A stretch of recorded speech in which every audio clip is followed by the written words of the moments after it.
The following programs were originally aired live, long before the advent of high fidelity, and they were recorded using a variety of means, from direct recording onto early audio tape and glass records, to simply placing the microphone of a wire recorder in front of the speakers of a radio playing the program.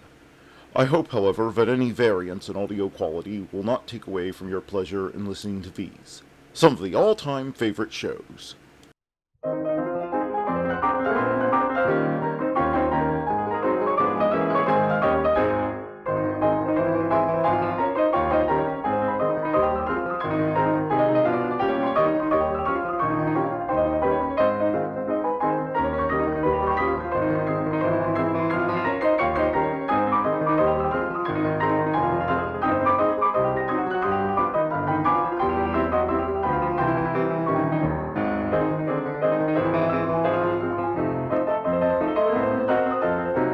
Welcome. It's June the 15th, 2024, and here is what happened on this day in history.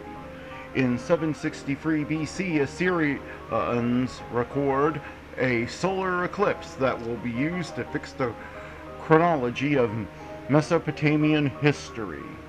In 1215, English King John signs the Magna Carta at Runnymede, near Windsor in Surrey, places limits on royal authority, and puts in writing the principle that the king and his government are not above the law.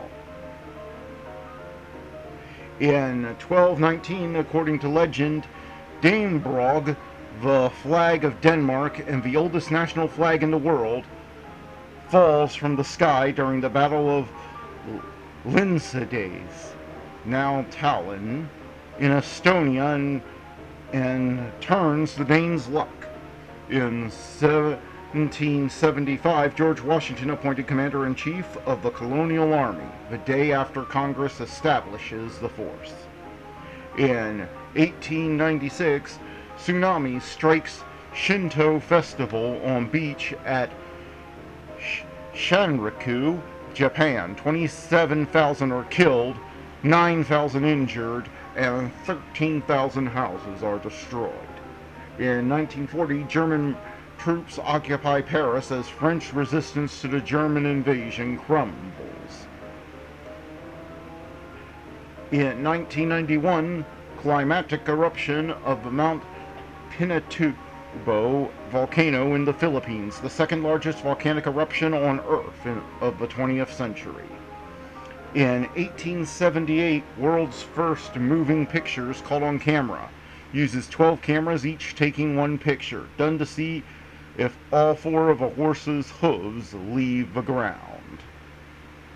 In 1965, Bob Dylan records single Like a Rolling Stone, #1 in Rolling Stone magazine's 500 greatest songs of all time. In 1980, U.S. Open men's golf ball Pro GC Jack Nicklaus sets new tournament scoring record, 272, to win his Open title, 2 strokes ahead of Isoa Oki of Japan. And that was this day in history. Now let's get on with the shows. Hey, Maya, who's on first? Why, it's Bud Abbott and Lou Costello who are up next.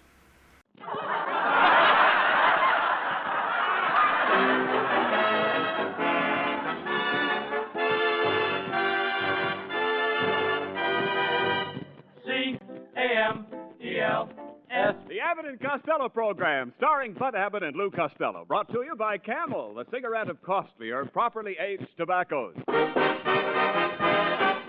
The Abbott and Costello program, with the music of Carl Hoff and his orchestra, our singing star Amy Arnell, and spotlighting that chunky, chubby little cherub who, when caught putting a football in his Uncle Artie Stebbins' pocket because he heard him say his grandfather was going to kick off, calmly said, "I'm a bad boy!"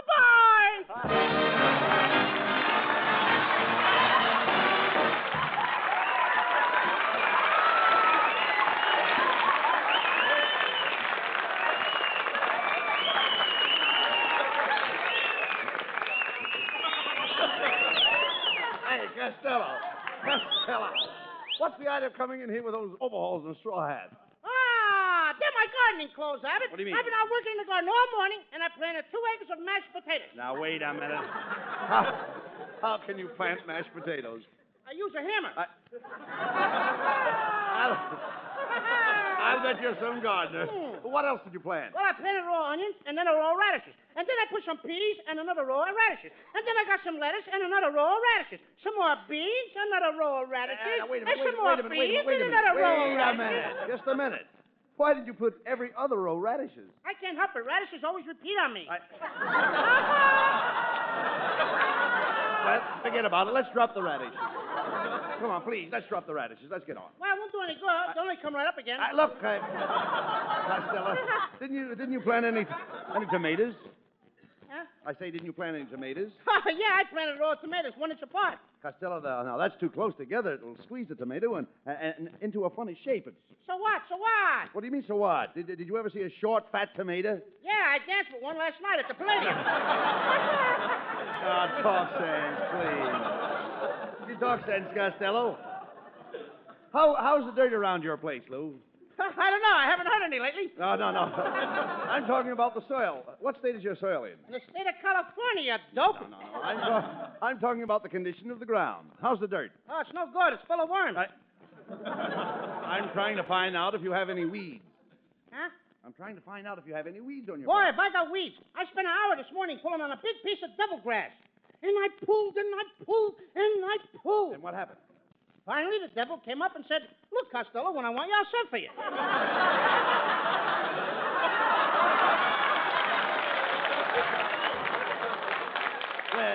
Listen, Costello, I'd better help you. By the way, what are you putting in those 2 acres in back of the barn? Ad lib till I find my place. You know those 2 new acres you have in back of the barn? What are you planting in back there? Are you ashamed to talk? My goodness, man. Thank you. You know what? Do you realize? Huh? Do you realize what you're doing? What? What are you planting in those acres? Oh, I'm putting the whole thing in Mexican jumping beans. And then when they grow up, I'll feed the Mexican jumping beans to the cow. Yes. It makes the cow easier to milk. Makes the cow easier to milk. Yeah, when the cow is full of Mexican jumping beans, I just grab a hole and hang on while the cow jumps up and down, up and down. Oh, Costello, talk sense, will you please? Will you please talk sense? Well, I gotta leave now, Abbott. I gotta go out in the orchard and hang prunes on all orange trees. Hang prunes on your orange trees. Mhm. Who told you to do that? My Uncle Artie Stebbins? Uncle Artie Stebbins. He said my orange trees needed pruning. Oh, what a dope. Your uncle meant you should get a ladder and saw the limbs. Did you saw the limbs? Certainly I saw the limbs. They were hanging right in front of me. No. I mean, did you saw the limbs off the tree? No, I saw the limbs on the tree. Look, Costello, I'm trying to tell you that your trees need trimming.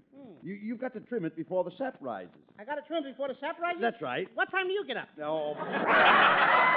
Please, Costello. Now, if you want to have good oranges, you've not only got to trim the tree, but you must put a smudge pot under it. A what? A smudge pot. Don't you know what a smudge pot is?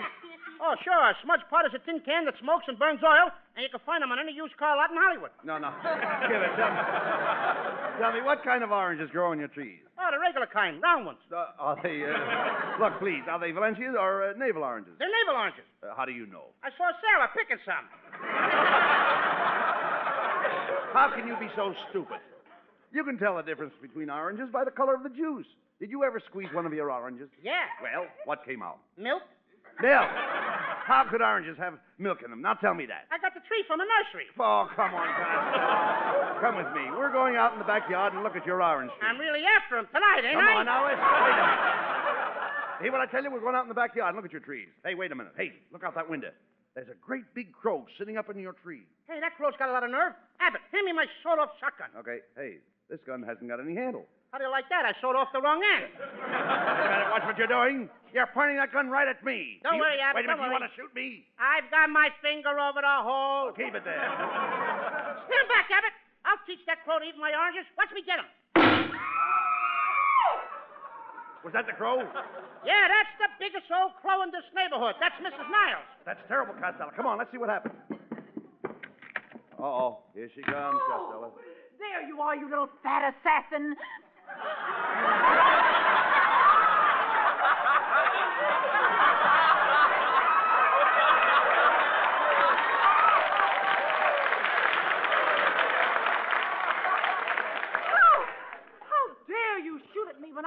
my tree putting oranges in my bucket. That'll teach you to keep your bucket out of my tree. I'm tired of people swiping my oranges. Your oranges? Why, it so happens, Costello, that your orange tree hangs over into my yard. And the law says that whatever hangs over my fence belongs to me. Oh, yeah? Yes.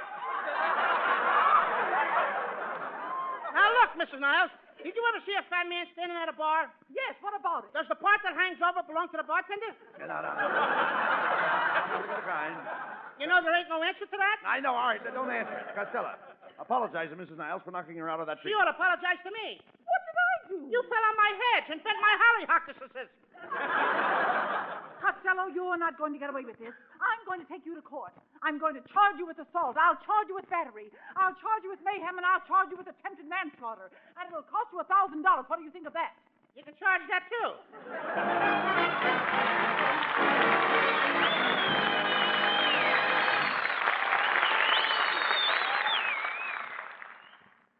There were throat specialists and doctors who concentrate on the nervous system. There were diagnosticians and cardiologists and ophthalmologists. Doctors in each and every branch of medicine among the 113,000 doctors covered in a recent nationwide survey. It was a survey of cigarette preference. What cigarette do you smoke, doctor? Was the gist of the query made by 3 leading independent research organizations. And the brand most named was Camels. Camels. Rich, full-flavored, cool, and mild. Truly a superb blend of costlier tobaccos. Try Camels, then, on your own T-zone. That's T for taste and T for throat. A most critical laboratory for the testing of any cigarette. You, like so many doctors, may find that Camels suit your T-zone to a T. According to a recent nationwide survey, more doctors smoke Camels than any other cigarette. For Camel fans everywhere, Carl Hoff and the orchestra play Let It Snow, Let It Snow, Let It Snow.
Come in.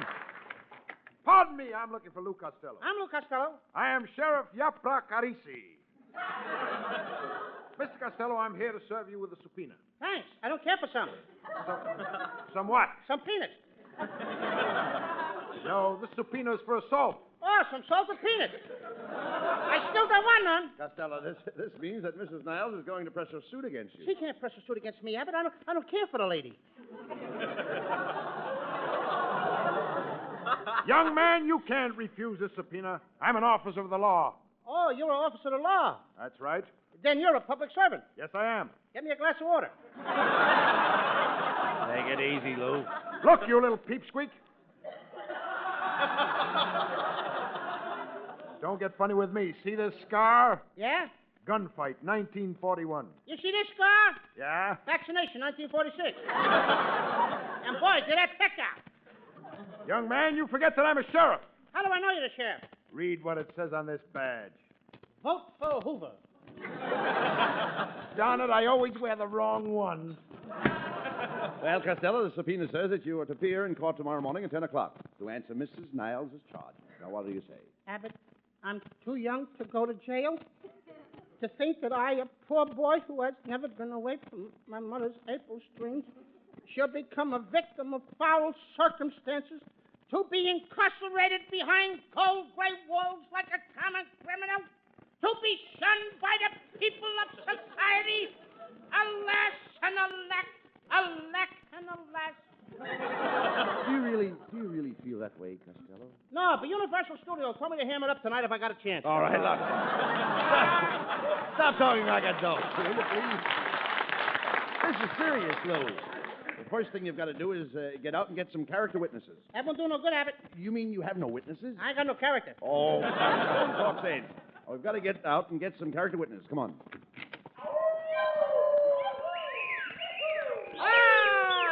Good old Hollywood and Vine. Hey, Abbott, I know where I can get a good witness. Let's stop in and see my old girlfriend, Tessie Tinfoil. Men, come in. How are you, Tessie? You certainly looking wonderful. Well, thank you, my little fat lover boy. Everyone tells me I have an hourglass figure. It looks like all the sand stopped at 4:30. But really, Tessie, you look lovely in those sunset bus slacks. What do you mean, sunset bus slacks? Standing room only? Oh, Louis, you say the cutest things. Oh, this kid's gonna lay an egg. You know, I was in Griffith Park last night, and the benches were applauding. Hope gets nothing with it. I don't expect nothing. Costello, you came here looking for a witness, remember? Oh, yes. Tessie, could you go to courthouse with me tomorrow morning at 10 o'clock? Oh, I'd love to, Louis. But I'm giving a lecture on biology tomorrow morning. You know, biology is one of my favorite subjects. And I can safely say that I know more about the human body than anybody else. You should. You had one longer than anybody else. Well, you didn't get yourself a witness there. Let's go next door and see Scotty Brown. He'll vouch for me. I wish you would not pounce so hard on the door, laddies. There's a burglar under the bed. A burglar under the bed? Didn't you call the police? No, the burglar's asleep, and when he wakes up, I'm going to charge him for a night's lodging. Hey, Scotty, I have to go to court at 10 o'clock in the morning. I'd like to have you appear as a character witness for me. I'm very sorry, laddie, but I have to go to the doctor's in the morning to have my hand dressed. I got a terrible burn between my thumb and my index finger. How did you burn your fingers, Scotty? Well, a bunch of my Scotch friends and I had a smoker last night, and I was 13th on the match. Scotty, can't we just come in for a minute and talk to you? No, you can't. My wife is in the living room taking a bath. Your wife is taking a bath in the living room? Aye, laddie. The people upstairs let their bathtub run over, and it's leaking through our ceiling, and my wife is standing under the leak taking a shower. Well, Costello, you haven't got a character witness yet. Wait a minute, Abbott. There's my friend, Bessie May Mucho. She's getting out of the car. Oh, yo-ho, Bessie! Oh, hello, boys. I haven't time to talk to you now. I'm on my way to the Santa Fe Railroad Depot. Santa Fe Depot? Oh, Abbott. You know what that is. That's where you buy your train tickets. Where are you going, Bessie? I'm taking the Santa Fe back to Cincinnati. Cincinnati? Yes.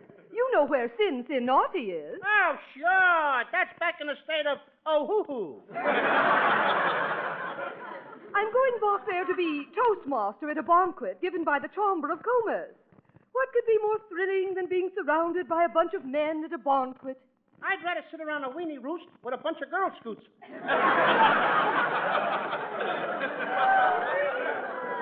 Well, I got to dash along now. A hustle of vista to you. And an oyster and a kisser to you, too. Costello, what are you going to do now? Well, hey, you know what I think, Abbott? What? I'm getting tired of asking my friends to be character witnesses. So? You can always get more out of a stranger. I'm going to ask that new man that just moved in next door. Come on. I'll tell him we're Abbott and Costello, and I'll bet he'll do anything for us. Go ahead. Well? What do you want? Mister, you're not in very good mood this morning. Who would be? I've been listening to the radio. These lousy, corny comedians and their bum jokes. Tying prunes on an orange tree. Hourglass figure with a sand stuck in one end. What do they think we listeners are? A bunch of morons? Thousands of dollars a week for stale jokes. I'd just like to get my hands on one radio comedian. I'd throttle him. I'd tear him to bits. I'd break every bone in his body. I'd ram every one of those corny jokes down his throat. Well, Who are you? John's other wife.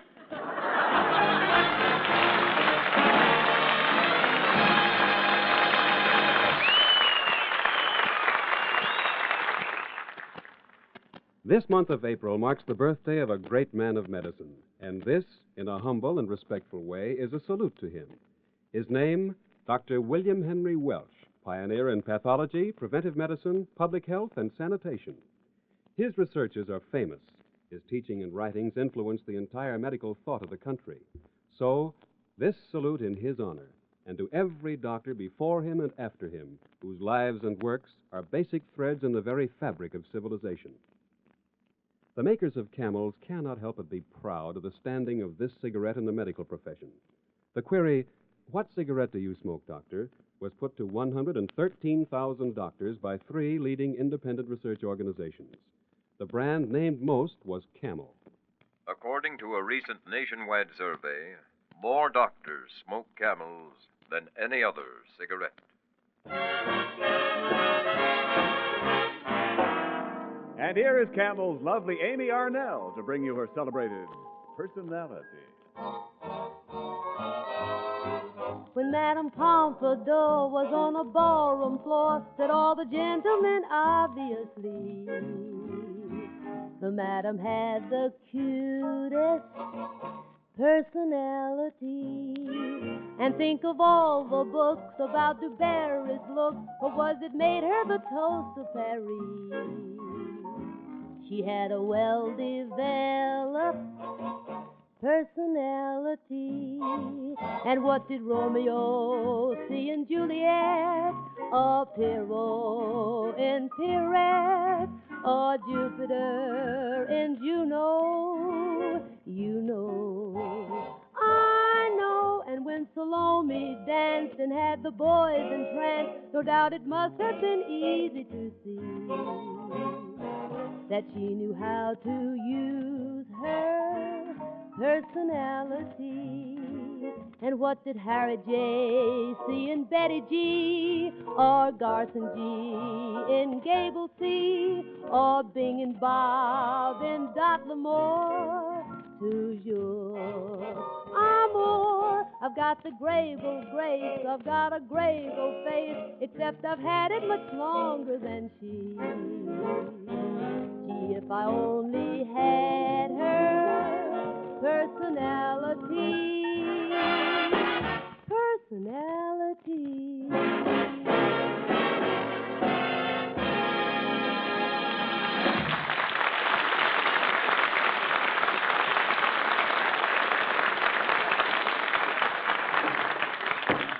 Order in the court. Order in the court. Coca-Cola. The Court of Common Pleas is now in session. The case of Mrs. Niles versus Lou Costello. The prisoner will now step to the bar.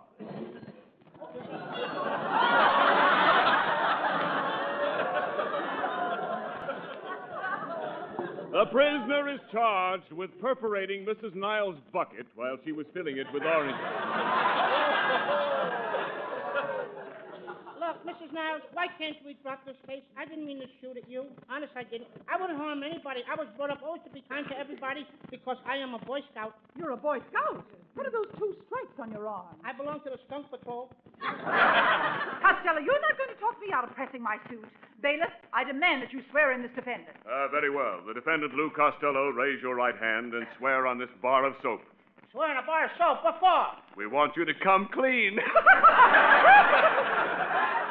Hey, Abbott, they're getting ready to send me to jail. You got to do something. Don't worry, Costello. I've got you the greatest lawyer in town. Yes, and here I am, your old friend Melonhead.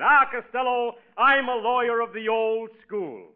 Looks like the old school needs a new roof. Look. Now, don't you make remarks about my bald head, Costello. After all, I'm a good egg. That's the first egg I ever saw with a pair of ears. Yeah, but I don't want this guy to defend me. Why not? I'd rather have my other uncle, J. Emanuel. He's the greatest and the cleverest lawyer in the country. Oh, yeah? Where did he study law? He went to Vassar for 4 years. You idiot. Vassar happens to be a girls' school. Well, it takes a smart guy to get away with that, don't it? Right, Costello. Here comes the judge. Everybody rise. Presenting His Honor, Judge Philpott Store Cheese. All right, bailiff, bring in the case.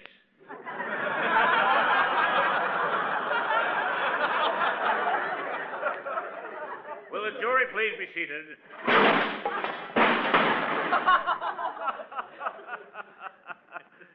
I always forget to put the seats in the jury box. Is the defense ready? Your Honor, I would like to have a few minutes to draw up my briefs. Now, how do you like that? I'm going to go to jail, and this guy has to stop to pull up his shorts. And now, Costello, his briefs for paper. No wonder he rustles when he walks. Order in the court. The defendant will kindly address the bench. Hiya, bench. Costello, let your lawyer do the talking. Your Honor, I am representing this defendant, Mr. Costello.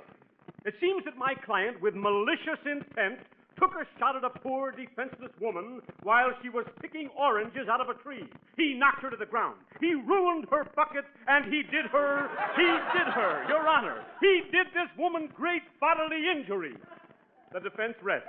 Wait a minute, Melonhead. Whose side are you on? Costello, kindly sit down in front. But, Judge. I said sit down in front. I don't bend that way. Costello. Do you realize I'm justice? And I'm justice, too. Justice who? Just as good as you are. Wait a minute, Costello. You can't talk that way to the judge. That's the most contemptible thing I've heard in all my years at the bar. Well, a little less time at the bar and you wouldn't be so contemptible. Costello, I told you to let your lawyer do the talking. That's right, Abbott. Costello, you promise to tell the truth, the whole truth, and nothing but the truth? I do. Your Honor, we plead insanity. Just a minute. This whole case is a farce. I demand that you find Costello guilty. But, Mrs. Niles, I can't do that. I haven't heard the evidence. Please, Judgy, I appeal to you as a man. You don't even appeal to me as a woman. I object! You object? What for? I haven't had a line in 2 pages. Well, stick around. Stick around and I'll give you a sentence. Costello. I'm telling you to keep quiet. You're only Your making Honor. things worse. Look, Your Honor, I'd like to plead my own case. I couldn't do anything wrong. Really, I couldn't, because I've always been very bashful and shy. I remember on my 12th birthday, my mother and my father they gave me a nice little dresser for my bedroom. I was so bashful, I kept the dresser turned to the wall. You kept the dresser turned to the wall? Why? I didn't want the drawers to show. Costello, I'll listen to your plea if you can produce a character witness. Okay. I'd like to present as a character witness a young girlfriend of mine, Miss Fifi LeBlanc. Here I am, Monsieur Costello. Come on over here and kiss your poor old father. I object. This young lady has nothing to present to this court. Are you kidding? Fifi, I knew your big brown eyes would get 'em. Fifi, will you kindly take a chair? No, let her sit up here on the bench with me. I'm lonesome. Now, Miss LeBlanc, kindly tell the court your full name. Mademoiselle Fifi H. Leblanc. What does the H stand for? Hillside 2183. I object! You object? Yeah, she gave me Hillside 2184. What are you doing tonight, Fifi? Oh, I'm sorry, Judge, but I'm going steady with Monsieur Costello. I will be true to him as long as he lives. Costello, I sentence you to be hanged at dawn. Your Honor, you can't do this. My friend Costello is an honest man, an innocent man. He didn't mean to shoot at Mrs. Niles. I don't care about that part. He has no business wasting the time of a beautiful girl like Fifi LeBlanc. A man as ugly as Costello couldn't possibly have any integrity of character. In fact, Costello, you are entirely lacking in personal charm. I wouldn't say that. Just put a razor in my hand and you couldn't tell me from Gregory Peck. Gregory Peck. Why, you worm, there isn't a woman in town that would take a second look at you. Mrs. Niles is right, Costello. But I'll tell you what I'll do. As the judge in this case, I will let you go free if you can get some lady in this courtroom to come up here and kiss you. Are you kidding? Oh, thank you very much, Judge. I'll show you how you appeal to women. Ladies, this is your chance to kiss me. The line forms on the right. Come on. Isn't there some good-looking young woman in the audience that would like to come up here and kiss me? Any middle-aged lady? Any old lady? And the old man? There, Costello, that proves you have no charm. You're going to jail. Oh, wait a minute, Judge. Somebody is pushing through the crowd now. Look at them. Pushing right through the crowd, Judge. Oh, they're going to come up to kiss me. Ah, there you are, darling. I knew you'd show up. Come on here and kiss me, honey. Gee, thank you, Elsie.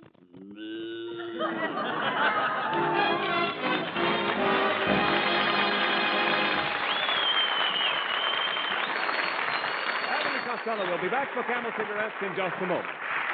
And now, tonight's salute to the men in the armed forces who won through to victory.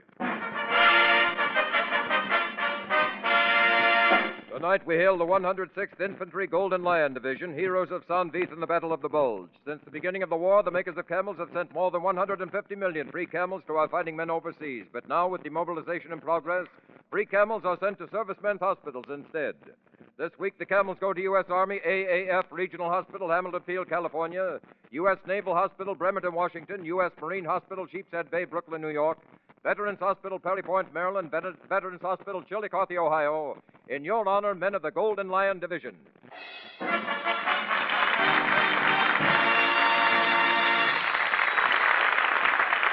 Camel broadcasts go out to the United States twice a week. Our rebroadcast to practically every area in the world where our men are stationed and to our good neighbors in Central and South America. And now here are Bud Abbott and Lou Costello with the final word. Well, Costello, you kept yourself out of jail by kissing a cow, didn't you? I knew I wouldn't go to jail, Abbott. I've never done anything wrong. Nothing at all. In fact, if the audience will just stay for an hour after the show, I'd like to tell you the story of my life. No, not that. Anything but that. Wait a minute. Hey, wait a minute. My life story happens to be very interesting. Oh, yeah? Well, tell me, Fatso, what did your mother and father say the day you were born? Why bring that up? That's what I thought they said. Good night, folks.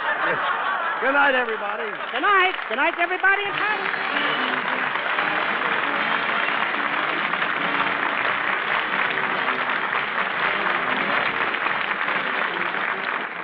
Be sure to tune in next week for another great Abbott and Costello show brought to you by Camel Cigarettes. And remember, try Camels in your T-zone. See if they don't suit your taste, your throat, to a T. C-A-M-E-L-S.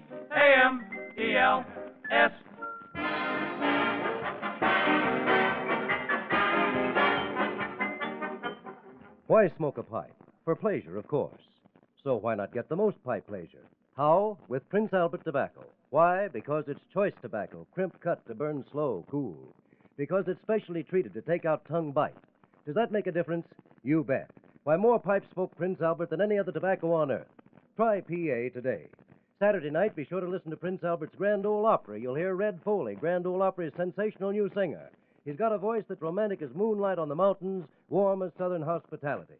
And the way Red Foley sings our great American folk songs makes mighty fine listening. Remember Grand Ole Opry Saturday night on NBC with the Duke of Paducah, Minnie Pearl, and Red Foley. Be sure to listen at this very same time next week for the Abbott and Costello show for Camel Cigarettes. Thursday night is All-Star Night on NBC. Stay tuned in for Rudy Valley over most of these stations. This is Ken Niles in Hollywood wishing you all a pleasant good night for Camel. This is NBC, the National Broadcasting Company.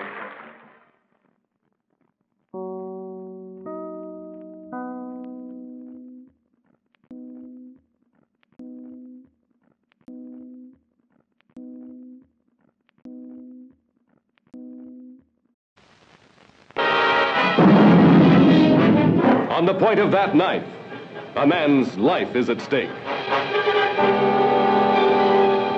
I'm just saying it's possible. And I say it's not possible. I want you to watch this because I don't want to have to do it again. I'll make myself about 6 or 7 inches shorter, okay? It's about right. Maybe a little more. Okay, a little more.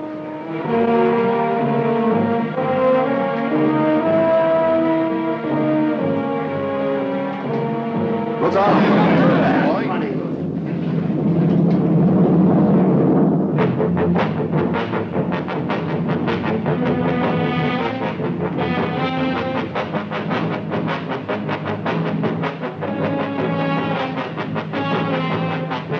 Here's what I think happened. How can he be positive about anything? I don't understand you people. I mean, all these picky little points you keep bringing up, they don't mean nothing. You are going to try a man for murder. The awesome power to kill will suddenly be thrust into your hands. Watch them and pray, for someday you may become one of them. 12 men with the smell of violent death in their nostrils. What's the matter with you guys? You're letting them slip through our fingers. Slip through our fingers? Are you his executioner? You cut it. Ever since you walked into this room, you've been acting like a self-appointed public avenger. Shut up. You're a sadist. 12 men turned into 12 clawing animals. Kill them all. Kill them.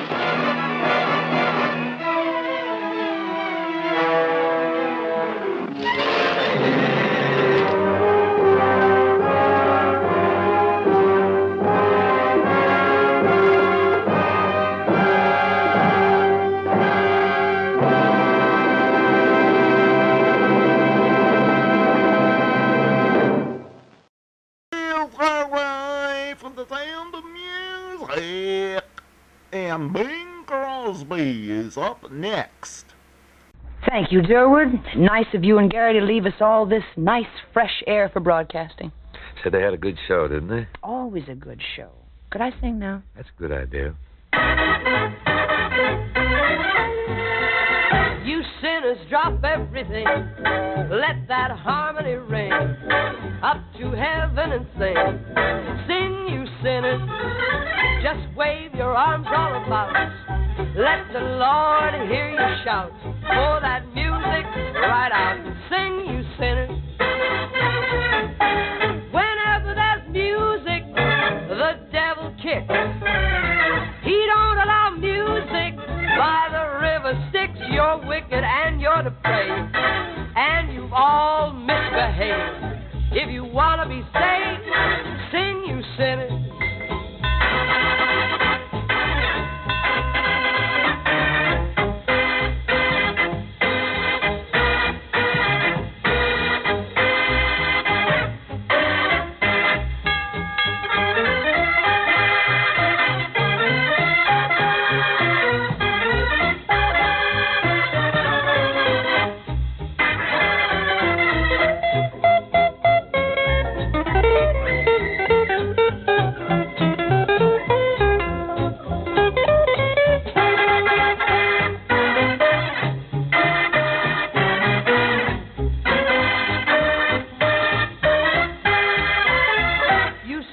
Drop everything, let that harmony ring up to heaven and sing, you sinners. Just wave your arms all about, let the Lord hear you shout. Pull that music out and sing, you sinners. Whenever there's music, the devil kicks. He don't allow music by that river Styx. You're wicked and you're depraved, and you all misbehaved. If you wanna be saved, sing, you sinners. Come on and sing, sing, sing.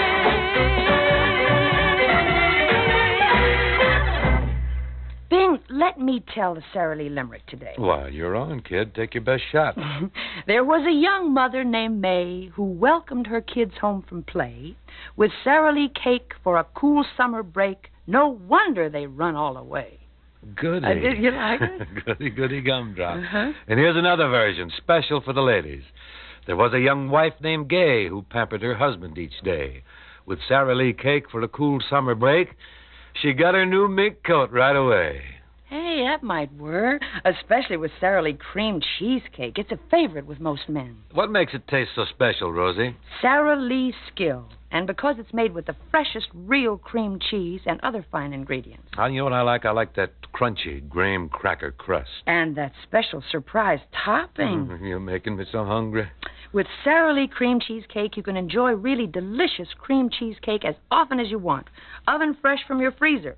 Like all Sara Lee cakes, it's completely baked, ready to serve and enjoy. Merrily, merrily, only Sara Lee tastes so good. Well, here's an evergreen now. One that I've always had a fondness for. This is from Connecticut Yankee, so you'll notice the poetic pronoun. Thou swell, thou witty, thou sweet, thou grand, wouldst kiss me pretty, wouldst hold my hand, both thine eyes are cute too, what they do to me.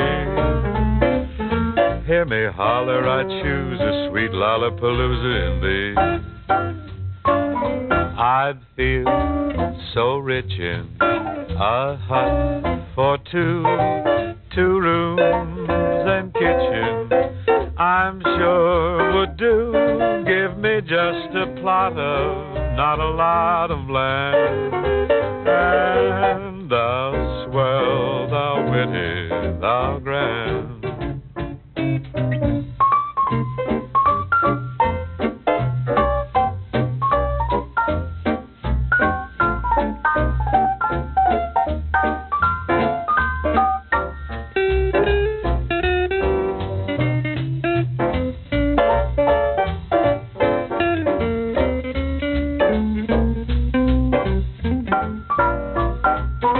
I'd feel so rich in a hut for two rooms and a kitchen, I'm sure would do. Give me just a plot of not a lot of land, and thou swell, thou witty, thou grand.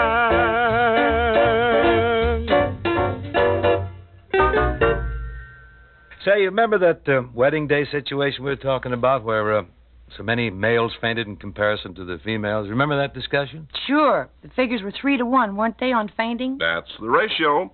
Men pass out 3 to 1. Look at that. Well, you know, I think I'd like to explore this topic a little further. I'd like to continue it. You better drop it, Bing. Just forget it. The odds are apt to go 4 to 1 any minute.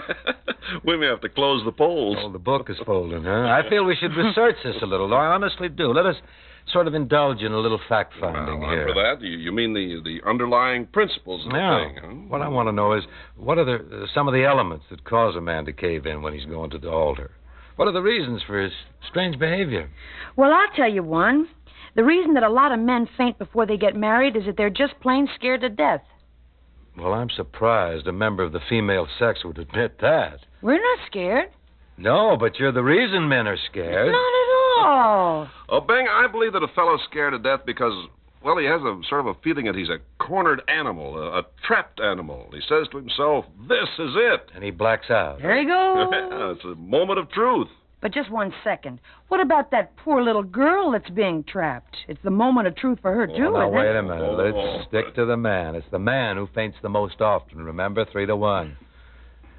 I guess he figures he can't run, he can't fly, he has no wings, he can't scream. That would be a little crazy, so what does he do? He faints. Yeah, it's a form of release, really. Exactly the way I figure. He gets a few more seconds to be alone with himself. Even though he's in a coma. It's all in there, but he pull his little coma in with him. He reprieves himself. Yeah.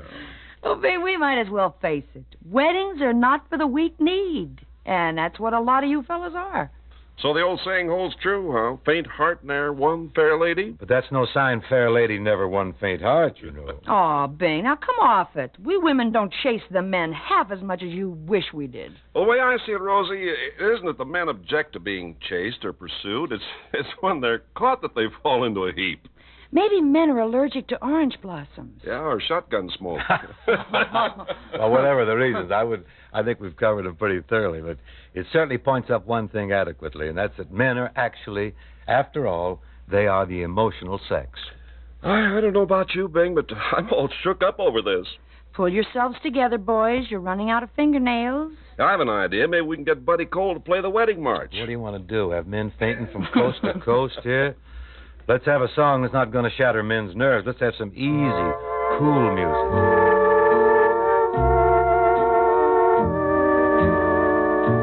What is there to say? And what is there to do? The dream I've been seeking has, practically speaking, come true.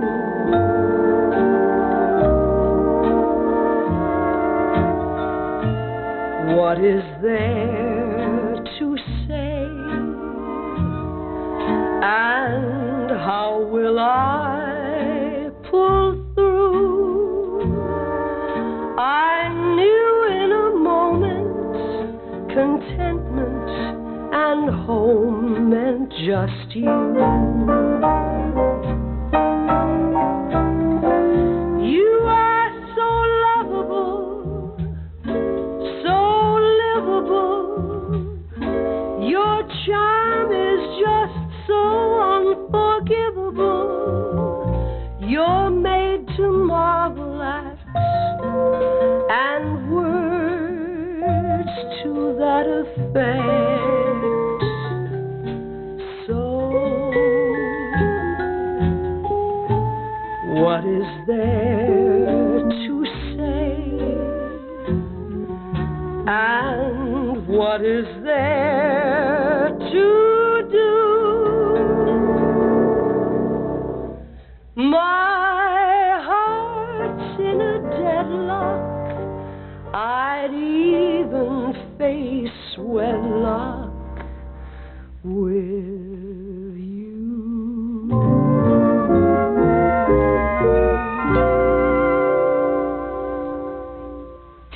Bing, you were just kidding when you said men were really the emotional sex, weren't you? No, I wasn't at all. I think it's a most alarming situation that so many men faint at weddings. To me, that proves conclusively we've become the emotional sex. Okay, you win the title. Well, I personally think there's no doubt about the fact that we're the frail ones, the delicate ones. You're hysterical. And for that reason, don't you think that women ought to do an about-face with us and, well, see that we're more protected and catered to? You're darn tootin'. That's the only course, really, for the ladies to take. How you boys dream it up? I think that women should help their gentlemen friends. They should open car doors, help us in and out, give us a little service. Yes, ladies, start treating us like we've been treating you. Like you've been treating us. How long is it since you saw a man open a car door for a woman? Well, we're too delicate. Oh. Too sensitive for that kind of work. Heavy. That's heavy, opening car doors. Yeah. Sure, it's a woman's job. Yes, that's what we've been trying to tell you. Another thing, I think that the ladies should give men seats on buses and subways and on the suburban trains, too. Ladies, get up and give the poor man your seat. Yes, relinquish your cane bottom to a poor, high-strung, emotional man. Oh, brother. Another thing, wait a minute, ladies. Brother. It's really important that you cuddle us and make things easy for us. If the weather's warm. Because during hot weather, we're apt to faint right in our tracks. If we don't get a seat. Lay there. We're not getting much sympathy here, are we, kid? Well, maybe out in the homes where the ladies are listening, we're drumming up a little sentiment for the cause. Well, I hope so. As long as we're on this subject, Bing, I have one more little suggestion. And? Well, I think the ladies should remember us when they come home from shopping. Yeah. You know, bring us a little box of candy or maybe a bunch of violets. Yeah, some little bauble. Even if it's only a little bottle of shaving oil. We do love to open presents, don't we, Oh, Ken? we sure do. Just love to rip that It's not the ribbon. gift so much, Bing. It shows that the girls are thinking of us.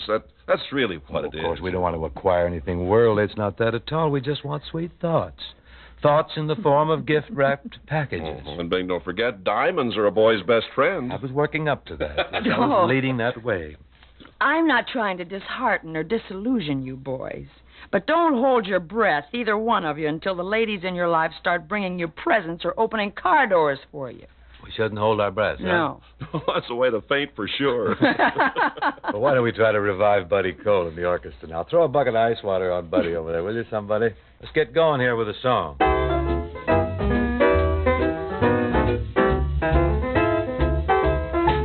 How every honeybee fills with jealousy when they see you out with me. I don't blame them, goodness knows. Honeysuckle rose. When you're passing by, flowers droop and sigh, and I know the reason why. You're much sweeter, goodness knows. Honeysuckle rose. Well, I don't buy sugar. You just have to touch my cup. You're my sugar, so sweet when you stir it up. when I'm taking sips from your tasty lips. Seems the honey fairly drips. Your confection, goodness knows, honeysuckle rose.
Taking sips from your tasty lips, honey fairly drips, confection, goodness knows that's honeysuckle rose.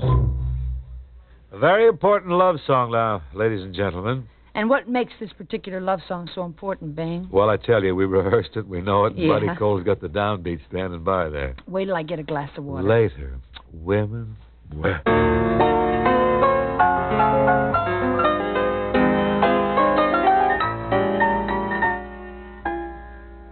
They say that falling in love is wonderful. It's wonderful. So they say. And with the moon up above, it's wonderful. It's wonderful. So they tell me. I can't recall who said it. I know I never read it. I only know they tell me that love is grand. And to hold a girl in your arms is wonderful, wonderful in every way. So they say.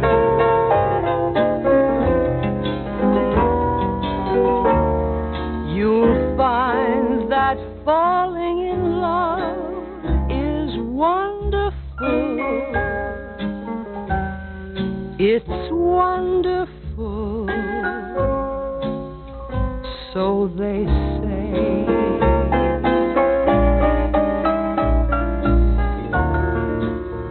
And with the moon up above, it's wonderful. It's wonderful. So they tell me. To leave your house some morning and without any warning, you're stopping people shouting that love is grand. And the thing that's known as romance is wonderful, wonderful in every way. So they say.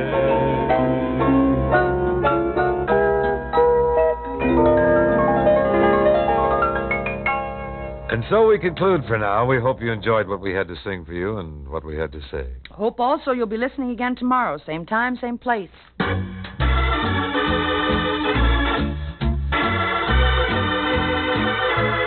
As Mrs. Phineas Teakworthy Barnaby said to her daughter Pamela, there's no sense in doing something halfway when without any more effort you can do it right. Oh, brilliantly put, Mrs. Barnaby. She was, as you may or may not have guessed, referring to expanded CBS News over the CBS Radio Network, the most complete network news service in broadcasting today. Get all of the news from where it happens every hour weekdays right here.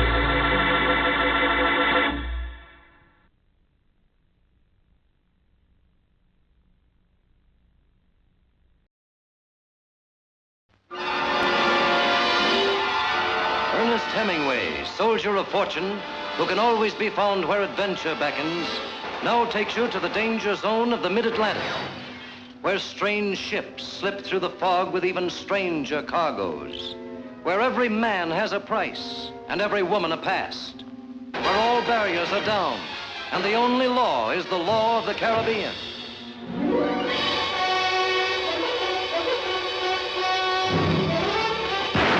Go on, pull your guns. Go ahead. Go ahead. Get him out. Don't been pushing me around long enough.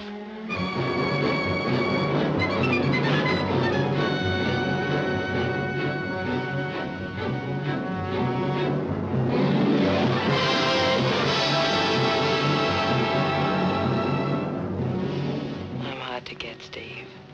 All you have to do is ask me. You know what you're getting into. It's going to be rough.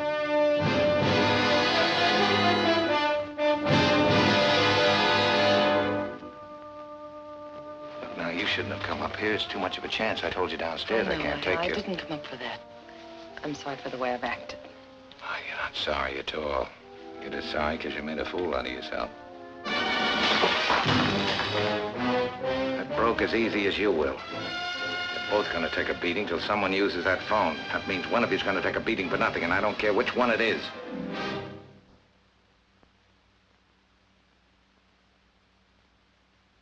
What'd you do that for? Been wondering whether I'd like it. What's the decision? I don't know yet.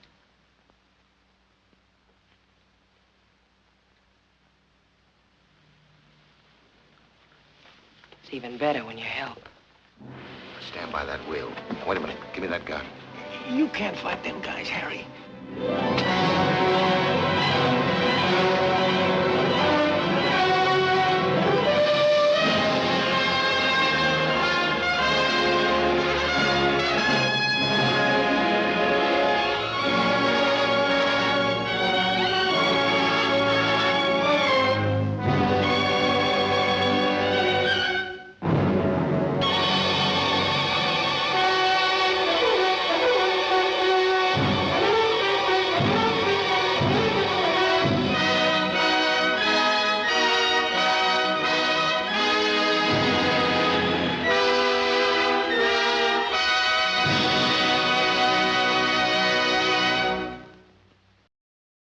A true legend of American comedy, Bob Hope, is up next.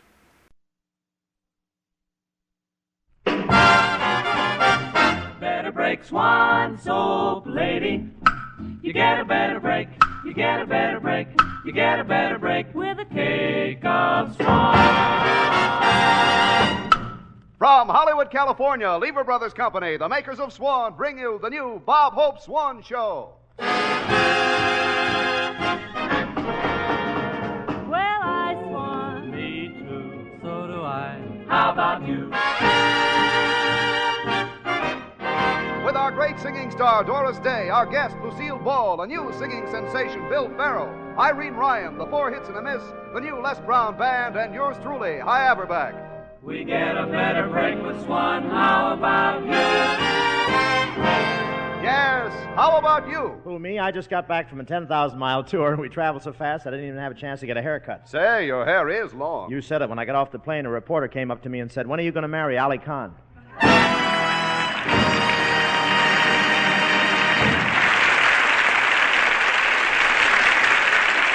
And now, Bob Hope's Swan's Eye View of the News.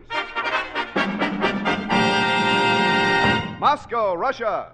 Moscow, Russia, oh, yes. This week... It's nice to have the right script in your hand. This week, in order to increase the circulation of money and expand business, the Soviet government employed magazines, radios, and billboards in launching a vast advertising campaign in the manner of the American businessman. Yes, sir, the Russians are now advertising just like we do. Imagine a signboard with a big picture of Joe Stalin, and underneath it says, "I'm lovely, I'm engaged, I lux out my mustache and Drano."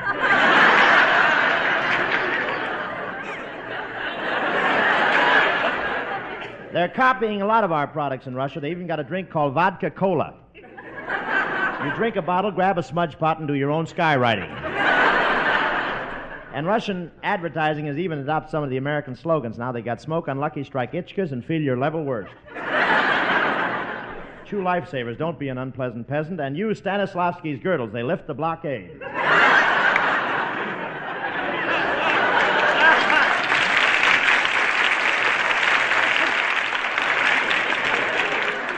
And the Russians have a new car on the market, the Stalin V8. Instead of a bumper in front, it's got a mustache.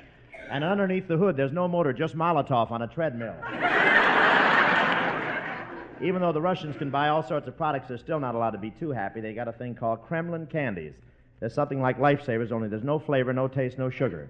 Kremlin candies just sit on your tongue and look stupid.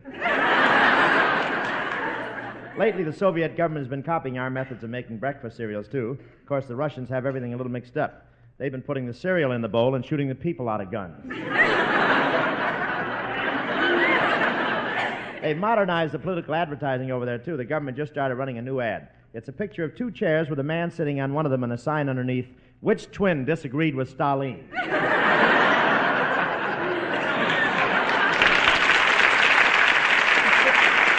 Hollywood, California. After 2 weeks on the road doing another series of personal appearances, the Bob Hope Swan Troupe returned home here today. I've been away from home so long that when my little boy opened the door this morning, he said, "We don't want any Fuller brushes," and slammed the door in my face. Then I knocked again and told him I was his father, and he slammed the door in my face again. But what a trip. Our plane made a perfect four-point landing. It's the last time I put my head out of the window on the way down. We visited Texas again on this trip. That's real cow country, you know. I was sure of it when the governor shook hands with me, one finger at a time.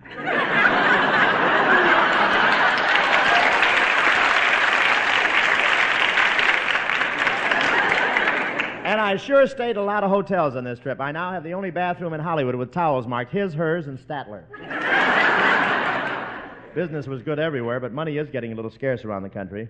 I won't say how tight money was, but I got a $5 bill in one town, and both of Lincoln's eyes were bloodshot.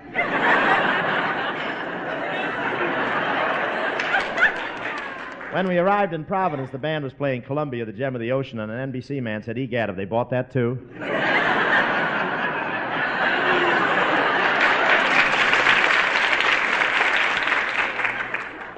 It really was foggy at the airport this morning. When our plane landed, I bent over and kissed the ground.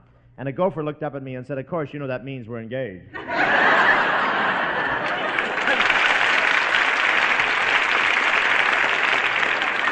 From St. Johnsbury, Vermont to San Jose, California, all across the country, Swan wrappers are pouring in to care. Yes, America has opened its heart to the 30 million little children in Europe who need soap almost as desperately as they need food. Soap helps prevent disease. Nothing fights germs like cleanliness. And a little thing like soap boosts morale, too. Let's not forget that. And now, soap is actually going to be sent abroad, lots of it, with your help. It's the great Care Swan Soap campaign. The campaign to send white floating swan to kids in Europe through Care, that great non-profit, government-approved organization which has already delivered so many packages to the needy in Europe. Here's how the Care Swan campaign works. Just buy 2 or more cakes of Swan soap. Keep the soap for your own use, and mail the wrappers 2 or 10 or a dozen if you want to Care, C-A-R-E, Boston 1, Massachusetts, or to your local NBC station. For every 2 wrappers received, Lever Brothers Company will send a regular-size cake of Swan through Care to some little kid over there. Delivery is guaranteed. You'll want to get in on this great plan of Swans. Just remember, over in Europe, there are 30 million little kids who need soap. And who knows, maybe if some of that dirt is washed away, there might be a smile showing. So start those swan wrappers coming to care, won't you? All wrappers must be mailed before August 1st, 1949. The address again is CARE, C-A-R-E, Boston 1, Massachusetts, or your local NBC station. Start your swan wrappers coming tomorrow.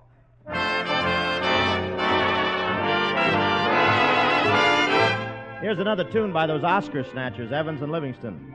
Their latest effort written for the Paramount picture, Sorrowful Jones. And who could introduce it better than Doris Day? Stars look down, they seem to say, maybe love is on its way. I'm having a wonderful wish. Time you were here, the town's awake, and so am I.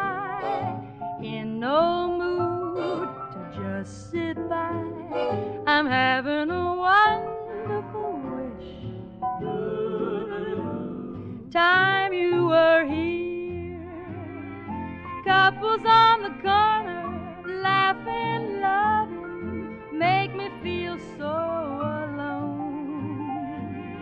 I'd really like to do some loving in a twosome. All my own. Why must they keep the moon so bright? I won't sleep a wink tonight. I'm having a wonderful wish.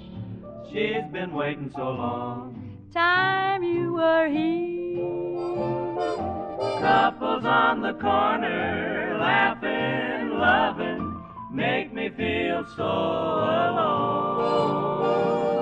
I'd really like to do some loving in a twosome. All my own.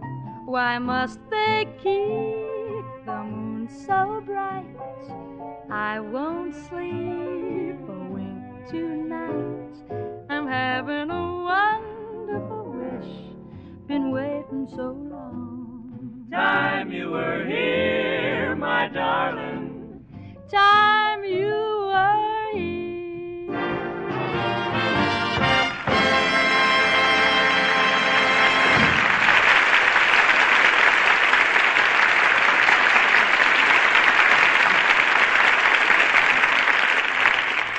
Gee, thanks, Doris. You sang that song even better than you did at my party the other night. Oh, thanks, Bob. Is that the first one of my parties you've been to this year? Oh, no, Bob, I've been to all of them, don't you remember?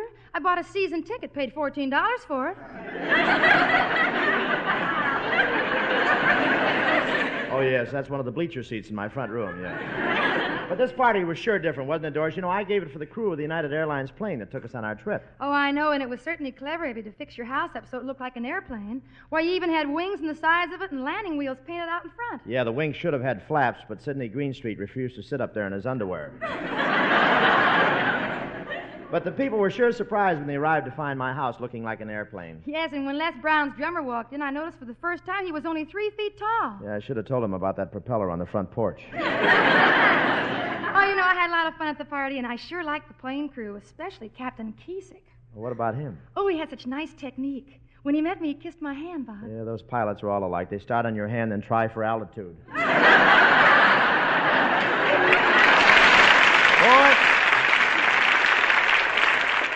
Boy, those aviators really went for that food, didn't they? Yes, what there was of it.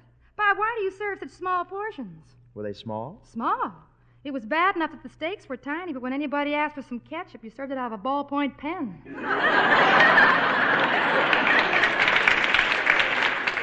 what was that platter of stuff you had in the middle of the table? Nobody could figure out what it was. Yeah, I made that myself. I call it chicken surprise. Surprise? The part I got looked bewildered. Well, the part of the chicken it came from can't see where it's going.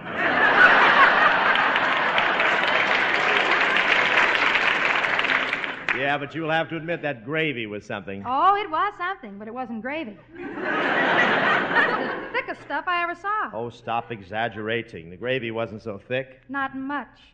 It's the first time I ever saw anybody slice it up and then deal it.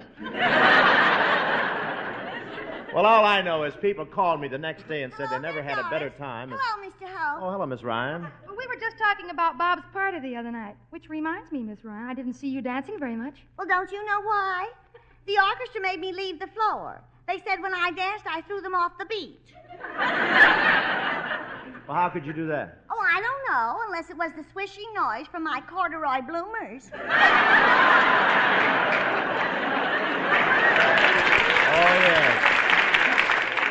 They're the latest thing, aren't they? I saw them advertised in Sears Roebuck's harness section. Of course, I shouldn't do very much dancing anyway on account of my weak back. Oh, is your back weak? Oh, I should say so. If it wasn't for that extra wide Scotch tape and a starch bath every day, my spine would dangle like a petunia.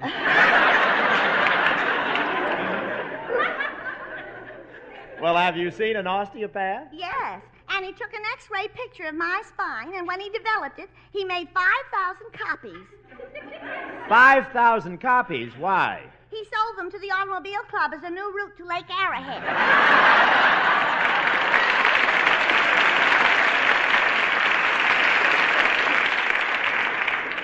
But you did have a good time at my party, eh, Miss Ryan? Oh, I haven't had such a good time since we put on the candy bazaar at my club. Oh, you mean last month when the girls in your club made candy and sold it? Yes. Oh. They were candy kisses, and we sold them to the men. When somebody bought a box, they had to kiss the woman who they bought it from. How'd you do? Well, Mrs. Schwartz isn't very good looking, but she sold 75 boxes, and I sold 75 too. Of course, Mrs. Schwartz and I got pretty tired of kissing each other.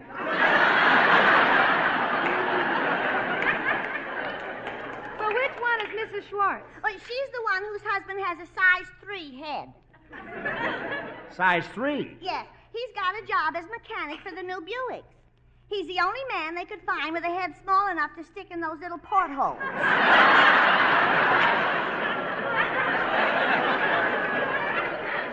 Oh, I remember him now. His wife uses his head to darn socks on. But tell me, Miss Ryan, how old are the other women in your club? Oh, they're all about the same as me. We're at that in-between age.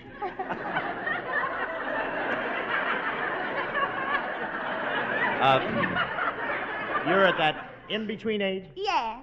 Our hearts are with Tyrone Power, but our names are on the Saratan mailing list.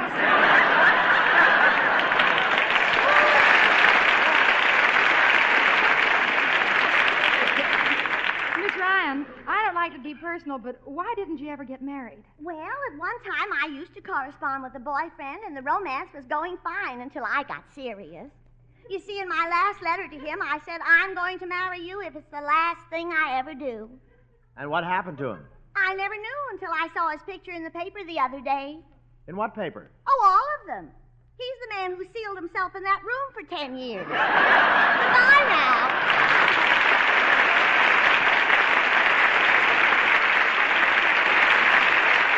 Thank you, Miss Ryan. And now here is Hy Averback to tell you how you can help get Swan soap over to 30 million little kids in Europe. That's right, Bob. It's the Care Swan Soap campaign, and if everybody in the United States gets behind it, this campaign will get millions of cakes of soap over to those kids who really deserve a break. Well, I know they will, Hy, because America's made up of folks like the neighbors of heroic little Roberta Lee Mason, who pitched in and built her a new house after that fire out in Des Plaines, Illinois. It's an American tradition to help the other fellow when he's down, and those little kids in Europe are down. They need soap. No wonder the Swan wrappers are pouring in. They're coming from the most generous people in the world. Right, Bob, and here's the way the Care Swan Soap campaign works. Just buy lots of Swan. Keep the soap for your own use. And send the wrappers to Care, Boston 1, Massachusetts, or to your local NBC station.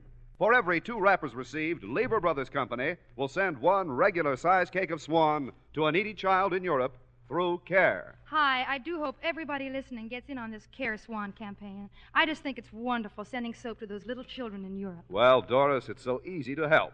Remember, just send Swan wrappers, 2 or as many as you want, to Care, Boston 1, Massachusetts, or to your local NBC station. And all Swan wrappers must be mailed before August 1st. So how about it? Start those Swan wrappers coming tonight. Les Brown and his band opens tonight at the Palladium here in Hollywood. We'll all be there to jump with those musical gypsies. All of us, including Billy Farrell, ladies. I let my heart fall into careless hands. Careless hands that broke my heart in two. You held my dreams like worthless grains of sand. Careless hands don't care when dreams slip through. I brought you joy, and dear, I loved you so. But all that sunshine didn't make the roses grow. If you don't change, someday you'll know the sorrow of careless hands that can't hold on to love.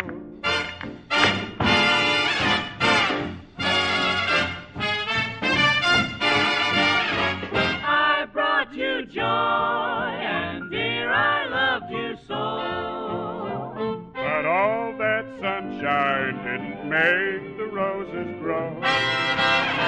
If you don't change, someday you'll know the sorrow of careless hands that can't hold on to love. Careless hands that can't hold on to love.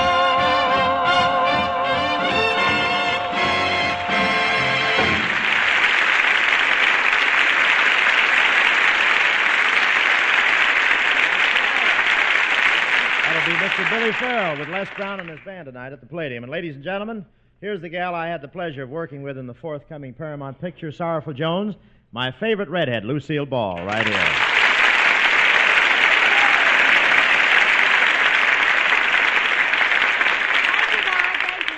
Gee, you're looking lovely tonight, Lucille, and what a hairdo. Oh, you like it, huh? Yeah, if you get together with the boy with the green hair, you'd make a great traffic signal. Well, Bob, it is nice seeing you. We haven't seen each other since we made Sorrowful Jones. Yes, Sorrowful Jones, a Paramount picture starring Lucille Ball and Bob Hope. Soon to be seen at your neighborhood theater. Good, clean entertainment for the whole family. Loges, $1. General admission, 85 cents. And if you miss the picture, we'd be glad to come to your house with a projector.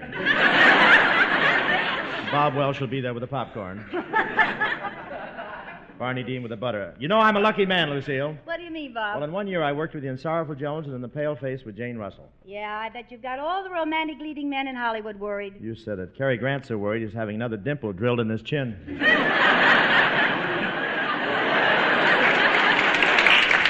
But I loved working with you. You're the first actress that's never made a crack about my nose.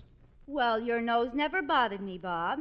In fact, I appreciated it when I was working at Paramount. What do you mean? It was such an easy place to hang my coat every morning. But you got to admit we had a lot of fun doing the love scenes, Lucille. Oh, I meant to ask you, Bob. In the last scene, where we kissed and I hugged you so tightly, Yes. did I hurt you, honey?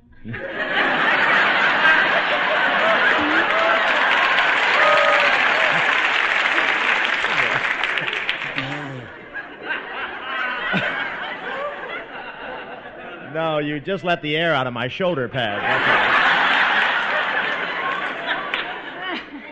Sort of a sympathy laugh. I didn't like that. Goodness. Really, Bob, I hope we get to make another picture together soon. I love working over at Paramount. Every morning, a little old lady would come into my dressing room, sweep up the place, empty the ashtrays, dust the furniture. I was so pleased with the service, I gave her a quarter every morning. That Crosby makes a fortune in tips.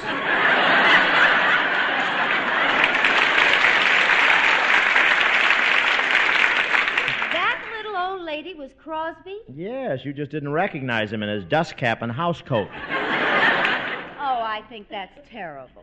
What are you complaining about? Somebody got me a blind date with him once.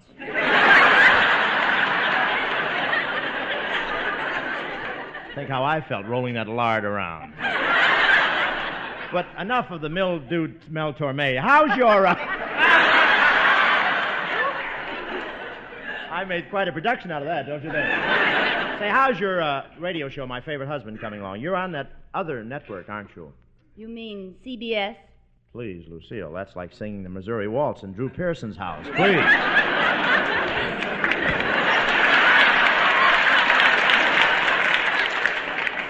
Anyway, it's not CBS anymore. They've changed the name to BSC. BSC? Yeah, Benny's still counting. Well, I'm happy over there, Bob, and my show has a Hooper rating of 12. That means, theoretically, that 12 million people listen to me. Oh, that's nothing. I've got a Hooper in 93. 93? Yeah, that's the age of the old lady in Pasadena that listens to me. Tell me, Lucille, what's your show about? Well, it's called My Favorite Husband, and in it, I'm married to a man who never grumbles and who, no matter how bad things get, always has a cheery word. Who's your husband, Gabriel Heater? I wish you could see some of those married couples I saw on my last tour. You'd really have some material. What do you mean? Well, for instance, take that couple in Kentucky.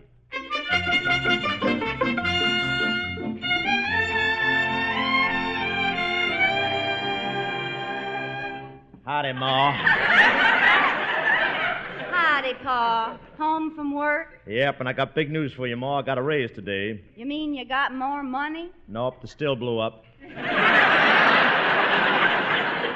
Well, Pa, we're going to sit down to supper soon. You'd better wash up. Wash up again? Land sakes, Pa. When's the last time you did wash? Now, let me see. This is Tuesday. Before that was Monday, Sunday. Next Saturday, be 10 years. Pa, how can you go for 10 years without washing? Willpower. Here, Ma, have a chaw of tobacco. Thanks, Pa. Ma, Yes, Pa? that's my thumb. My tobacco's in the other hand.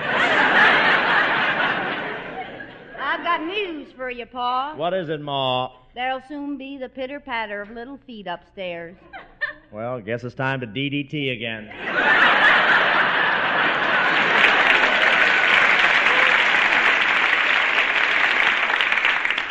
Hey, okay, Ma, get the children in the house and we'll eat. All right, I'll get Lem, Clem, Rufus, Walter, Albert, Effie May, Janie, Betty, Lou, Charles, Cy, Jack, Fred, George, Nellie, Billy, Clarence, Hiram, Helen, and Jean. And I'll get John, Harvey, Cletus, Zeke, Dan, Judy, Joe, Nancy, Carolyn, Bertie, Eleanor, Little Daisy, Sam, Kate, Tom, Abner, and Teddy. Well, that takes care of the twins. Who'll get the single ones?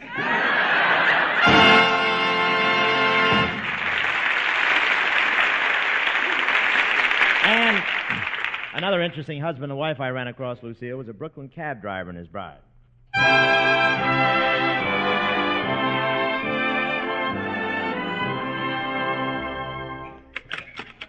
Hey, hi there, Rita. Hello, Allie. Boy, it's good to be home. I'm beat. I had a tough day today. Some tough day hanging around the polo grounds kicking DeRocher.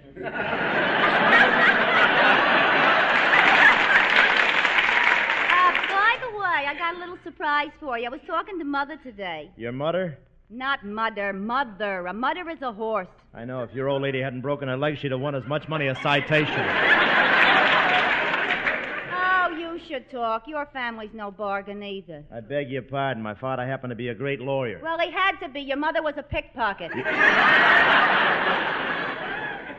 Keep quiet. Yeah, shut up. Yeah. Me, married to a cab driver. Ain't you got no ambition? What'd you want to be when you were a little boy? A little girl.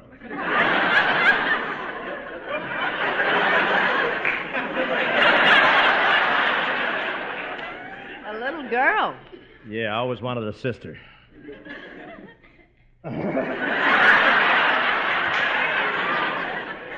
Now let me alone. Fine reception I get after I had such a big day out in the street with my cab. A big day. What happened? You run over a cop? No, I got a $10 tip. Oh, a $10 tip. Oh, well, goodness. I just love 'em, Biggie Wiggy Owlsy Wowsy. Rita Weeta's going to kissy wissy, my great big daddy Allikins. What happened?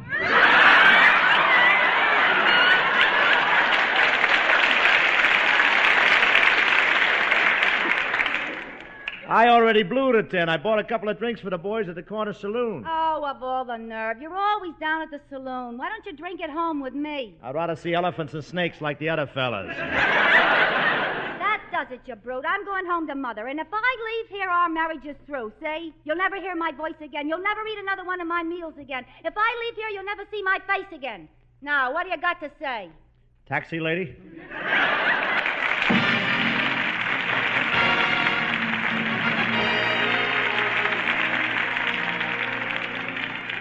All thanks for the memory of the progress being made in the cancer drive to aid. Research for cure that you ensure. With every cent that's paid. We thank you so much. And thanks for the memory of doctors whose great role is curbing cancer's toll. Let's underwrite the doctor's fight. Help them reach their goal. We thank you. We thank you so much. I want to thank Lucille Ball very much. Folks, if you were living in one of the battered towns of Europe and somebody gave you a choice between a gold wristwatch and a cake of soap, you'd reach for the soap. In thousands of homes in Europe tonight, the soap dish is empty, and believe me, it's tough on a mother's heart to see her children with grimy bodies and know that she's fighting a losing battle against dirt and disease. And that's why it's so wonderful you folks mailing all those Swan soap wrappers to Care, Boston 1, Massachusetts. You know, of course, that for every 2 Swan wrappers you send to Care, Boston 1, Massachusetts, our sponsor is sending 1 cake of Swan free to the kids of Europe. And, brother, are you ever sending in the Swan wrappers? It's wonderful. The need for soap for Europe's children is great. The more Swan wrappers you send in, the more kids will be clean and healthy. Here's a cable from Robert Blake, Director of American Aid to France. Meeting soap needs indispensable to restoration of decent health standards. Best wishes and success in campaign. Pierre Schneider, French Minister of Health, cables. All success to radio campaign bringing more health through care to war-damaged countries. Isn't this an easy way to do a wonderful deed, folks? Just mail 2 Swan wrappers to Care, Boston 1, Massachusetts, and a sponsor we're mighty proud to work for will put another cake of Swan on those empty soap dishes in Europe. Thank you, and good night.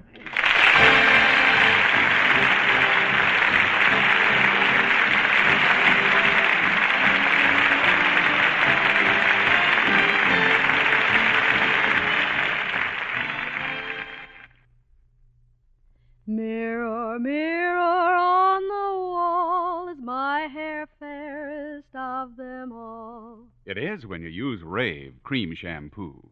Rave leaves your hair so clean, so soft, and yet so very easy to manage. Easy to manage because the pure lanolin in Rave is specially blended with other important ingredients to make hair behave, even on shampoo day. Your hair will be well groomed if you use Rave. R-A-Y-V-E. Rave cream shampoo.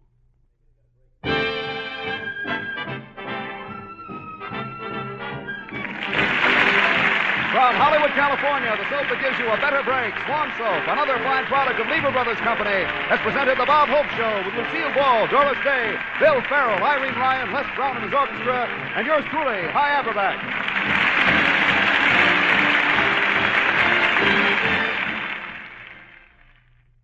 This is NBC, the National Broadcasting Company. Company. Company. Company. Company. Company. Company.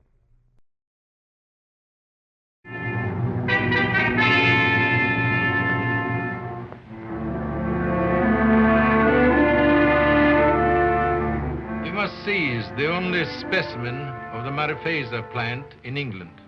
That flower is the only known antidote for werewolfery. A very interesting folk tale, but of no value to the police. I warn you, sir, unless you secure this plant, there'll be an epidemic that will turn London into a shambles. When my experiments are completed, I will show their results to the entire world. Not before. Remember this, Dr. Glendon. The werewolf instinctively seeks to kill the thing it loves best.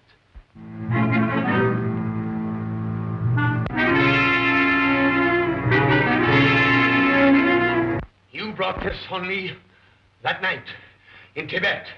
Sorry I can't share this with you.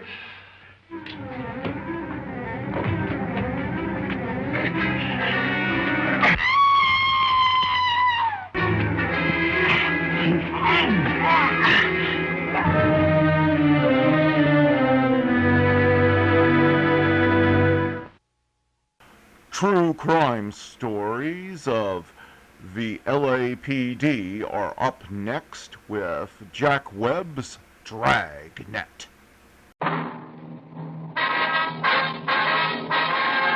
Sound off for Chesterfield. Chesterfield, first cigarette in America to give you premium quality in both regular and king size, brings you Dragnet.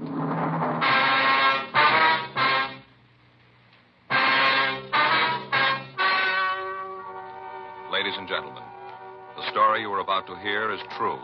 The names have been changed to protect the innocent.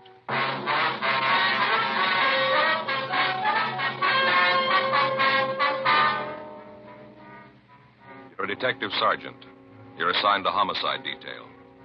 A nightclub manager has been robbed and killed. The killers made good their escape. Their identity is unknown. Your job, get them.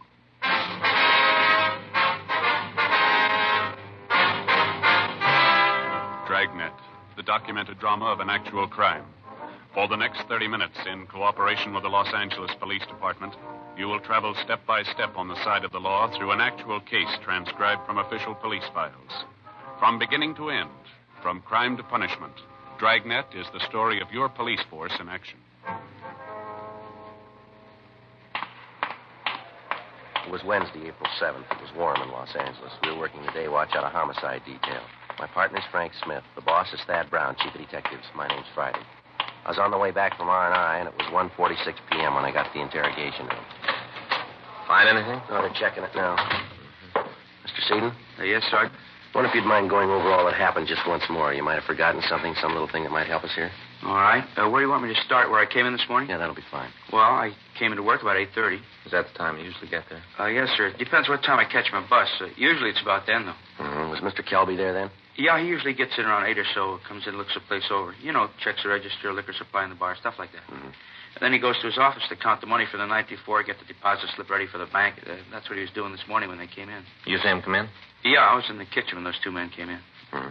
First, I thought they were salesmen. Both of them were dressed kind of nice.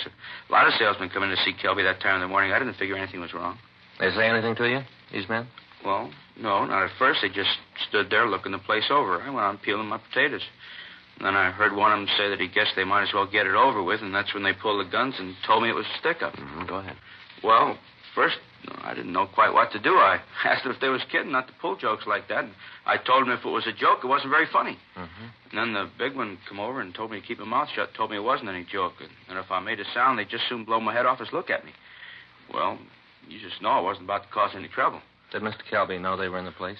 No, not then. You see, he keeps the door to his office closed when he's counting the money, and I thought about yelling to him, but then when I looked at those two guys, I thought about what they'd said about killing me. I decided not to. What'd these men do then? The tall one walked over to the door of Mr. Kelby's office and knocked on the door, and Mr. Kelby said for him to come in. Mm-hmm. And they opened the door and walked in. He saw the guns, asked them what they wanted. Told them they'd better get out of there with those guns, not to cause any trouble. The little one laughed at him and said they wanted the money and that Kelby was the one who shouldn't cause any trouble. I see. Go ahead. Well, the little one started to pick up the money and stuff it in his pockets, and Mr. Kelby told him they better leave it alone, that he had friends to take care of him. And the two of them said something I couldn't hear. The little one told Kelby that his friends wouldn't do him any good. And that's when they shot him. Which one actually shot him? Oh, the little one. He's the one who said that thing about the friends. Well, did you try to do anything to help Kelby while all this was going on? Well, what could I do? I told you what those guys said. Kelby wanted to be a hero, save the money. Fine. It wasn't his money. It belonged to the owners. Look, I tell you, Sergeant, money isn't worth that much. They nail you into that box, and they don't throw a bank book in. Those guys told me to stay put. I stayed put. What did these two fellas do after they shot Kelby? Well, the big one was real surprised, like he didn't know the little one was going to do it. Yelled at him he was a fool, said he was a stupid fool. Those were his exact words. And the little guy finished getting all the money, and then they ran out. Well, I'll tell you, I was scared to death they were going to kill me, too. It looked like it for a minute, too. How do you mean? Well, when they ran through the kitchen of the back door, a little one stopped and asked what they was going to do about me. I thought, sure, my number was up. Big one said not to make it any worse, to leave me alone. Then they ran out of the place. And boy, that's when I called the cops and those other guys, out there in the car. And then you came. And the rest you know. Now, you're sure that you've never seen any one of these men before? Well, sir, I'm pretty sure I haven't. I wonder if you can give us some kind of a description on these two men.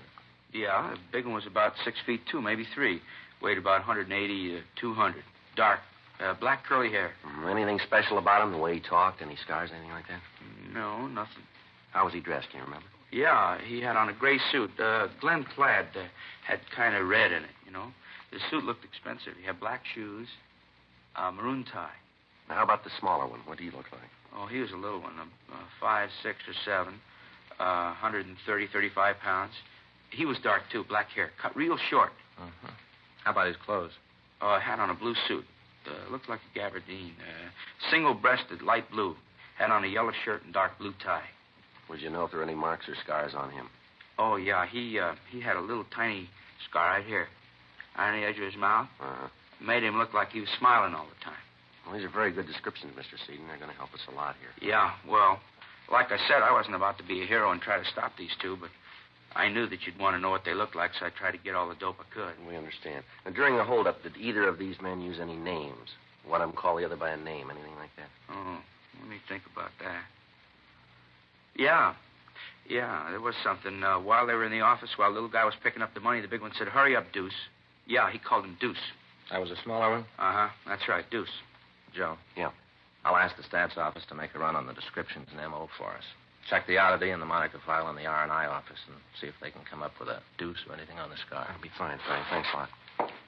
Hey, you got cigarettes, Sergeant? Yeah. There you go. Thanks. Yeah, how about a match? Sure. There you are. Thanks. Yeah, it's a terrible thing, you know, Kelby being shot. I'll probably lose my job. How's that? I'll probably lose my job. The owners will figure, sure, I should have tried to stop those guys. Well, those are the breaks. You said that when these men came in, the door to the manager's office was closed. Is that right? Oh, yes, sir. Mr. Kelby always kept it closed when he counted the money, just like I said. Uh-huh. Well, then it looks like the men knew that Kelby would be checking the money at that time, doesn't it? That they knew the layout of the place when they came in. Yeah, you know, I never thought of that. By gosh, that's what must have happened. They sure seemed to know what was going on. Anybody else that was usually around at that time, would you know? Anybody that might have known that the manager worked the accounts at that particular time? No, there's nobody else around. But I don't think that Mr. Kelby kept it a secret about the money. Was Kelby conscious at all after he was shot? Do you remember that? Not more than a minute. I ran over to him right after the men left. I wanted to see if I could help, you know. Okay. Yeah, he was shot pretty bad. They'd hit him in the stomach. He was all doubled up. Terrible. He looked up at me and said, "I know." And his voice kind of trailed off. That's all. Just, I know. Stats office is making the run, Joe. They got out the local and the APB on the suspects. Nothing that matches the name Deuce and nothing on the scar. Anything from the crime lab yet? No. Checked by the office. While I was there, Murphy called from Georgia Street. Anything? Yeah, not good. What? Kelby died, never regained consciousness. With the death of the victim, any information he might have given us about his killers was gone. The one witness to the murder was shown the mug books, but was unable to identify the suspects. Sergeants Gillen Cenas and Danny Galindo canvassed the neighborhood and came up with the driver of a bakery truck who thought he'd seen the killers leave the club. He told them that two men answering the description given us had walked out of the club and gotten into a late model Mercury sedan. He'd not been able to get the license number of the car, however. He was brought into the office and shown the mug books, but he was unable to point out the killers for us. In checking the neighborhood, Encinas and Galindo had come up with a waitress who had seen two men answering the description of the killers loitering around the area. She also described the Mercury sedan, but said that she hadn't paid much attention to it. Because of the smoothness with which the hold-up men had operated, indications led us to believe that they had been tipped off by somebody working for the club. Proceeding with this theory, we checked with the club owner, a Mr. John Watson. We found him in the kitchen of his home. Hope you don't mind if I finish up here, officer. No, not at all, Mr. Watson. Guess it seems a little silly to you for a man to be in the kitchen. Kind of a hobby of mine, cooking. Yes, sir? Making a cheesecake. Got some friends coming over tonight. Figured a cheesecake might taste good later in the evening. Yes, sir. You go right ahead. We just have a few questions we'd like to ask you. About the robbery? Terrible thing. I don't understand why Kelby just didn't give him the money. Not give him any reason to shoot. Do you have any idea who might have known that the money would be in the office at the time? And almost everyone that worked in the place, not making mention of the salesman that came in. Would you hand me that rolling pin over there? Yeah. Here you are. Thanks.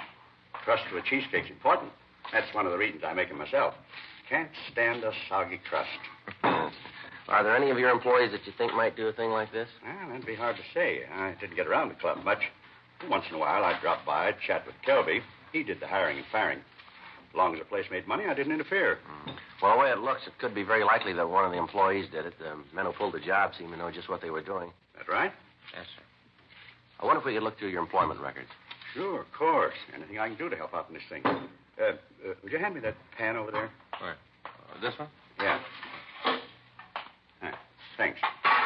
Get this crust into it, and the cheesecake's about ready. Yeah, sure, you can look at the records. Don't see what that's going to show, but you're welcome to them. What kind of a car do you drive, Mr. Watson? New Lincoln. Just got it a couple of weeks ago. Any of your employees drive a late model Mercury that you might know of? No. Oh, like I said, I don't really have a lot to do with the actual operation of the club. Crosby took care of that. Good manager. Did a fine job. Can you tell us how much money they took, sir? Well, near as we can tell, it came to a little over $1,100. Some of that was in checks, that we cashed for our customers. Well, that finishes that. Get this together. Now, get it in the oven. Looks good, doesn't it? Yes, sir. You should taste it. Set it for $3.50 for 25 minutes, and that does it. Yeah. Now then, can I get you officers anything? Cup of coffee, something like that? No, sir. If you just arrange for us to check your employment records. Certainly. I'll call the club right away. We'd appreciate that. My brother-in-law's down there looking after things now. He's an idiot. Never could get a job on his own. I only hired him because my wife insisted on it. Yeah, he'd probably botch up the whole thing. Usually does. Well, if you'd call him, sir. How's Kelby's condition? Going to be laid up long? Well, Mr. Kelby's dead, sir. We thought you knew. No, I hadn't heard. Oh, I can hardly believe it. Such a ruthless thing. Just terrible. Kelby was such a good man. Everybody that worked for him liked him. Didn't have an enemy in the world. He had two.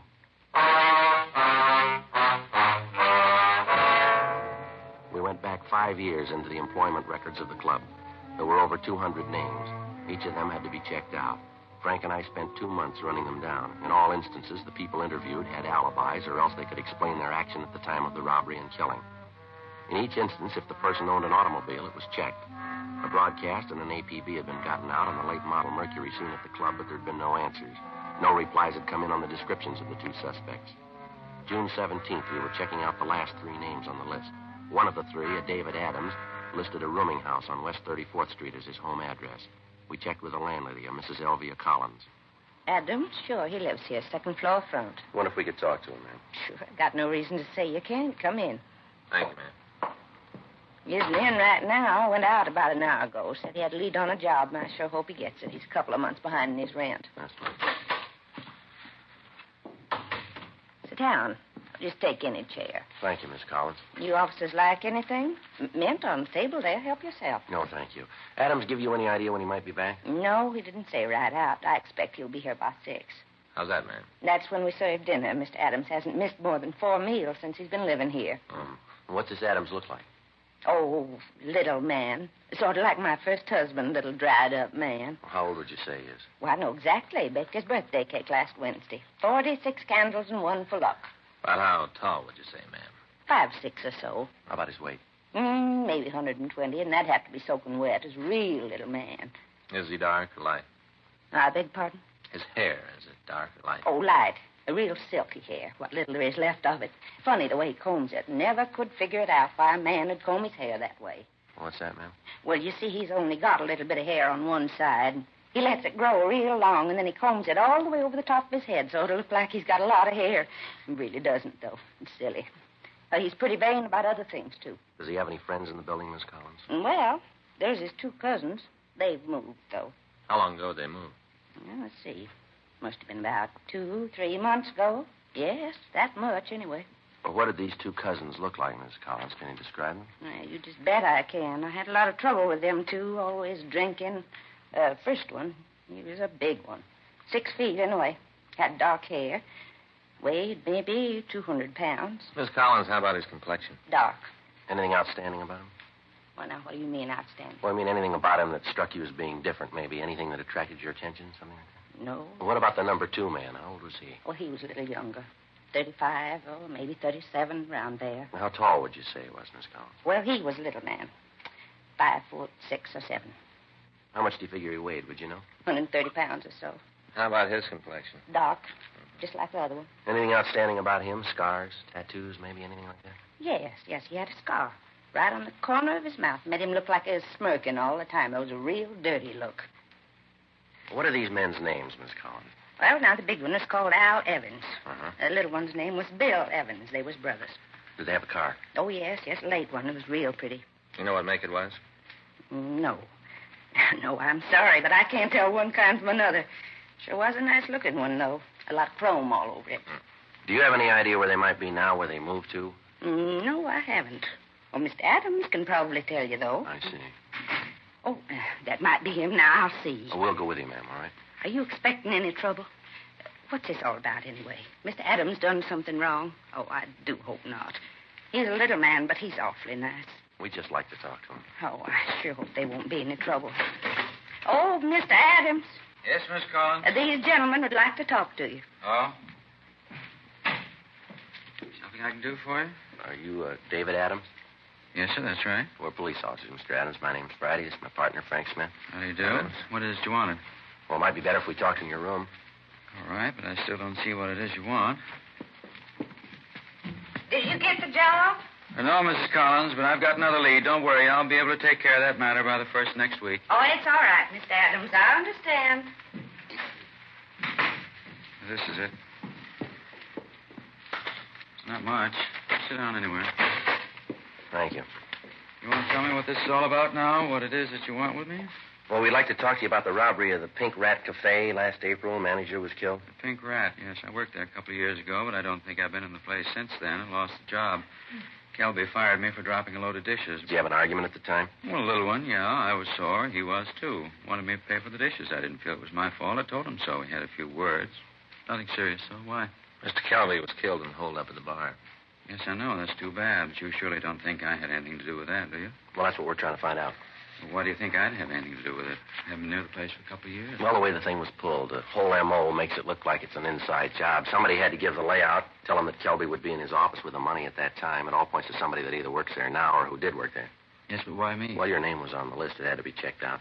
Adams, you got any relatives in town? Not now. I had a couple of cousins. They were out here for a while. What are their names? Alan Bill Evans. Mind if we look around your room? No, I got nothing to hide. Go ahead and look around. You won't find anything. Thanks. What is it about my cousins? You figure they had something to do with the thing? Well, we think they might have. Their descriptions match the ones we got from the witnesses. You've been talking to old Mrs. Collins. She's the one who told you about Alan Bill, isn't she?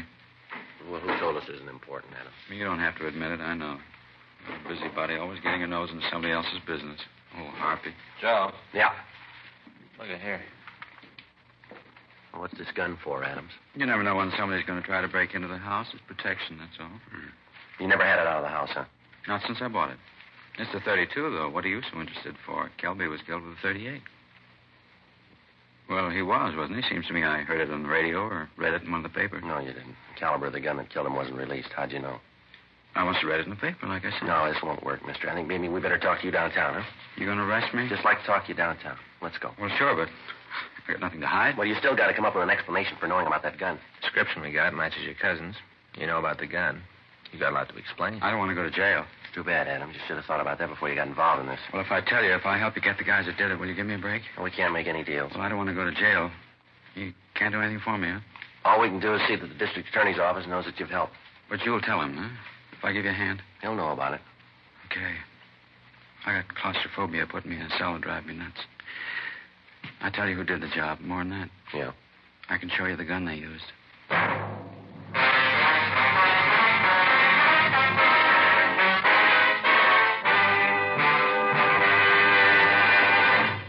You are listening to Dragnet, the authentic story of your police force in action. Listen to what the nation's press has had to say about Chesterfield's. Atlantic City Evening Union. Wholesalers and retailers report an extraordinary demand for Chesterfields in both sizes, with sellouts in many instances. Cleveland Press. Dealers everywhere report the big pack sale phenomenal. Last week in Cleveland, some areas reported the long-size Chesterfield outsold all other brands. And from all over the country, we're getting reports from dealers telling us no product they ever handled has grown so fast in so short a time as king-size Chesterfields. Yes, with the buying public today, high quality for the money is a must. And that's why so many smokers are changing to Chesterfield. First cigarette in America to give you premium quality in both regular and king size. King size Chesterfield is exactly the same as regular Chesterfield, except it's larger.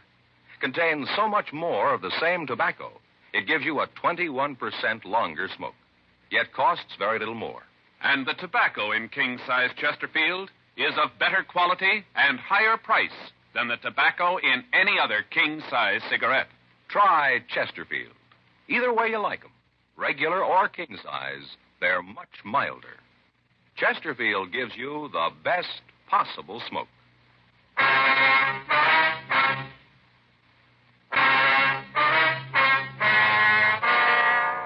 We took David Adams back to the office and checked the gun with pawn shop records. It was clean. We printed him and checked him through R&I. We took him over to Westlake Park, and he showed us the approximate place in the lake where the gun had been thrown. He explained that his two cousins had talked him into helping them with the robbery of the club. He also said that as soon as he found out that there'd been a shooting, he'd washed his hands of the entire affair and told them that he'd have nothing more to do with it. The loot from the robbery had been divided between the two cousins, Adams taking no part of it. It took us 2 hours of searching before we were able to find the gun.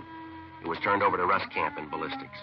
He fired test shots from the gun, and comparison with the death bullet showed that it was the murder weapon.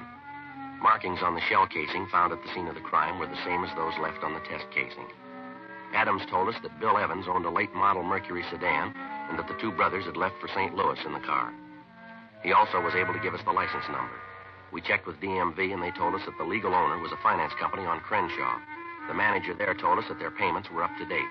They were able to give us a St. Louis address used as a reference by Bill Evans. We called the St. Louis Police Department, gave them a rundown, and asked them to pick up the Evans brothers for us. The witness to the killing was unable to identify David Adams as one of the holdup men. He was taken to the main jail and booked on suspicion of 287 PC. Frank and I waited for word from the St. Louis Police Department. They're all the same, aren't they, Joe? What do you mean? Well, put any of them in a tight spot, and they'll spill all they know to save their skins. Well, it seems that way, doesn't it? Adams seems pretty sincere, though. Seems like he does really want to help. Well, we'll know more when we hear from St. Louis. You figure that Adams is telling the truth? I don't know. The story seems to check out about how he laid the thing out for him, showing us where the gun was. Being that far back in his room, Red, make that part about him not taking any of the money fit. I'll get it. Homicide, Friday.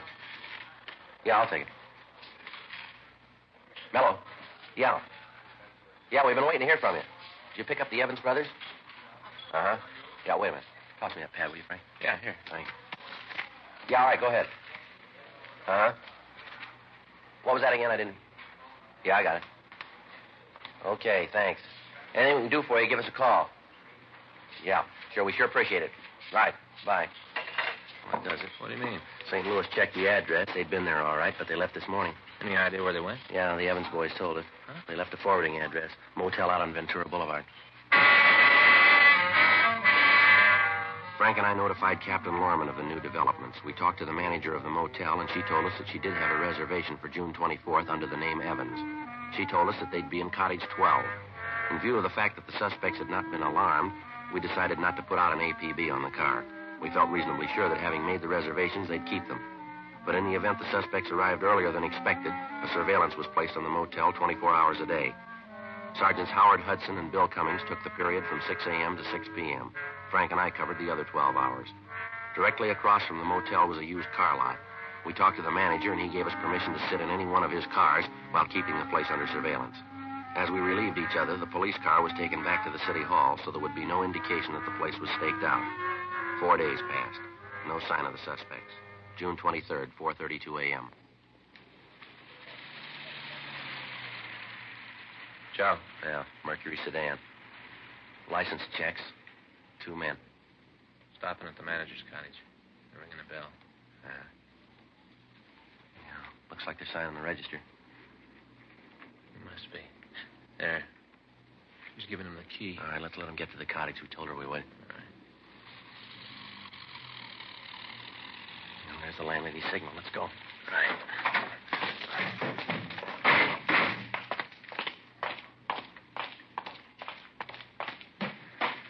Cover me. Yeah.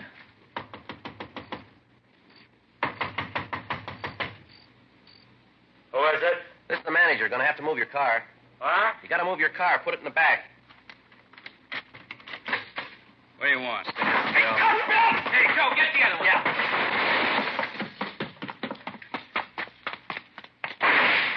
Get away from the cop. Leave me alone. All right, give it up, mister.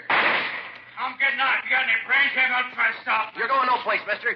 You can't get over that wall. Throw that gun out here. You haven't got a chance. Not sure, Arthur. You'll never take me. All right, hold it up, Evans.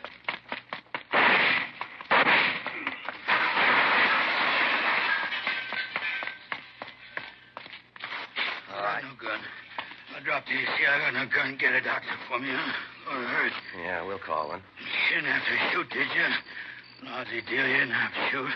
You didn't give me much choice, mister. I wasn't trying to hit you, just trying to scare you, that's all. I had one hit you, I'm a good shot. I knew what I was doing. Yeah, you proved you're a good shot. What do you mean? When you killed Kelby.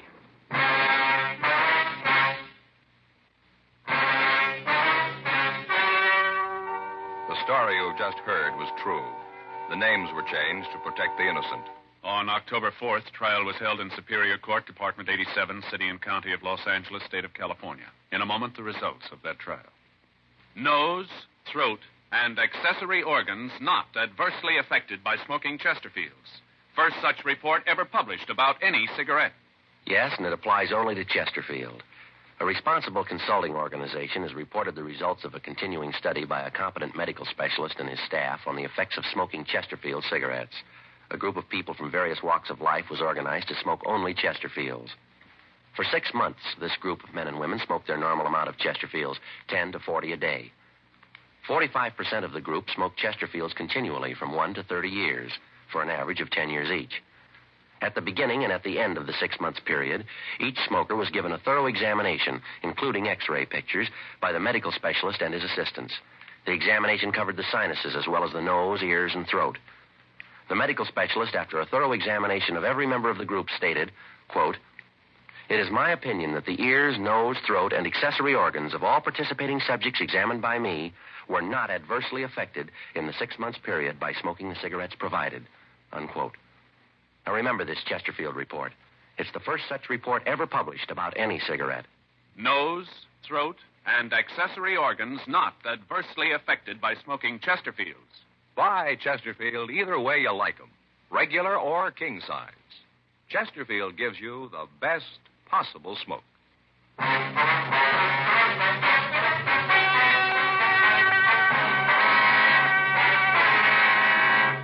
William M. Evans and Alfred T. Evans were tried and convicted of murder in the first degree. They received life sentences in the state penitentiary. Because David R. Adams had turned state's evidence, and since he was not actually involved in the crime, in the interest of justice, the charges against him were dismissed and he was released from custody.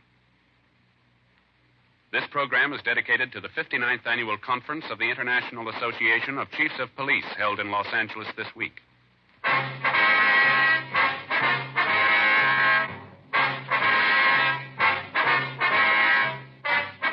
You have just heard Dragnet, a series of authentic cases from official files. Technical advice comes from the Office of Chief of Police W.H. Parker, Los Angeles Police Department. Technical advisors Captain Jack Donahoe, Sergeant Marty Wynn, Sergeant Vance Brasher. Heard tonight were Ben Alexander, Virginia Gregg, Jack Crucian. Script by John Robinson. Music by Walter Schumann. Hal Gibney speaking. These great programs sound off for Chesterfield. Radio, Dragnet, The Dean Martin and Jerry Lewis Show. And every weekday, Arthur Godfrey time. On television, Dragnet, Gangbusters, Arthur Godfrey and his friends, and the Perry Como Show. Tomorrow, you'll want to sound off for Chesterfields, because either way you like 'em, regular or king size, Chesterfield gives you the best possible smoke. Chesterfield has brought you Dragnet, transcribed from Los Angeles.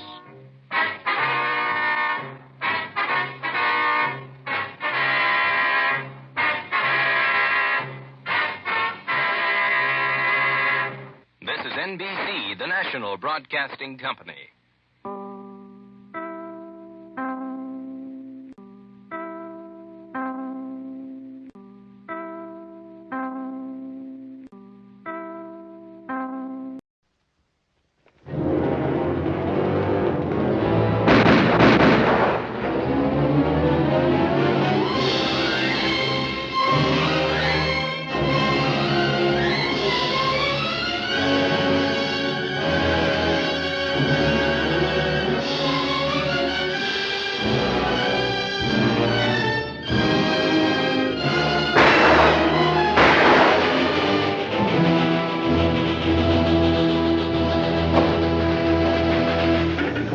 Get away with it, Cody. Cody, huh? You got a good memory for names. Too good. How do you like that, boys? A copper. And I was going to split 50-50 with a copper.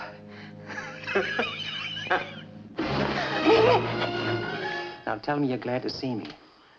Only say it slowly. All I wanted was for you to come back. That's the truth. I love you, Cody. I love you.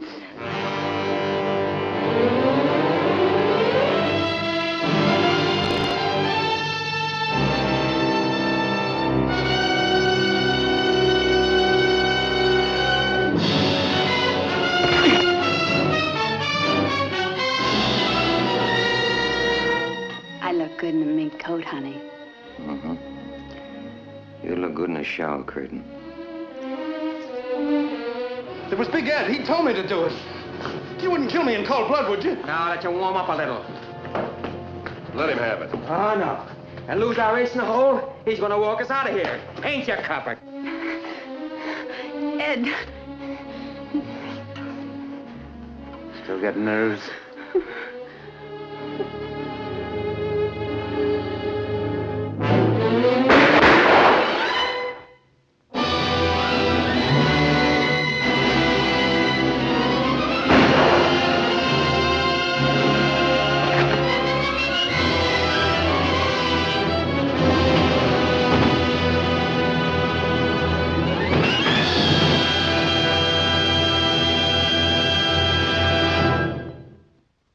Now, let's drop in to Duffy's Tavern.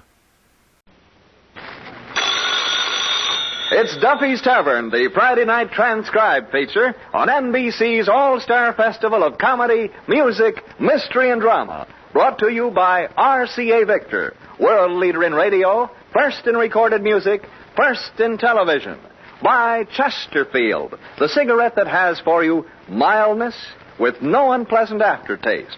The cigarette that brings you Bing Crosby and Bob Hope. And by the makers of Anacin, for fast relief from pain of headache, neuritis, neuralgia. And now here we go, friends, to Duffy's Tavern with Slapsy Maxie Rosenblum, Arthur Treacher, Bert Gordon as the Mad Russian, Hazel Sherman as Miss Duffy, and starring Archie himself, Ed Gardner. Hello, Duffy's Tavern, where the elite meet to eat. Archie the manager speaking. Duffy ain't here.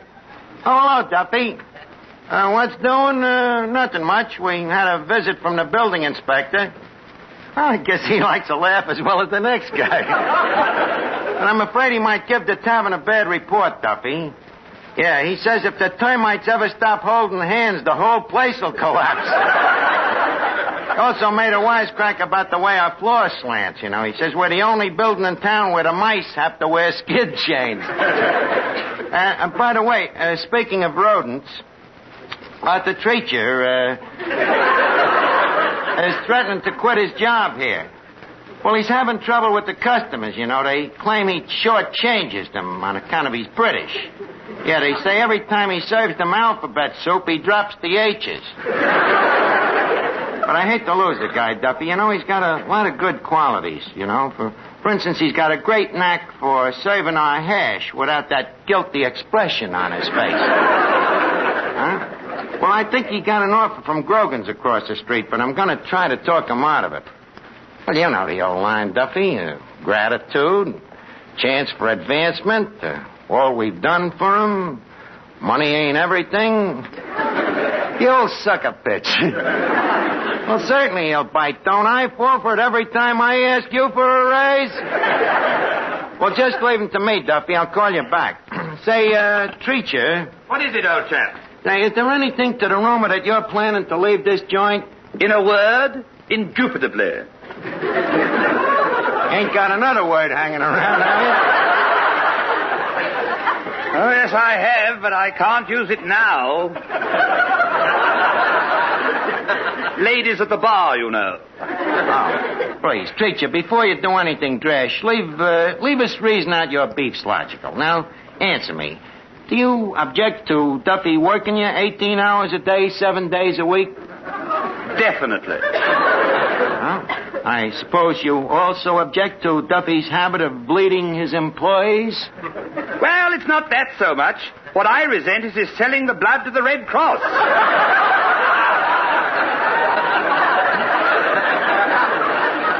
And I suppose you also object to not being paid no salary? Decidedly. Treacher, I'm afraid you didn't enter this discussion with an open mind. Don't you realize that money can't buy happiness? Perhaps not, but with money one can have such a jolly time being miserable. Now, if you'll excuse me, I'll pack my snake bite kit and prepare to leave. Hello? Okay, Miss Duffy, it's for you. Who is it? Vera Fogarty? No, it ain't Vera Fogarty. Strangely enough, it's a man. A man? Give me that phone. Hello, Miss Duffy speaking, and I'd love to. What? Archie, it's Papa. So what, since when are you so choosy? Are you a wise guy? What is it, Papa?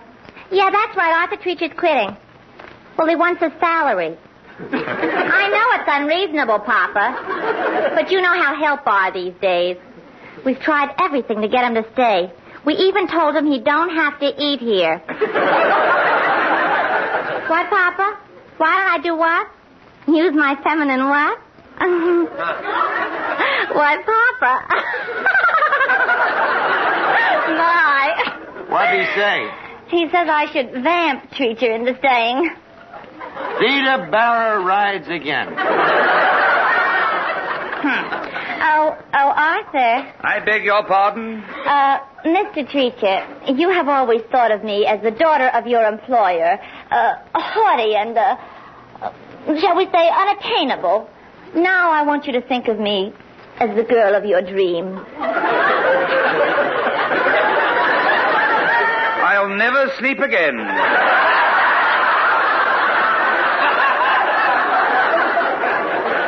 Oh, Arthur, don't fight your true feelings for me. If I stood close to you and closed my eyes and tilted my head back and back and back, don't you know what would happen? Eventually, old girl, you'd fall flat on your chignon. Oh, Arthur, you're just bashful. Here, look. My lips are puckered. My eyes are closed. I'm putting my arms around you. Miss Duffy, leave go of me. Oh, where's Treacher? He escaped in time. Now, wait a minute. Here comes a customer. Well, good evening, sir. How do you do?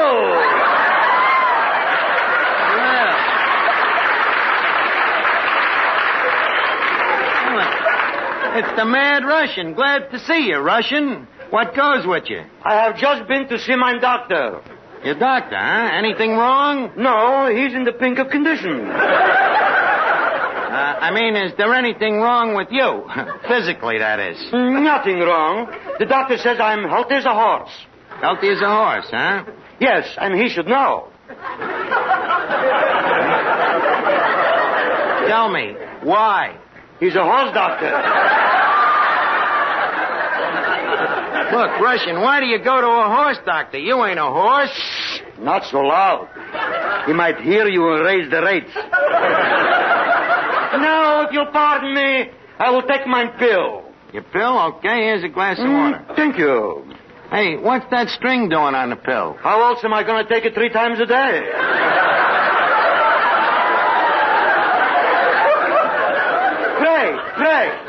Pray, tell me. There is a rumor hanging on the grapevine that Arthur Treacher has escaped. Well, you might, so to speak. We had a little difference of opinion over money. Money? What's money? As I always say, be it ever so humble, there is no place like home. What's that got to do with money? Plenty. I owe 6 months' rent. Which reminds me, I am in the market for a job. In the job for a market. Either way. Which way would you like it? I am in the market for a job. Well, a job you want, huh? Tell me, what can you do? He asked me what I could do. Come to think of it, what can I do? I'll tell you what you can do. You can go across the street to Grogan's and see if Arthur Treacher is working there. Wait. You are asking me to be a double-dealing, low-down, double-crossing spy? Well, Me, a spy? I'll give you 6 free drinks on the house. 6 free drinks? Yeah. Shake hands with Matza Harry.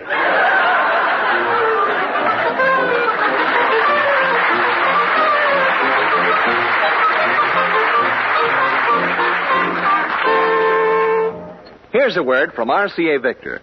Friends, if you study the room you're in right now, you'll realize that you can't buy furnishings piece by piece without the final picture in mind. It's that way when you buy television, too. Now, here's how to get the most out of your television dollar. Consider the complete home entertainment picture, radio and records, as well as TV. Instead of having many instruments scattered about, why not settle for one fine cabinet that costs less and contains your complete home entertainment needs? Such a one-cabinet combination is the RCA Victor Rutland. Open the doors on the Rutland's 18th century cabinet, and you'll find 17-inch million-proof television with its clear, steady pictures, AM and FM radio, and the Victrola 45 record changer, as well as a changer for 78 and 33 1/3. Yes, so many more families are becoming television owners this week. If you're one of them, remember to see and listen to the exciting new Rutland at your RCA Victor dealers. You know, Miss Duffy, I don't blame Treacher if he takes that job with Grogan's. What do you mean? Well, the lousy way your old man treats people. You know, after all, there comes a time in the course of human events when all men is created equal. Archie, you stole that speech from somebody. I did not. Then where did you get it? I got it from Thomas Jefferson. That's the trouble. You'd be better off if you'd listened to Papa instead of your dopey friends. Miss Duffy, Thomas Jefferson is not a friend of mine. He happens to be the deceased father of our country. George Washington was the father of our country. You think a country this big only had one father? What's that got to do with Arthur Treacher? He's an Englishman. What was George Washington? An Englishman. Touché. If you ask me, I should have been just as smart as Treacher and quit working for that old man of yours long ago. What price gratitude? Gratitude to who? To Papa, who made you what you are today. You worthless good for nothing. Look, Miss Duffy, don't give me them honeyed words. Boy, when I think what I could have been if I didn't come to work here 10 years ago. What could you have been? What could I have been? It so happens that the very morning your father hired me, I turned down a splendid opportunity to go on relief. From there on, who knows? Archie, my boy, come here. Come here? Excuse me, what is it?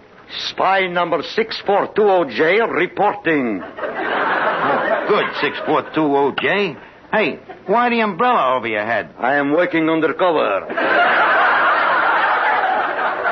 Well, that's very sleuthy. Now, tell me, what's the dope? I mean, outside of you. Just a minute. Are we alone? Yes. But who is that standing beside you? That's you. I know.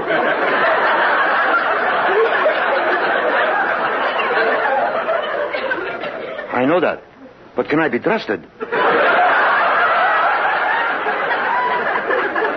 Well, I guess we'll have to take a chance. Tell me, what's doing over at Grogan's? I regret to report that Treacher is working with the enemy. Well, then there's only one thing to do. We got to hire another waiter. What's about giving me the job? Me? Look, I'm sorry, Russian. We got to have somebody a little more high class, you know, a little more refined than you. Hello? Bowery Bum Personnel Service? This is Duffy's Tavern. We need a waiter. The qualifications? Well, you know, somebody who knows the cultured little touches, like preparing a tasty Mickey Thin, or pouring iodine on a steak to make it look rare. You know, the subtle little niceties. Huh? The hours? Well, he works from 7 to 3. That's 7 a.m., of course. No, the 3 is a.m., too. The salary, 20 a week and 50%. That's right, 50% of what he shortchanges the customers. You got a man? Okay, send him down.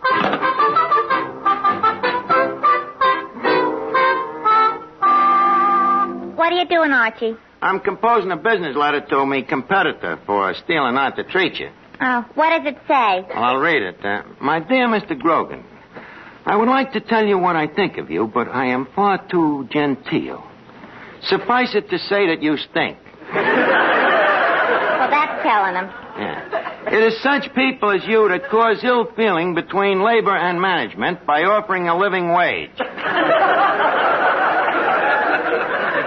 In closing, may I say that you are nothing but a crook, a swindler, and a no-good crumb. I remain the same. Signed, Archie. P.S. In addition to the above, Grogan, you are the most gruesomest man that I have ever seen. Hiya, Bud. Grogan, you are one of the most gruesomest men I have ever seen. Now, what can I do for you, Dimples?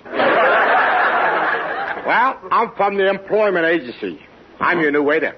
A waiter? You don't look much like a waiter. Too pretty, huh?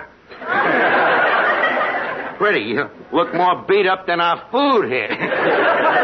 So what do you want for 20 a week? Shirley Temple? Hey, you know, you're pretty fast with the repartee, you know. Hey, would you mind answering a few questions? Okay. What's the category? Well, the quiz kid. First, what's your name? Rosenblum. Hmm? Born? Yep. I've heard that one a million times, but this is the first time I ever doubted it. Tell me, what education did you have? Did you go to high school? High school? Yeah. Does that come before or after college? Let's skip it. I think I did. I mean, did you ever go to school, stupid? Yeah, and I came out stupid, too. I'll buy that. Well, any other questions? Yeah, how long you been a waiter? How long? Well, what time did you call the agency? Look, Bud. What? Where did you ever work? Oh, Madison Square Garden, the Legion Stadium, the St. Nicholas Arena. Just a minute, Rosenblum. You ain't Maxie Rosenblum, the fighter. Yep, that's me.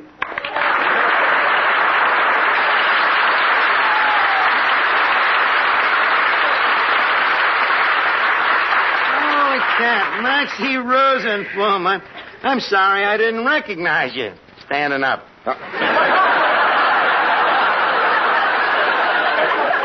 You know, I've seen you fight a dozen times, Maxie. I remember the night you fought King Levinsky. Yeah, that King Levinsky. What an unfair fighter. What do you mean, unfair? Well, every time I stuck my thumb in his eye, he'd foul me.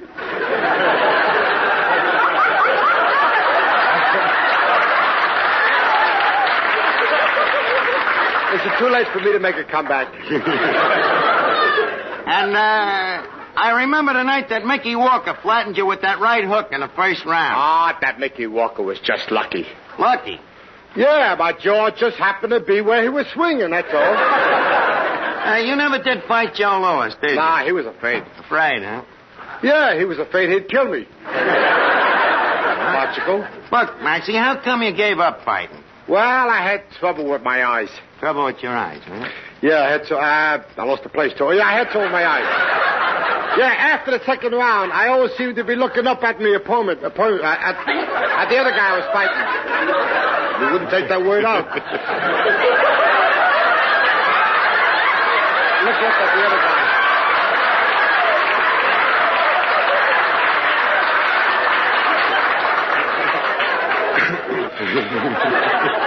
Now, look, maybe I'll hire you. You know, I'm partial to fighters, Maxie. I used to be a fighter myself, you know. You were a fighter?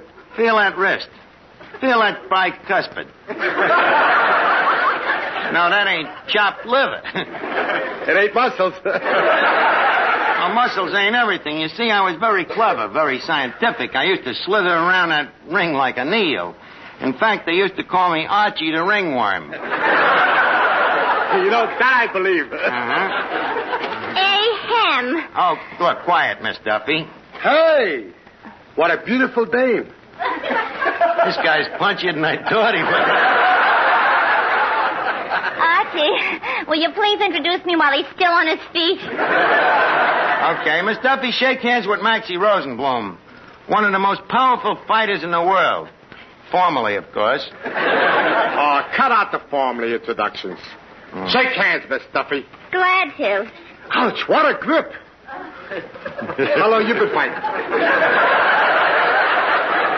She got that grip rowing out the battleships.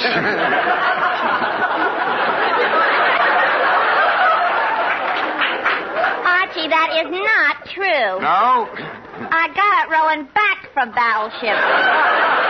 I know it had something to do with defense. Oh, Slapsy. Yes? I'm not doing anything tonight. Swell. Let's go over to Stillman's Gymnasium and spar a few rounds, huh? Oh, please, Maxie, that would hardly be a fair match. Maybe you're right. You've been out of the ring much too long. Look, Miss Duffy, 7, 8, 9, 10. You mean? Out. Now, Maxie, about this job here as a waiter. Mm-hmm. Now, here's our standard waiter's contract. Just close your eyes and sign here. Sign my name? Yeah. If I could write, do you think I'd work in a joint like this? If you can't write, how can you take down the customer's orders? I got a system. You got a system, huh? Yeah, I make X's. Uh-huh. 1 X for a salad, 2 X's for soup, and 3 X's for meat and coffee. 3 X's for both meat and coffee? Yep. Well, how can you tell which is which? Easy. If you drink it, it's coffee.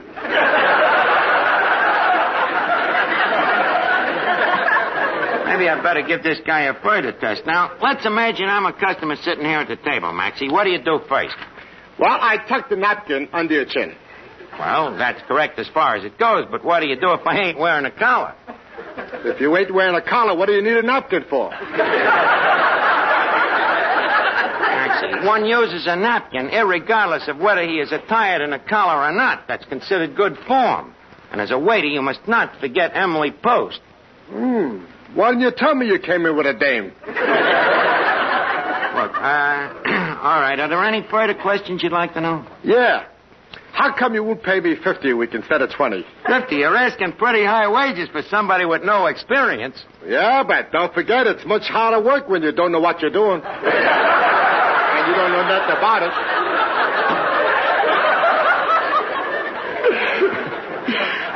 Look, nothing doing, Maxie. It's $20 a week. Take it or leave it. Okay, but before I start, I want one thing misunderstood. What? Anybody that says anything around here I don't like gets a punch in the nose. You understand that? Does that go for everybody? Everybody, including you, ringworm. Oh, yeah? Now, look, I'm the manager here, and I'll say anything I want anytime I feel like it. You will, huh? Anytime I feel like it. Okay. Go ahead and say it. Well, right now, I don't feel like it.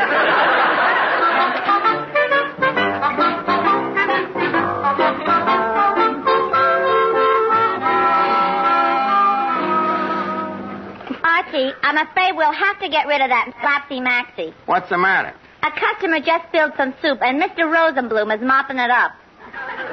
Well, what's wrong with that? He's using the customer for the mop.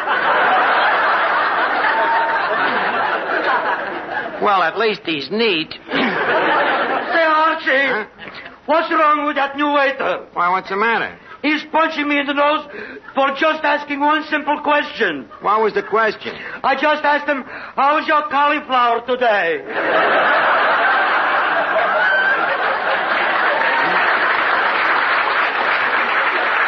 Well, see, I'll have to take care of this guy. Hey, Maxie. What do you want, jerk? If I wasn't such a coward, I'd thrash this guy. Look, Maxie, didn't them 5 guys you just served 5 beers to leave just now? Yeah, they left. What about it? Where's the 2 bits for the 5 beers? Oh, they didn't pay me 2 bits for the beers. They just left me a tip. How much was the tip? 2 bits. You want to make something about it? Well, no, I was just thinking what generous guys they were. Okay. Now, I'm in the middle of eating. Don't bother me again, huh? And bring me another plate of hash, huh? Yes, sir. One hash coming up.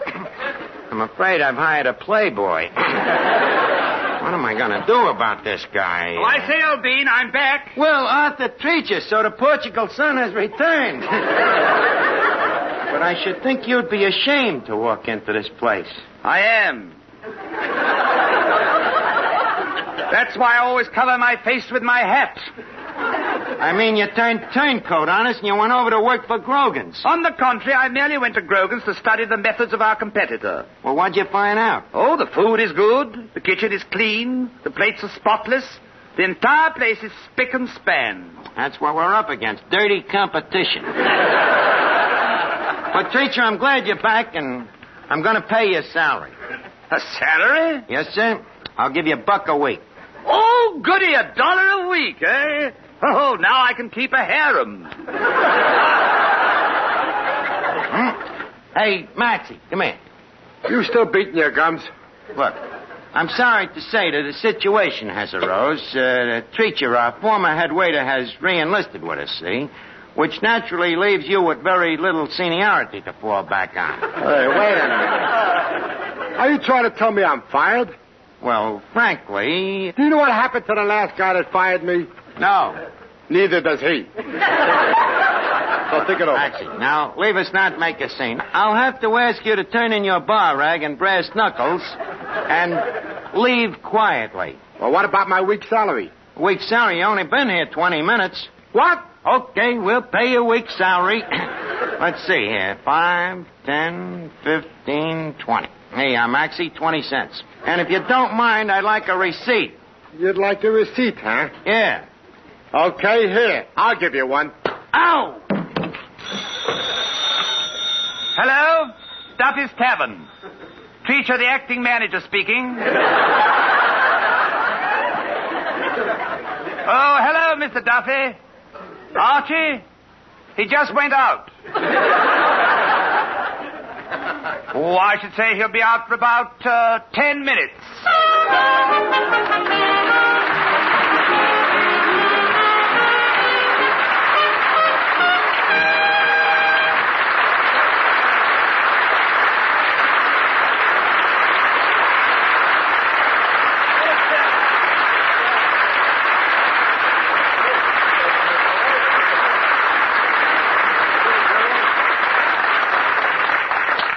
Here is something you should know if you ever suffer from the sudden pain of headaches, neuritis, or neuralgia. It's a way to ease the pain, often within a few minutes. A way that is incredibly fast and effective. It's Anacin. Anacin is like a doctor's prescription. That is, Anacin contains not just one, but a combination of medically proven active ingredients in easy-to-take tablet form. Thousands of people were first introduced to Anacin through their own physicians or dentists. But today, these tablets are in such widespread use that all drug counters have them, and anyone may enjoy their benefits. Next time you suffer from the pains of a headache, neuritis, or neuralgia, by all means, try Anacin. You'll like the convenience of Anacin tablets, and you'll be delighted with Anacin's incredibly fast action. Anacin. Anacin. Ask for Anacin by name today at your druggist's. Listen again next week, friends, to Duffy's Tavern, the Friday night transcribed feature on NBC's All-Star Festival of Comedy, Music, Mystery, and Drama. Brought to you by RCA Victor, world leader in radio, first in recorded music, first in television. By Chesterfield, the cigarette that has for you mildness with no unpleasant aftertaste. The best cigarette for you to smoke. And by the makers of Anacin, for fast relief from pain of headache, neuritis, neuralgia. Listen tomorrow evening for The Man Called X, starring Herbert Marshall, the Saturday night feature of the All-Star Festival.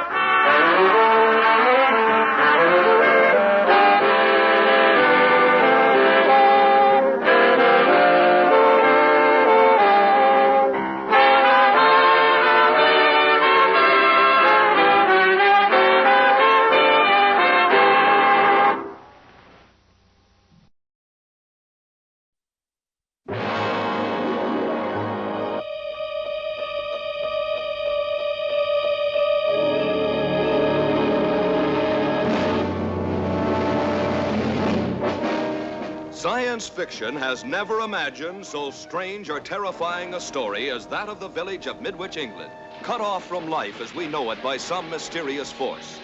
And later, at one and the same time, a child was born to every woman in the village. Children that grew to look like this. Beautiful youngsters behind whose fiery, hypnotic eyes lurked the demon forces of another world. They're not human. They ought to be destroyed. Forces put to such sinister use that it became a national emergency. We are gathered here as advisors, as scientists, as government experts. Have we established anything about the origins of these children? There is a possibility of the transmission of energy. Let me get this straight. You imply that these children may be the result of impulses directed towards us from somewhere in the universe. What we need is time to investigate. Are you aware of life on another planet?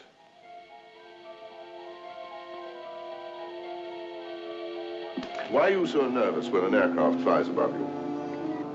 Until recently, we haven't been able to make our control reach as far as a high aircraft. Oh, now you have, is that it? Today, their control reaches out into space. Tomorrow, will it girdle the globe? There's nothing you can do to stop us. Leave us alone.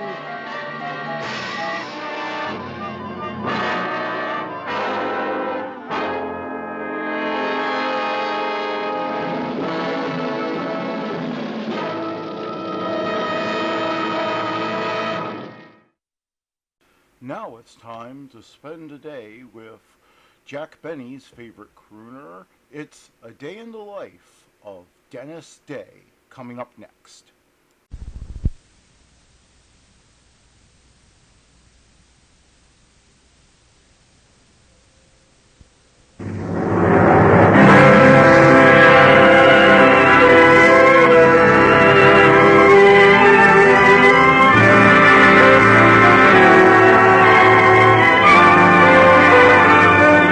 Ladies and gentlemen, Denis Day. Oh, that makes life seem worthwhile dwells in your eyes and the spell of your smile. Denis Day is brought to you by Colgate Dental Cream and Luster Cream Shampoo. Colgate Dental Cream to clean your breath while you clean your teeth. Luster Cream Shampoo for soft, glamorous dream girl hair.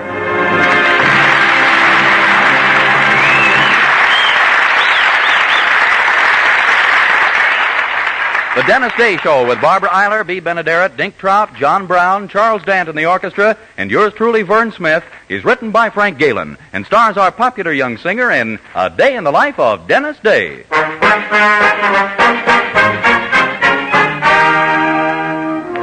Here's Denis with the story of the blue-tailed fly. When I was young, I used to wait on master and give him his place and pass the bottle when he got dry and brush away the blue-tailed fly. Jimmy crack corn and I don't care. Jimmy crack corn and I don't care. Jimmy crack corn and I don't care. My master's gone away. And when he'd ride in the afternoon, I'd follow after with a hickory broom, the pony being rather shy. When bitten by a blue-tailed fly, Jimmy crack corn and I don't care. Jimmy crack corn and I don't care. Jimmy crack corn and I don't care. My master's gone away.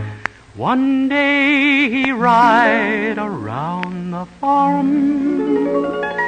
The flies so numerous they did swarm. One chance to bite him on the thigh.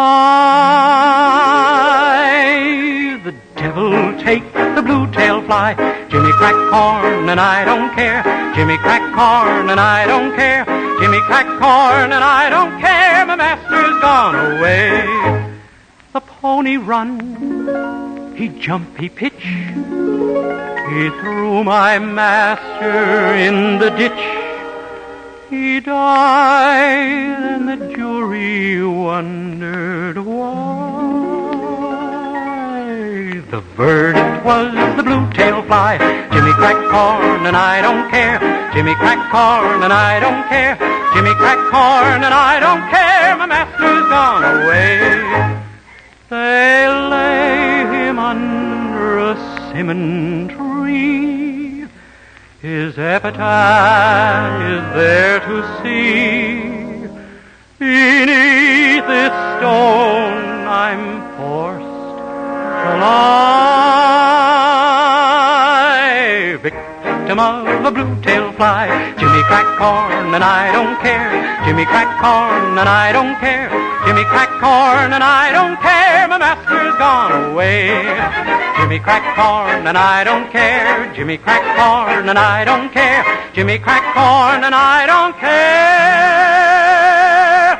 My master's gone away.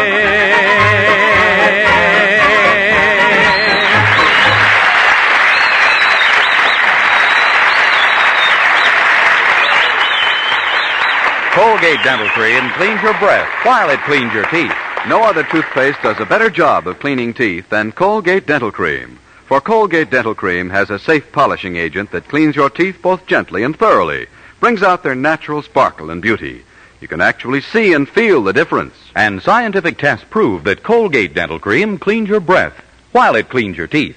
Yes, actual scientific tests prove conclusively that in 7 out of 10 cases, Colgate instantly stops unpleasing breath that originates in the mouth. Colgate Dental Cream is famous for its wonderful wake-up flavor, too.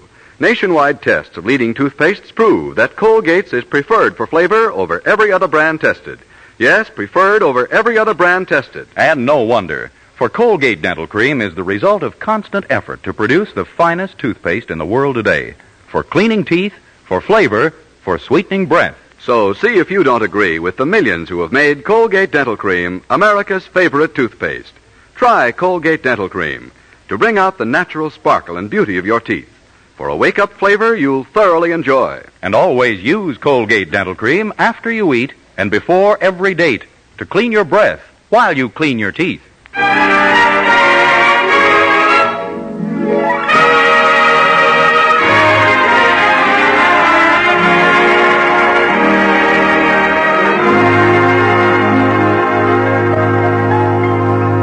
Well, as you all know, we refer to Dennis Day as our young hero, and it's true, of course, that he's young.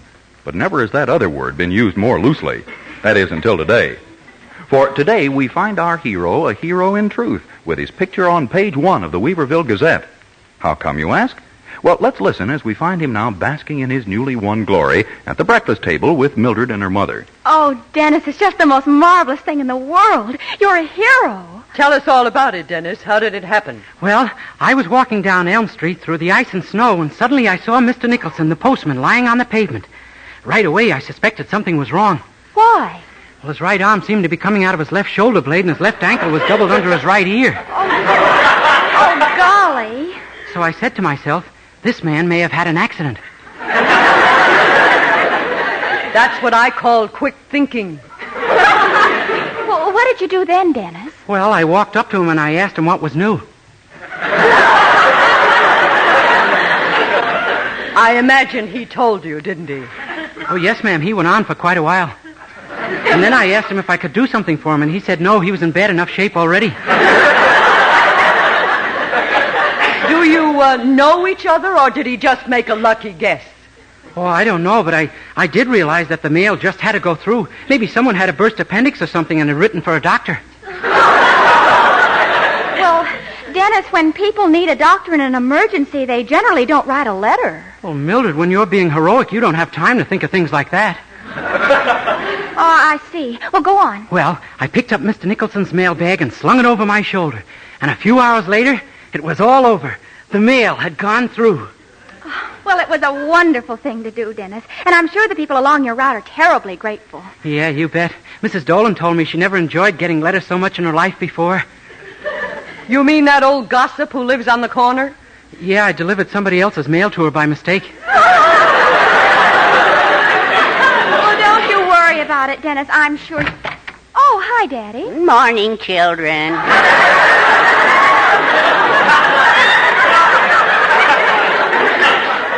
Morning, cinnamon bun. Good morning, Herbert. Hi, Mr. Anderson. I just picked up the morning mail, Dennis, and there's a letter for you. Here you are. For me? Gee, I wonder who it's from. I don't recognize the writing, but that may be because it's typewritten. Why don't you open it? There may be some sort of clue inside. Yeah, maybe you're right. Dear Mr. Holy smoke, it's from the post office department, and they've offered me a job. A job? A job? Yeah, it seems Mr. Nicholson has decided to resign, and they want me to take his place. You mean you're going to be a postman? Sure. Oh, just imagine that, Mother. Yes. A thing like this could easily bring back the carrier pigeon. Oh, Mother. Oh, did they say anything about salary, Dennis? Well, let's see. Yes, they say I can start at $1,700 base pay. $1,700? Boy, if they think that's base, they ought to hear what Mr. Willoughby is paying me. Well, you're going to take it, of course, aren't you, my boy? Well, yes, sure, if I can get it, but it says here I have to pass an examination. Oh, of course you'll pass. It's just a formality. You're going down to the store right now and tell Mr. Willoughby you're leaving him. Come on, I'll walk to the door with you. Okay. I'll see you folks tonight. Goodbye, Dennis. Oh, Dennis, just think. If everything goes well with this new job, at last we can be married. Oh, won't it be wonderful? Yeah, I'll certainly be glad to legalize our hand-holding.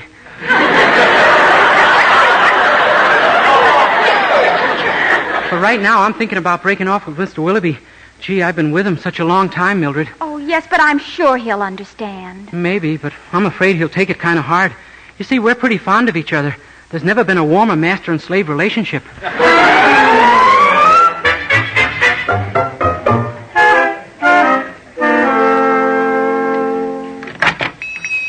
Morning, Mr. Willoughby. Good morning, Dennis. I'm afraid there's something I have to tell you, Mr. Willoughby, and it won't be easy. We've always stuck together, you and I, no matter what. Yes, and we've had some pretty horrible whats, too. Well, I guess you better prepare yourself for a shock, Mr. Willoughby. What would you say if I told you I've carried out the last pail of garbage for you? Dennis, you've joined a union. Oh, no, sir, it isn't that. I'm leaving you. What? Please, don't say anything. Parting is such sweet sorrow. Don't make it any more difficult for me. I must go. Gosh, really? Oh, it's grand of you to smile, grand. I don't think I could have stood seeing a tear trickle down your lovely old face. Dennis, I don't know what I've done to deserve this. You've done nothing, Mr. Willoughby. Oh, nonsense. It must be a reward for something. But there are some things I'm going to miss you for at that. I knew there were. Yes, those unfilled orders, the broken bottles, deliveries to the wrong addresses, customers who complained they were sold axle grease instead of cold cream. You brought me adventure, Dennis. I'm going to miss you. Can you stand it? I think so. Well, I guess this is it then, Mr. Willoughby. Yeah, I guess it is. I'll come back later, of course. What's that? Oh, just to visit and get my things. Oh, yes. Well, I'll see you to the door. Oh, no, I couldn't stand it. No lingering farewells. I just want to remember as you are this minute. That big, firm nose, that receding hairline, those shifty eyes, that... Dennis, if you're going, go! Yes, sir. So long, old paint.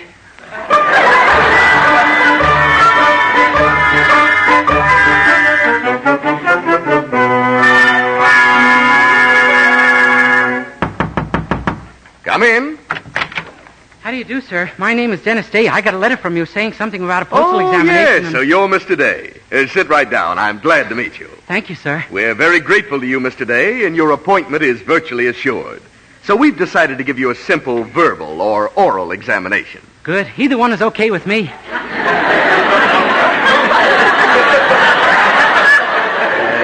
Yes. And now then, we'll get busy on the form. Name, Denis Day, of course. Any brothers or sisters, Mr. Day? One of each. Names, please. John and Marie. Marie is the sister. Yes, I had a hunch he was. And mother and father, Mr. Day? Also one of each. Good for you. But what are their names?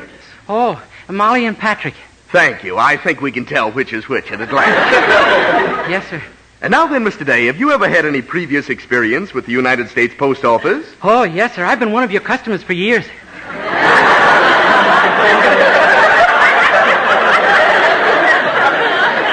And we're intensely grateful to you. But you see, I'm trying to find out what you know about the Postal Service. Oh. For instance, have you ever heard of a mail frank? Oh, yes, sir. All the Franks I ever knew were.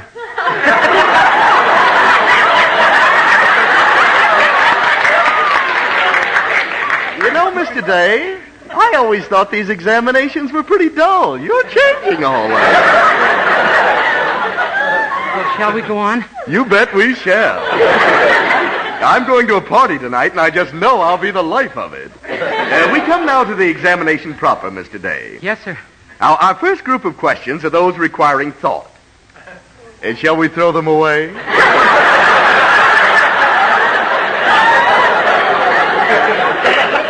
Oh, no, sir. All right, let's have fun. Question A is a geography question. Have you done any traveling around the country, Mr. Day? Yes, sir. See, that was pretty easy, wasn't it?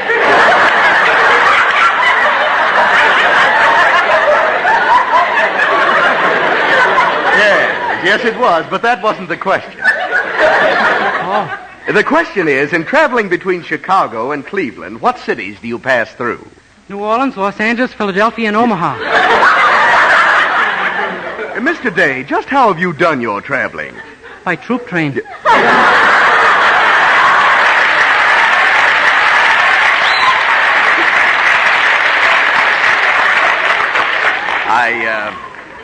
I beg your pardon. Your answer is accepted. Thank you. Our next question is one involving logic.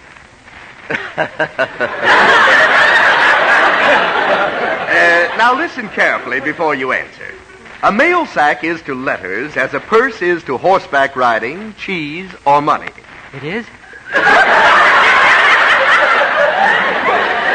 Not all three of them, Mr. Day, just one. You have your choice. Oh, okay. Horseback riding. I'm afraid I can't accept that. But I thought you gave me my choice. Yes, but Mr. Day, a mail sack must be the same to letters that a purse is to money, mustn't it? Not my purse. Next question. Now, ordinarily, your mail route starts at 1st Avenue and ends at 3rd Avenue. Uh-huh. But today, your bag contains 4 pounds of mail for 1st Avenue, 8 pounds for 3rd Avenue, and 14 pounds for 2nd Avenue. So you sling the bag to your shoulder, and what do? Fall down.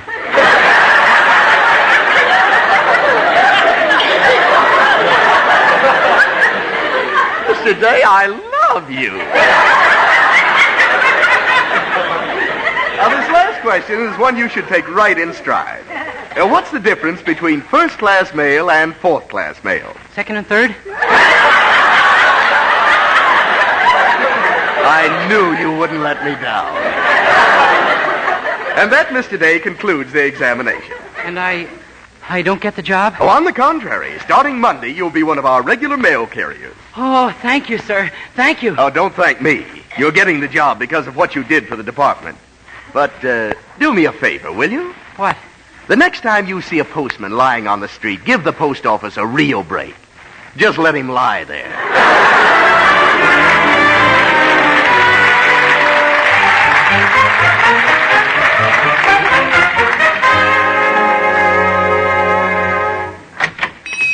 Hi, Willoughby, old man. How's tricks? Just dropped in to pick up my things. Well, you're pretty flip, aren't you? I just landed a job, Willoughby. A real job, of plenty of money. You're looking at a big man, pal. You mean there's actually someone who'll pay you more than I did? Are you kidding? They're starting me at $200 a month, and if I make good from then on, it's $25 a week.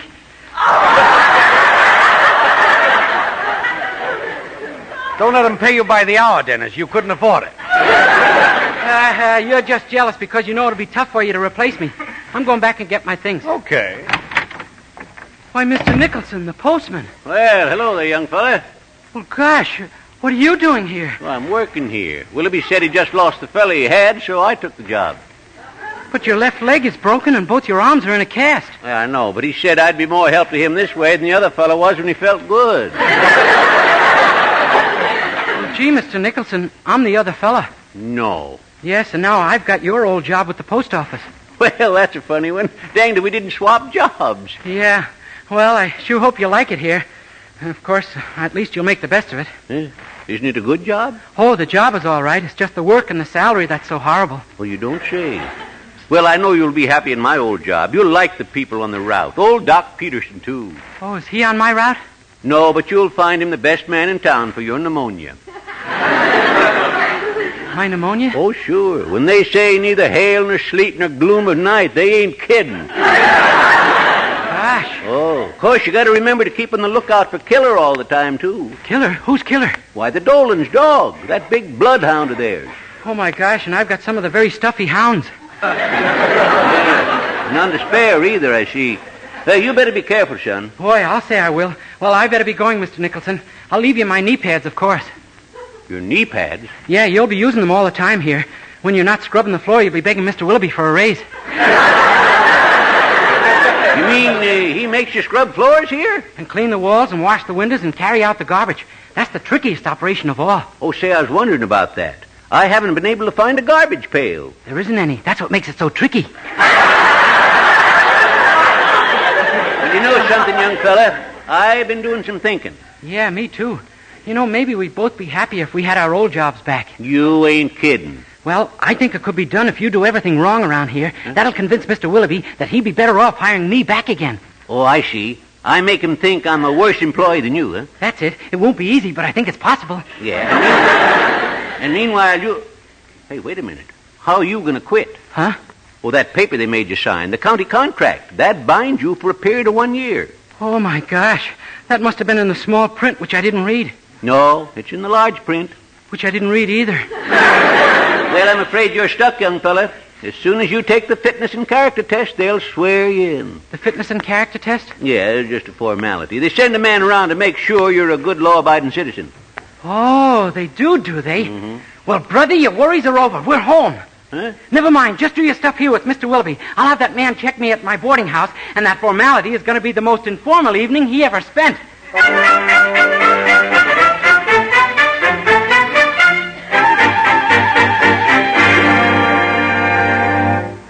Dennis, you're sure we're doing the right thing? Oh, Mildred, you don't want me to get bitten to death, do you? Or die of pneumonia? Or maybe both at once?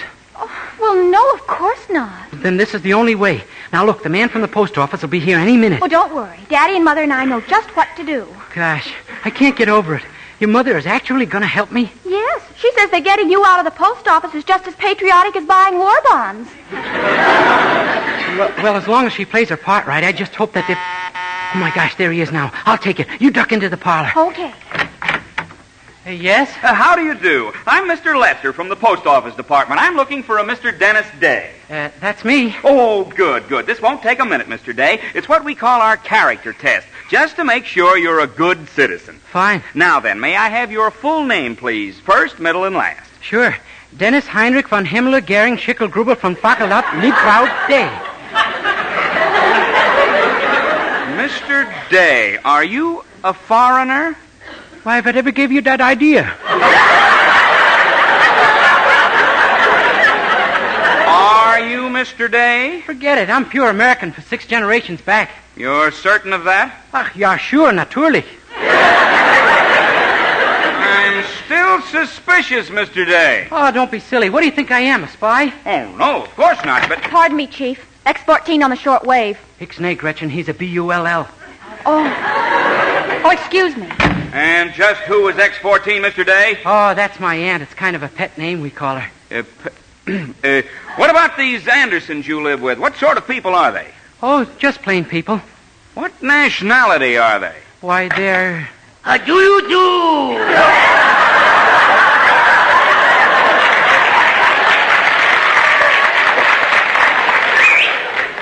Vyacheslav Anderson, how often have I told you not to come in here without knocking? Silly boy. I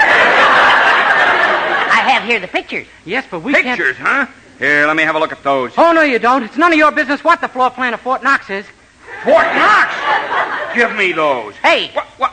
Why, these are just photographs of Lana Turner. You ought to see what happens when you put them under the hot water faucet. So that's it. What kind of a gang is this, anyway? Gang? Why, we're just a plain, normal American family like any other ordinary family. Hello, Chiefy. Hello, Matta. Mr. Lester, I'd like to present Mrs. Matta H. Anderson. I'm glad to know you, big boy. Had a nice day, Matta? No, not too bad. I got the map of the uranium deposit, and here are the plans for the supersonic plane. The general came through. That's my fine girl. Same method as usual? Certainly. Rope him, soft soap him, elope him, and dope him. Good work. We can take this over to the Sublotnik legation and collect 3 million smetters.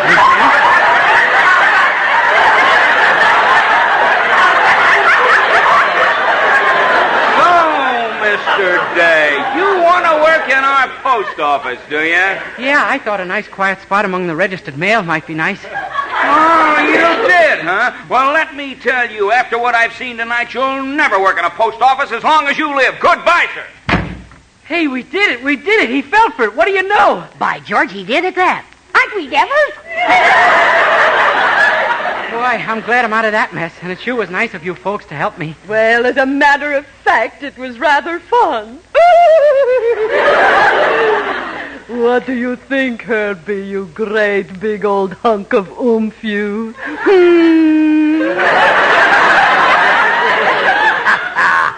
Silly girl.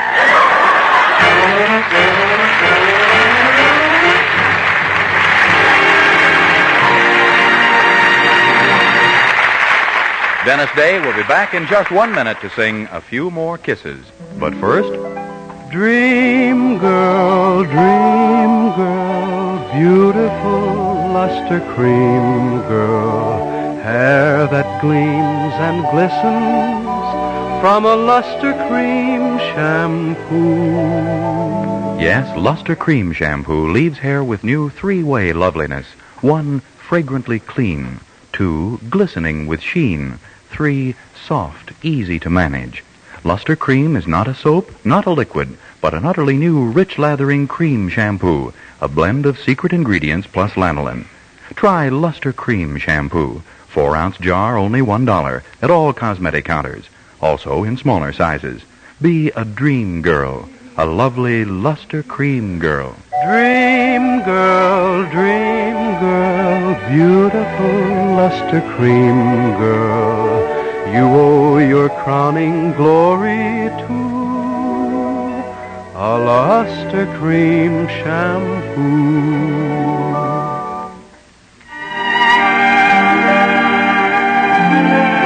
With Charles Dant and the orchestra, here's Denis to sing his latest RCA Victor recording, the hit ballad, A Few More Kisses. A few more kisses and a few less heartache. That's all I'm asking of you.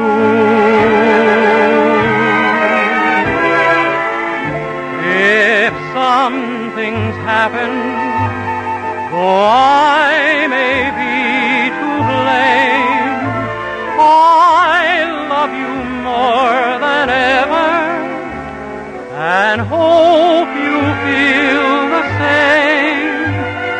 A few more sweet words and a few less teardrops. I'm sure they never would stop. If you just give me a few more kisses and a few less heartaches, sweetheart.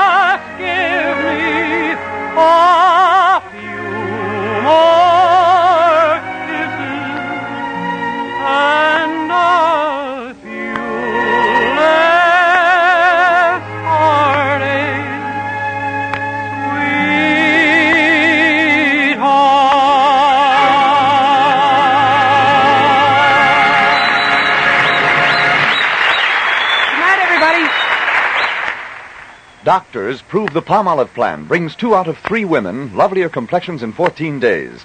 For the Palmolive plan was tested on women with all types of skin. Dry, oily, even skin that was not clear. Yes, regardless of age, type of skin, or previous beauty care, 36 doctors proved the 14-day Palmolive plan brings fresher, brighter, younger-looking complexions. So get Palmolive soap and start your 14-day Palmolive plan now.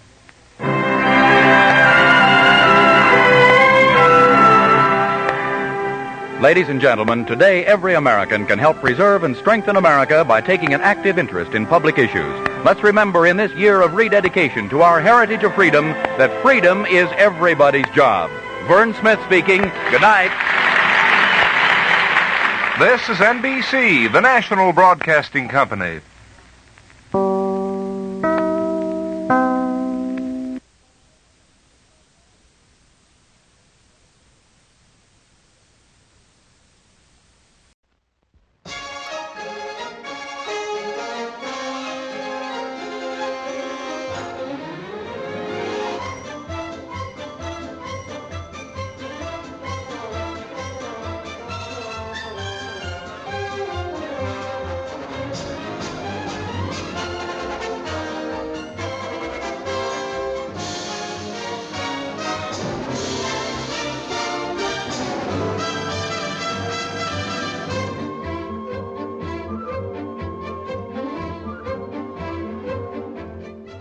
This is Paris, and I'm an American who lives here.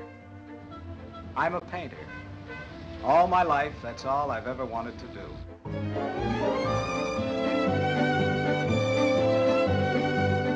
Brother, if you can't paint in Paris, you better give up and marry the boss's daughter. Oh, I have a lot of good friends in Paris. A lot of very good friends.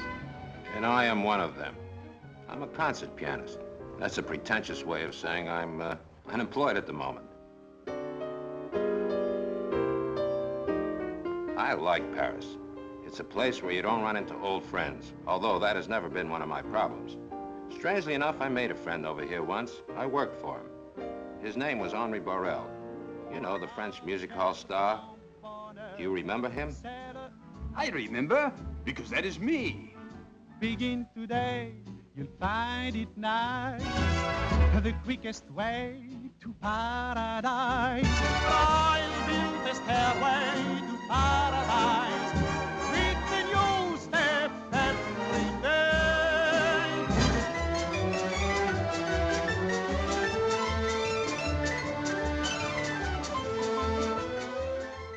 She's an exciting girl. She's like a sunbeam. When she walks down the street, everybody feels a little better. C'est magnifique! Wonderful, marvelous. She should care for me.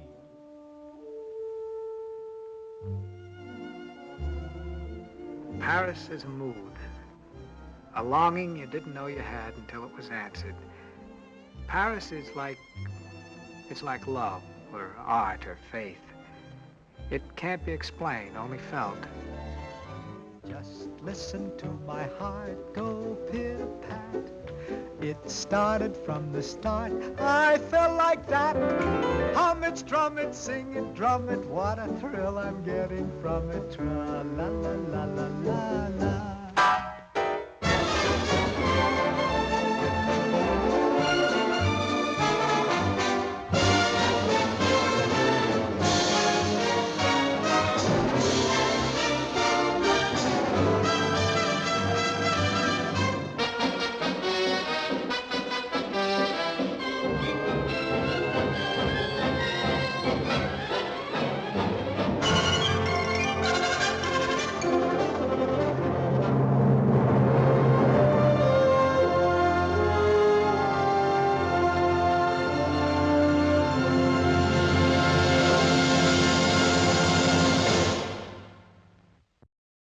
Hey, man, how about we check in with Fibber, Magee, and Molly next?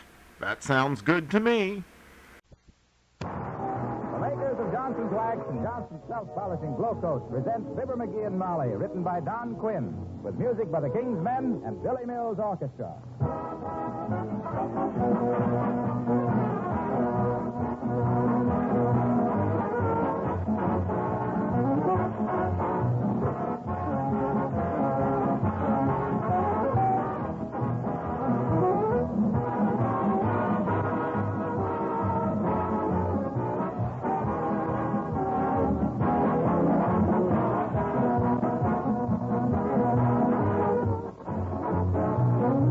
Stop to think, with all the millions of pounds of goods that are being shipped to our armed forces, what a job it must be to package all of these items, wrap them securely so the salt air and moisture can't get to them.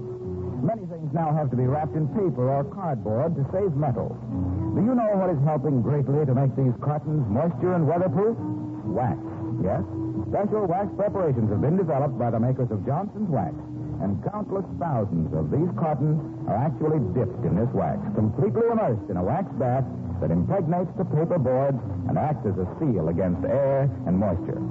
These special Johnson carton sealing waxes are already in use for food containers and soldiers' ration kits, for cartons containing small arms ammunition, small machinery and automobile parts, surgical instruments. Almost every week, new uses are found for them. And any manufacturer with a carton sealing problem is invited to write immediately for full information to S.C. Johnson & Son, Racine, Wisconsin, or Brantford, Canada.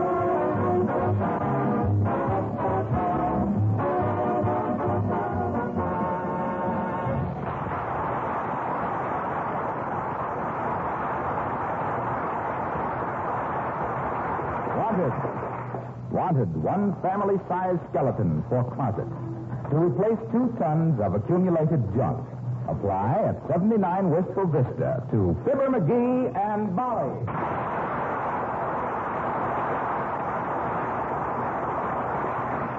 Magee, now you've been promising and promising. You've simply got to clean out that hall closet. Haven't I got time just to finish the crossword puzzle? How far have you got with it? Oh, I ain't started yet.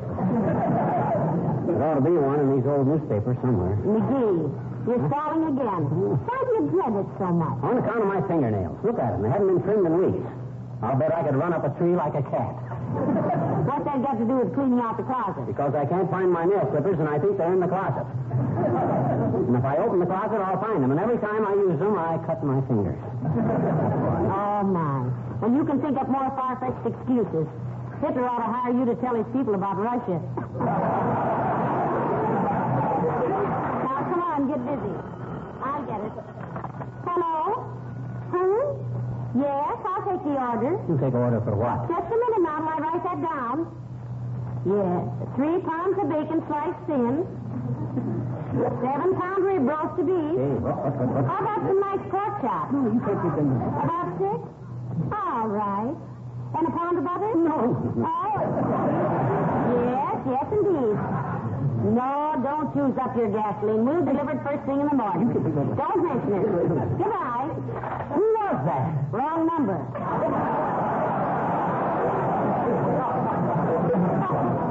They were calling some butcher shop. Well, what did you take that big order for? They won't get it. No, but they'll have a wonderful night's sleep. Now, let me give this hall closet. Come in. How do you do? I am making a radio survey. What radio programs do you listen to regularly? Oh, Lum and Abner and Fred Allen and Bob Hope, the great Gildersleeve. Oh, lots of things. Yeah. How about David's first wife's second husband? I don't think we know him, Bud. It's a radio program. What do you think is the main point of interest in David's first wife's second husband? Well, I'm afraid we don't hear it, sir. It's really a splendid program. Very interesting. Well, I'm sure it is, Bud. Thank you. Wait till I write that down. I think it is a very interesting program. We used to hear a lot of radio shows, Bud, but we don't have the time now. I can't say we miss them either. Oh, that's splendid. I'll put that down, too. Never misses David's first wife's second husband. Now tell me, what is your very favorite program? Oh, I hate to say. I see. Hates radio. Thank you very much, folks. Good day. Yeah, That's the first pair of socks I've seen in years. I guess you don't have to keep mending them like you would if you wore socks. Look, Magee, are you going to clean out that closet like you promised? Oh, I suppose. Go ahead, open her up. Oh, no. Oh, no, you open it. Oh, no, you don't. Not me. The last time I tried. Oh, dear, come in. Hello, Mrs. Magee. Hello, Mr. Magee.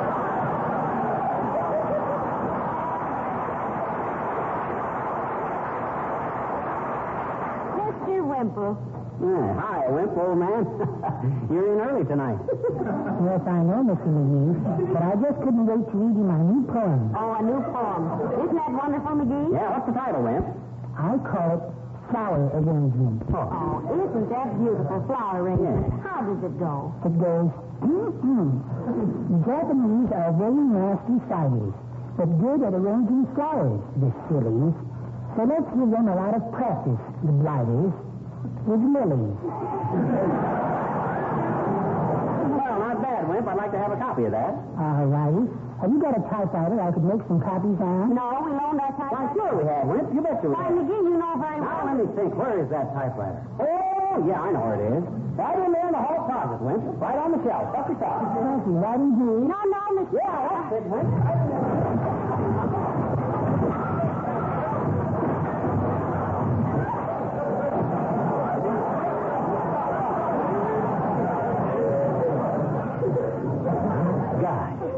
Just look at all the stuff. Well, I guess I might as well clean it out now that it's open. Why, Mr. Wimple, you're trembling. What's the matter? Oh, it's all that noise and confusion, Mrs. Magee. My goodness. You people go to any lengths to make a person feel at home, don't you? Well, I'm sorry the noise upset you. Can I give you something to brace you up? That would be wonderful, Mr. Magee. Make it half and half. Half what and half what? Half water and half milk. I don't think we got a drop of milk in the house, Wimp. How about some root beer? Oh, no. I wouldn't dare, Mr. Magee. I went home with some ginger ale on my dress once, and Feely Face raised Ned. Oh, she did? Yes. Ned is our gardener. Feely Face raised him way over the head and threw him at me. That flower of yours really dishes it out, doesn't she? Oh, she's just a big impressive girl, Mr. Magee. And that reminds me, I've got to be getting on home. I promised Feely Face I'd clean her army rifle today. Oh, is she quite a marksman, Mr. Wimple? Indeed, she is, Mrs. Magee. She's going out to the rifle range this afternoon. Yeah? I put a plug in the end of the rifle so the snow wouldn't get into it. A plug? Why, my gosh, Wimp, if she fires that gun with a plug in it, she'll blow her head off. Yes.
You know, we just cleaned this closet out 4 months ago. I think the pixies do it. I think the pixies go around at midnight and steal stuff out of junkyards and attics just to put in our closet. Now, listen, don't joke about the pixies. Huh? I have a grandmother in Ireland who really believes in the little people. Oh, that's nothing. I got a grandfather in Georgia that nobody believes. Not even big people. Hey, look at the box I found in this junk. Keep my cigars in. It's got the music box in it, remember? Oh, yeah. Isn't that sweet? What does it say on the cover? Huh? Souvenir of Petoskey, Michigan. Remember the spring we were up there? And the Indians were selling those flowers on the street corner? Yes. Trailing arthritis, I think they were. No, you don't mean arthritis, dear. You mean trailing arbutus. I do not. Arbutus was a guy in Shakespeare. Sure. He's the guy that stabbed Caesar in the toga. Now, that was Brutus. Go on. You're thinking of that fairy tale, Puss in Brutus. No, it wasn't Puss in Brutus. Huh? And I tell you what you mean is arbutus. And then what's arthritis? Well, it's a sort of a rheumatism that makes your joints swell. That's what I say. Any place that sells flowers on every street corner is a swell joint. Getting this junk there, Peter. No.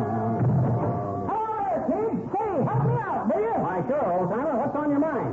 Besides the worst-looking fedora I ever saw this side of Olson and Johnson. Don't let him annoy you, Mr. Oldtimer. What's the trouble? Well, look, kid, I got to be toastmaster at a party tomorrow night, and I thought you could give me some advice. Well, you've come to the right authority, my optimistic old octogenarian. I personally am known from coast to coast as the greatest after-dinner speaker now living. Yeah. And the reason you're now living is that you gave it up. What's the procedure, kid? You know any good jokes? Oh, it's a mixed party, Johnny. In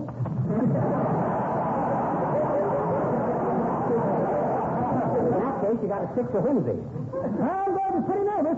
Up there with all those people are looking at me. Nothing to be nervous about. The only thing is, old-timer, to be a good toastmaster, you got to be fast on your feet. Oh, that's easy, Johnny. Watch this. Huh? No.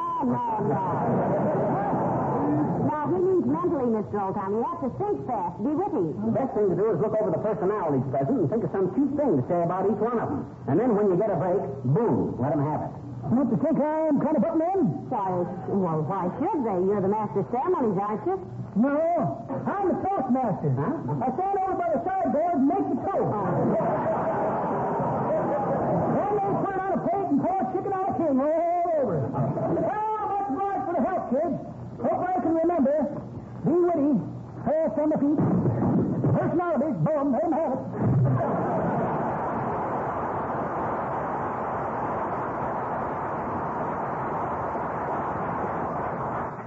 What a toastmaster. Hey, why do they call it a toast when somebody gets up and says, let's all toss off a slug of old mutiny? In honor of our dear pal, Fred Nitney. Why toast? Search me, dearie. Unless it's because somebody with a lot of crust gets up and burns somebody to a crisp. Or butters them till they're soggy. Now, come on, there's a lot of work here to be done. I'll say there is. Oh, for goodness sake, stop playing that music. Well, I just want to see how many cigars I had left. Yeah. Look, Magee. Yeah. Here's that wedding present we got from Aunt Sarah. Huh? I wondered where that had gone to. Oh, dear, I was hoping it'd never show up again.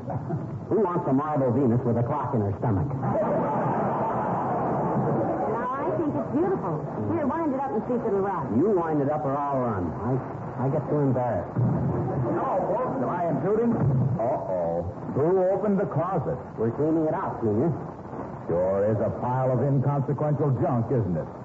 Well, you're going to just stand there and criticize Wilcox. Why don't you jump in and help us? Oh, listen now. Mr. Wilcox doesn't have to mess with this stuff, Magee. Well, I wouldn't mind it a bit, Molly, except that I have an appointment in just a few minutes. Look, Junior, the older I get, the less patience I got for beating around the bush. What do you mean, Magee? I mean, we ain't fooling anybody. He come in here to say something nice about Johnson's wax. So why don't he do it and then climb back on his horse and ride away into the purple sunset singing a vagabond song? Come on, handsome, out with it. Oh, I can't do it like that. It's too crude.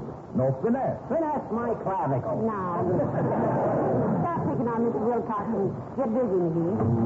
For instance, what are we going to do with this old box of phonograph records? Oh, what records are they? Oh, look. Here's Tell Me Pretty Maiden. Yes, and Uncle Josh in the Chinese laundry. You better throw them out, Magee. Oh, wait a minute. Huh? Gee, it hurts me to see anything made of wax thrown away. Isn't it a shame? Yes, particularly nowadays when wax is used so much to preserve things. If this is finesse, I'll take vanilla. Why, there's enough wax in these old records to protect and beautify hundreds of things. Though it's a different kind of wax from Johnson's, which is specially prepared to guard all wood and enamel surfaces from dust and dirt and wear and make a home healthy and sanitary. Here's Cohen on the telephone. Tell him I'm not here. Yes, sir, in times like these, folks, it's pretty important to protect the things you have with Johnson's wax. Floors, furniture, lampshades, windowsills, luggage. Why, when I think how much housework is saved with Johnson's wax, I just... Hey, what time is it? Oh, Jiminy, I got a scram. So long. See you later.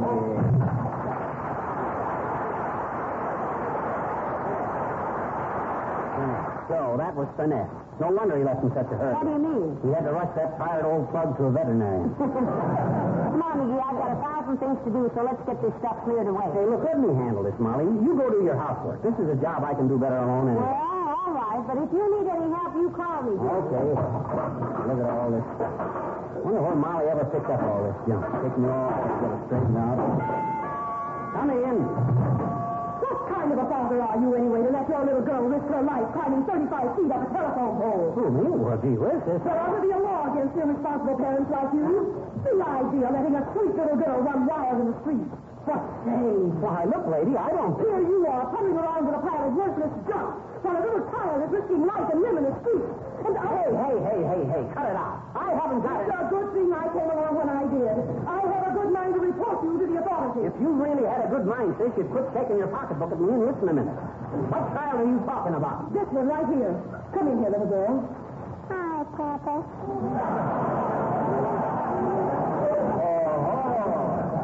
So, it's you, is it?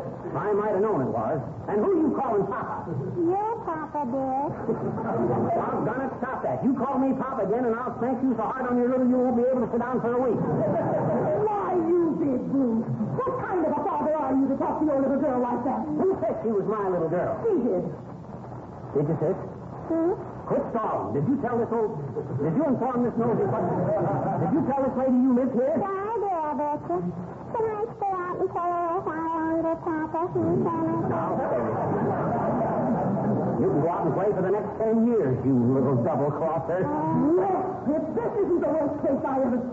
Little girl, you stay right here that I can notify the authorities. Okay. What is your name, sir? Fibber Magee, and the authorities don't know. They know that I haven't got it. They know you haven't got any right to treat a child like this. You just wait.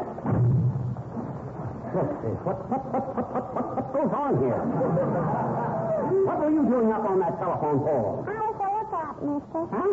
Yeah. You see, we were playing G-Man and gangsters. Oh, I see. And Willie Toots was a G-Man and I was a gangster. And then this lady came along and started hollering at me. And see, I didn't want her to know I had a daddy that would let me do things like that. Would you?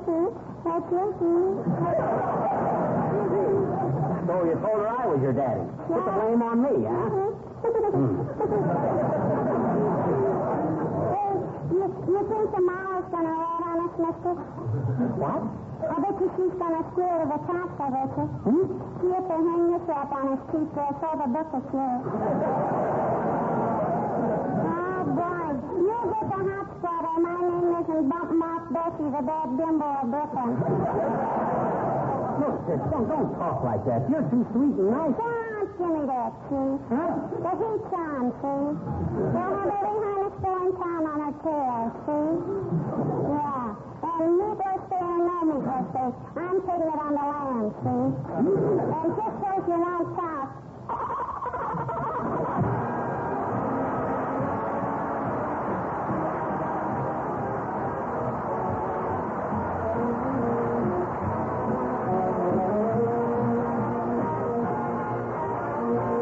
King's Men sing Hit the Road to Dreamland with Star Spangled Rhythm. Bye-bye, baby. Time to hit the road to dreamland. You're my baby. Take you in the land of down. Twinkle, twinkle, twinkle. All time, baby. We'll be bringing up to dreamland.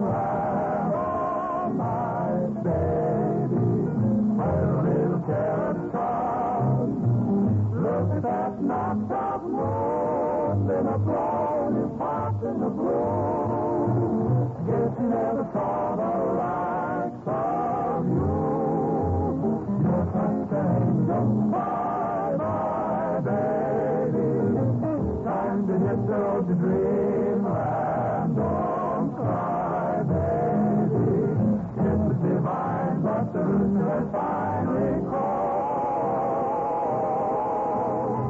The old Sandland store and fine says, Mr. Lord, here's sand in your eyes. King Solomon in his wisdom said, there ain't nothing quite as good as a good bed. The bed and that you may not be the very written word. So don't quote me because I only heard. Yes, yes, good kid. Time to shut your eyes. With everything electrified and mechanized that you should get a little nervous. And I ain't surprised. Don't go to bed chilling cause you can't cure ill with capsules, tablets, and vitamin pills. The thing that'll rest your head, it is a good night of sleeping in a comfortable bed. So just resolve to be good and firm, because the early little bird is gonna catch a worm. Bye-bye, baby. Time to hit the road to dreamland. You're my baby. It's divine what the moon has finally called. Time for all the children to make that ever love and roll.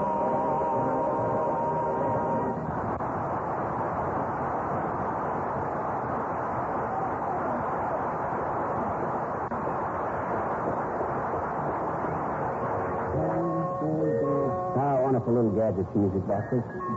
When you think how clever them Swiss are, stuff like this, you wonder how they can make cheese with so many holes in it. Did I make it? You do. I wish you'd stop playing that music box. You know, it's awful irritating. Besides, the spring in it might... Oh, heavenly day. What's the matter? Why, you wonderful man. You've cleaned away all that junk out of the closet. Oh, shucks. It was nothing that any red-blooded American boy couldn't have done. I'm strictly the kind of a guy that when there's a job to be done and he can't get anybody else to do it, he does it. Thanks for cleaning up the mess, Magee. Do you mind if I take a peek in the closet and see how it looks? Go ahead. Oh, Magee, you're wonderful. Oh, there's not a thing left in the closet but one old briefcase. Yeah, I know it. What'd you leave that in there for? Bait. Bait? Yeah. We got to start the next pile of junk with something, don't we? Well, anyway, thanks very much for cleaning it up. And just for that, I'm going to do something nice for you. What? I'm going to throw a dinner party just for the two of us. Oh. With candles and a new tablecloth I got for Christmas. And our best silver. We get about as much privacy as a bird store canary. Come in. Oh, how do you do? Buenas noches, mis queridos amigos. Perdonen ustedes, pero mi esposo se ha quedado todo descompuesta y no puede hacer la comida para mi hermano como no tenga el Little Monkey Ranch.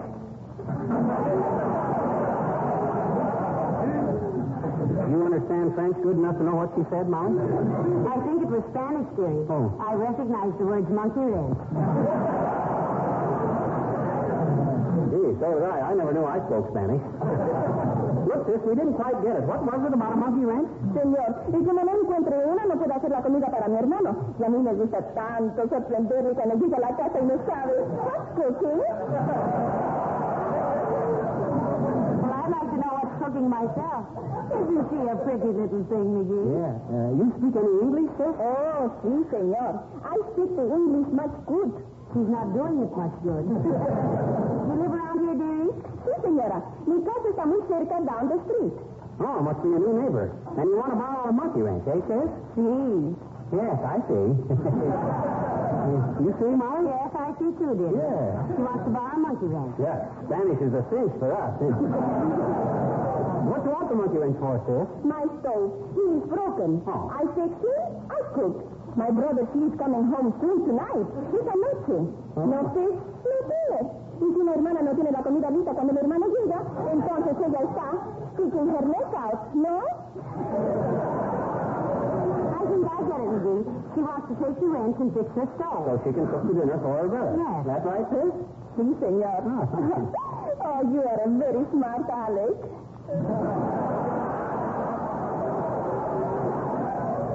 Magee, under that little wrench there you were fixing the music box with. Oh, yes. I hope you get your brother's dinner all right, dearie. By the way, what did you do? He eats the dinner. No. What does he do for a living, sis? What's his job? Oh, he sleeps. He what? He sleeps. flew. Es un piloto. He flew the airplane. Oh, he flies an airplane. Ah, sí, señor. He is a much good fluer, my brother. Por muchos años él está volando el aeroplano. Y él siempre tiene la cosa... Carlos! That is my brother. He flew over the head. Well, I thought for a minute he was going to flew down the flue. Always he is flew close over the head. He flew once. He is not coming home for dinner. He flew 2 times. He comes home. Oh, signals, eh? Well, I guess he ain't coming home for dinner tonight, sis, so you better just take your money. 2 times he flew over the head. Carlos is home for dinner. Oh. Ay, qué contenta. Muchas gracias, queridos amigos, por ayudarme tanto. ¿Es okay, kids? Yes?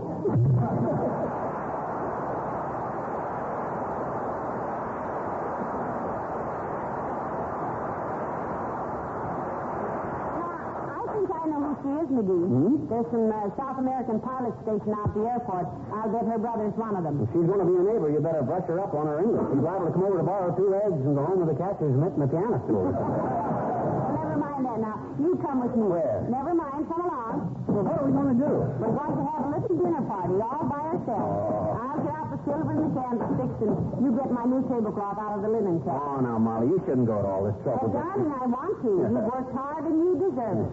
You've been a good kid. Go on now. Get out the tablecloth. No, let's use an old one. I'm kind of dirty. No, sir. Now, the best is none too good for you. Gee, I don't think we ought to. Do as I say.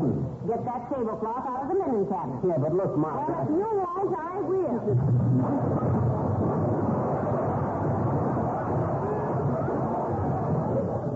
I think I better flew.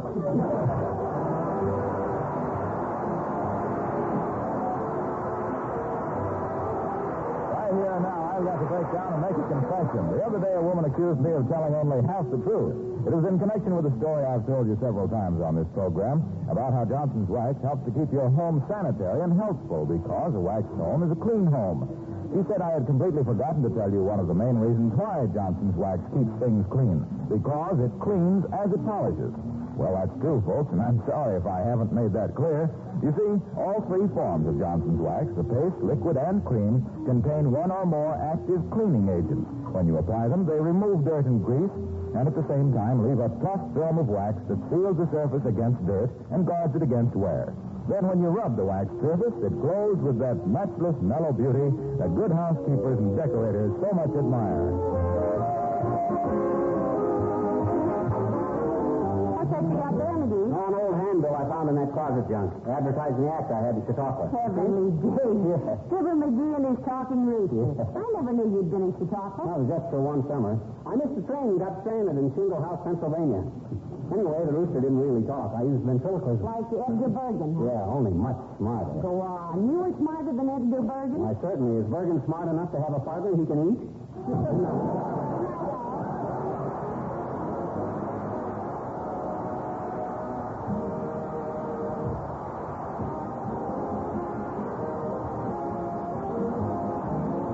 Characters of the old-timer and Wallace Wimple heard on this program were played by Bill Thompson.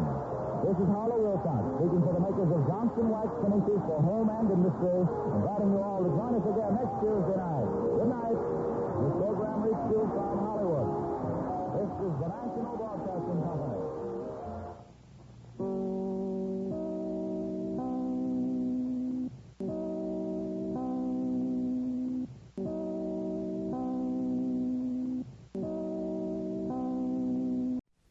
American Graffiti. Where were you in '62?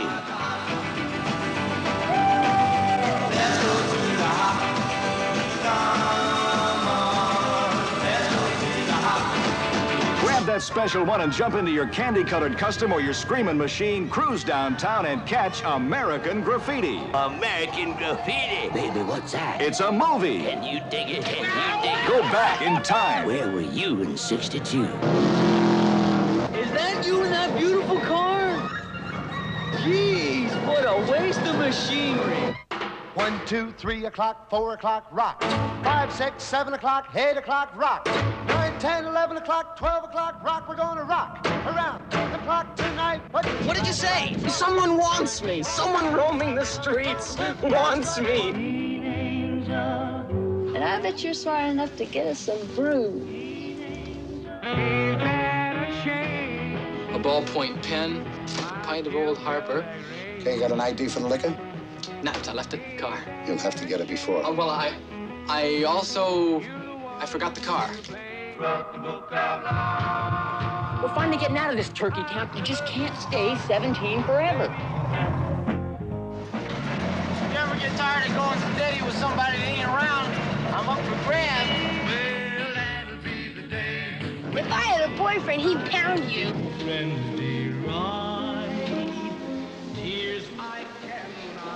What's wrong? Go to hell. Get your boogaloos out, baby. The Wolfman is everywhere. 16 candles. You know Toby Juarez? We killed him last night. Excuse me, I think we've had an accident. Well, I won't report you this time, but next time just watch it, will you?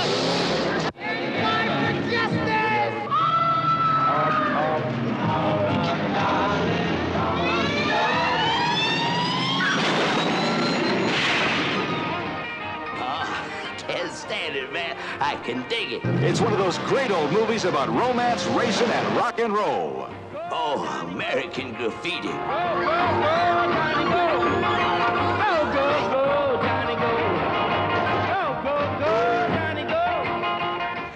American Graffiti.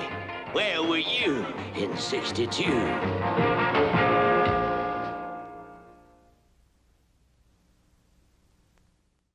I sure hope Jack Benny doesn't mind that Fred Allen is our next show. We present the only actor to ever hitch a wagon to himself to make himself a star.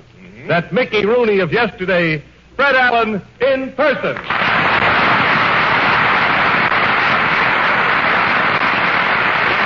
Thank you, and good evening, ladies and gentlemen. Now, before we start, I want to thank you for the many kind letters and wires that came in last week after our first program. It's certainly nice to have you welcome our little gypsy guild back on the air. You've made us all very happy. We are happy, aren't we, everybody? No!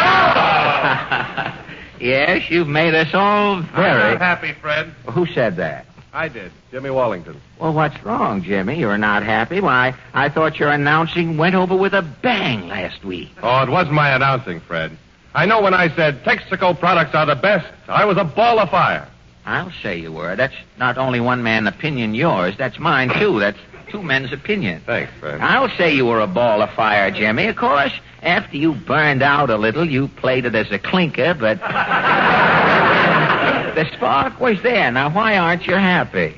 Well, do you remember last Wednesday as the show started? Yeah. I stepped down to introduce myself. Yeah? And you cut right in and started the overture. No, I didn't like that at all. I didn't think it was nice to you a bit. I didn't start the music, Jimmy. It was Al Goodman in that cheap tuxedo he had on last week. Al began perspiring. The tuxedo coat started shrinking. Al's right sleeve closed in, his arm flew up, and the band started playing. I couldn't help it. Well, it ruined my reception. Well, no wonder you're not happy. We'll make it up to you right now. Ladies and gentlemen, could we have an old, used reception for Jimmy Wallington? Could we just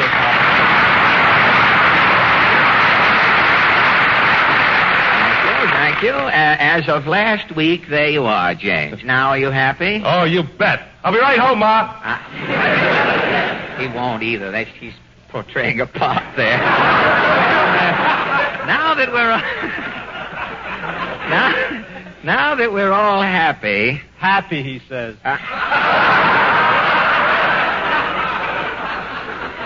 Who was that? Me, Al Goodman. Well, what are you unhappy about? Last week you talked so long at the end of the show I had to cut my last number. You mean when you played We're in the Money, you shortchanged us? Yeah, I had 2 bars of music left over. Gad. Now I know how Schubert felt with his unfinished symphony.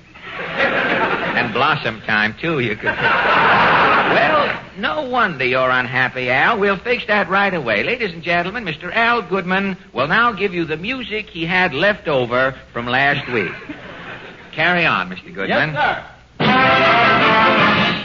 Well, that's different. makes last week's mediocre show a sensation, Al. Now that'll be on the hit parade, just that much of it, too. But if anybody can pucker up quick enough to whistle it later on when it catches on. Well, now everybody's happy. Hello, Mr. Allen. Oh, hello, Portland.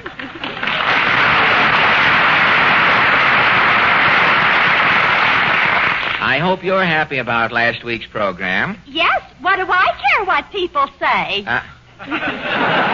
Portland, didn't you read any of the reviews? Winchell, P.M., Alton Cook, Ben Groves? No, I was so happy I wasn't taking any chances. No kidding. Well, fine. Did your mother hear the show? Oh, Mama couldn't miss it. She made plans. How do you mean? When you went off the air last June, Mama left the same station tuned in all summer.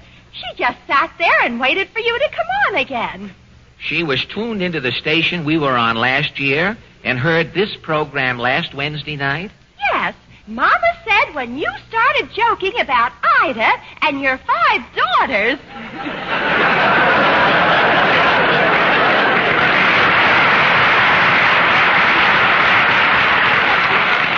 she just about died. Well, I suppose...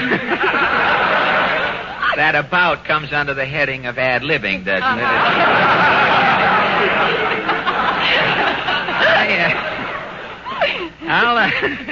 I suppose when I sang I love to spend this hour with you, your mother ran amok. Oh, I'll say. Mama put in her teeth just to whistle. She did? Well, it was certainly nice of your mother to get out her smirking crockery just for that. Oh, Mr. Allen. Yeah. Oh, excuse me, Portland. What is it, Kenny? I want to apologize for last week. Apologize for what? For all the laughs I got on the program. Well, you don't have to apologize. Go ahead, hit me. I deserve it. I'm a bad boy. Why should I hit you? That's what they used to do on the Jell-O program.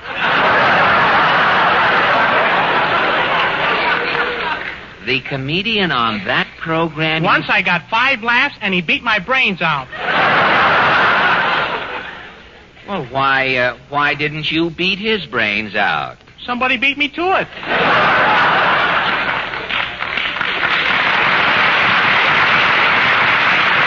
Well, that seems to be the consensus.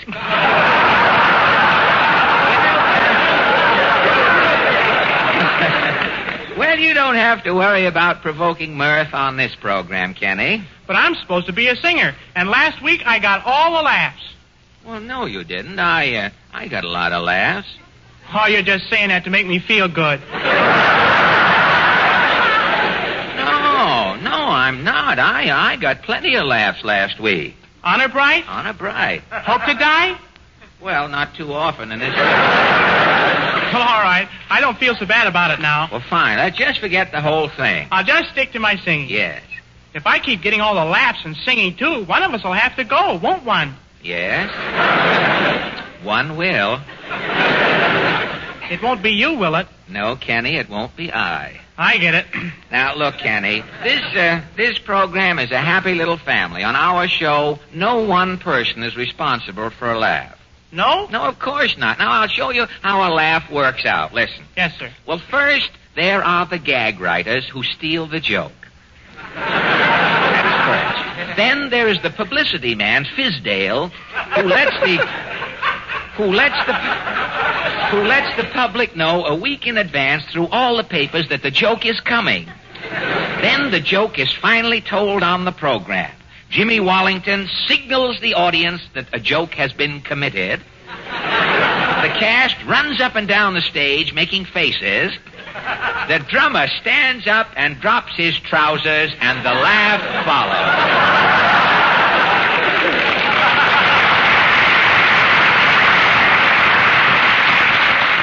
Gosh. So you see, Kenny... hardly worth waiting for a line like that. So you see, Kenny, you don't have to worry. Last week, you were but a cog in the machinery of mirth. Now, is that clear? Yes, it's like that old saying, it shouldn't happen to a cog. Yes, you're perfectly... Now, excuse me, Kenny, come in. Telegram for Mr. Allen. Oh, thank you. Here's a nickel for you. No, thanks. I'm an eccentric millionaire. Oh, sorry, I didn't recognize you, J.P. Here's a nickel for you. Oh, thank you. Say, look, everybody, it's a wire from our sponsor. Well, what does he say, Fred? Let me see here. I heard your program last night. Where was the Texaco theme song? I'm listening again tonight. Get it? Gosh, I've got to get a theme song, Jimmy. Where can I get a Texaco theme song in a hurry? Let's see. If two songwriters don't come through that door, this isn't radio.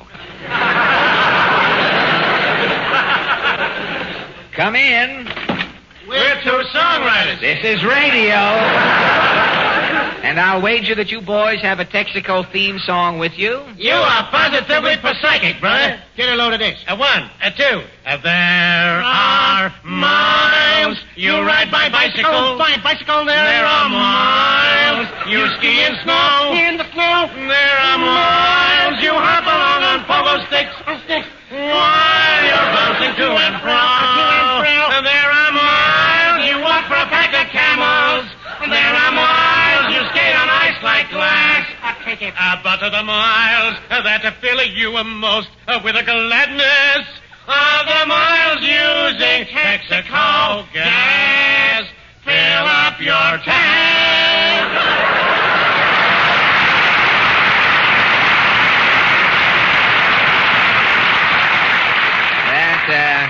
That little guy has been singing through a Venetian blind.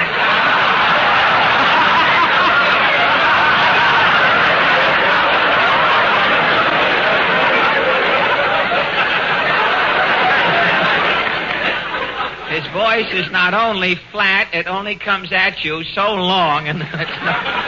Well, that's done it. Say, Kenny, while we're waiting to scrape that song off the acoustics, will you sing something to sort of clear the atmosphere up? Okay, how about my Lindy Lou? Well, if it's all right with her, it's all right with me.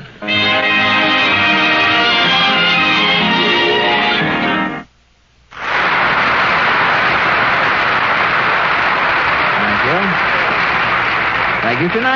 Tonight, ladies and gentlemen, we bring you a surprise guest, a man who plans a startling exhibit at the coming New York Automobile Show. I'll give you then Mr. Dinwiddie Throb, inventor of the soil-proof windshield.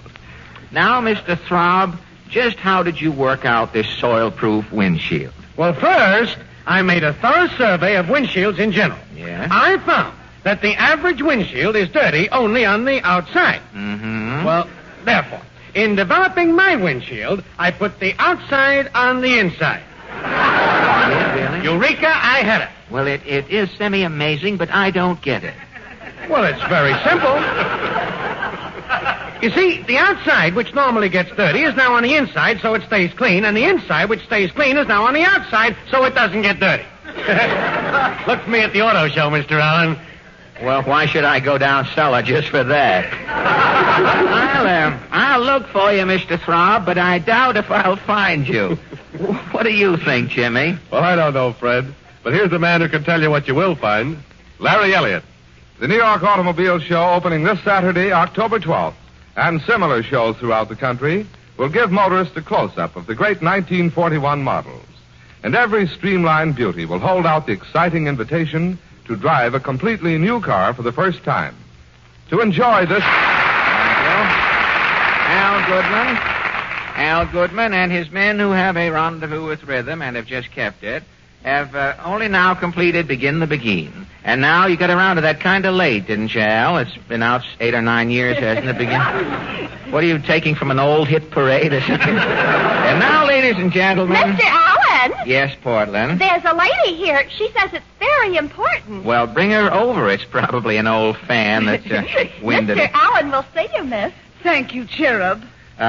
Well, I'm very busy, madam. There is something you want? Yes, Mr. Allen. Will you donate 1 minute to humanity? 1 minute? Yes. May I use your microphone for just 60 seconds? Well, why pick on my program? I've tried all the others. We the People, the Goodwill Court, Hobby Lobby. And? It's the same old story. They offer me money, automobiles, and advice, but they won't give me time. You can't get a minute? Even Bolivar has turned me down. I must have 60 seconds. At my microphone here? Yes. I have a message for the world. It is urgent. Who are you? I am Madame Lazanga.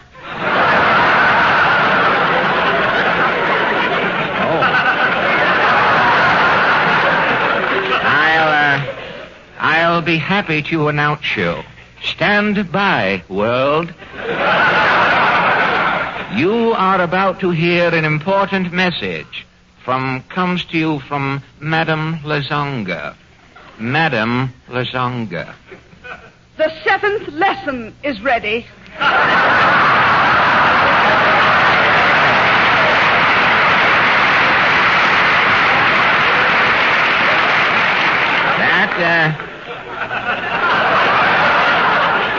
That is all a conjunction. An old butt fell out of the script.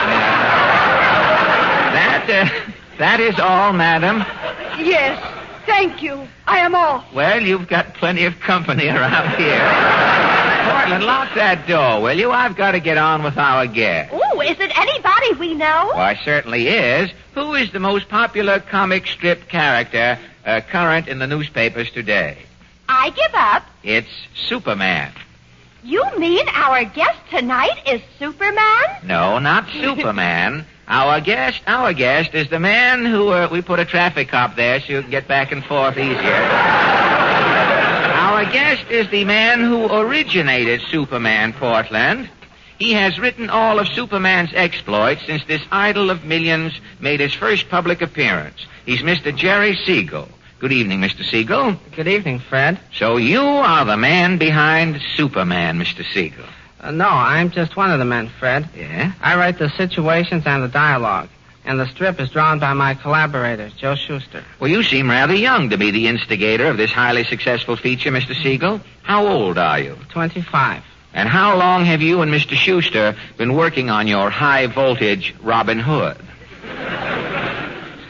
We started about 8 years ago, but Superman has been in print only the past 2 years. Well, what caused the delay? Cirrhosis of the batteries?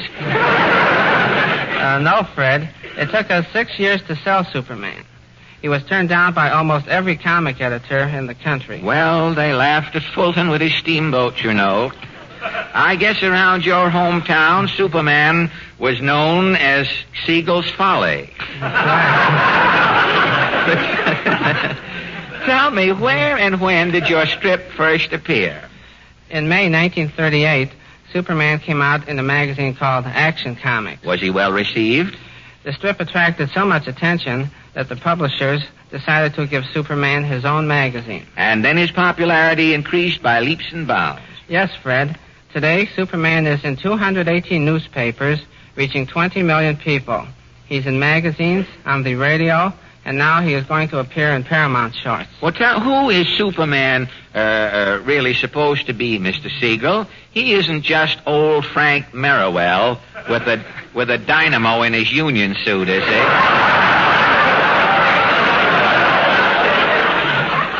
No, Fred. Superman is a super being who came from the planet Krypton. He uses his tremendous powers to fight evil and injustice. Well, he can do about anything, can't he? Mm-hmm. Superman can run faster than a bullet travels. He can lift an ocean liner out of the water. Why, he can even stop a train with his bare hands. Can he open a Pullman window?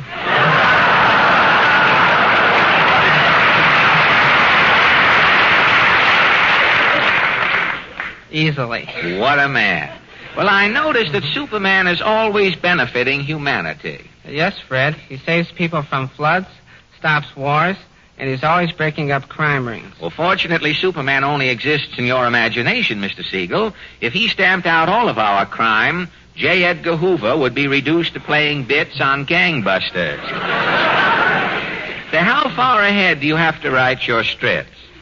I usually keep 3 months in advance. Oh, you're so afraid of your syndicated Frankenstein? No, it's Mr. Ellsworth, the editor, and my wife. They get after me. Why don't you sick Superman on them? It must be a wonderful feeling, Mr. Siegel. 20 million people waiting with bated breath to see if Superman is going to pull up the Holland Tunnel and blow the perisphere through it for a spitball.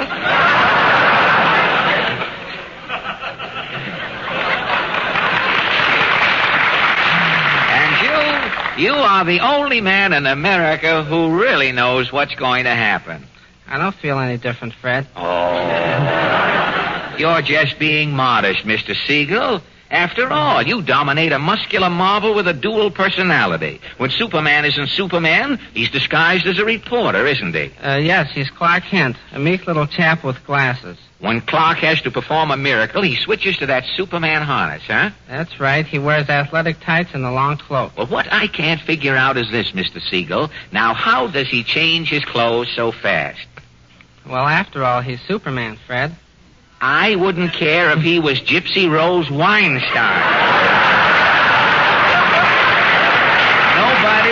Nobody can get into that long underwear ensemble in less than 5 minutes.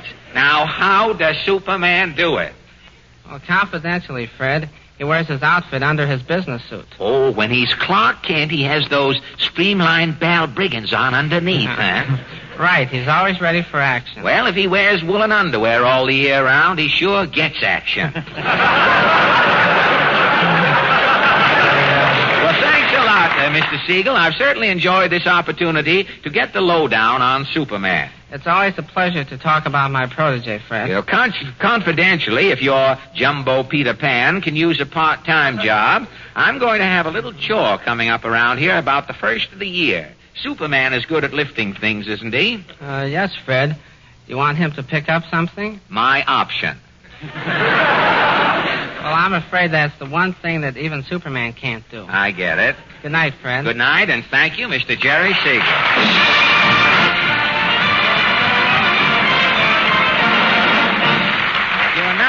Ladies and gentlemen, from the current Broadway hit show, Louisiana Purchase, we borrow the popular quartet, the Martins, who sing for you now, Ding Dong, the Witch is Dead.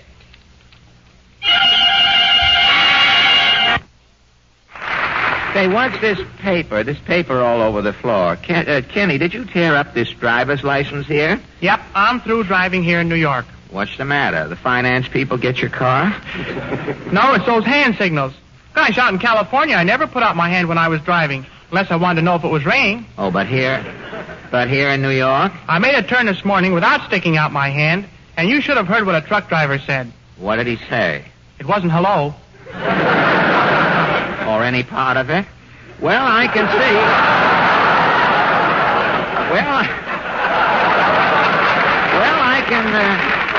I can see you need some instructions in the hand signal code here, as we know it here in the East, Kenny. Now, I'll give you a quick digest. Gee, thanks. Now, the first signal you want to remember is the banana beckon.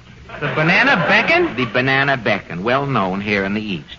In this signal, the hand is extended laterally with the fingers drooping down like bananas, only not yellow, unless the driver has jaundice, of course.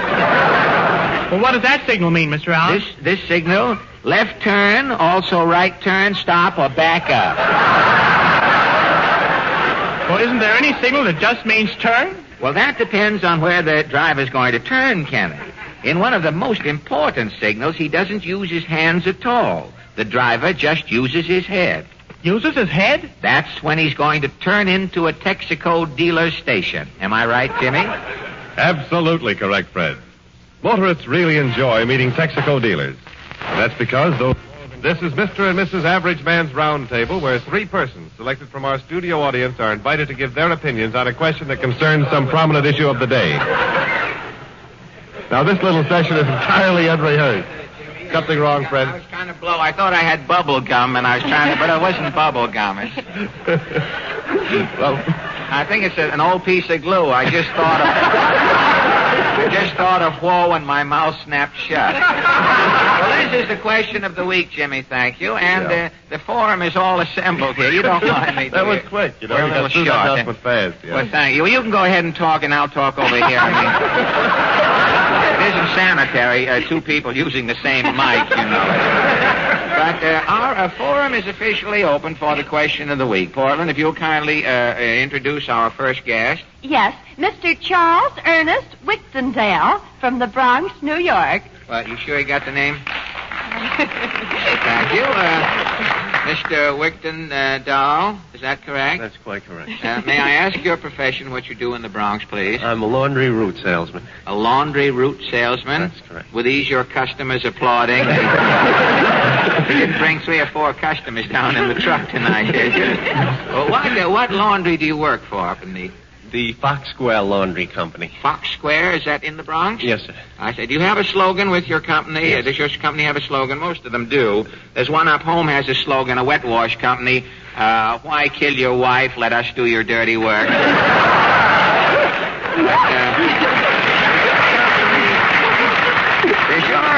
Does your company have a slogan, Mr. Wigton Dahl?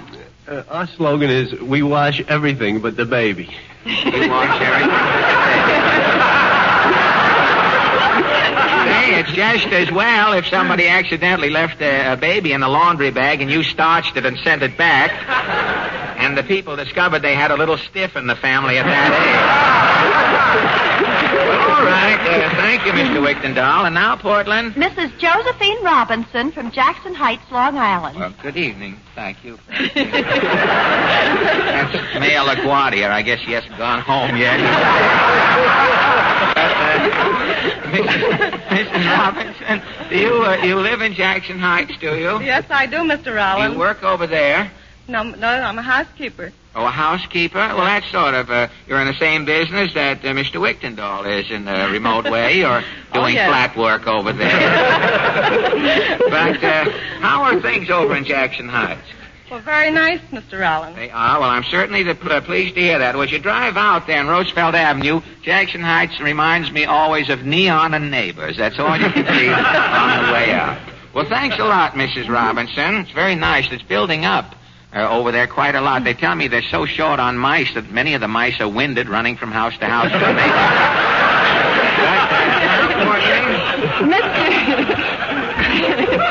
Mr. Bill Mullen from Old Orchard Beach, Maine. Well, good evening, Mr. Mullen. Hello, Fred. Don't tell me you brought your fans down from Old Orchard Beach, Maine, too. Well, what are you down here for? Trying to get the main exhibit back from the World's Fair people? Not quite, Fred. Just down enjoying the fair and going to the automobile show Saturday. You can see the fair from here, really? You're enjoying it? Well, excuse me, Mr. Mullen, we're a little pressed for time, and I've got to carry on here. But that brings us to, if my head falls down, it will be a weight on my mind. Just lift it up and I'll carry on. Well, that brings us to our question, and since controversial matters are denied our little catch-as-catch-can board here, we turn to the harmless subject of matrimony. An authority on the subject recently stated that most rifts in the marital lutes can be traced to the husband. This authority said that after marriage, many wives find that their husbands neglect the numerous attentions that were indulged in during the courtship. Flowers, candy, theater tickets are conspicuous by their absence. As husbands, order in the board, please. As husbands abandon these byproducts of romance. And so our question tonight is, do you think a husband should continue to court his wife after marriage? Now, Mr. Wigton Dahl, let us speak as man to man. Do you think the husband should continue to pay those little attentions and carry on with the little niceties after marriage? I do, sir. You do? Yes. Do you often show up, come in on the laundry truck at night with a bag of jelly beans? Yes, sir. You do? Are you happily married? Very happily. Who does your laundry? Well, congratulations, Mr. Wigton Dahl. And now, Mrs. Robinson, what do you think about? This man is distracting me. Go away. There's so much of him, he can distract you from all angles. But what do you think of the question? Do you think the husband should remain as attentive and shower the wife with gifts in later life? I certainly think he should, Mr. Allen. I think it helps for a continued married life.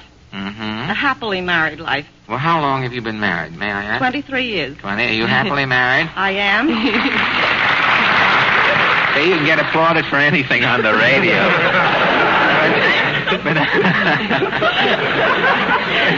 All right, Mr. Mullen, are you married? No, Fred, I'm not. Well, then you're not very well qualified to cope with the question, are you? No, sir. Are you courting, are you? No, but I'm willing. Well, That brings our little forum to a close. I would say. I feel that we've accomplished practically nothing, and thank you all for your kind cooperation.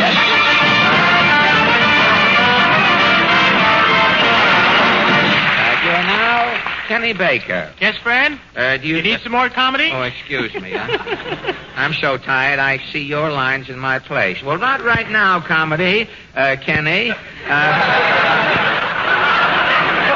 The names will be synonymous in time. I think about now we can use a song. All right, would you like to hear Maybe? Why not?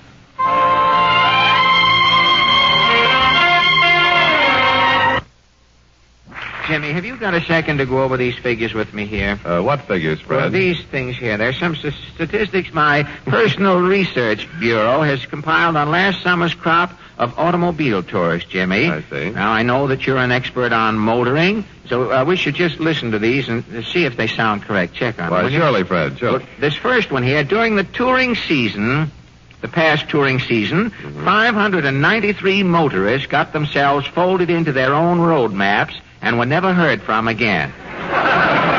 Well, it sounds possible. That's now the second one here. 7,654 people in trailers stepped out on the back porch while their trailers were in motion and woke up on Route 1 to find the trailers didn't have back porches. Oh, now, Fred. And one tourist, just one, Jimmy, had his car washed and didn't run into a dust storm the next day. Now, how do these figures sound? They gallopy to you? Are they accurate, you think? Golly, I don't know, Fred. You know, there's only one statistic that I do know about last summer's tourists, and that's this. More of them used fire chiefs of new Hollywood epics, but what about the bad pictures? The celluloid faux pas the public never sees. Now, tonight we preview a picture for you that recently had all Hollywood hushed up. A picture that closed the studio and put 200 executives back in the wholesale garment business. Overture, Al.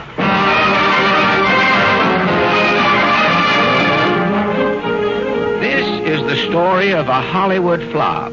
Instead of screen credit, screen blame goes to the following persons. The genius who started the ball rolling. I am Simeon Fink, the Hollywood producer. A Warner Brothers picture, The Seahawk, made a fortune. So I said to myself, with a sequel to The Seahawk, I will be a millionaire. And today, Mr. Fink? I'm a bum. With a capital B? With no capital at all. Thank you. Before Mr. Fink could go into production, naturally, he had to have a story written. Well, sir, he called in the authors, Briskin, Braskin, and Bruskin. I am Briskin. I stole the story. I am Braskin. I stole the dialogue. I am Bruskin. I stole the credit. I'm Shakespeare. Was I robbed? The story, Bill, you laid an egg.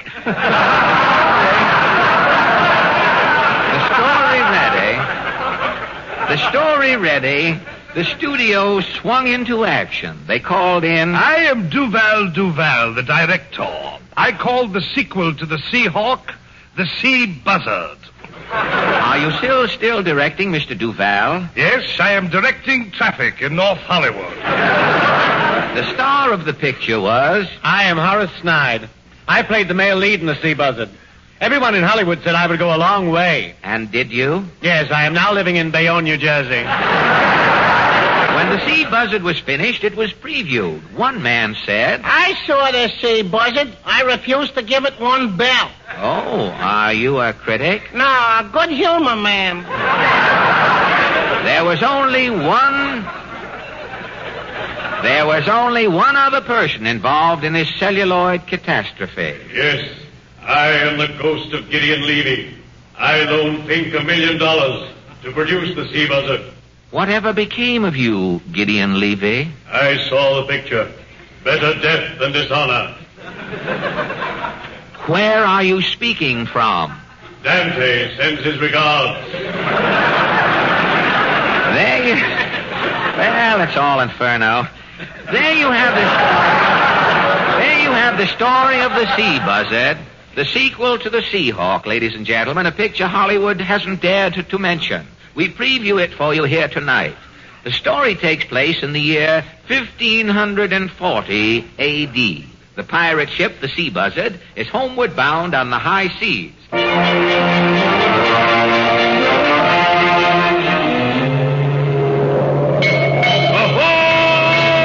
boatswain! Ahoy, Captain Thorpe! Full sail ahead! Full sail ahead it is, sir! Luff the mizzenmast! Up the mizzenmast it is, sir! Reef the halyards! Reef the halyards it is, sir! Vorpal the Crosby! Vorpal the Crosby it is, sir! I caught you that time, Rose. That was marine double talk. Sorry, Captain. I'm Vorpal the Crosby. Aye, bosun. I'm going after my cabin. I've got to stuff up a knothole in the ship's log. Sailing, sailing, sailing over the bounding foam. My stomach's going up and down. I should have left it home. Ahoy, Pigleg! Where's that first mate of mine? Pigleg! Here I am, Captain. I was standing watch. Did sight any Spanish ships on deck? Nearly a one, Captain. Sounds. Here I am, Captain Thorpe, master of the Sea Buzzard. The toughest pirate that ever plundered the Spanish main. Oh, I see. 100 days in these waters. Aye, and you've only plundered one ship. Aye, and that a leaky herring trawler, the SS Lindy's. Well, look here. Why do we only go after Spanish ships, Captain? Queen's orders, Pigleg. Spanish boats is carrying a succulent root to the New World. It must be a priceless growth. The Queen demands her cargo or this pungent herb. What's it called, Captain? 'Tis an odd name, Pigleg. The Spanish onion. The Spanish onion? Blimey. This may be news that a galleon has been sighted. Door away! Hiya, Captain. Fog, my lookout. Why ain't you up in the crow's nest looking for prey? Well, I came down to tell you. To tell me what, Nee? There's a Spanish boat. A Spanish craft? Quick, Rogue, where is it? It's over to the starboard, the stupor. It's on the starboard, but it's gone. That's the 87 Spanish prize I've lost, Pigleg. By the time that lookout says for Spanish, they're out of sight. Well, look here. Why don't you sack that lookout, Captain? I can't. The Nudnik is a nephew of Queen Guinevere. He come aboard with a letter from the Queen recommending him for lookout. I say. Look, sir. Out the porthole. Sounds a ship. Roger. I'll hail her. I say. Ahoy there. What ship are you? Ahoy there! What ship are you? I asked you first. I won't tell you who's this till you tell me who's that. I'm the Sea Buzzard out of San Inador, heading for Newport. Who are you? The Albany Night Boat out of 14th Street, heading for Yonkers. That fool is in the wrong direction, the wrong ocean, and the wrong century. Blimey, another one got away. You'll never get them Spanish onions for the Queen. Why, matey, I can't trust that stuttering lookout. I'll stand watch myself. Get me my binoculars. Oh, sir, they're in the closet, in the locker here. Open it up. Blimey, there's a bloke in your locker, a stowaway. Well, I'll be blowed. Who are you, mate? I'm Kenny Baker. What are you doing aboard? Last Sunday, Denis Day said I had a yacht, and this is it. Would you mind closing the door? Why? I think I'm going to be seasick. Your word is good enough for me. Shall I root him out, Captain? No, matey, leave him be. There comes a time in every tenor's life when he can't handle a high sea. Hey. Who's that, Gabriel? No. Look, Captain. The royal barge approaches. It's the Queen herself on deck. She must have sailed out to find me in quest of them Spanish onions. Her Majesty is coming down the gangplank. Her Majesty is approaching your cabin. Let Her Royal Highness in, Pegleg. Oh, sir. Greetings, Your Majesty. Greetings, Gate. I arrive in state. Aye, Your Majesty. You have carried out your queen's command? I have plundered the 7 seas, Your Highness. In this chest here are Aztec trinkets of the purest gold, Nubian gems, Portuguese tapestries, and these strangely inscribed buttons I picked up off the coast of Maine. And what says this quaint inscription? Win with Landon. An old native battle cry, no doubt. These are indeed treasures rare. What care I for treasures? Where are the Spanish roots I commanded you to fetch? Where are my onions? Alas, I have known, Your Majesty. No onions for your queen? You shall pay for this treachery with your head. The guillotine. Queen Guinevere, not the guillotine. Yes, the guillotine. The Gillette that follows through. If I caught no Spanish ships, Your Highness, the blame is yours. Mine, you rancid guppy. Aye. Your stuttering nephew you sent aboard was my lookout. My nephew, I sent aboard. Aye. A shot. What was that? Swab me scuppers, I'll soon find out. Here, get him, Bob, me lookout. The Queen's nephew. This lumpkin is not my nephew. What? I just caught him in time, sir. He was about to commit suicide. Yes, let me go. I've got to kill myself. Hold on, Forbes. Why, you ain't a stuttering. No. Your stuttering was a ruse. Yes. You let them Spanish ships get away a purpose. Yes, I did it. Queen or no queen, I was determined she shouldn't have those onions. Why, this is vitamin sabotage. I knew why you wanted those Spanish onions, Your Majesty. You were tired of eating hamburger the old way. You had heard of a new way to cook this irksome ground meat with onions. Yeah, a knight from the White Tower told me. I knew once Your Majesty ate hamburger with onions, it would be the rage. Once the world knew about hamburger with onions, I would be through, bankrupt, out of business. Then you are not simple Archie Forbes, yeoman lookout 3rd class. No. Who are you, lout? I am Sir Lindsay Lazenby, the Piccalilli Baron. The Piccalilli Baron? Yes.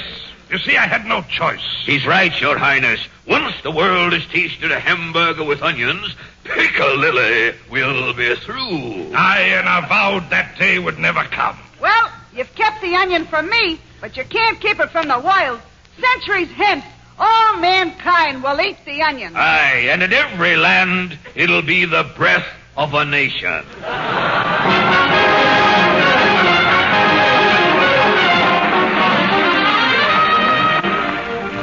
When you operate the nation's fastest... Next Wednesday night, the Texaco Star Theater brings you your Song of the Week. I got my thrill on Raspberry Hill, on Raspberry Hill. Wait a minute. That's Blueberry Hill, not Raspberry, isn't it? When I sing, I don't get the blueberry, brother. And our guest will be... Mr. Ernest Peabody, president of the Anti-Noise League. Is New York the noisiest city in the country? Will noise be noise? Tune in next Wednesday. Find out. Thank you. And music. Thank you. Good night. This is...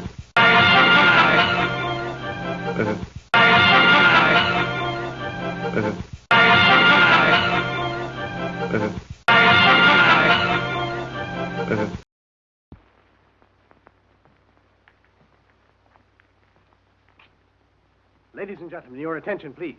During the next presentation, may I request your absolute silence, for I have a message of great importance for everyone in the audience.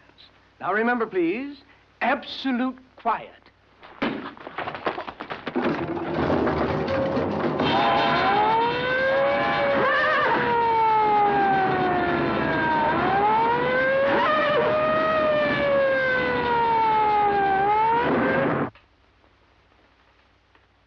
Either he's dead or my watch has stopped.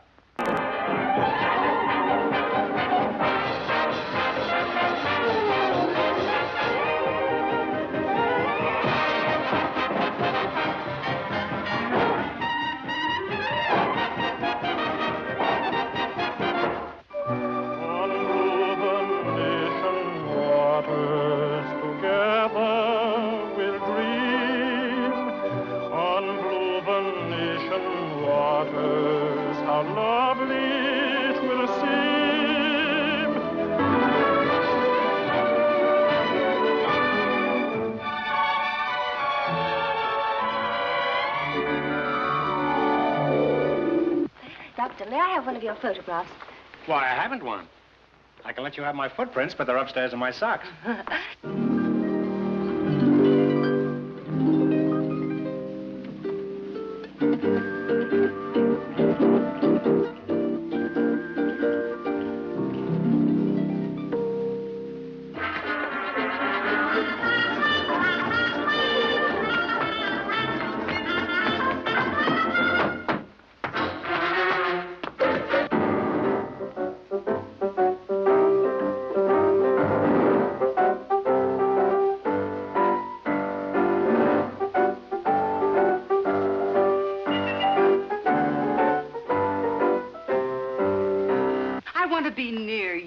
I want you to hold me. Hold me closer, closer, closer.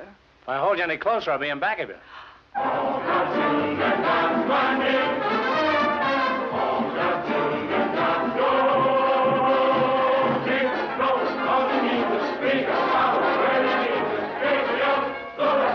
I got a message from the man on the moon for you. Just you. And a blue vanish in the water, together, a hidey, hidey, hide.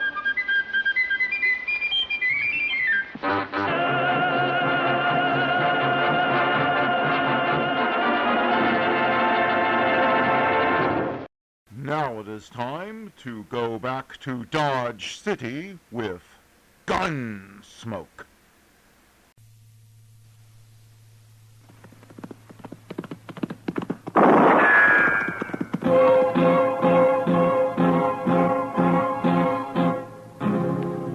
Gunsmoke, brought to you by L&M Filters.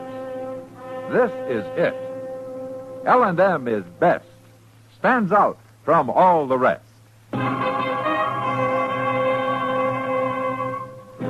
Around Dodge City and in the territory on West, there's just one way to handle the killers and the spoilers, and that's with a U.S. Marshal and the smell of Gunsmoke.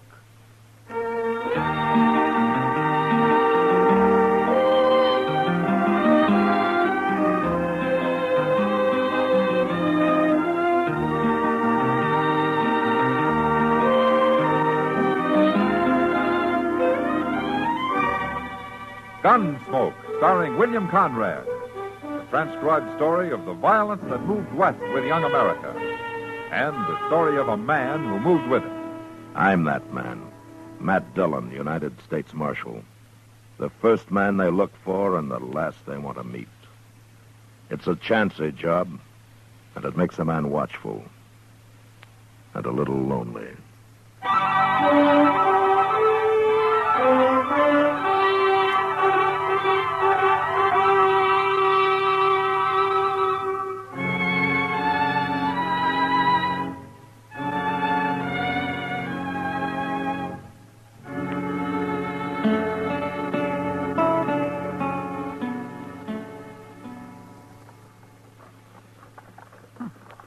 Funny, Mr. Dillon. Oh, what is, Chester?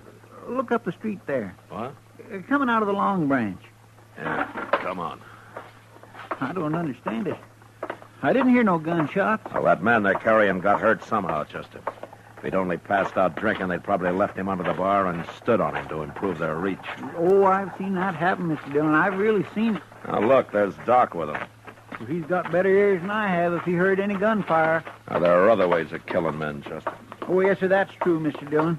I saw a man killed with a bullwhip once. Oh, that was You bad. men carry him up to my office. Okay. The door's open. I'll be along as soon as I talk to the marshal. Okay, take him on. Matt, you'd better get into the Long Branch or there's going to be more of this. What happened, Doc? That's Bill Zant they're carrying. I don't know him. Well, neither do I. Well, that's what they said it is. Well, it doesn't matter. What happened to it? Well, he's been cut bad with a bowie knife. Who did it? That big drunk buffalo man, Noli Meeker. Noli Meeker, huh? Is he still in the Long Branch? Yes, he is, Matt. And you watch out for him. He's in a mighty dangerous mood. Did you see it? Well, I saw part of it. I was in there having a beer when it happened. Zant had a knife, too, but Noli Meeker knocked it out of his hand. Oh, then Noli did this in self-defense. No, he didn't. Everybody says Noli started it. Well, I've got to go and take care of Zant before he dies. Now, you watch out for Noli, Matt. Nobody can get anywhere near him. Come on, Chester. I saw Noli Meeker drunk once, Mr. Dillon. He sure does get me. Mean enough to start killing people? Yes, sir. But when he's sober, he always seems plenty calm. I just don't know what happens to him. Now, that's what happens to other people I don't like. Being drunk's no excuse for murder. No, sir, it sure ain't. See what he can do now. Yeah, sure, here's now. Oh, look at him. He's got the whole bar to himself, Mr. Dillon, and that bloody knife in his hand. How you going to take him? You stay here.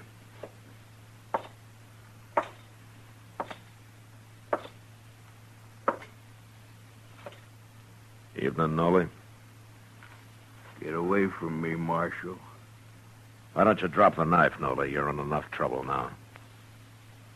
I killed Zant, didn't I? I'll kill you next. Zant isn't dead yet, Nolly. Then I'm going to have to keep you in jail till we find out if he's going to live. I ain't going to jail. Not if I have to cut me a path all the way out of Dodge. If Zant dies, you murdered him. You're not leaving Dodge. Now, you can't be so drunk you don't understand that. Come on, Marshal, let's fight. With my 6-gun against your Bowie knife, you wouldn't have a chance, Nolly. Now, why don't you calm down before you get hurt? You go get yourself a knife. No, I'm not going to go get myself a knife. Okay, we'll fight this way. Forget about fighting, Nolly. I can cut good with this knife, Marshal.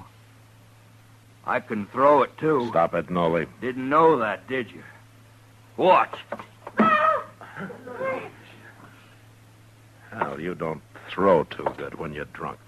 Nolly?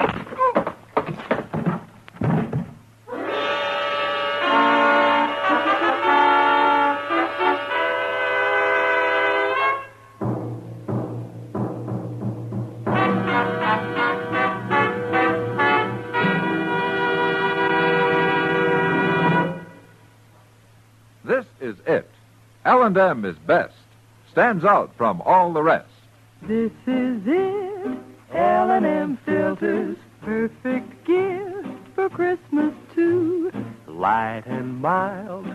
L&M filters. Holiday carton just for you. Holiday carton just for you. Holiday carton just for you. This Christmas, why not give the very best to all the filter tip smokers on your list? This is it. L&M is best. Stands out from all the rest. L&M stands out for flavor. The miracle tip draws easy. You enjoy all the taste. L&M stands out for effective filtration. No filter compares with L&M's miracle tip. King size or regular, L&M is best. Stands out from all the rest. It's got everything.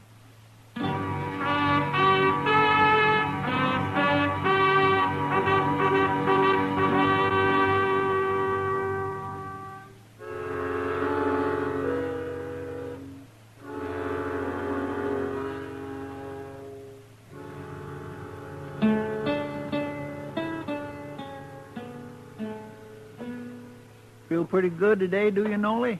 Leave me alone, huh? I got a head like I've been sleeping under a buffalo. Yeah. Well, you don't deserve it, but I brought you some coffee. I put it right there. I'd do better on a pint of XXX. You sure learn hard, Nolly. Go away. Go away. Let me sleep, Chester. Last time I scalded my thumb bringing in coffee. Ain't great. Well, how's our prisoner this morning, Chester? Well, I don't think it's the liquor so much as the way you hit him, Mr. Dillon. Well, he had it coming. He sure did. That knife couldn't have missed you more than an inch. I still don't know why you didn't shoot him. Well, how would it look for me to shoot somebody that didn't have a gun? Besides, I don't think Nolly really knew what he was doing. I ain't sure he knows yet. Good morning, Mac. Chester. Hello, Doc. How's Zant coming along, Doc? Well, that's what I came to tell you, Matt. Zant's going to live. Huh? He's going to be awful thin for a while, but he'll live. Bring Nolly in here, will you, Chester? Yes, sir. Nothing vital was cut, Matt, but the man bled so much.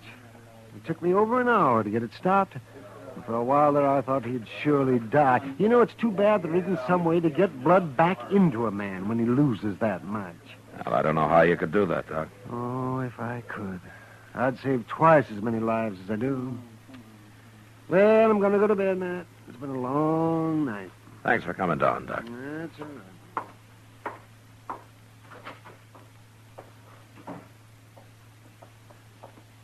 Quit complaining about sleeping, Ollie.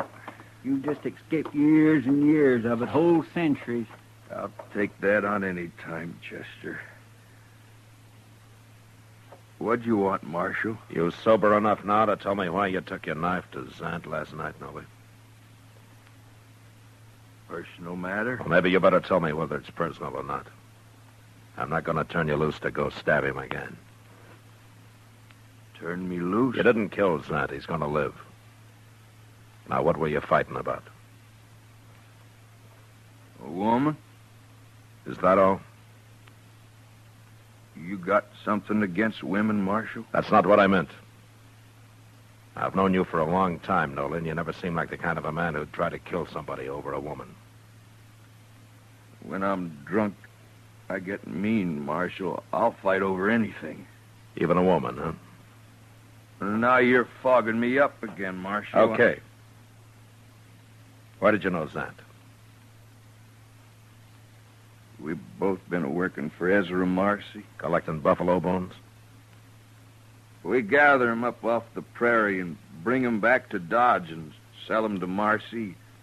And he ships 'em back east on the railroad. It's beyond me how they can make fertilizer in China and stuff out of them little buffalo bones. Nolly, you and Zant work together, is that it? No. I got my own wagon. He's got his. But I still don't like him. You going to leave him alone? Marshal, I wouldn't hurt nobody less than I was crazy drunk. You tried to kill me, too. Do you know that? I did?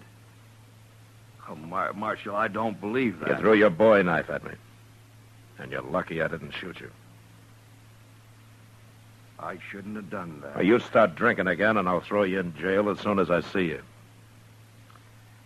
All right, you can go now, Nolly.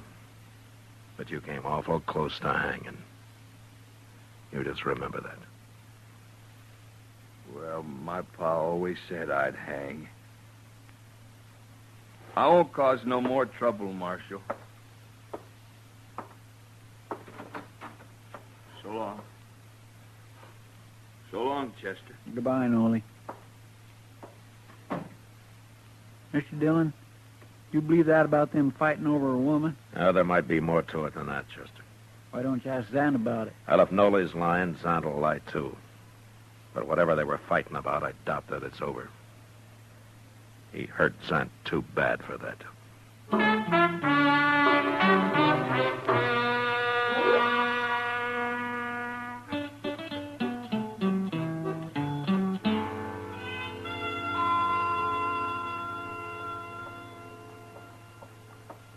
Morning, Matt. Well, hello, Kitty.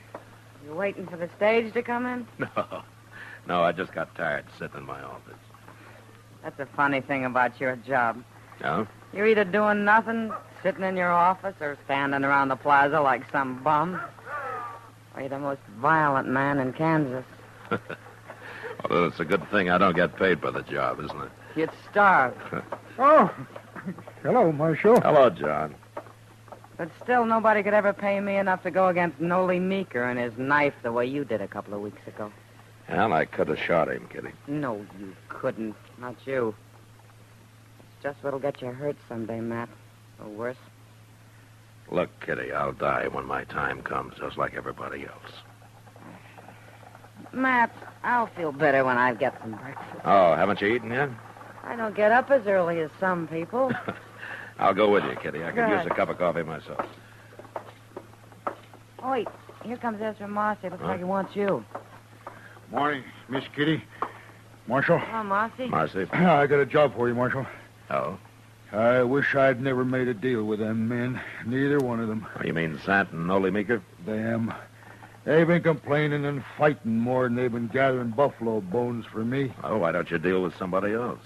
Most men would rather hunt for hides than bones, Marshal. It pays better. I buy both, so it don't matter to me, but even so, Zant ain't been much use since Nolly cut him up. Now he ain't no use at all. Why not? Nolly's got a shack down past the Opera House at the edge of town, Marshal. Let's go ask him. He got drunk again last night. I thought you were talking about Zant. It's about Zant I want to talk to Nolly. Oh, why do you need me? Nolly killed him, Marshal. What? Zant was due in with a wagon load of bones this morning, and he was late. So I rode up the river to look for him. And I found him, sitting on his wagon with a hole through him like a Sharp's 50 would make. You think Nolly did it? Well, Nolly tried to kill him before, didn't he? And he come in with a load of bones yesterday, and I paid him off, and he went and got drunk. Of course Nolly killed him. Does Nolly have a Sharp's 50? He used to be a hide hunter until he got tired of it. And it was a Sharps that killed Zant. Anybody can tell that. Yeah, I guess they could. That Nolly Meeker's a murderer, Marshal. You go arrest him. Did you leave Zant at the river, Marcy? Oh, I ain't gonna bury him. Come along and show me where he is. All right, I'll send somebody out to bury him, but let's go find Nolly. I don't want no murderer to get away. I'll talk to Nolly later. No, we'll get him first. We're going to the river, Marcy. Now.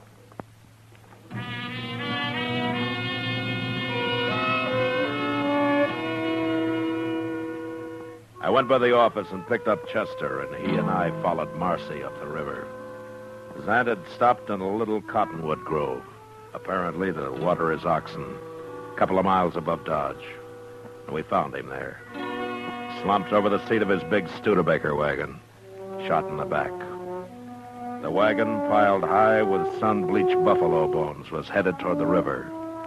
But the oxen had stopped when Zant was hit and were standing patiently, waiting for their next command. We laid Zant's body onto the sand, and then I had Chester lead the oxen down to the water. A few minutes later, he was back. You gonna bury Zant out here, Mr. Dillon? Well, it's as good a place as any. While we're fooling around here, Nolly's probably on the run. I'll find him, Marcy. But I don't know how I'm going to prove he did it.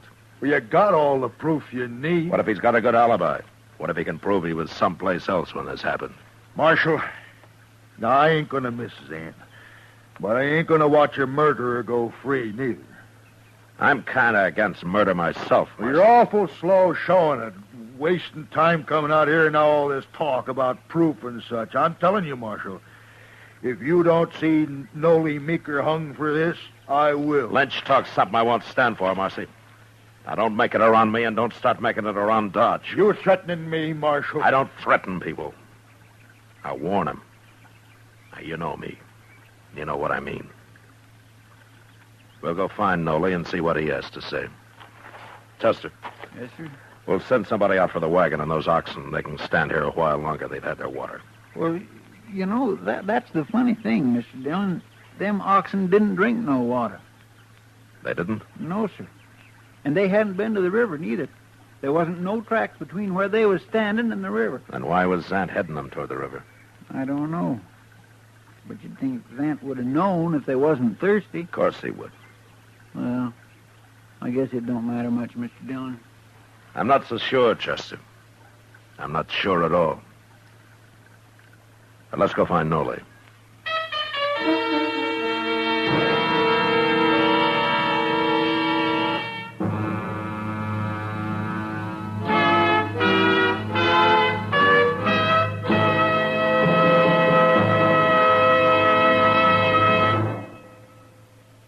Filter tip smokers, this is it. L&M is best. Stands out from all the rest. Yes, L&M is best. Stands out from all the rest. L&M stands out for flavor. The miracle tip draws easy. Lets you enjoy all the taste. L&M stands out for effective filtration. No filter compares with L&M's miracle tip for quality or effectiveness. L&M stands out for highest quality tobaccos, low nicotine tobaccos. L&M tobaccos. Light and mild. L&M's got everything. King size or regular. It's America's best filter tip cigarette. Yes, L&M stands out from all the rest.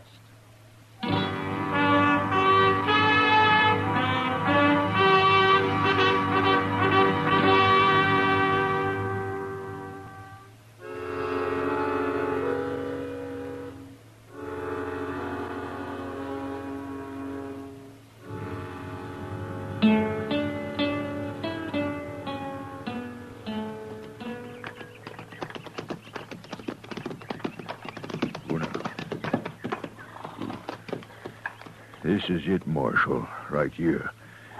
I just hope Nolly ain't awake and watching us out of one of them cracks.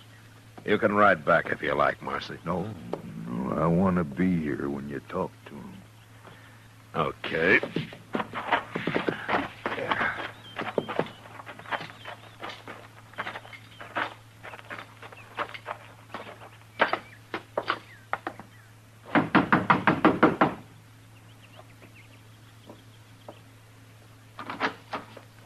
I want to talk to you, Nolly. What's Marcy here for? You're still drunk, ain't you? No, I ain't drunk.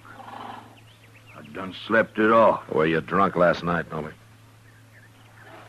I didn't cause no trouble last night. Were you drunk? Of course I was. I didn't see you in any of the saloons. Well, I was out here, sitting on the ground. I was sitting right there against the wall, me and a friend of mine downed a jug of corn whiskey. Took us most all night. What did you want to know for? You had a friend with you? He was here till about an hour or two ago. Who was it? Well, you don't know him. He's an old Indian, a Cheyenne. Where is he now?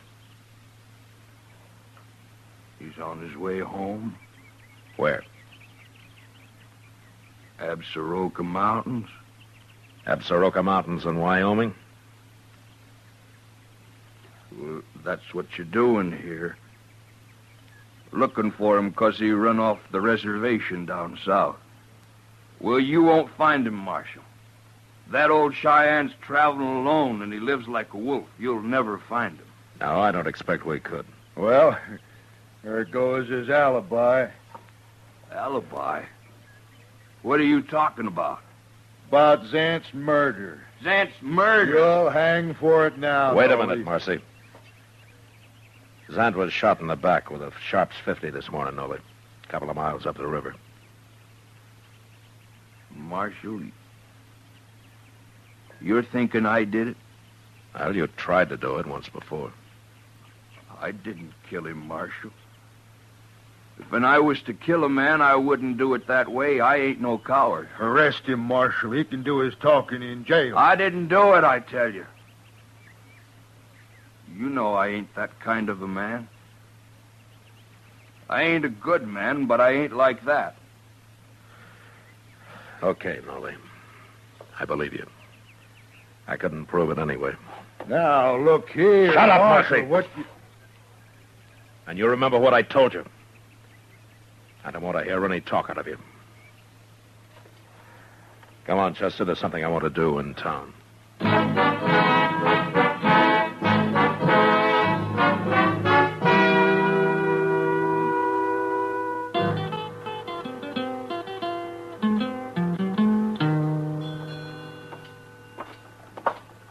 What are you after down here to the depot, Mr. Dillon? Well, I want to talk to Sam Vestal, Chester. Just hope he's in. Hello, Marshal. Chester. Come on in. All right, Sam. Fine, Chester.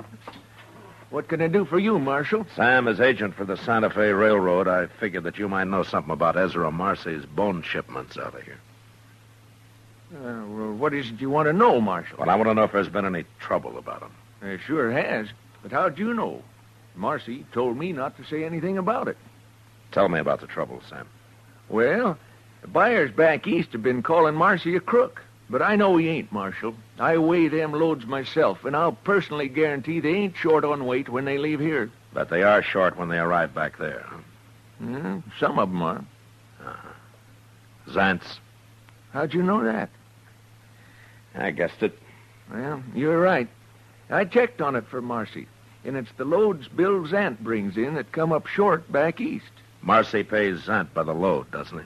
Sure, but it made Marcy terrible mad being called a crook like that when he ain't one. If you ask me, maybe it's them fellas back east. They're the crooks. All Marcy wants is to be paid for the weight of the bones he ships out of here. They come up short back there. Ain't his fault. Uh-huh. Well, thanks, Sam. I'll go talk to Marcy about it. I think maybe I can straighten this whole business out now.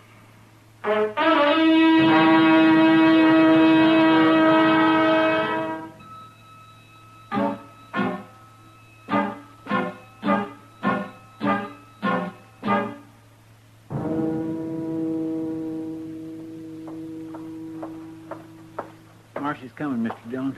I found him in the Texas Trail. You know what he was doing? What, Chester? Stirring up a bunch of men in there about how they got to go get Nolly Meeker. He was telling them you ain't going to do nothing about it. I'm going to do something about it. Here he comes.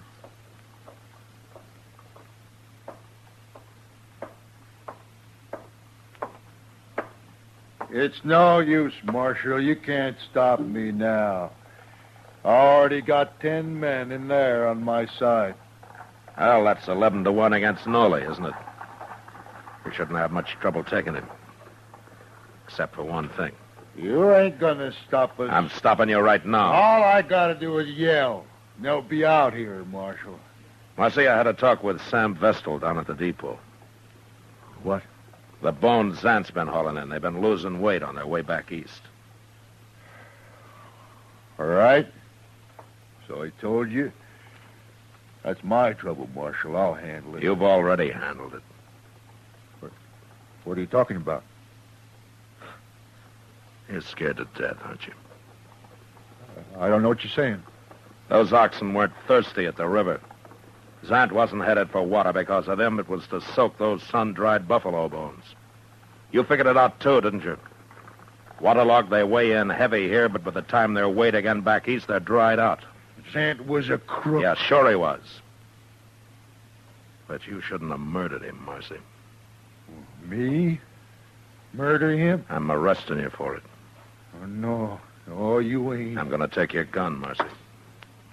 No.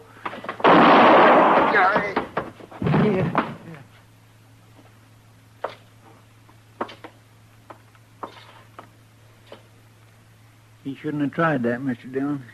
He's about the poorest gunfighter I ever saw. Yeah, he was slow, Chester.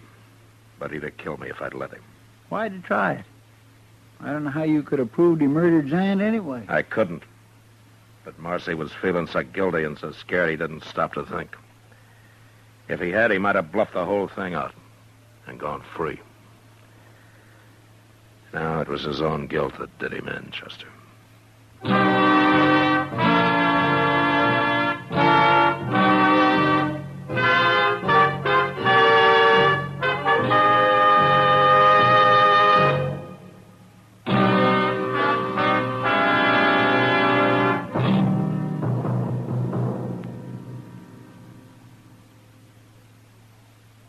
And now our star, William Conrad. When you're choosing Christmas gifts for filter tip smokers, you can figure a carton of L&M's will please them most of all. Filter tip smokers know that L&M is best, stands out from all the rest. And L&M's come in just about the handsomest Christmas carton you ever laid eyes on. Give king size or regular L&M's, and you're giving America's best filter cigarette.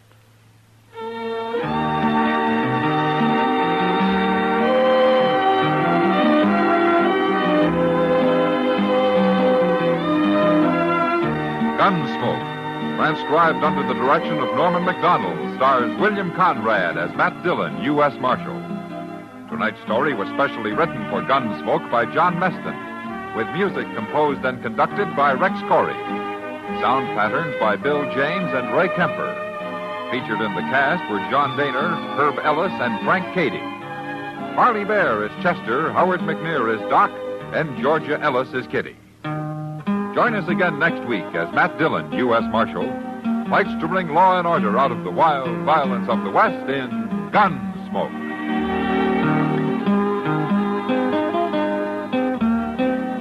Tuberculosis can attack at any age, and it can invade any home, rich or poor. But Christmas seals fight tuberculosis. Help protect you, your family, and all of us from our country's #1 infectious killer. This year, use Christmas seals on your cards and packages. Why not go home for the holidays with Perry Como? That's the title of Perry's new RCA hit record, and he'll sing it for you next week when Chesterfield brings you all the top tunes on radio. Perry invites you to be his guest every Monday, Wednesday, and Friday, and reminds you to get a carton of Chesterfield for the weekend. Remember, listen again next week for another story of the Western frontier when Marshal Matt Dillon, Chester Proudfoot, Doc, and Kitty, together with all the other hard-living citizens of Dodge, will be with you once more. It's America growing west in the 1870s. It's drama. It's Gunsmoke. Brought to you by L&M Filters. This is the CBS Radio Network.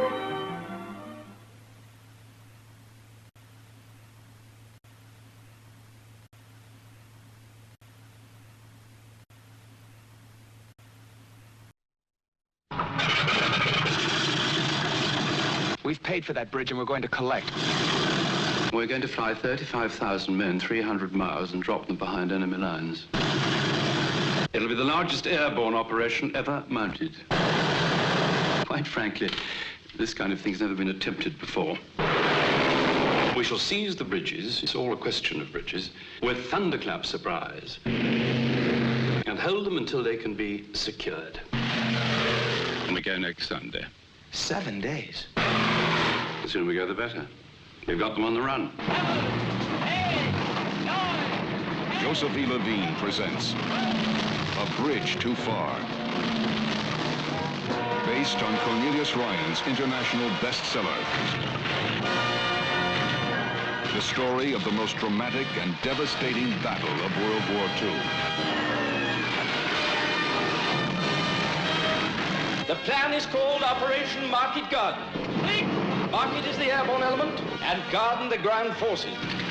I like to think of this as one of those American Western films. Germans will naturally, they're the bad guys. We, my friends, are the cavalry on the way to the rescue. A Bridge Too Far.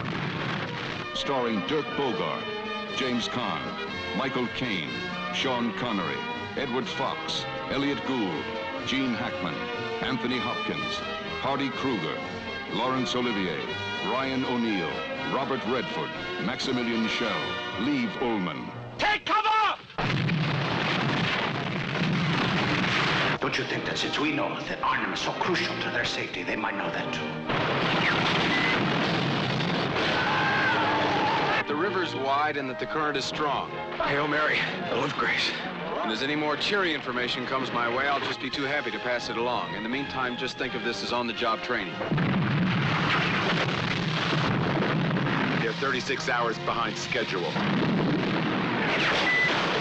There's a battle, and we are in the process of winning it.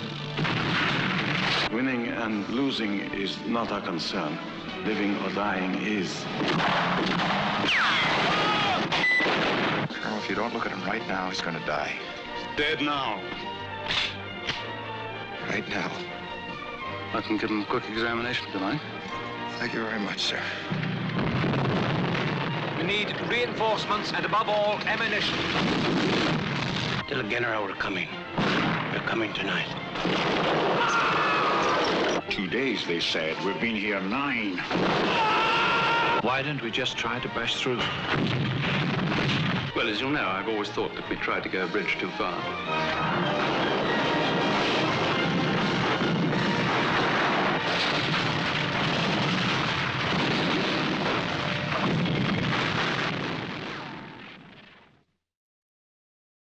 Our next guest will give you the laughs. Just don't ask them to lend you money. It's Jack Benny coming up next. J-E-L-L-O. The Jell-O program starring Jack Benny with Mary Livingston, Phil Harris, Kenny Baker, and yours truly, Don Wilson. The orchestra opens the program with Just One of Those Things.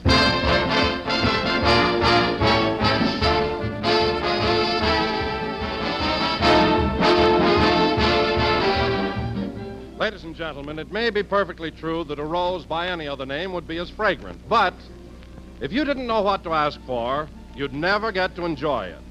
So a name is important. It's mighty important, whether you're buying flowers for fragrance or desserts for flavor. That's why we urge you to look for the name Jell-O whenever you're buying a gelatin dessert, because that name is a trademark. It's the property of General Foods, and it tells you that here is the real thing, the one and only Jell-O. If you hear any other dessert called Jell-O, you'll know that's incorrect, for there is no other Jell-O. And you'll find it's worthwhile to insist on Jell-O because Jell-O brings you delicious, extra-rich fruit flavor. It's put there by a special process, and it's sealed right in so it can't get out. Strawberry, raspberry, cherry, orange, lemon, and lime, all six have this extra-rich goodness that makes Jell-O America's favorite gelatin dessert. So look for those big red letters on the box. They spell Jell-O.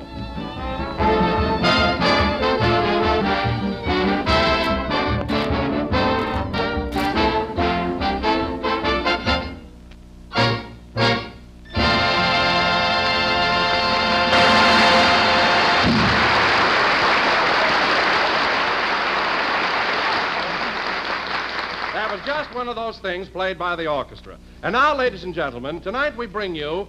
Oh, just a moment, folks. Mary, where's Jack? He'll be right in. He's in the next room sending a telegram. Oh, he's been in there 10 minutes. What's it all about? I don't know. Jack said it was none of my business, so let's open the door and listen. Oh, I wouldn't do that, Mary. It isn't cricket. We're not in England now. Open it up, Mary. Okay. Gee, he looks mad. Operator, will you please pay attention? I asked for Western Union, and you gave me the Plumbers Union 3 times. I did? Yes, I'm not a plumber. I don't know a plunger from a trombone. Now, will you please get me Western Union? All right, handsome. Handsome? Well, you can't even see my face. Well, I can dream, can't I?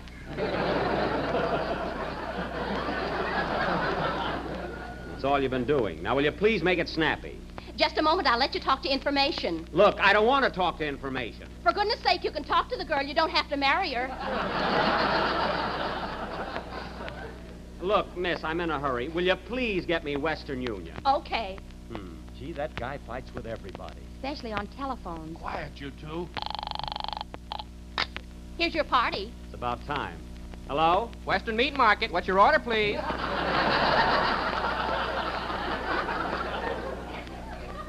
I'd like a pound... Hey, wait a minute. I've got the wrong number. Operator. Number, please. Look, operator, this is Old Faithful talking. Now, if it's all right with you, I'd like to send a telegram. Oh, you want Western Union? Yes, and congratulations. This is the longest conversation since Cohen on the telephone. Now, look, operator, it's the last time I'm going to... Hello, this is Western Union. What? This is Western Union. Well, for heaven's sake, it's sure good to hear your voice. How are you? Oh, hello, Joe. When did you get in town? I'm sorry, miss, but I'm not Joe. Look, I want to send a wire to Fred Allen, New York City. Oh, so that's the big mystery. This ought to be good. Did you get the name, miss? Fred Allen. Allen, how do you spell it? A as in anteater, L as in liar, another L as in leech, E-N. Now, here's the message. Dear Mr. Allen, heard your program again last Wednesday, and this is your final warning. Oh, did you hear him, too? I thought I'd died when he said Jack Benny was a male impersonator.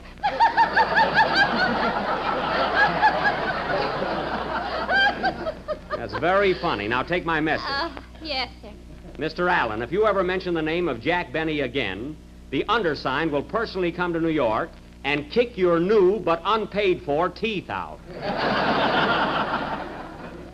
Have you got that? Yeah. Good. Sign it, The Clutching Hand. How much is that? Straight message. Just a moment, please. The Clutching Hand? Where did Jack get that name? Oh, you know his rheumatism. Quiet. Let's go back. How much is it, miss? I haven't got all day. That'll be $2.46 for a straight message. Fine. Send it collect. Thank you, Mr. Hand. Goodbye. Goodbye. Well, that's that. Al will never guess who sent that wire, and he'll be plenty scared. Oh, now what? Hello? Hello, I got Western Union for you. I just talked to Western Union. Young lady, how do you keep your job anyway? Well, right now I'm sitting on the boss's lap. Oh. 800 telephone operators in this city, and I had to get her.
Sorry I'm late, Don. You can introduce me now. Okay, that was 1 o'clock jump played by the orchestra. And now, ladies and gentlemen, we bring you that suave comedian, that sophisticated humorist, that clutching hand, Jack Benny.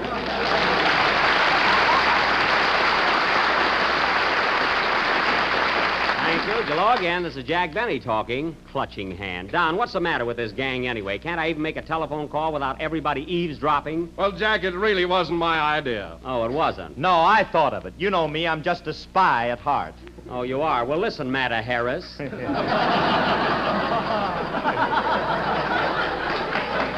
I think spying is about as low a trick as any human being can possibly do. You're right, Jack. Certainly I'm right. Oh, hello, Mary. Hello, Clutch. Oh, you, too, huh? Well, if you want to know something, Mary, you're nothing but a little snoop. Well, at least I never sign a fake name to a telegram. Yeah, where did you get that clutching hand stuff? Phil, it so happens that was my nickname when I was a kid. Everybody used to call me Clutching Hand Benny. Why? Because I never had a belt for my pants.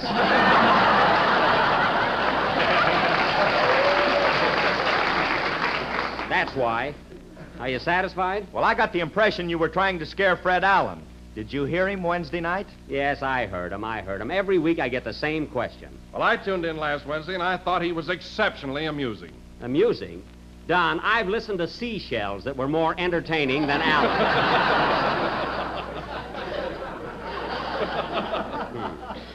And another thing, to hear Allen talk, you'd think I was a weakling and a coward. That's right, the Daily Double. Why? And you know, Jack, there isn't a week goes by that Allen doesn't mention how tight you are. He says I'm tight. He's a fine one to talk. Any man that'll tar and feather his straw hat so he can wear it in the wintertime. Well. No kidding, Jack. Is he really that stingy? Stingy? You want to hear something, Don? I went over to his house one day and caught him painting cheese on mouse traps. Isn't that awful, Mary? Starving a poor little mouse. Well, I never saw a fat one in your house. Is that so? I've got several with double chins. Anyway, let's drop Al and talk about something a little more pleasant. Well, speaking of something pleasant, I've some good news for you, Jack. You have? What is it, Don? Well, Phil tells me he's not going to leave our program after all. Really? Why, Phil, what caused this sudden change in your plans? Well, Jack, I thought the whole thing over. And after all, you've always been a regular guy with me. Mm-hmm. And you're a pretty sweet fella to work for. Mm-hmm. And besides that, I had a little trouble with my sponsor. Oh, I thought it was something like that. What happened between you and the Bubblegum King there? Well, just as we were signing a contract where I was to direct the 90-piece symphony orchestra, they threw a net over him. Oh. I thought there was something crazy about that guy. Gee, Phil, didn't you suspect anything? Well, no, I thought he was all right until one afternoon we'd just finished a rehearsal. Uh-huh. And the sponsor said to me, "Can I take you home? I got my elephant waiting outside."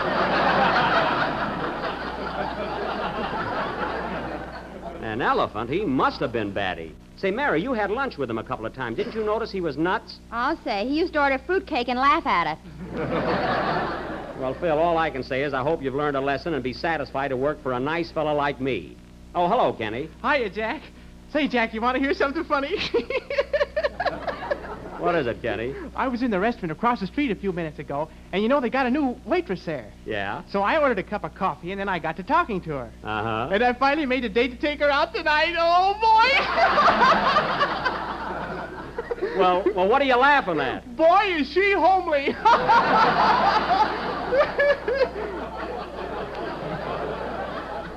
You certainly pick 'em, Kenny, so you dated her up, eh? Yeah.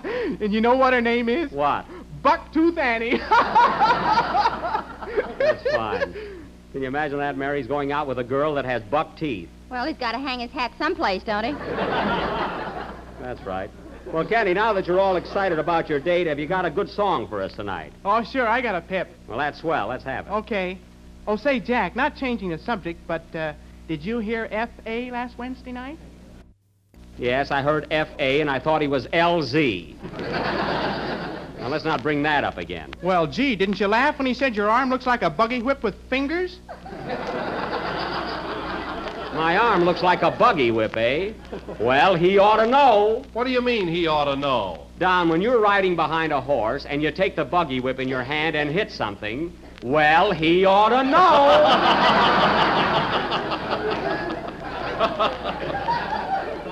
And now, Kenny, if you're ready, you may go ahead with your song.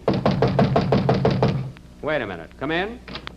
Telegram for Jack Benny. Right here, boy. It's collect. Okay. Wait a minute, Mary. Don't touch it. That's from Fred Allen. Send it back, buddy. I refuse to accept it. Well, I refuse to be surprised. Goodbye. Fred Allen isn't going to catch me napping. Sing, Kenny. Imagine trying to hook me for a collect telegram.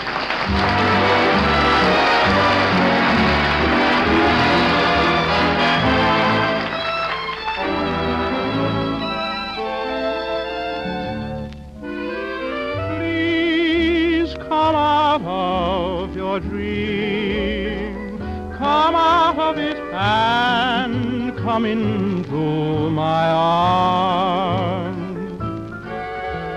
Castles in the air will never get you anywhere, and there's a sentimental boy beside you, waiting to hear that you care. While the moonlight is bright, get into it, make the most of its light. Tell me with a kiss that you're as thrilling as you seem. Oh, please come out of your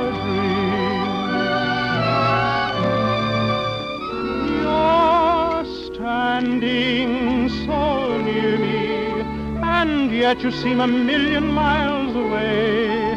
Are you too far to hear me when my heart has so much to say?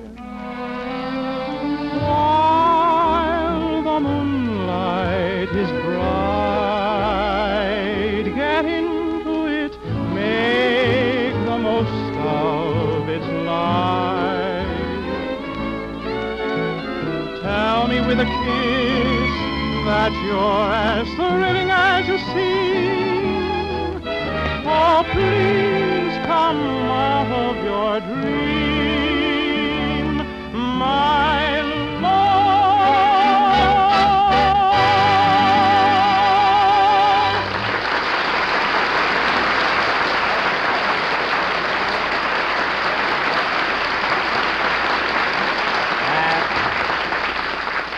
That was Please Come Out of Your Dream, sung by Kenny Baker, who never will.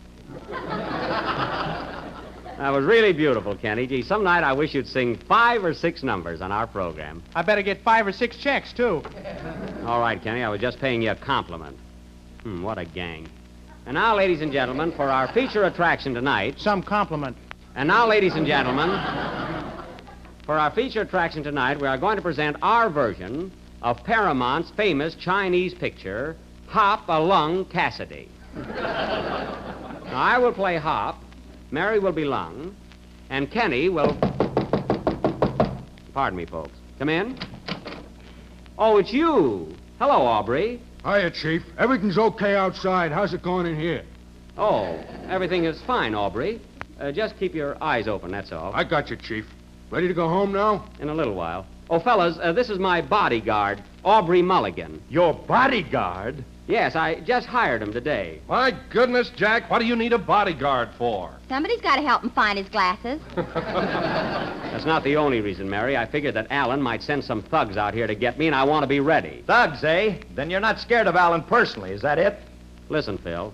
Why should I be scared of a fella who's so frail that he has fainting spells at least 3 times a week? Fainting spells? Yes. You know how Alan talks through his nose. You think that's adenoids, don't you? It is adenoids. It is not. That obstruction in his nose is built-in smelling salts.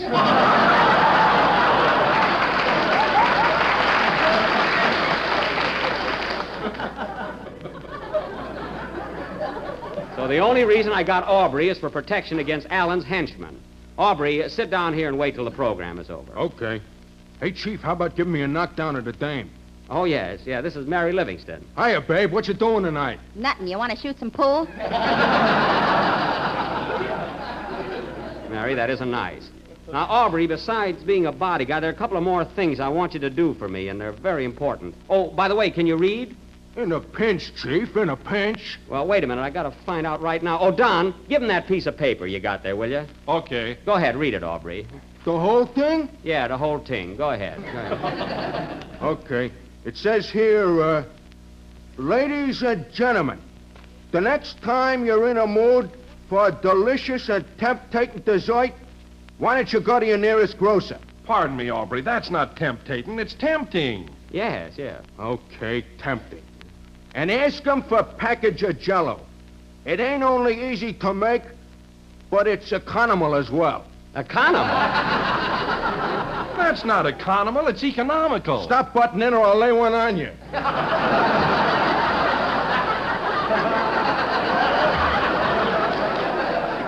Now, Aubrey, control yourself. Okay, Chief. It ain't only easy to make, but it's economical. You want to make something out of it? Aubrey, please. It comes in 6 delicious flavors. Strawberry, raspberry, cherry, orange, lemon, and limb. It's lime. But it was pretty good, Aubrey. Now, just stay around till after the program, and you can take me home. And now, ladies and gentlemen, as I started to announce before, tonight we are going to present... pardon me, I'll take it. Hello? Hello, Mr. Benny. This is Rochester talking. Oh, what do you want? A telegram just came to the house for you. $8.80 collect. Well, don't accept it. That wire's from Fred Allen. He sent it to me for a gag. Well, he must be laughing now. I paid for it. Paid for it? Where did you get $8.80? I ripped open the mattress and dipped into your reserve fund. Oh, you did, eh? Well, stay away from there. Incidentally, I've been missing a lot of bills lately, so I wish you'd stop making my bed with a vacuum cleaner. Now, keep the telegram. I'll read it when I get home. Okay. Oh, now hop in the car and pick me up. I'll be ready in about 15 minutes. I ain't going near that car, boss. Why? What's the matter with it now? Well, every time I step on the starter, the headlights change places. Oh, are they doing that again? Well, what happens when you use the crank? Coffee comes out. Now, that's just a big lie. Well, never mind. I'll take a cab home. Okay. So long, boss. So long. Oh, say, boss, I think you better come home right away. Why? Is there anything wrong? Well, there's a man been prowling around the house all day, and now he's in the backyard. In the backyard. Oh, I get it. I'll be right home, Rochester. In the meantime, do something to keep that man there. Shall I throw him some silverware? No!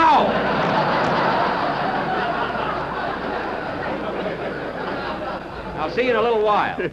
Say, fellas, I'm going to run along now. Rochester tell me there's someone prowling around my backyard. I bet Alan's got something to do with it. That's what I think. Come on, Aubrey. Here's your chance. Okay, Chief. Wait a minute, Jack. I'm going with you. Nothing doing, Mary. There might be some rough stuff, and you're liable to get hurt. Go on. I can run as fast as you can. Well, all right. Come on. Let's go, Aubrey. Follow me, Chief. I'll take you home in my car. Okay. Come on, Mary. Come on.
Gee, Aubrey, I'm all in from this walking. It was a fine place for your car to run out of gas. I'm sorry, Chief.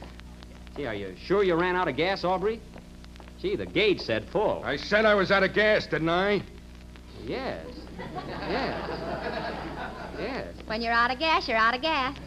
I know, but I wanted to get home in a hurry. Oh, Jack, we've only got 5 more blocks. 5 more blocks, my feet are killing me. Say, Aubrey, why are we walking down such a dark street? Gee, the main boulevard is only 2 blocks away. It's more romantic here. Oh. Well, anyway, it's a beautiful night, isn't it? Yeah. Oh, say, Aubrey, I just happened to think I forgot to ask you for references. Yeah, that's too bad.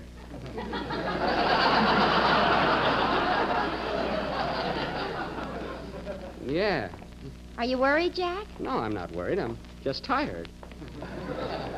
Say, Jack, get a load of that tough-looking guy coming towards us. Where? Oh, yes. Hello, Mulligan. Well, as I live and breathe, if it ain't the doctor. Doctor? Say, Chief, I'd like to have you meet a friend of mine, Dr. Thorndyke. Oh, glad to know you, Doctor. This is Mary Livingston. Pleased to meet you. How do yous do? Funny-looking doctor. Are yous going our way, Doc? Yeah, I find tonight here most beneficial and soothing. So I might as well walk along with you guys. Do you mind, Chief? No. Come right along, Dr. Thorndyke. Well, yes, sir. Do you live in this neighborhood, Doctor? I ain't talking, buddy. Oh. Well, what kind of a doctor are you? He's a swell surgeon. A surgeon? Yeah, what's the matter? Don't you like it? Oh, yeah. Some of my best friends are surgeons. Say, Jack, I don't think he's a doctor at all. Look at that bulge in his coat pocket. Oh, that's just his handkerchief. Well, it's got a trigger on it. Yeah. Well, gentlemen, this walk is very invigorating, isn't it? It sure is. Oh, Jack, here comes another guy. Oh, my goodness. Well, if it ain't Aubrey Mulligan and Doc Thorndyke. Hello, Professor Kingsley. Professor? Kingsley yet. Well, ain't this a coincidence? Oh, Professor, this is Jack Benny. How do you do, Professor? Hiya, buddy. Who's your scoit? Just call me Livy the Lug. Mary. Well, fellas, I hate to be rude, but I think I'll run ahead. I'm quite anxious to get home. No, you don't, Chief.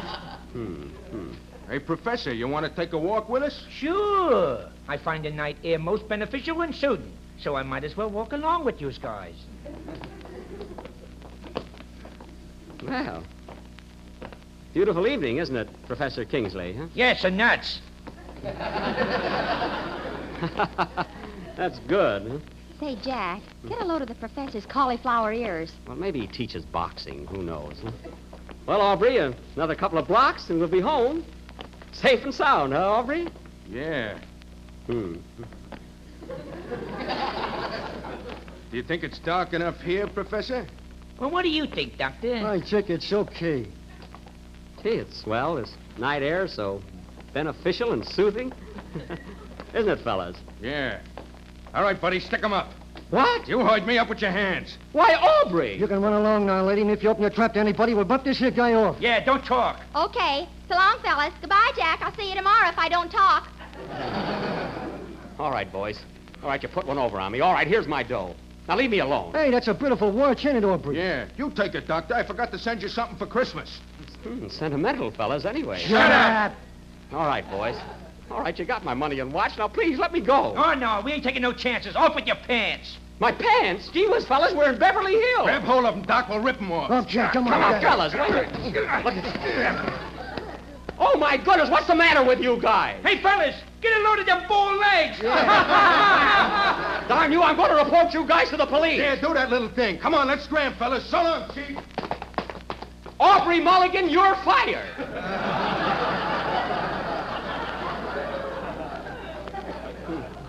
It's a fine thing. Be out in the street here in my BVDs. Oh, well, I've only got another block to go, so I'll run home. Gee, I'm so embarrassed. Hello, Jack. Hello, Barbara. Oh, my goodness, of all times to meet Barbara Stanwyck. Oh, Rochester! Rochester, open the door!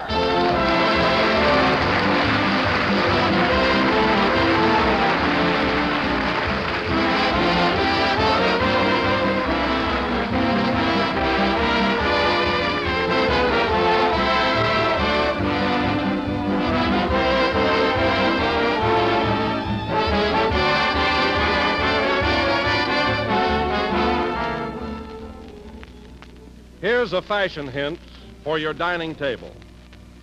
You all know how a touch of bright, gay color can dress up a plain costume. Well, a bright, cheerful dessert can dress up a plain meal and make it mighty festive. And here's one you'll want to try. Apricot pecan layers, a swell, colorful combination of orange Jell-O and canned apricots. And you make it like this.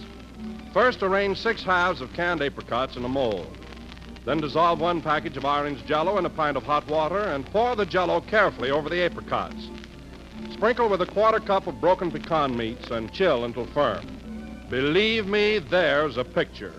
Fruit-rich, shimmering orange Jell-O was cheerful as spring sunshine, with delicious apricots held firmly inside that glowing mold. Just try it yourself. It's a grand dessert. Ask your grocer tomorrow for orange Jell-O and treat the family to apricot pecan layers. And for that delicious extra-rich fruit flavor, just be sure you get genuine Jell-O.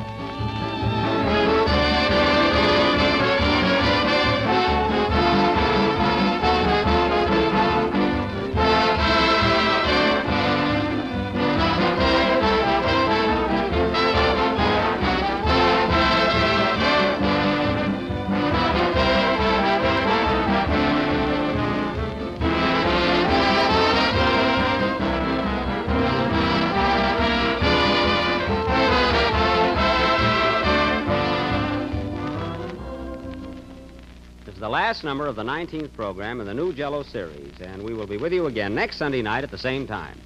And now, ladies and gentlemen, I would like to take this opportunity of thanking all of my listeners, as well as the radio editors and critics throughout the United States and Canada, for the lovely tribute they paid the Jell-O program, members of my cast and myself, in the recent polls conducted by the New York World Telegram and the Radio Daily. So thanks again, folks, and good night.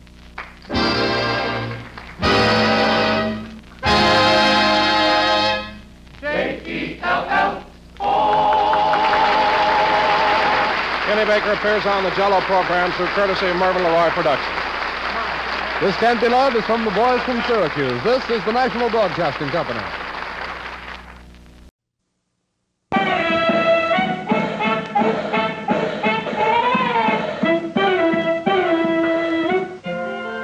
Great educators throughout the world have been forced to streamline our dictionaries and encyclopedias because of the demands of modern slang.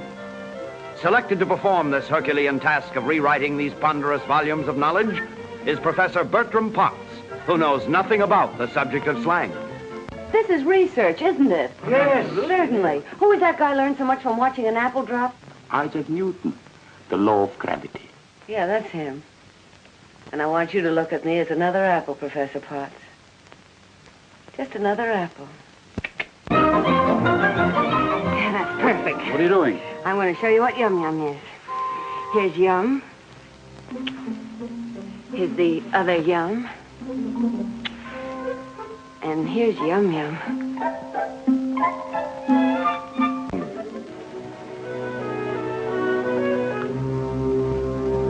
Lipstick.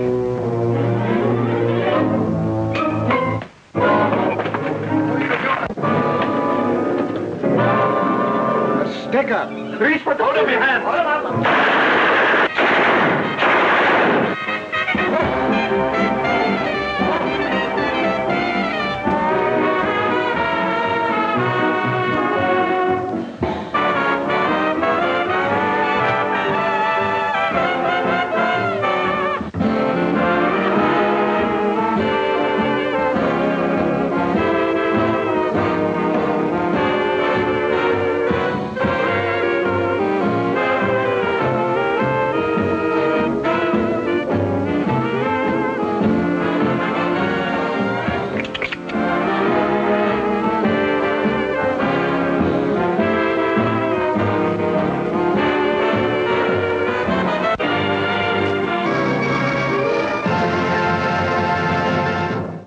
One of the all-time great directors, Cecil B. DeMille, hosts Lux Radio Theater. Up next.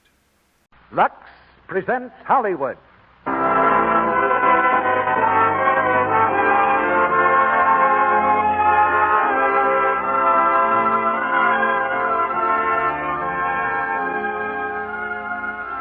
The Lux Radio Theater brings you Mickey Rooney, Beulah Bondi, and Virginia Weidler in Young Tom Edison. Ladies and gentlemen, your producer, Mr. Cecil B. DeMille.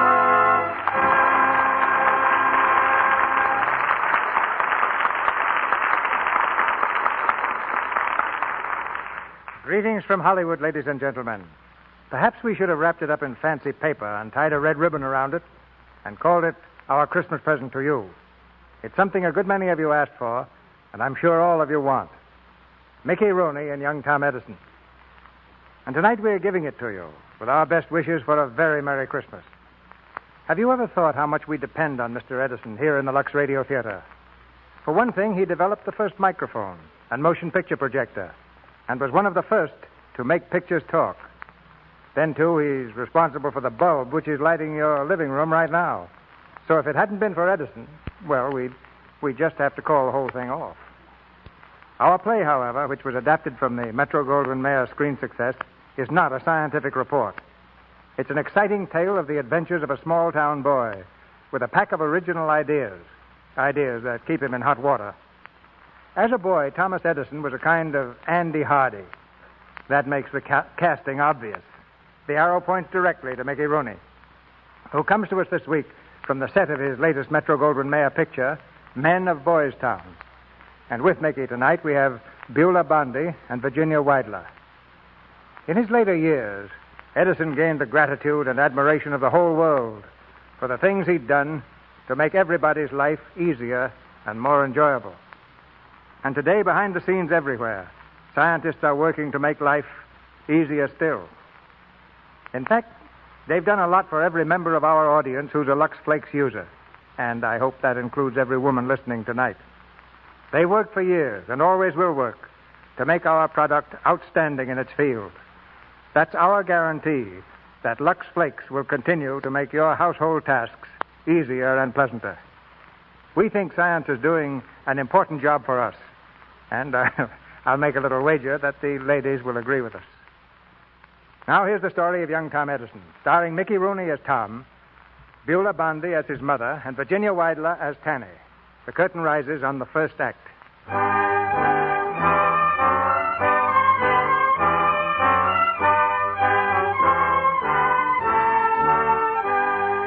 This is a story of triumph, the triumph of a typical American boy who was blessed with three gifts: courage, imagination, and faith.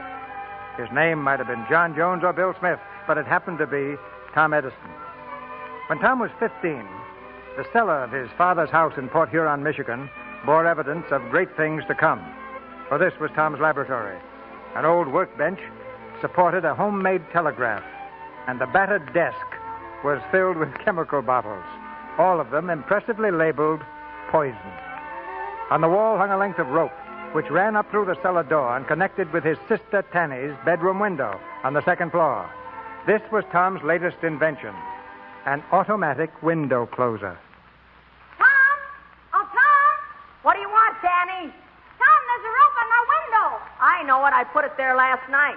What's it for, Tom? It's an invention, a window closer. I pull the rope down here in the cellar, and your window closes automatically. Saves you from getting cold in the morning. Oh, Tom, that's wonderful. Will it work? Sure it'll work. You want to see it? Yes, try it. All right, now watch. It's early in the morning, and you call down and tell me you're awake and ask me to close the window. I go over here to the rope and pull it hard, and the window closes. Tom, you broke the window. Yeah, something must have gone wrong. I'll be right up. Tanny, why can't you be more careful? You might have killed somebody slamming a window like that. Tanny didn't do it, Pop. I did. You were down in the cellar. I did it just the same. I pull a string down there, and it closes the window up there. I must have pulled it too hard. I suppose it never occurred to you that the broken glass might have hit someone, cut them badly. No, sir, it didn't. No, it didn't. Come on to breakfast, and take your hands out of your pockets. Yes, sir. I'm sorry, Pop. I haven't got enough on my shoulders without paying for broken windows. Any other father'd warm your pants, am I right? Well, Don't interrupt. Sam, don't. I'm sure he's sorry. After all, it was an accident. Accident. It's always an accident. Now, Sam. All right, children, you'd better hurry or you'll be late for school. Goodbye, Penny. Bye, Mom. Bye, Father. Come on, Tom. Yeah. Goodbye, Mom. Goodbye, Pop. I'll be over. What's up for that milk? Oh, Tom.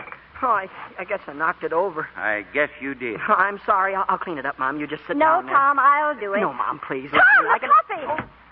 Now what have you done? I didn't see it, Pop. It was right on the edge of the table. Go to school. Go to school before you pull the whole house down. I'm sorry, Pop. Go ahead, Tom. Go ahead.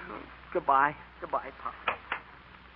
That boy's a real problem, Nancy. Every time you wake up with a cramp, Sam Edison, you take it out on Tom. I haven't got a cramp, and you pamper him too much. Well, he's a little different from the others. Yes, that's what I'm worried about.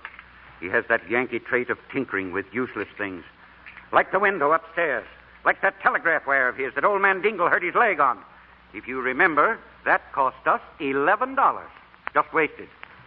You're inclined to be too easy with him, Nancy. If you're not careful, he'll be no good to himself or anybody else. Well, maybe you're right, Sam. You're wiser than I am. Now, Nancy, when you agree with me so easily, it makes me think I'm wrong. No, truly, Sam. I'll handle the boy just as you say.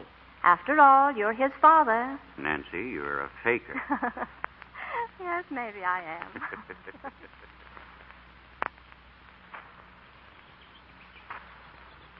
What are you thinking about, Tom? We better hurry or Miss Howard will be mad.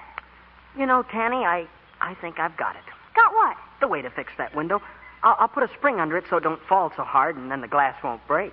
Oh, Gus, you're smart. Oh, no, I'm not. I only wish I was. You're smart enough for me. You know lots and lots of things. Not half as many as I'd like to. There's so many things I don't know, it scares me. Princess, look at that grass. What makes it green? Why isn't it purple or black or yellow? What becomes of a noise after we can't hear it anymore? Say, wouldn't it be great if we could keep a sound? Keep a sound? You mean like thunder? No. Good things, great things that people say. Men like George Washington and Ben Franklin. Of course, you couldn't do it, but it's a great idea just the same. Yes, but don't think about it now, Tom. You've got other things to worry about. What things? Oh, just things. What do you mean? Well, go ahead, what? Tom, I didn't want to tell you, but Miss Howard's mad at you again. Yeah, what for? Well, you know, yesterday when she asked me to name the 33 states of the Union, you were tapping them out on the desk for me in Morse code? Yeah, I shouldn't have done that. That was cheating. Yeah, that's what Miss Howard said. Huh? You mean she caught on? Joe Dingle told her. He knows I can read Morse code, and after you left yesterday, he snitched on you. Oh, I guess I'm in for it, huh? She said she was going to make you stay in the cloakroom all day. Is that all? Oh, I don't mind that. You don't? No. I got something I want to do anyway. What? Well, look, Tanny. You see this little bottle? It's hydrochloric acid, and this other one is concentrated ammonia. I'm going to mix them both together. Yeah? Then what'll happen? I don't know. That's what I'm going to find out. Tom, will it make a noise? I don't know. I never tried it before. But how do you know it won't blow up? I don't. That's why I want to mix them to find out.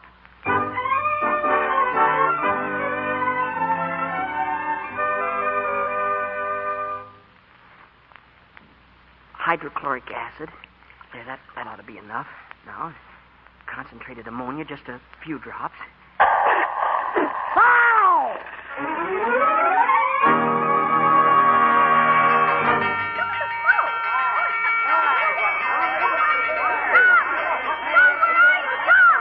It's all right, everybody. It's not a fire. Just smoke. It's just smoke. Tom, are you all right? Sure, Tanny, I'm all right. And I don't have to worry about hydrochloric acid and concentrated ammonia anymore. They don't mix.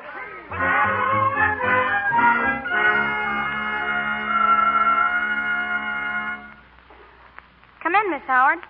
Mom, it's Miss Howard, the teacher. Good evening, Mrs. Edison. Good evening. Evening, Miss Howard. Evening. I don't like to disturb you at supper, but I wanted to see you before it got dark. Of course. It isn't safe for a single girl to go walking around tonight. Sit down, Miss Howard. Thank you. Is Tom at home? Yes, he's in his room. Then I can speak freely. I'm sorry to be the bearer of unpleasant news, but I suppose you've already heard what happened at school today. Yes, I did. We had a long talk about it, Tom and I, out in the barn. I can assure you it won't happen again. Mr. Edison, I don't believe whipping will help much. I might as well tell you, the school board has refused to accept any responsibility for the further education of your son. You mean he's not to go to school? Just that, Mr. Edison. Of course, if you want to appeal to the school board... I certainly shall appeal to the school board. I wouldn't if I were you. Why not? Because I shall oppose any such appeal. Why? Not only because of what happened today, but because he distracts the other children, gazes out the window, hums and drums on the desk with his fingers. The other day, he wanted to know what a cloud was. Well, he's just inquisitive. He wants to learn things. That's all right, isn't it? In its proper place, yes. But not in the middle of an arithmetic lesson. You don't understand him, that's all. Oh, nobody understands him. Mr. Edison, I don't wish to be unkind, but I suggest that you take the boy to Detroit to see a doctor. There's no question in my mind but that he's addled, sadly addled. How dare you? You're the one that's addled. Now, hold on, Nancy. Compose yourself, please, Mrs. Edison. There's nothing the matter with my Tom that a good teacher can't fix. I taught school in Canada, and I know. You haven't the patience nor the understanding to be a teacher. Well, I never. Tom's a good boy and just as smart as any boy in school. Never did a stupid thing in his life. You're the one that's stupid. Me? Yes, you. Now, Nancy, you'd better go, Miss Howard, before something happens. With pleasure, I assure you. You're just a silly old maid, and you don't have to worry about walking around in the dark. Nobody's going to bother you. Oh! Sam, I'm surprised you didn't defend your son. Didn't seem necessary, Nancy. You were doing a pretty good job. Saying that Tom is addled, that's perfectly ridiculous. She's not the only one, Nancy. The whole town's saying it. Everybody thinks there's something wrong with the boy, especially after today. Oh, Sam, I wish they understood Tom as I do. He's different from other boys. He's looking for causes, not effects. I think he found both today. Where are you going? I'm going to take him something. Now, Nancy, don't pamper him. He has to eat, Sam.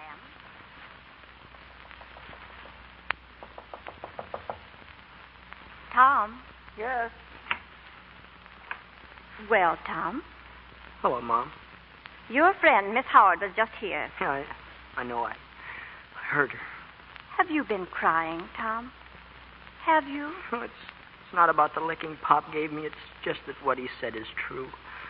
By tomorrow morning, everybody will know I was kicked out of school because I'm addled. Crazy. You're not going to be afraid of what anybody says. Not tomorrow nor any other time. Port Huron isn't the whole world, Tom. There's a much bigger world beyond here. And someday you're going to be a part of it.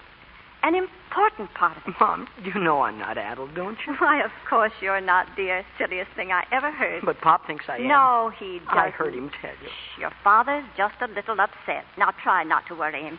He loves you. He loves all of us. All right, Mom. I won't do a thing to bother him. That's a good boy. Now, won't you eat something? I don't feel like it. There's something there you like very much. Look. Apple pie and milk. My favorite. Oh, thanks, Mom.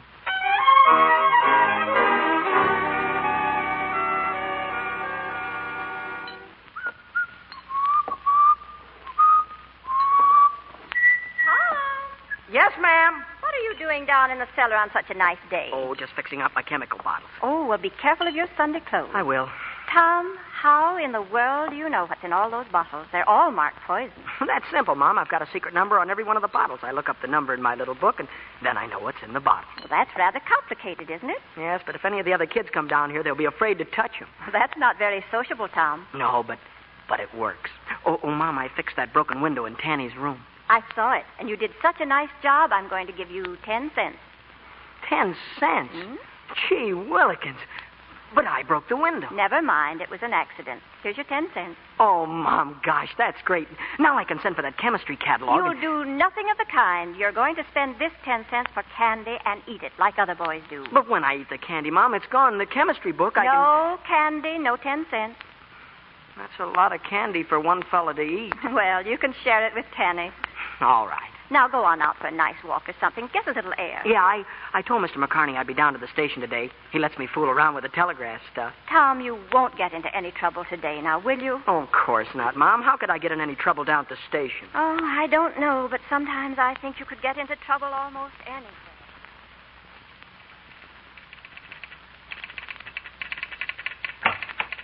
Hello, Mr. McCarney. Well, hello, Tom. Hello, Tanny. Hello. Busy, Mr. McCarney? No, not much doing on Sunday. Sit down. Thanks. It's nice of you to let us come in here, Mr. McCarney. All the other kids are jealous. Well, seems to me, Tom, I owe you a lot more than I'll ever be able to repay. Oh, now. You mean about the time Tom saved your little boy from being run over by the train, Mr. McCarney? I mean just that, Tanny. Danny, stop it. That's all over. Gosh, But you were so brave. Wasn't he, Mr. McCarney? Danny, keep quiet. Now, that's enough. All right, Tom. But you were brave. Mr. McCarney, will you have a piece of maple sugar? No, thanks. Oh, it's all right. I got a lot more in my pocket. Mr. Inchpin gave me a dozen for a dime. Well, don't mind if I do, then. Here you are. Thank you, Tom. Good. Can we look at your telegraph? Wait till number 7 goes by, Tom. That's her coming in now. Tom, look at all the wires. Why do they need wires to telegraph, Tom? Why don't they send messages through the rails? Can't. Rails are grounded. What does that mean? They're short-circuited. Oh, gosh, you're smart. Could you be a telegraph operator, Tom? Like Mr. McCarney? I don't know. I guess so if I kept on practicing. Would you like to be a telegraph operator? Well, sure I would. Only, gosh, there's so many things I'd like to do. Sometimes I'm afraid I'll never get around to all of them. Let's go and watch number 7 come in, huh? All right. You know what I'm going to do someday? I'm going to build a telegraph from my cellar up to your room. You are? Then we can talk back and forth, and nobody will know what we're saying. Secret messages, huh? Like spies. No, like telegraph stations. You'll have your secret call letters, and so will I, and nobody will know what they are. What are my secret call letters? Oh, here. Wait till I get this rock here, and I'll tap it out for you. Now, listen. Dash. Stop dash. That's TA. Mm-hmm. That's your secret call, TA. Gosh, I've got a telegraph call. I feel like a railroad station. Let's go up and look at the engine, huh? Hey, son, you there. Tom, that man on the train's calling you. Hey. Yes, sir. You calling me? What's got in that bag, son? Maple sugar. Fine. You want to sell me a piece? Well, yes, sir. For a nickel. All right, hand it up here. Here you are, sir. There's your nickel. How much did this piece cost you, son? A penny. Well, that's a nice little profit. Yes, sir. Hey, Sonny, you got any more? Well, sure I have. Well, bring it in the train. There's a lot of hungry people here. I'll be right there. Tanny, I'm going to get on the train. You wait here, huh? Tom, remember what Mom said. Don't get in any trouble now. Oh, don't worry. I'll be right back. Here you are, son. 10 cents. I'll take 2 of them. Yes, sir, right here. Let's have another one, boy. Just a minute, sir. Where's mine? I'm getting it, ma'am. Let's see now. That's I've only got 4 left. Well, I'll take 2. Here's $1. Can you change No, it? ma'am, I can't. Have you got change, mister? Well, let's see. Please, mister, hurry. The train's going to start. Here I've it got to is. get... here you are, ma'am. Here's your change. Wait. Are you sure that's right? Yes, ma'am. 90 cents. Excuse me. Oh, yes, thanks. Say, son, I wanted another one. I'm sorry, mister. I can't wait. I've got to... Hey, let me off. Let me off the train. Stop the train. Come back here. Where do you think you're going? Conductor, I've got to get off. Stop the train. Oh, you're too late, son. We're on our way. Oh, please let me go. I've got to get home. Mister, please, my sister. No. Don't try to jump now. You're on this train. You're going to stay. You can telegraph your sister from Detroit. Detroit? Danny!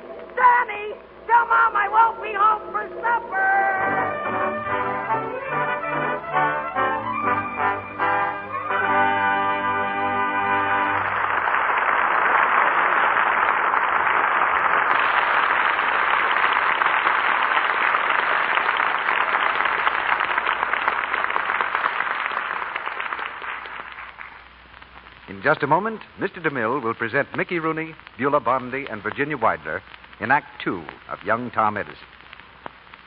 Now let's look in on our favorite family, the Brownings.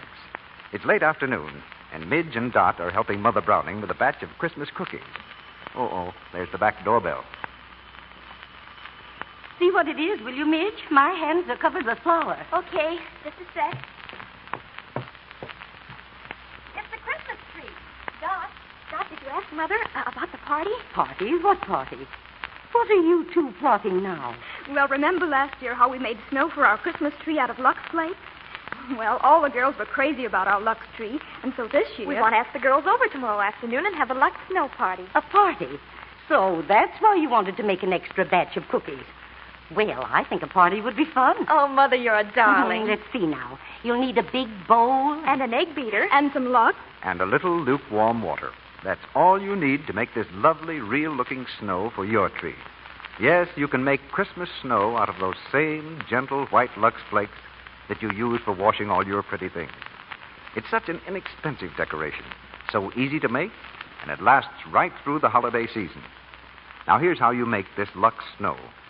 Take a large-sized box of Lux flakes and empty the flakes into a big bowl or dishpan. Pour in 2 cups of lukewarm water, just 2 cups. Then take an egg beater and beat this mixture until it gets soft and fluffy, just like whipped cream. Spread handfuls of this Lux snow on the branches of your Christmas tree. If you want more glitter, sprinkle on some of that shiny artificial snow that you buy in the store while the Lux snow is still moist. Snow-covered branches make novel and inexpensive table decorations, too, and a little of the Lux snow on your Christmas wreath makes them extra Christmassy and festive. The children love to help with this Christmas snow. Now remember, use 2 cups of lukewarm water to each big box of Lux flakes. Now, our producer, Mr. DeMille. Act 2 of Young Tom Edison, starring Mickey Rooney as Tom, Beulah Bondi as his mother, and Virginia Weidler as Tanny.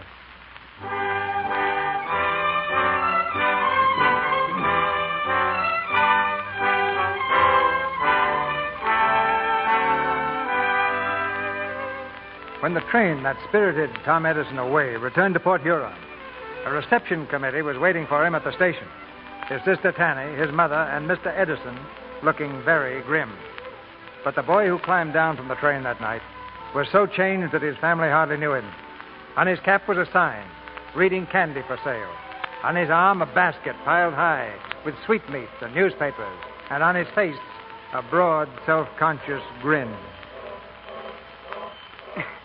Well, gosh, can't somebody say something? Here, Tanny, I brought this doll for you. Thank you. And Mom, here's a little bouquet of flowers. Tom. And Pop, Pop, here, have a cigar? Just what is the meaning of this? Well, I'm in business. In business. Sam, it's very late. Suppose we talk about this when we get home. Come along, Tanny.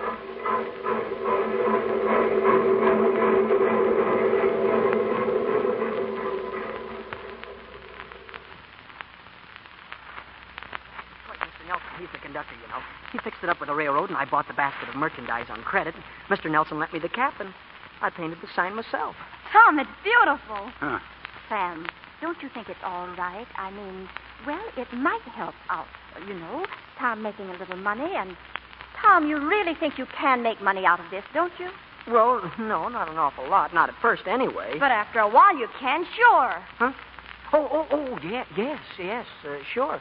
You see, I was thinking that maybe I could get permission to put men on other trains.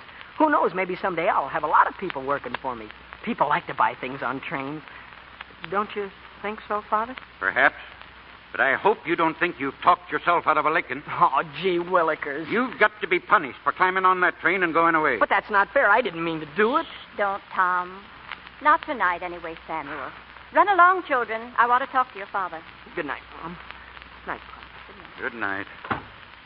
Sam, he only wants to help out. The son of Sam Edison, a peddler. Well, if it keeps him busy till he goes back to school... He can't go back to school. They won't take him. I think they will, Sam. Something tells me there'll come a time when they'll understand him the way we do.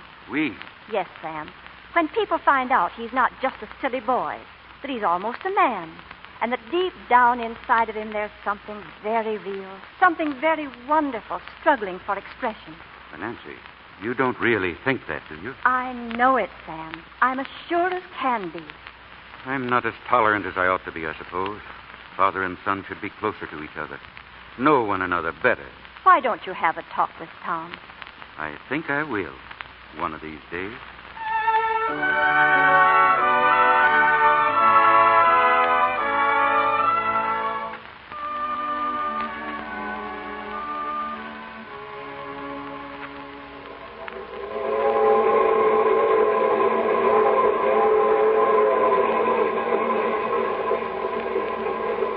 Fresh apples, candy fruit, nice fresh fruit. Sweet candy, fresh apples, candy, sweet candy.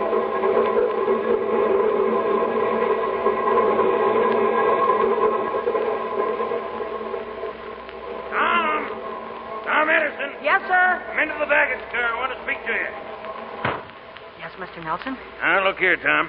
I'm the conductor on this train, and I've got a certain amount of responsibilities. One of them is to look after the baggage car. Now, what's all this stuff in here? Just chemicals. Chemicals? Yes, sir. I thought I could set up a little laboratory in here, and then I wouldn't lose any time on my experiments. Well, I'm sorry, Tom. You'll have to get rid of some of this stuff. The car's so cluttered up, there's no room for baggage. But, Mr. Nelson... That's my last word, Tom. Razor! Razor! Oh, Tom Edison. Oh, here I am, Mr. Hodges' baggage car. Well, I brought it for you, Tom. Oh, the printing press? Yep, here she is. Where's it go? Oh, right in here, Mr. Hodges. You better give me a hand with it. All right. Here, it looks heavy. 1, 2... oh, it is. She goes. Oh, gosh, it's a beauty, isn't it? All my life I've wanted to own a printing press. How much do I owe you, Mr. Hodges? Well, I carted it all the way over from the yard. $2. How much? All right, make it $1. Oh, that's better here. You taking the press back home, Tom? Well, I'm not sure yet. I sort of figured on keeping it in the car here. Well, bye, Tom. Well, goodbye, Mr. Hodges. Thanks again.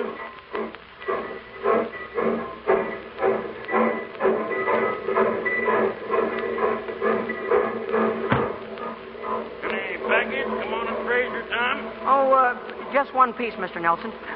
Here. Have a corncob pipe, Mr. Nelson? Huh? Go ahead, take it. Well, thank you, Tom. Thank you. I was thinking about getting a new one. Hey, what's that thing over there? That? Oh, that's a printing press. Printing press? Who's it going to? Nobody. It belongs to me. Oh, you're taking it home. Light up your pipe, Mr. Nelson. See how it draws. It's a good one, you know. Costs 10 cents. You won't have much time to use the printing press, Tom. You're not home enough. That's just it, Mr. Nelson. I'm going to keep it in here in the baggage car. You're going to what? Now, don't get mad. Let me explain. Here, take your corncob pipe. No, listen, Mr. Nelson, please. I knew there was a catch to it. There's no catch. I want to print a newspaper on the train right here in this baggage car. A newspaper? Next, you'll be raising chickens in here. Listen, Mr. Nelson, there's going to be a war between the states, and people all along the line are going to be anxious for news. Well, we can give it to them fresh, hot off the griddle. Every time the train stops, I can run into the station and get the latest news. This railroad isn't in the publishing business. No, but it's patriotic, isn't it? Well, if we can tell the people what's going on and tell them the minute it happens, we're not only doing them a service and the railroad a service, but we'll be doing the United States government a service as well. Don't you see that? Well, yes, I do, but suppose the division superintendent finds out. Oh, he'll thank us. He'll think we're loyal, patriotic Americans, and that's what we are, aren't we? You bet we are. But remember, this is the last thing you're going to bring in this baggage car. Understand? Oh, yes, sir. Here, Mr. Nelson, have another pipe, huh?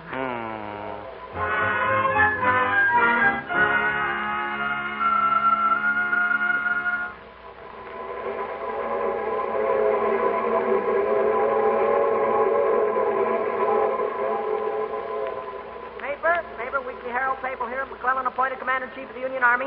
Oh, good morning, Captain Brackett. Good morning, Tom. Paper Captain, you got a new Commander-in-Chief, you know. Yes, so I understand. And a good choice, too. Yes, sir. Captain, I've been thinking... Boy, a stick of licorice, please. Oh, yes, ma'am. Right here. Thank you. Thank you, ma'am. Oh, Captain, I was wondering... Yeah? Do you suppose the Army would be interested in a new explosive? An explosive? Oh, they've got lots of explosives, Tom. Oh, but this one's better than anything they've got. Is that so? What's the name of it? Well, I call it the Tom Edison High Powerful All Explosive #1. Oh, something you made yourself. Yes, sir. You shouldn't play with explosives, Tom. They're very dangerous. Oh, what's a little thing like danger when you're doing it for your country? This is a wonderful explosive, Captain.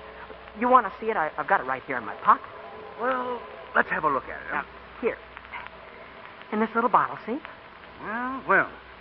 What's it made of? Well, there's some sulfuric acid in it, and there's some nitric acid. And let me see. Some glycerin. What was that again? Sulfuric acid, nitric acid, And glycerin. Yes, sir. Tom, that's nitroglycerin. Nitroglycerin? Oh, God. Stand still now. No, don't move, Tom. Don't move a step. Here, what's going on? That boy has a bottle of nitroglycerin. Nitroglycerin? Here, Mr. Nelson, you take it. No, not me. You stay where you are. Don't get excited, friends. There'll be no danger if we're careful. Tom Edison, are you crazy? Oh, I didn't know, Mr. Nelson. I didn't know. Just you wait, young man. You'll have to stop the train, Mr. Nelson. If he drops that bottle, it'll blow us all high in a kite. Mr. Nelson, stop the train. Now, you stand back. Don't you come near me. I'll pull the emergency cord. No, don't do that. We'll stop too suddenly. You get to the engineer and tell him to slow down gradually. All right. Don't you move one step, Tom Edison. No, just keep perfectly still, Tom. Captain Brackett, I'm nervous. I'm shaking. Well, stop it. Don't you think you better hold this? Well, it doesn't make much difference who holds it. It's who drops it, and I'd rather it wasn't me. But if I could only... Stand still. Stand still. All right, I will, sir. Oh, we're slowing down. Somebody open that window. Open the window. I'll do it. Oh, Captain, we're on a breeze. We're under a river. We'll all drown. No, we won't. Now, listen, Tom. Yes. You walk over to that window, slowly now, and throw that bottle into the river. Yes, sir. Now, wait. Throw it gently, and away from the bridge, downstream. You understand? Yes, sir, I do. All right, stand back, everybody. Oh. Now, go ahead, Tom. Throw it. All right. 1, 2, 3. Oh, it's all right, sir. It went into the river. Oh, dear. Oh, it's all right, lady. Everything's all right now. Oh, gosh, I guess it floated into a rock.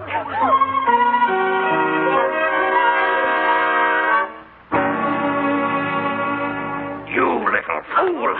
I'll teach you to bring chemicals on this train. No, Mr. Nelson, please. You blithering idiot. Oh. You or my boy will do more than box your ears. Now get off. Get off this train, and don't you come back.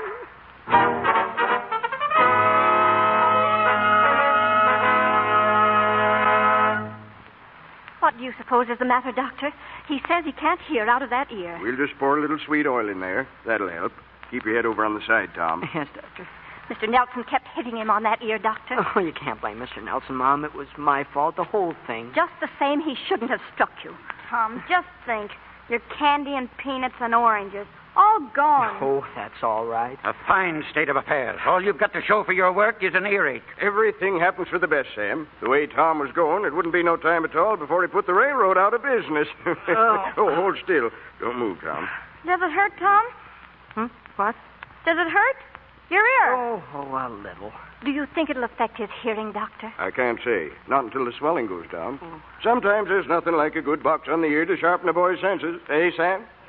Well, I'll be running along. I'll see you to the door. Oh, by the way, how's that pain in your side, Mrs. Edison? Been bothering you lately? Not a great deal, Doctor. I think it's getting better. Tom. Oh, yes, sir. There's one thing I shall insist upon from now on. What's that, sir? You're to get rid of those chemicals. Throw them away or dispose of them any way you like. But you're never to bring them in the house again.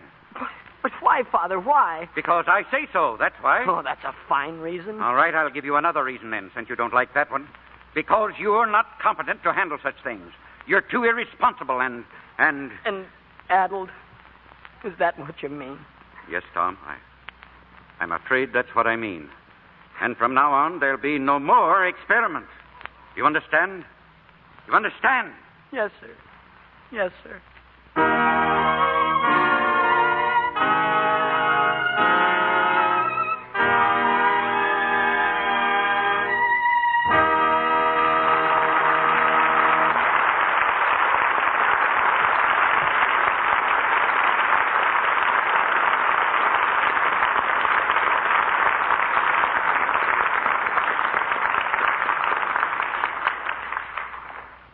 Mr. DeMille will bring our stars, Mickey Rooney, Beulah Bondi, and Virginia Weidler, back for the third act of Young Tom Edison after a short intermission. Have you ever stopped to think how often old proverbs contradict each other? For instance, too many cooks spoil the broth. Yet, many hands make light labor. Well, when it comes to preparing that swell Christmas dinner you'll be eating on Wednesday, I imagine most mothers would vote for proverb number 2. Mothers appreciate helping hands at Christmas time, hands that help in a lot of ways, like washing the dishes after dinner. Speaking of dishwashing, here's a cheerful thought. Helping hands needn't ever fear they'll become dishpan hands. There's wonderful new Quick Lux to save you from that. I've told you about the dramatic one-hand tests made by hundreds of women in a laboratory under conditions similar to home dishwashing.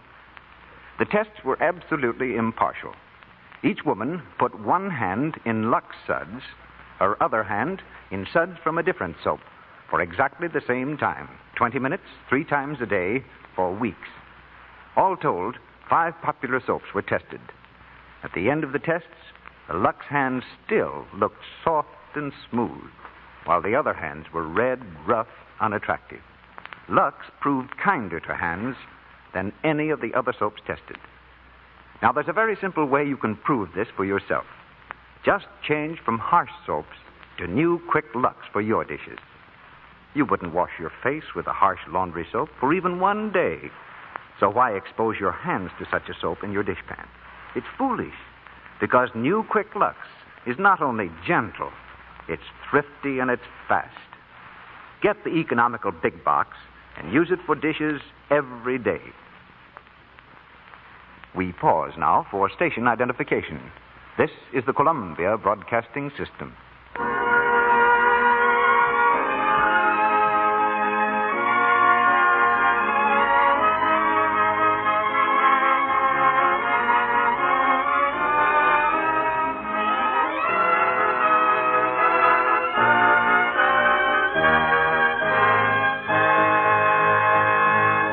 Curtain rises on the 3rd act of Young Tom Edison.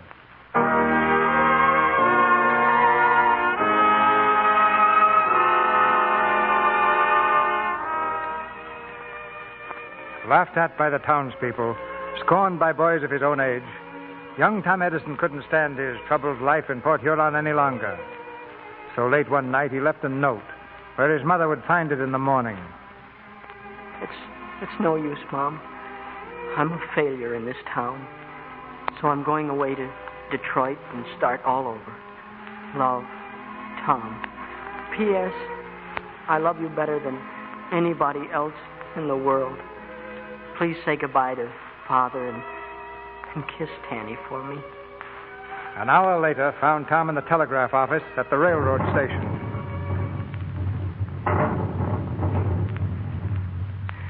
And you know I can read and send Morse code as good as, well, almost anybody, Mr. McCarney. Yeah, that's so, Tom. Well, then, would you recommend me for a job? Well, yes, but who's going to hire a 16-year-old boy as a telegraph operator? Well, maybe somebody will, in Detroit. Detroit?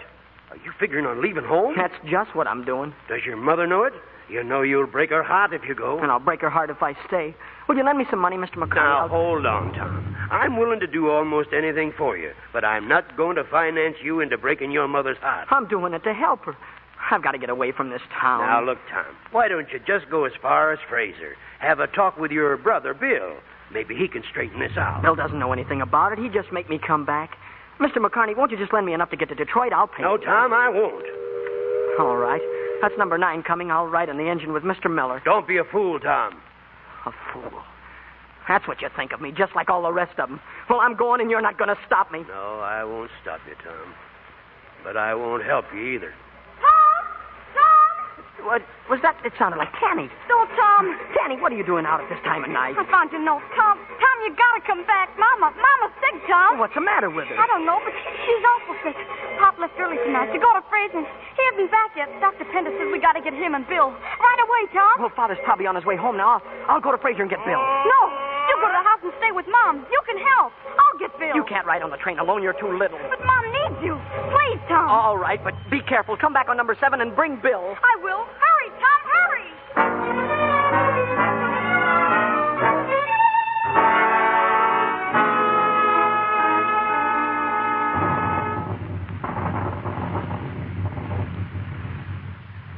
Glad you're here, son. Your mother's been worried. Mrs. Edison, Tom's here now. Tom, Where were you in all this rain? I was down at the station talking to Mr. McCarney. Take off your shoes, dear. I know they must be soaking wet. Mom. Doctor, what did she say that last? I didn't hear. Come outside a moment, Tom. Dr. Pender, is she awfully sick? Yes. I should operate immediately. It's her only chance. Well, why don't you? There's no light. I can't perform a delicate operation by lamplight. I can't risk it. But if you don't, what then will she... Now, son, we'll do the best we can. But we'll have to wait. Tom? Go in, son.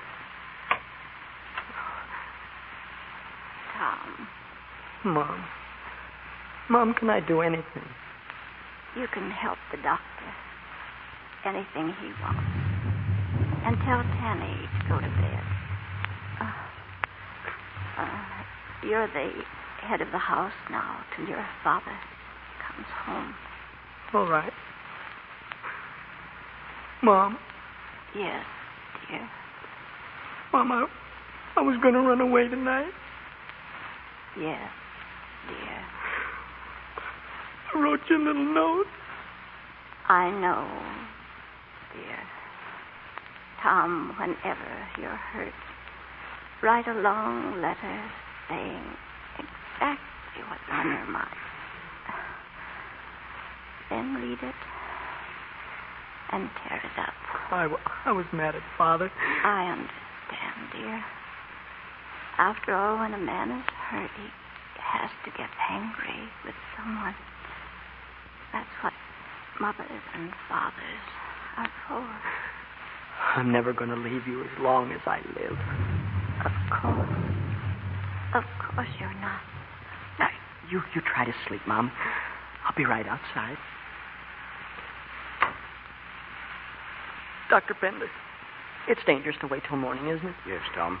Every moment we lose permits the infection to spread further. Oh, we got a lot of lamps, 10, maybe 15 of them. Lamplight won't do, my boy. But you said yourself that if we wait around, she may... Dr. Pender, you got to do it now. You just got to. You can't wait. Tom, stop it. Believe me, son, it's the only thing to do. A doctor can't work in the dark. He needs light. Perhaps someday it may be different, Tom. Perhaps someday the world's work won't have to stop when the sun goes down. But that won't be in my time, nor in yours. Dr. Pender. Yes? Doctor, I was just thinking, suppose I got a mirror. A big mirror. That'd help, wouldn't it? Mirror? What good would that be? Well, don't you see? A mirror reflects light and magnifies it. We could set it up in the dining room and put all the lamps in front of it and then... Don't be ridiculous. But, Dr. Pender... What's the matter with you? There's nothing the matter with me. I'm trying to save my mother's life. You need light to operate, and I can make it for you. Have you got a mirror in the house? A large one? No, sir, but I can get it. I'll go down to Mr. Dingle's store. He's not open. Then I'll just break in and take it. They can't blame me if I'm trying to help my mother. I don't believe this will work, but we can take a chance. Yes, sir. Go and get the mirror. And on your way back, bring Mrs. McCarney. All right. We'll operate as soon as you provide enough light.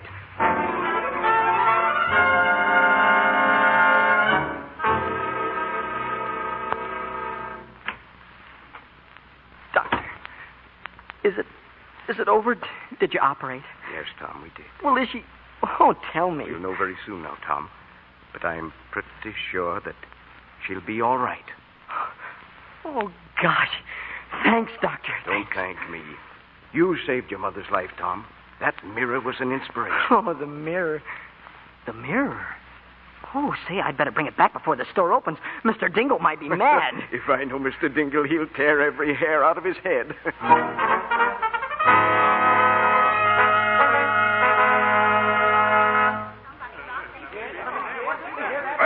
Thieves up and robbed. They broke in that door right there, see? What did they steal, Mr. Dingle? Well, they steal just a special looking glass imported from New York. I'd like to get my hands on him, that's all. Excuse me. Oh, Mr. Dingle. Here's your looking glass, Mr. Dingle. What? There it is, Dingle. Tom Edison's got it. Come here, Oh, I'm you. sorry, Mr. Dingle. Somebody get the sheriff. Wait, listen. I had to have it, Mr. Dingle. You see, my mother... Never mind your excuses. You stole it. That's burglary. I've got a good mind to... Mr. Dingle, let me break go. into my store, will But look you? out for the looking glass. I'll tan you good for this. Please, look out. Oh, now look what you did. You broke it. I couldn't help it. You shoved I'll it. teach you to destroy people's property. Oh. Break into my store, steal my looking glass, and then break it right in front of my own eyes. I'll teach you all right. I'll Wait a minute, sir. You let go of the toy, do you hear? Now listen, Mr. Edison. Let him go or I'll break. Now wait, Mr. Edison. Hold on. He broke into my store, stole a looking glass, and smashed it. What? Is that true, Tom? Yes, Pop. I had to because... That's Mom enough. Go on home. I'll attend to you when I get there. But, Pop, if you'll only listen to You me. heard me. Go home. Yes, sir. I don't think it's right. I think that's Hey, what's that about? Something must have happened. I don't see any smoke. Can't be a fire. There's Ed Hodges running up from the station. Hey, Ed! What's the matter, Ed? The bridge is out! What did he say? What's that, Ed? The bridge is out. The storm last night, it gave way 10 minutes ago.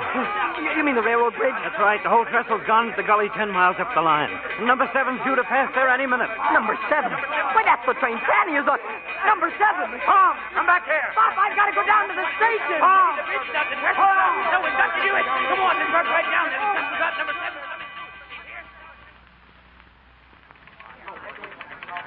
Are you getting through them yet?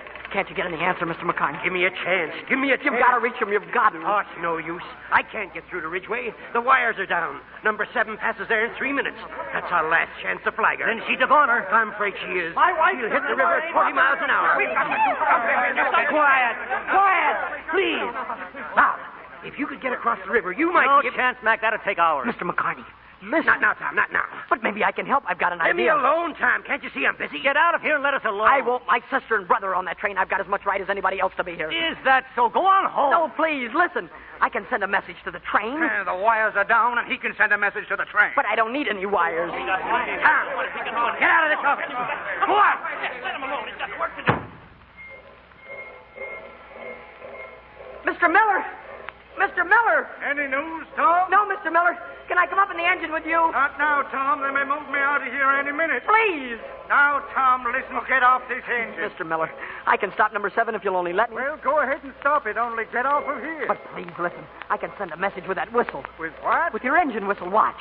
Take your hand off that cord. But I can send Morse code. Listen. Morse code? Say, what's that you're saying now? I'm spelling out danger. They might hear it on number 7 and stop the train. Who's blown that whistle? I am, Mr. McCartney. Tom, that might work. That's what I've been trying to tell you. How can it work? It's code. Who's going to read it? Fanny's on the train, my sister. She's only a little girl. But she understands code. You know she does, Mr. McCartney. Yeah, she does. I suppose she's sitting in the train just waiting. She'll hear it. She's got her own call letters, TA. Please, Mr. McCartney, let me try it. All right, we got to do something. Miller, get your engine moving. Run down as close as you can to that bridge and hurry. Tom, you keep on that whistle. I can't leave my station. Go ahead, and good luck. Thanks, Mr. McCartney. All right, Tom, we're pretty close to the bridge. They ought to be able to hear us from here. I'm ready. All right. T, A, T, A, D, A, N, G, E, R. Oh, Tanny, listen. Please listen. T, A, T, A.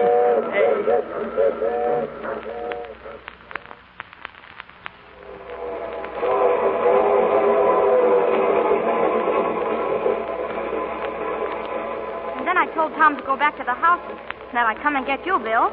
Is Mother very sick, Tanny? I don't know, but Dr. Pender said, go and get your father and Bill. I suppose... Well, then it must be pretty bad. I only hope we get there in time. Bill, what's all that whistling for? I don't know. Honey, you know, it sounds like... Bill? Yes? It stops and dashes. What? Morse code. Dash. Dot dash. Dash. Dot dash. That's me. That's my secret signal. It's Tom. Tom's sending it. What? How could it be? Listen. T. R. A. I. N. Train. S. E. V. E. N. 7. S. T. O. E. Bill! Somebody wants to stop this train. That's why they're whistling. Mr. Nelson. Mr. Nelson, come here. What's the matter, Candy? Mr. Nelson, you hear that whistle? Of course I hear it. You think I'm deaf? Somebody's trying to stop this train. Listen. 7. S. T. O. P. D. A. N. G. E, R. What is she talking about, Mr. Nelson? She's an Edison. They're all little tets, you know. Her Keep brother the Tom... train number 7. Stop! Danger! Be quiet, Tanny. No, listen. B, R, I, D, G, E, bridge, I, S, is, O, U, T. They're trying to tell us the bridge is out. Bridge is out. Did you read Mr. Nelson? Do something, Mr. Nelson. Stop it. Do something. Hold on, everybody. Hold on. I'm going to pull the emergency cord. Hurry!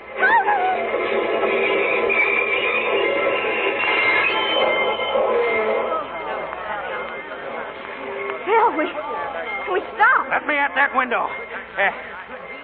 We stopped all right. About 20 feet from the washout.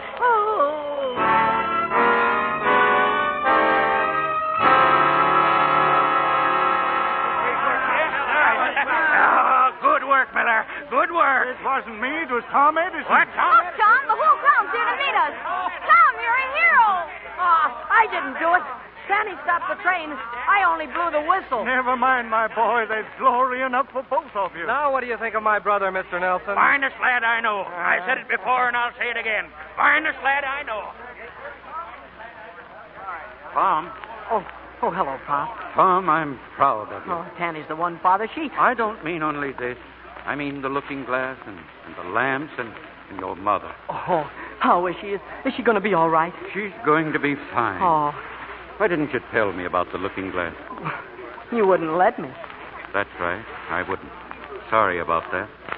Hereafter, Tom, maybe I'll learn to listen to you a little more carefully.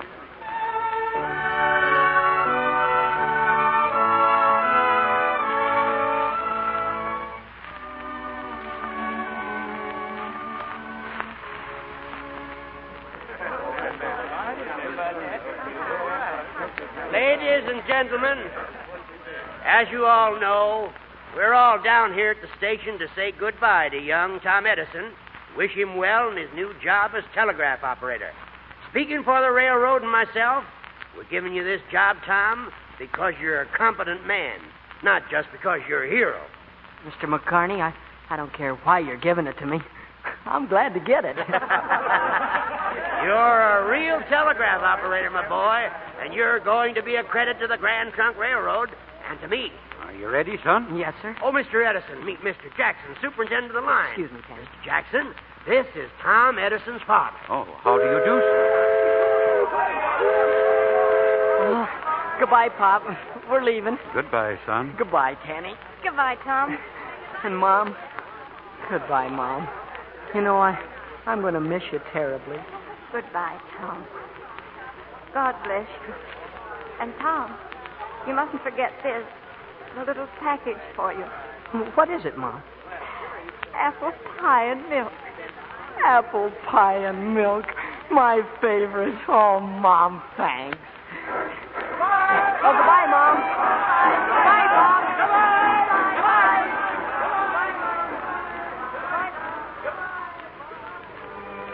Well, Sam, there goes our boy. Yes. A little while back, he was Sam Edison's son. Now I'm Tom Edison's father. And you know, I like it.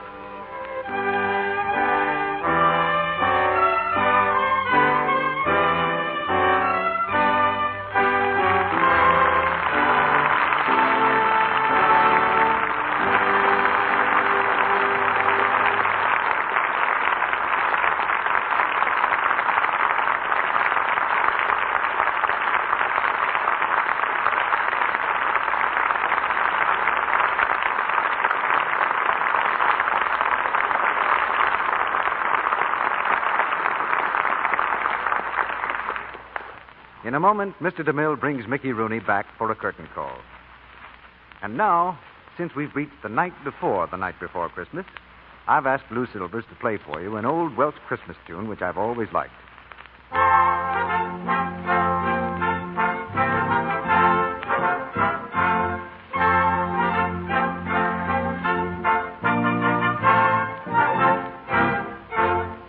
Thank you, Lou, for that gay song. The words are just as gay. Deck the hall with boughs of holly. 'Tis the season to be jolly. Don we now our gay apparel. troll the ancient Yuletide carol. We of the Lux Radio Theater and our sponsors, the makers of Lux Flakes, join in wishing all of you the gayest, happiest kind of a Christmas and a very prosperous New Year. You have made 1940 a good year for Lux Flakes, and we know that means Lux Flakes have proved helpful to you. Certainly it is a tribute to high quality when we find new Quick Lux America's favorite way of washing nice things by a vote of 2-1. And that's what our coast-to-coast survey shows. Yes, from San Francisco to New York, from Boston to New Orleans, twice as many women use new Quick Lux for stockings, underthings, nice dresses, and so on, as use any other flakes, chips, or beads. It's new Quick Lux Flakes, 2-1. You like it for its speed, thrift, safety. It will always bring you these qualities. Always give you the quick, thrifty, gentle care that keeps everything safe in water lovely longer. You'll find it ideal for so many things. Stockings, underthings, dresses, sweaters, blouses, gloves. In fact, everything safe in water. Remember, new Quick Lux comes in the same familiar package, and it costs you no more. Now, here's Mr. DeMille with our star. 2 kinds of magic brought us this play tonight. Engineering magic of the kind that Edison invented, and the acting magic of Mickey Rooney. And here's Mickey now for a curtain call. Thank you, Mr. DeMille. I was pretty scared, when they gave me this assignment in the picture. A genius like Thomas Edison is nobody for a kid like me to fool around with. For our money, Mickey, you were just about right. It got so that every time I turned on the light or put a swing record on the phonograph, I'd get the shivers. I couldn't push a button without it turning out to be something he had invented. You certainly seem to have regained your courage. Yes, sir. I finally remembered about the alarm clock, and that did it. I've heard of it, Magee. How'd it work?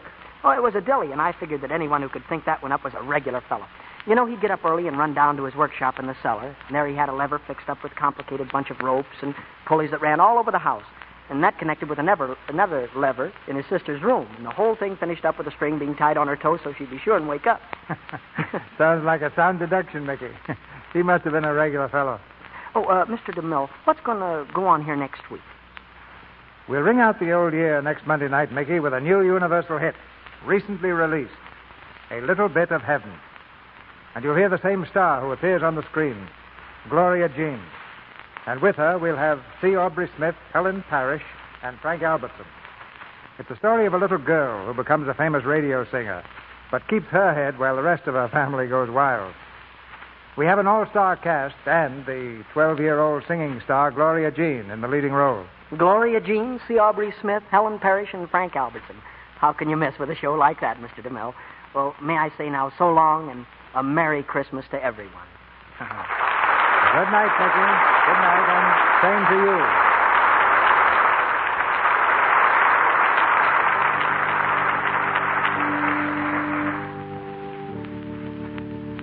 Before we meet again in this theater next week, the most joyful day of the year will have come and gone. In 1940, there can't be anyone in this audience who isn't thankful for this blessing that is still ours to enjoy. Thankful that everywhere in America, there's still time for Christmas.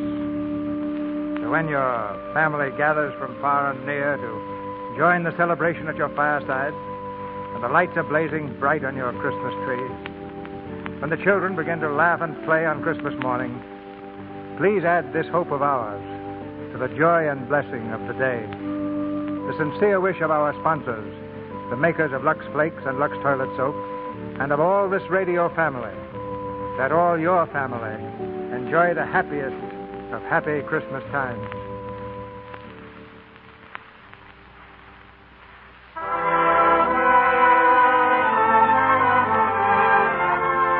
Our sponsors join me in inviting you to be with us again next Monday night when the Lux Radio Theater presents Gloria Jean, C. Aubrey Smith, Helen Parrish, and Frank Albertson in A Little Bit of Heaven. This is Cecil B. DeMille saying good night to you from Hollywood.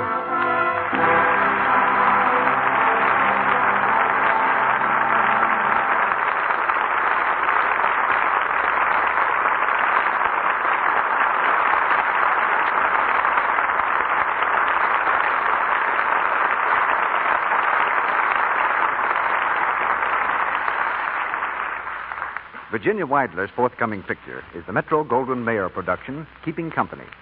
Beulah Bondi is now working in the Columbia picture, Penny Serenade, with Cary Grant and Irene Dunn.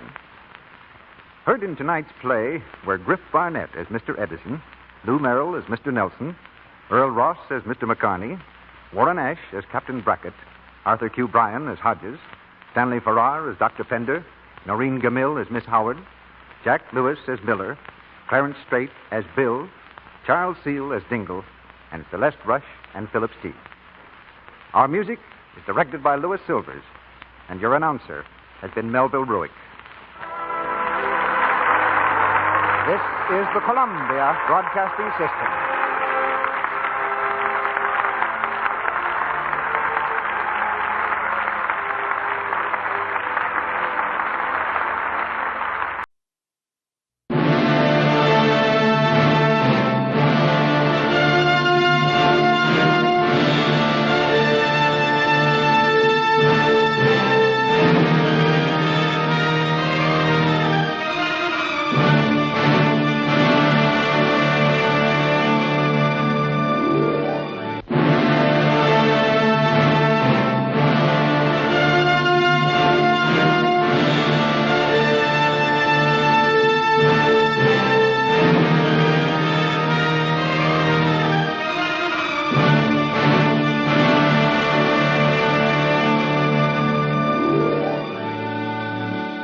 Into the forbidding majesty of the great Madre Range go men, their pasts buried in silent secrecy, their futures hidden in the mystery of adventure.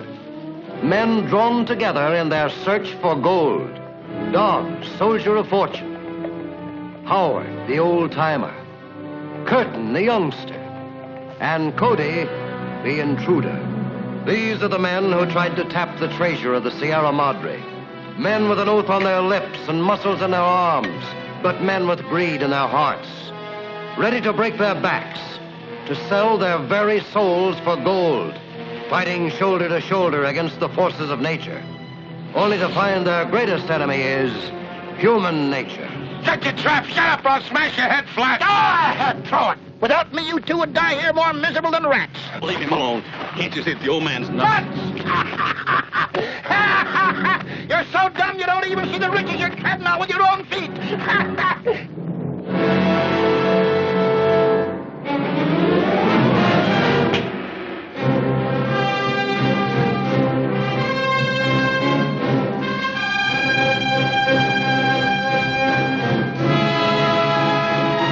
Better as far as I'm concerned. I don't want to keep that dame waiting, whoever she is. We wounded this mountain. It's our duty to close her wounds. The least we can do to show our gratitude for the wealth she's given us. You talk about that mountain like it was a real woman. You've been a lot better to me than any woman I ever knew. I know exactly what you mean. You want to take it all for yourself and cut me out. I know you for what you are. A long time I've had my suspicions about you. Now I know I've been right.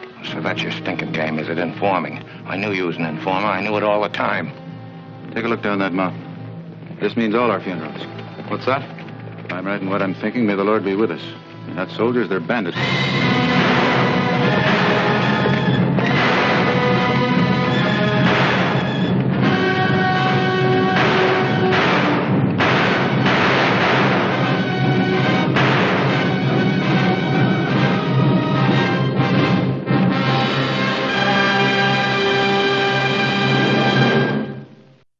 The Warrior of the Woodlands, Ranger Bill, is coming up next.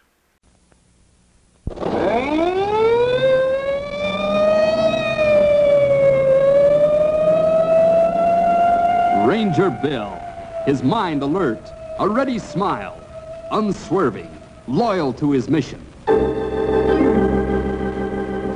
And all this in exchange for the satisfaction and pride of a job well done.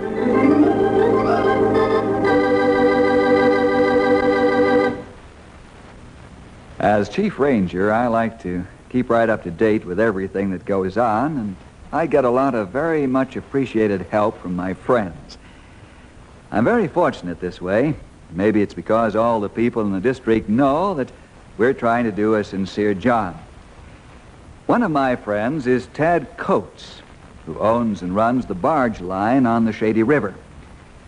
The Shady River is becoming more important every year as a main line for freight, especially since there's so much national defense effort going on here in the district.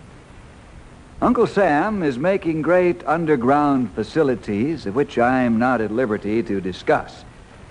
But the Shady River figures in as a most important artery for barges loaded with cargoes of every description. Tad invited Stumpy and I down to Central City to see a new towboat.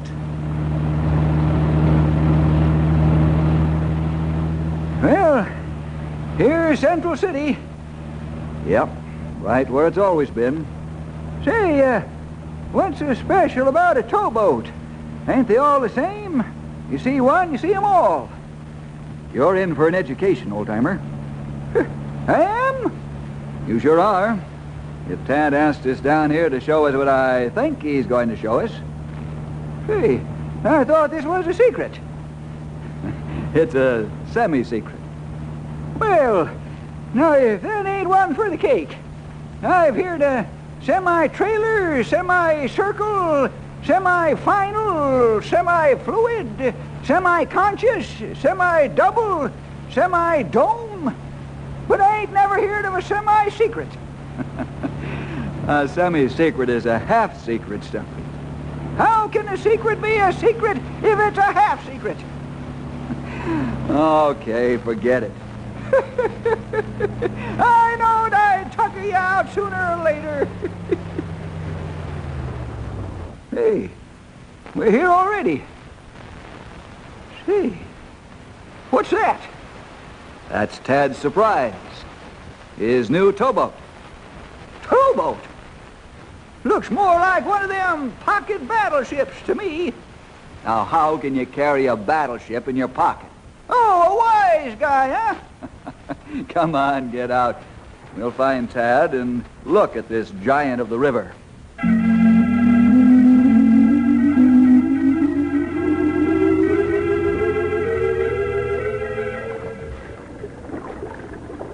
Well, how do you like this towboat of mine, fellas? It's a beauty, Tad, a real beauty. What kind of a handle did you fasten onto it? A handle? Oh, you mean a name? Yep. I named it the River Giant. Very fine, Tad. And man, it is a giant. Yes, this towboat weighs 350 ton. All at one time? Yes, all at one time, Stumpy. Give us more of the vital statistics, will you, Tad? All right. The River Giant has 5 decks, 10 rudders, 4 diesel engines that generate 8,500 horsepower. Whee! That's a lot of horses, Sonny, a lot of horses. You said it, Stumpy. But the River Giant is going to need all those horses to push an integrated tow up the river. No, wait a minute, young feller, wait a minute. Now what did I say wrong? You said this towboat is going to push a tow up the river. How can a towboat push a tow? Ain't a towboat supposed to pull the tow? It looks like he's got you this time, Tad. I know it sounds peculiar to say a towboat pushes its load of barges rather than tows it. But the truth of the matter is that the tow can be handled and maneuvered with pinpoint accuracy by pushing it rather than by pulling it. Does that clear things up, old-timer? Come on, Stumpy. Stop pulling his leg. Okay, young feller. Now stop making you think I don't know what's going on the river. Well, I've seen many a towboat pushing instead of pulling. Feller's got to have a little fun, you know. Say, how much did this River Giant cost? $1 million. How much? $1 million. Where'd you get $1 million? Your old uncle didn't leave you that much. Unc didn't leave me $1 million. And this towboat won't really be mine for many years. Now you have got me puzzled. Here, look at this plate on the bulkhead. What's it say? Property of the Central City National Bank under Equipment Trust Certificate. What's that mean? Well, it means that the Central City National Bank lent me the $1 million to buy the River Giant. In fact, several banks are working together on this. It's kind of like a big mortgage. You have to pay interest and some of the loan back every year till the whole thing's paid off. You see, old-timer, not many companies or individuals have $1 million that they can put down cash on the barrelhead. That is, especially to buy a lot of expensive equipment. So they borrow the money, and then the company pays off the principal and interest. Whew. Yeah, Bill, you was right before. I was right before when? When you said I was going to get an education. Whew. This has been a rough course. Say, how about relaxing on the River Giant while I take you for a cruise down the river and back? Do I have to get one of them there trust certificates? No. All you have to do is get on board and we'll get underway. Good. I need a rest after all that education.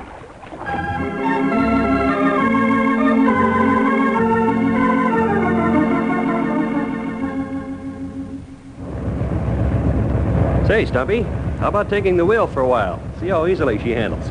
Nope. Oh, why not? Bill did. I sure did. River Giant handles like a dream. Nope. Why not? I ain't about to try and steer $1 million. I might run it into a bank. Oh, old-timer, I never cease to admire your sense of humor. Well, you better keep your eye on the road, Sonny. I mean the river. Looks like someone's coming against you with some barges. Hey, he sure is. Let's give him a couple of blasts.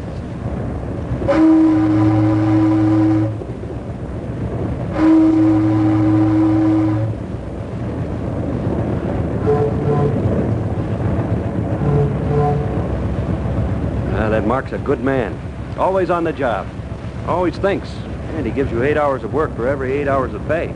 Let's see, 2, 4, 6, 8, 10. It's a pretty good-sized tow he's pushing. That sure is, Bill. 10 barges with 1 million gallons of gasoline in each barge. Uh-huh. I thought those were tank barges. 10 million gallons of gasoline? Great day in the morning. We don't fool around, Stumpy. One of those barges costs $85,000. We make them work night and day, and every day we can. Whew. One of those buckets costs $85,000? Oh, they earn their keep and then some. Mark's pushing 1.5 acres of cargo up the river. That reminds me. Better turn the River Giant around and head back upriver.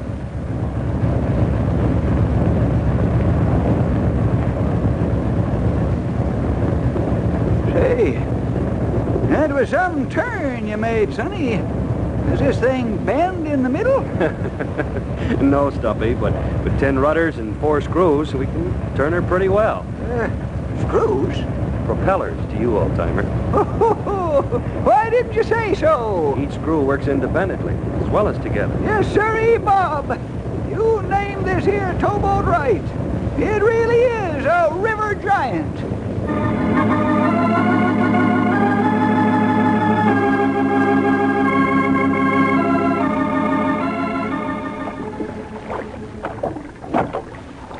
Well, everything's put to bed. Day's work is done. We sure enjoyed ourselves, Tad. Many thanks. That's right. This was fun. And educational at the same time. Oh, don't mention it. I'd be glad to have you come back anytime. Well, Tad, we gotta run now. It's getting late. Oh, no, you don't. You fellas are staying for dinner. Oh, we really can't. Stumpy, what's the matter with you? You kicked my shin. I ought to kick you harder. Don't you know who the cook is around here? Oh, all right, you old rascal. You've got your mouth set for Mrs. Murphy's cooking. So I might as well agree to stay. Yep, that's right. My stomach hears Mrs. Murphy's voice calling, "Come and get it." It's about that time, too. Let's go get washed up. Where's Mark and his tow? Oh, he's gone up the river to Knotty Pine, Bill. Without his supper? There's a complete galley on both towboats to feed the crew. They get good food. When do they rest? Well, let's see. They won't get to Knotty Pine until late. Then they lay over and start back with another tow. We switch pilots here as the tows go by. Tomorrow's my day to break in the River Giant. Taking a 16-barge tow down to Junction City. That ought to keep you out of mischief. You said it. Well, let's go have dinner.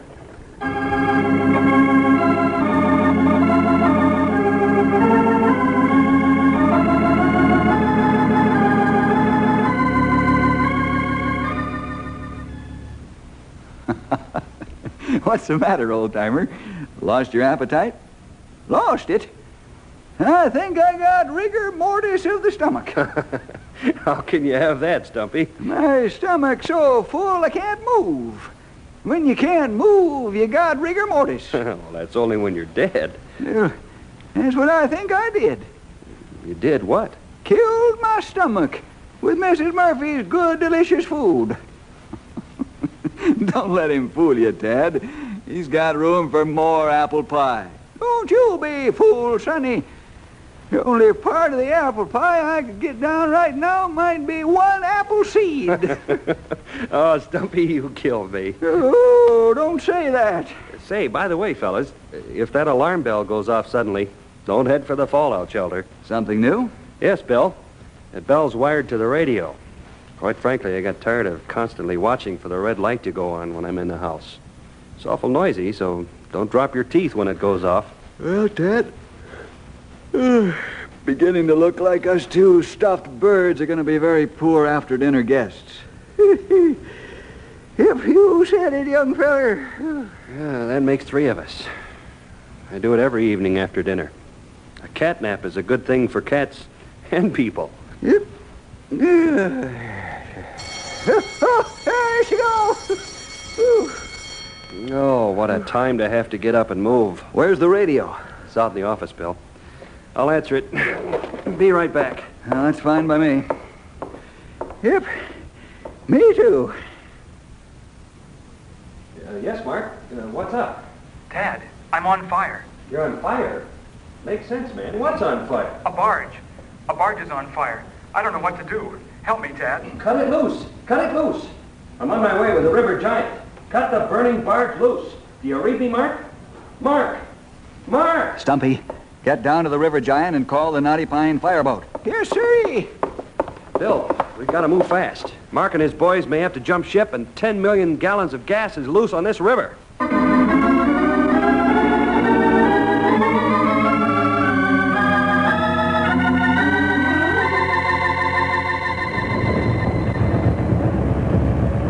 Ranger 1, the fireboat.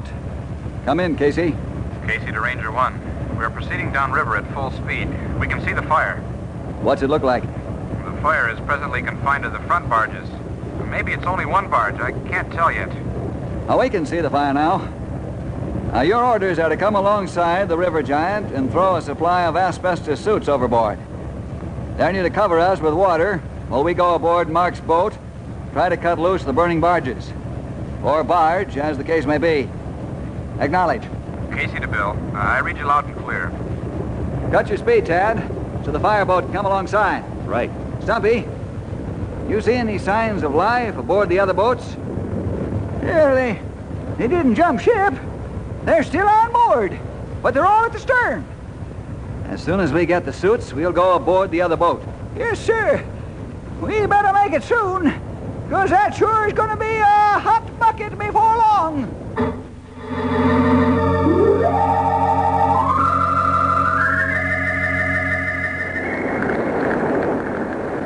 I'm afraid, Bill. I'm afraid. I can't help it. Get me off of here before it blows up. Get me off. Mark, can you handle the river giant? Yes, I can handle it. But I gotta get off of here. I gotta get off of here before it blows up. Get up to the wheel and tell Tad I need him. Yes, sir. Right away. What's your plan, Sonny? I got the axes, Stumpy? Yep. You better get cutting soon, too, or that barge is gonna blow. Let's go, fellas. I'll back the tow off as soon as you cut the front barges loose. Both barges? Yes. The heat will start the other one any minute. Let's go. Bill? Yeah? I'm going to back away and let the burning barges go downriver. That's all I can do right now. I can catch them with the river giant. Right. Come on, old-timer. Let's get rid of the fiery furnace.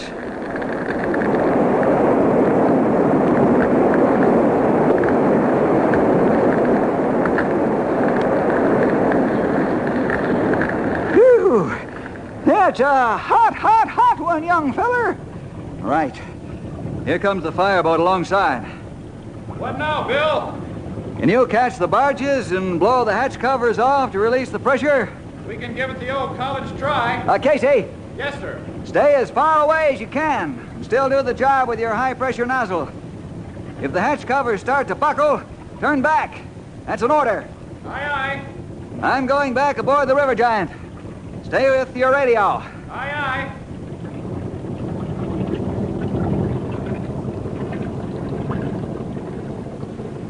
You think we can catch those barges? Tad wants to show off his River Giant. Here's his chance. Now, just in case we don't make it, you get on the radio and have the Central City Police evacuate the riverfront. Good idea, Bill. Hard telling where them 2 million gallons of burning gas are going to land.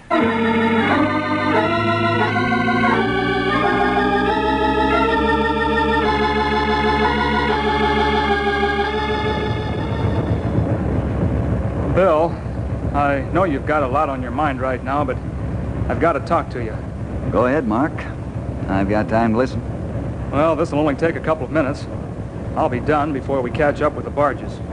Go ahead. Say what's on your mind. Bill, am I a coward? What makes you think you are, Mark? Well, I panicked when the barges caught fire and left the wheel and almost jumped ship. I was scared to death. Scared stiff. Was this the first time you've had a fire like this? Yes, I've never had anything happen like this before, but you're not answering my question. Am I a coward? Mark, why do people call the fire department when their house is on fire instead of trying to put the fire out by themselves? Well, the fire department has men trained to fight fire and equipment, too. That's the point. I know you wouldn't have panicked if you had been through this experience before or had firefighting training. Boy, that's a load off my mind. But I've still got to prove myself. Let me tell you a secret, Mark. Yes? When I went out to cut the burning barges loose, I was scared to death, too. You wouldn't kid me, would you? We're not talking about joking matters. Well, where'd you get the courage and strength to go out and cut the barges loose? When I stand in fear and trembling, I get my help from the Lord. He gives me the strength to do what I am supposed to do. Now, don't look at me, Mark. Don't marvel at my courage and strength. Without the Lord's help, I would have run the other way.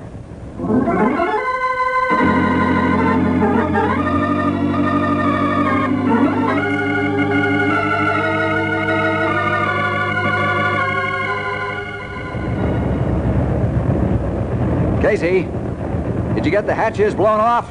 Yeah, and we did it without getting ourselves singed. Good boy. Now try and cover the River Giant with water. We're going in and push the second barge up on the riverbank.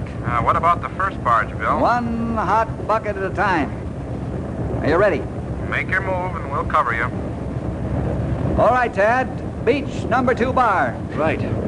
Here we go.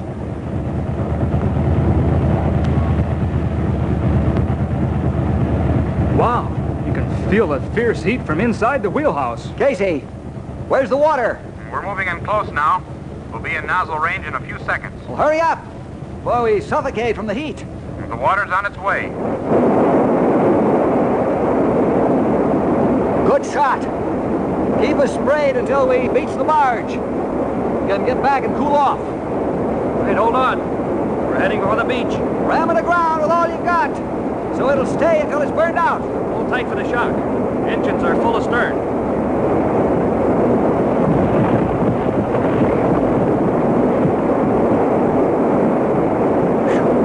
She's aground. Good work, Ted.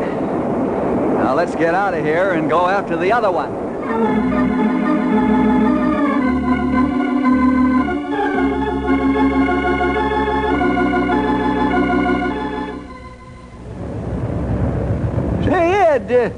How are you fellers coming with evacuating the waterfront? Well, we'll have both sides of the river evacuated in about 10 minutes, Duffy. How's it going up there?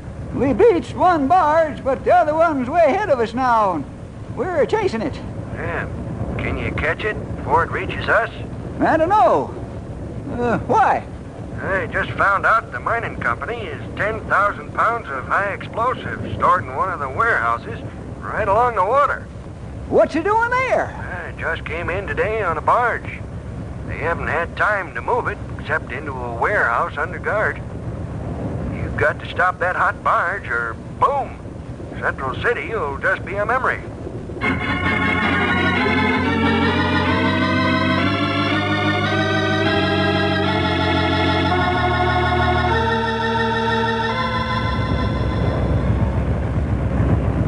And that's the situation. We got one headache on top of the other. Tad, how much more can you push your engines? I'm at top speed now, Bill, except for a small reserve. Casey, have you got any reserve speed left? None. I'm having trouble even keeping up with you guys. My engines are for pumping water, not running a speedboat. Stumpy, call for a helicopter on the double. Come on, Mark. We've got work to do.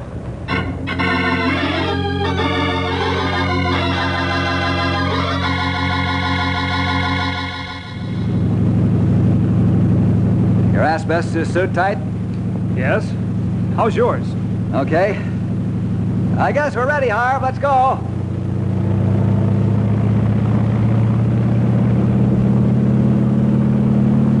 Now, do you understand the plan, Mark? Yes.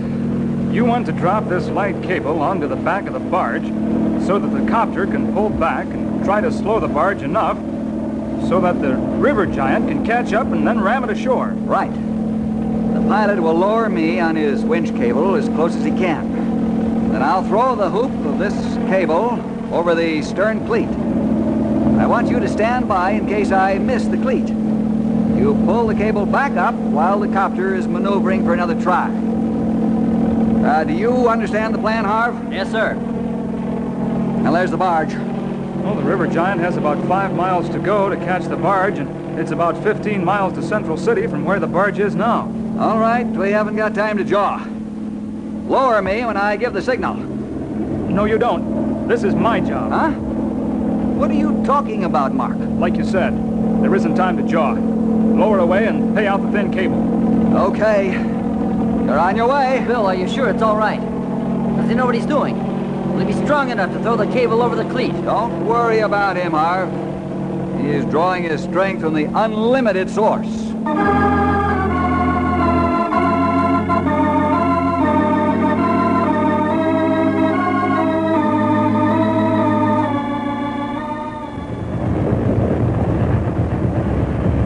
Hey, what's going on up there? That ain't Bill on the cable. What? Are you sure? Well, I ought to know. I've been looking at him almost every day for nigh on 15 years. Must be Mark. But what's Mark doing on the cable? I don't know. But it must be all right. The copter's moving over the stern of the barge. He's gonna drop the hoop on the cleat now any second. Why, that heat must be terrific. Can't stay there for long, Stumpy. He dropped it. Oh, no, he missed. Yeah. Looks like they're circling for another try. They'd better make it this time. We're running out of miles.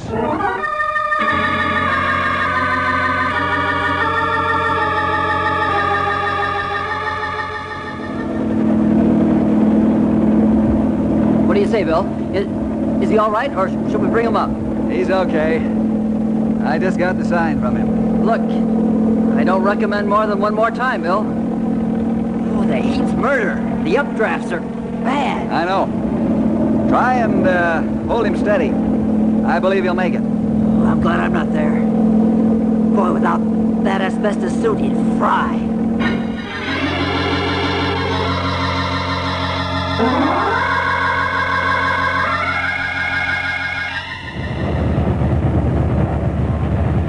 Push this boat, Ted. All you got. We're wide open now. They're going in again. They've got to make it this time. They've got to. The copter is over the stern cleat. What's taking so long for the drop? He'll fry. Mark seems to be taking measure and aim. He dropped it. Good shot. They're hooked. Now they can slow the barge down enough so as we can catch it. Look, Stumpy, it's working. We're gaining like crazy. Stand by and hold on tight. I'm going to beach that barge with all engines wide open.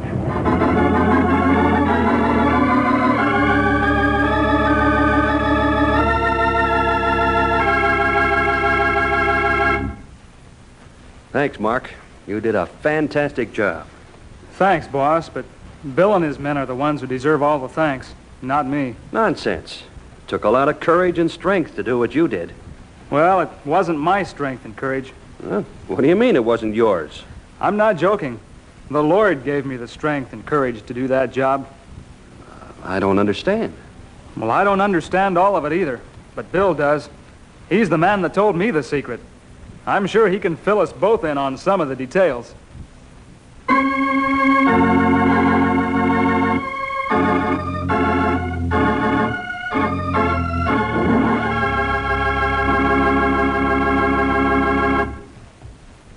They that wait upon the Lord shall renew their strength. They shall mount up with wings as eagles. They shall run and not be weary. They shall walk and not faint. Well, see you again next week for more adventure with Ranger Bill!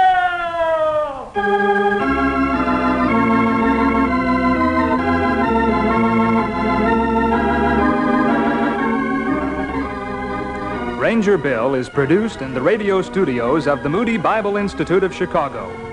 This is a Moody Radio Network production.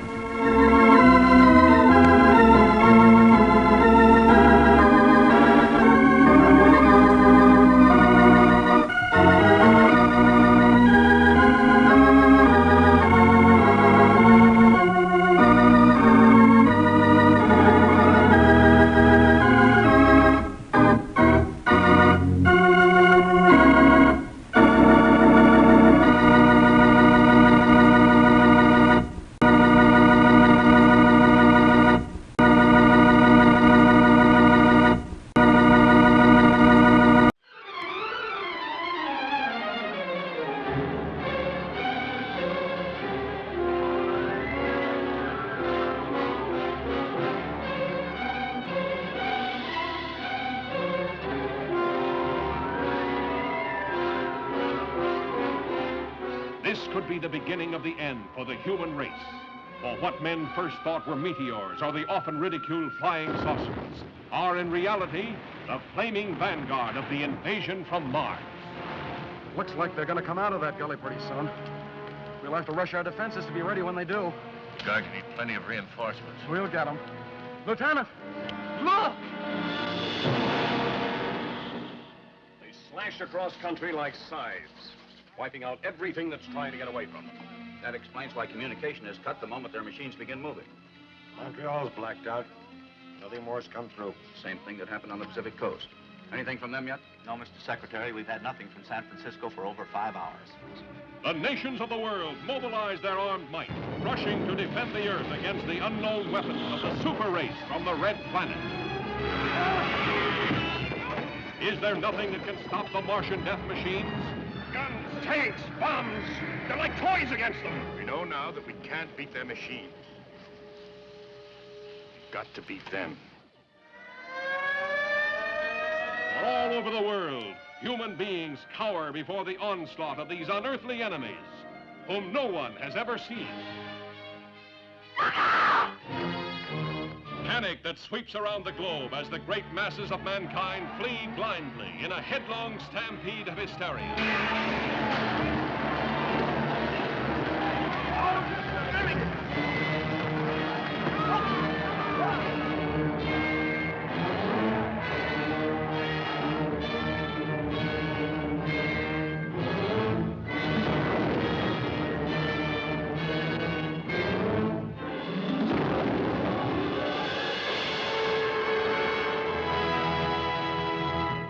Two of my personal favorites, George Burns and Gracie Allen, are up next in our lineup.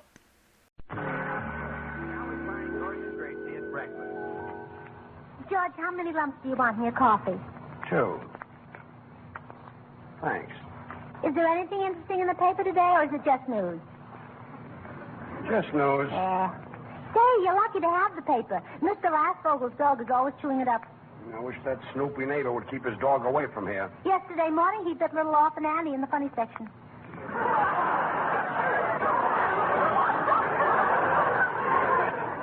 Well, he better not bite Superman.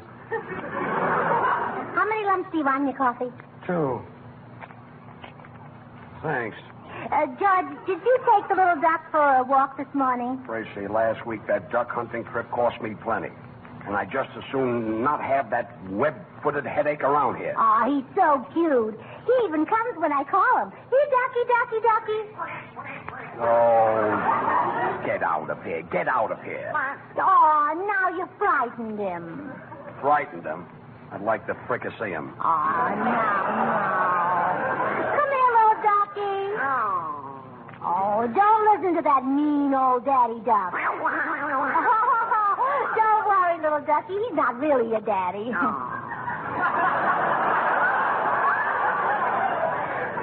Well, that's a break for me, too. George, how many lumps? 2. Thanks. You know, little Henrietta understands every word we say. Now the duck's name is Henrietta? Yes. Yesterday his name was Herman. I didn't buy those eggs you had for breakfast.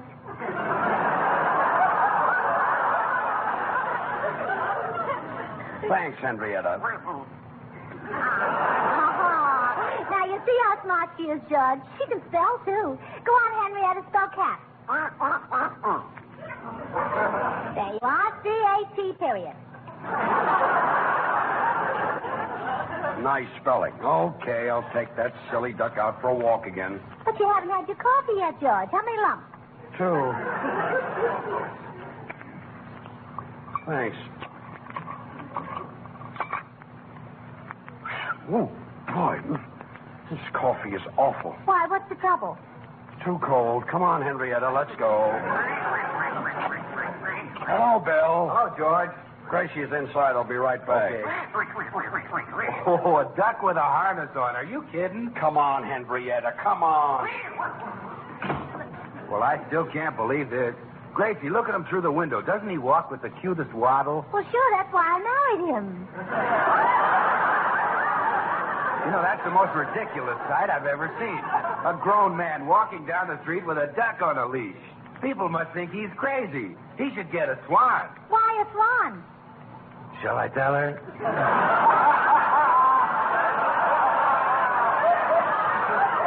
Oh, Bill, I'm certainly glad you got here. I'm in a terrible mess, and I need help. Well, Gracie, what is it?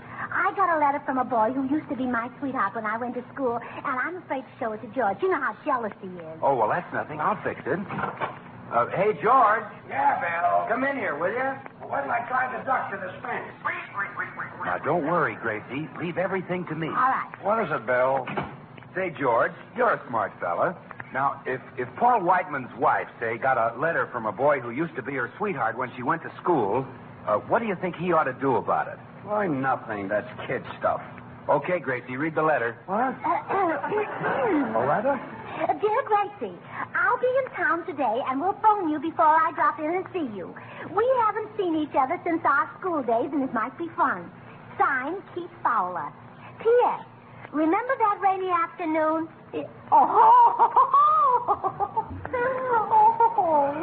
Gracie, what happened that rainy afternoon? It rained. What happened after that? It cleared up. Who is this fellow? Keith Fowler? Yeah, Keith Fowler, Oh, my girlhood sweetheart. Oh, George, he was wonderful. I'll never forget the day I met him. Such old world charm, so devil-may-care, so smooth, handsome, yet intensely masculine. How old was he? 6.5. 6.5? Yes, but he had the mind of a boy of 7. Well, what am I getting excited about? Sure, and you were worried about that rainy afternoon. When Keith was 19. 19? Yes, and boy, oh boy, was he an athlete. Oh, he was an athlete, huh? Yeah, well, you know where you have that vaccination mark on your arm? Yeah. That's where he has muscles.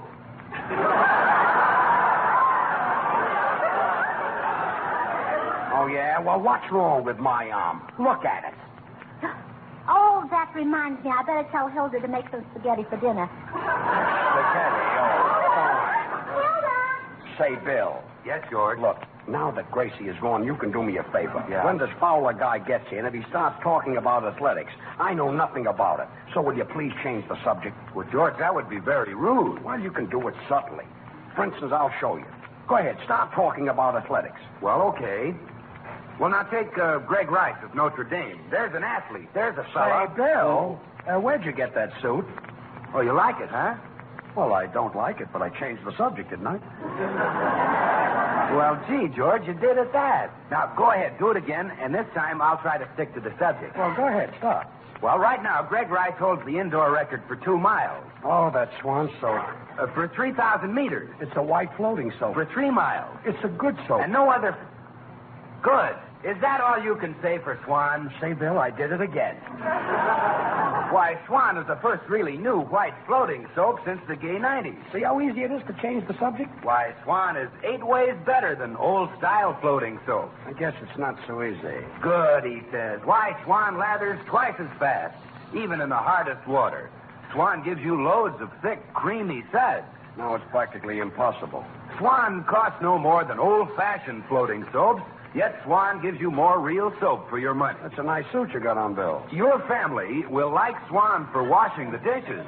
And Swan is great for silk stockings and underthings. It's so gentle and sudsy, and it holds the record for 2 miles. For 2 miles?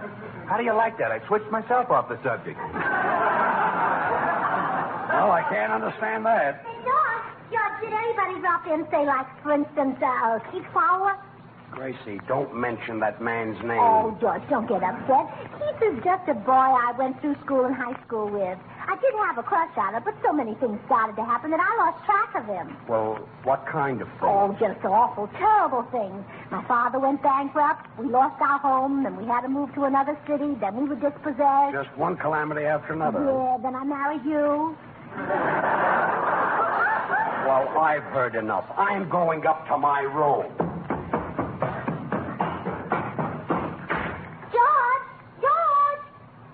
Did I say anything wrong? George!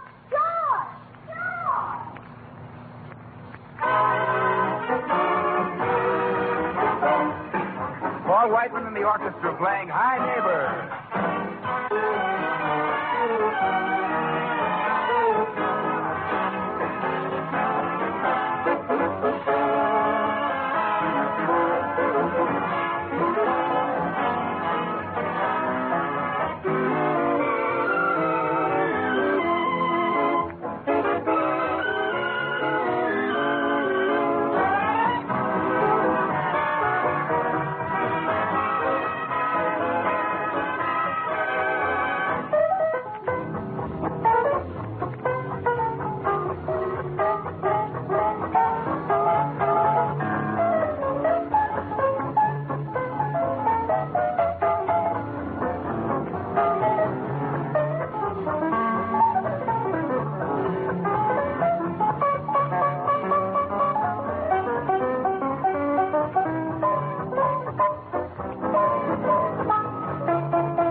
isn't he silly locking himself up in his room?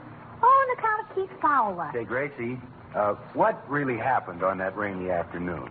Well, I'll tell it to you, Bill, if you promise not to tell George. Well, I promise. Well, what happened was... here comes George. I'll tell you later.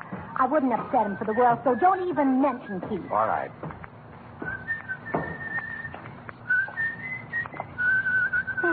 That's a pretty tune you're whistling, Keith. Keith! I mean... Now, look here, Gracie. If you think for one moment that I give a rap about that silly love affair you had in school, you're crazy. Well, no wonder you're upset. You didn't have your coffee this morning. Hilda, bring Mr. Burns some coffee. Calling me Keith. Oh, stop pouting. Stop throwing rubbish out the window. It's not rubbish. I'm throwing some bricks at the dock. You're welcome. George, you're getting excited for no reason at all. This is something you've built up in your own head, and there's really nothing in it.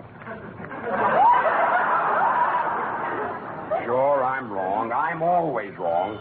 Everybody is right except me. Hello? Well? Oh, sure, I'll be glad to. Goodbye. What is that? Why did you open the window? Mr. Lassvogel said he couldn't hear the fight. Well, this is fine. Where's my coffee? Sabes que Gilda está ocupada en la cocina, por eso me mandó... Senor Lee, I told you to stay away from this house. And if that Hilda keeps on letting you in here, I'm going to fire her. That is no way to talk about a girl who is out there right now working her fingers to the bone, washing shirts and socks and handkerchiefs. Gracie, she shouldn't do all that washing. You want me to go around dirty? Another word out of you and out you go. Senor Burns, you should hold your tongue. And it is always outward you can grab it. Well, get back in the kitchen. Qué barbaridad con este cara de chango. No voy a poder estar en well, someday I'm going to buy a Spanish dictionary to find out what that guy is saying. George, come here. What is it, Bill? Now, listen, don't get upset. Keith Fowler mentioned in his letter that he's going to phone before he gets here, you see? Well, as soon as the phone rings, I'll answer it and get rid of him. Oh, well, thanks, Bill. That'll be great. Okay. Gracie, forget the whole thing. I'm not mad anymore. It's all over. I knew I'd see it my way. Bill, Gracie, grab the phone. I'll take the phone. All right. Hello? What? Who?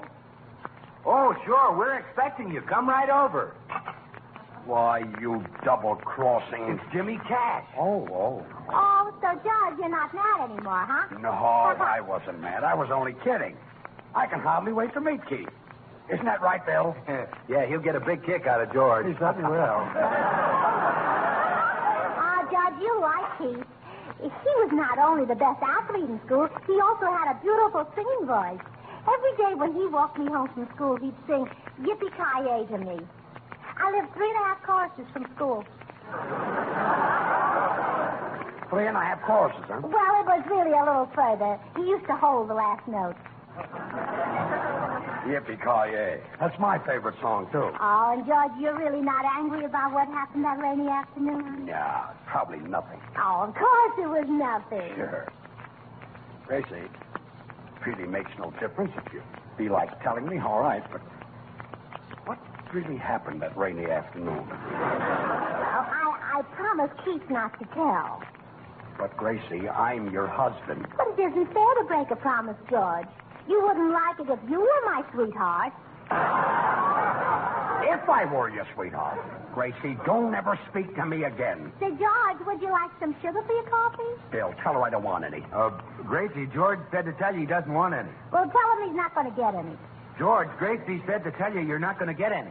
Well, tell her thanks. Gracie, George said to tell you thanks. Oh, tell him welcome. George, Gracie said to tell you welcome.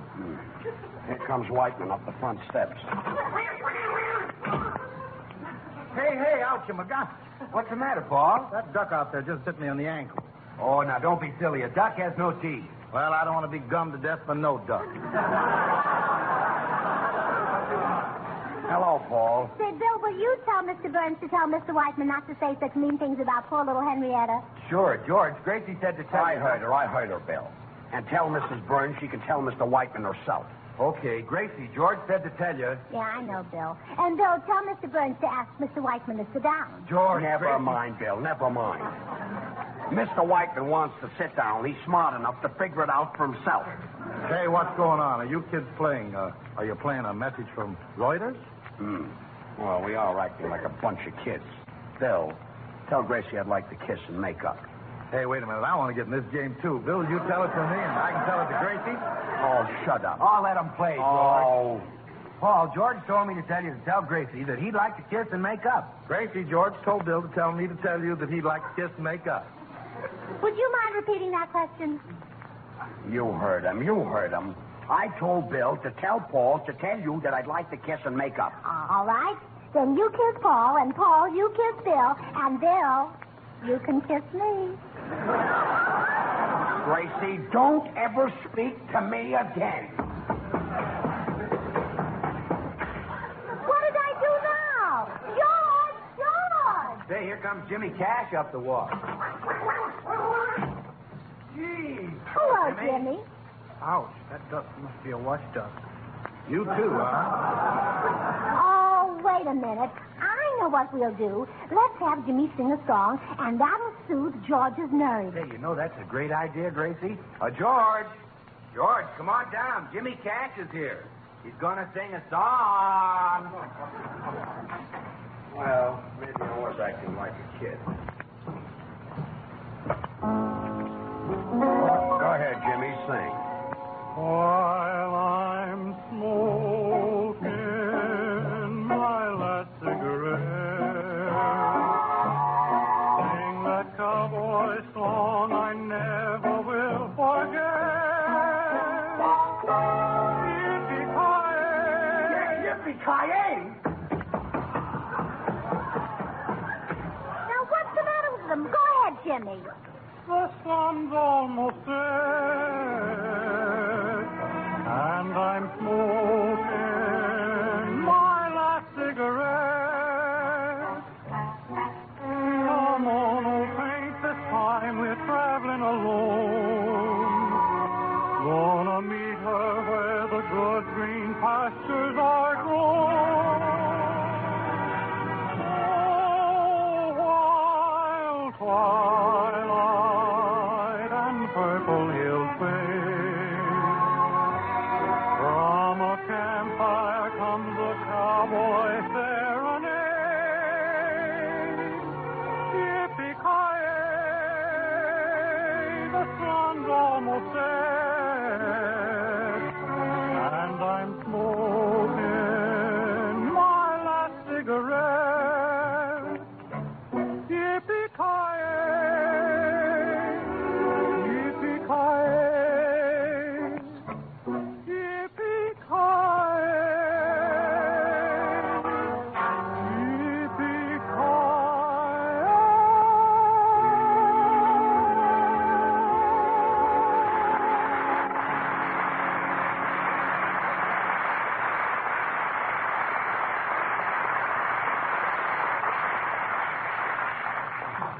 Now, look here, Jimmy Cash. If you think that was a smart thing to do... Goodbye. It's a good thing he's gone. Where's Gracie? Well, she went to her room. See, I brought this whole thing on myself. She's probably in there crying her eyes out. Somebody ought to punch me in the nose. Wait a minute, fellas. It's only an expression. Gee, I didn't mean to hurt Gracie. Feelings. Hey, Bill, that's probably that guy. Well, don't worry, George. Leave it to me. Well, just brush him off. Yeah. Oh, hello? You're right, George. It's the rainy afternoon. Well, brush him off. Okay, don't worry. Yes? No, they're not home. Atta boy, Bill. How do I know when they're coming back? Maybe never. Atta boy, Bill. No, I'm not her ugly husband. Well, hang up on him, Bill. Hang up. I tell you I'm not. I'm Bill Goodwin. Well, just hang up on him, Bill. Oh. Oh, well, you recognize my voice, huh? Well, thanks. Sure. Oh, honest, it really is 8 ways better than old-style floating soap. Yeah, sure is. Swan is the first really new white floating soap since the gay 90s. Swan, S-W-A-N, Swan. Bill, the brush. Give him the brush. Uh-huh. Swan smells so fresh and clean, and it's so pure and gentle. Why, do you know it's as mild as the finest imported Castile soap? Oh, sure, it's perfect for bathing the baby. Oh. Yes, you see, well, each bar of Swan is really twins. You just break it in two and use half in the kitchen for dishes and cleaning and half in the bathroom for your tub or shower. The brush, Bill. Give him the brush. Just brush him off. Brush him off, Bill. Just brush him off. George, I can't hear him. Give him the brush. Quiet. What? Oh, Swan comes in that cool-looking green wrapper with a white swan on the front. I tell you what, look, old man, if you're not doing anything right now, come on over and I'll tell you more about it. Yeah. So long, pal.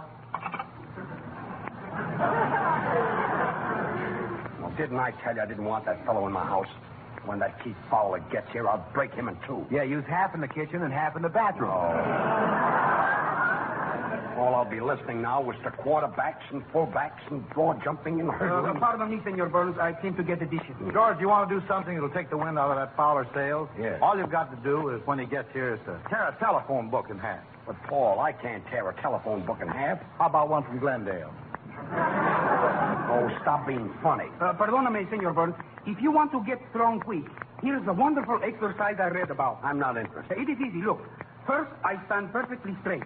Now, I lift my left leg out in front of me like this. Now I bring my right leg up beside it like this. Ow! Now that I think of it, that was an arm exercise. Well, crawl back into the kitchen. Hey, George, listen, Paul may have a pretty good idea with that telephone book. You see, get a razor blade and cut all the pages down the center except the cover. Yeah, and that Fowler will think I can really tear it in half. Yeah. Yeah, I'll go get a phone book. Well, good, but don't let him see you. When he comes, I'll get right behind this curtain. Okay. As much as I'll enjoy showing off in front of this guy, I still feel like a heel with Gracie up in her room, broken-hearted, crying her little heart out. Well, how do I look in my new dress? What's the idea of getting all dressed up? Oh, am I? Oh, I didn't notice it. Not much. Well, I just happened to put my hand in my closet, and this little old thing kind of stuck to my fingers. Gracie, what happened on that rainy afternoon? Well, I'll tell you what happened on that rainy afternoon if you promise not to ask me what happened on the day it snowed. Gee, maybe I'd rather hear what happened on the day it snowed. Well, I'll tell you if you don't ask me what happened on the day it rained. Well, all right. What happened on the day it snowed? The same thing that happened on the day it rained, except I had my galoshes on.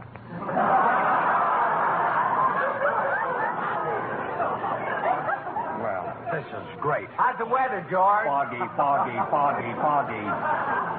Say, here comes someone up the walk. Say, Brother, Paul. what a pair of shoulders. Really? Paul, are you finished cutting that phone book? Not yet, George. I'm only up to the Clancy's. Oh, well, hurry up. Keith Fowler.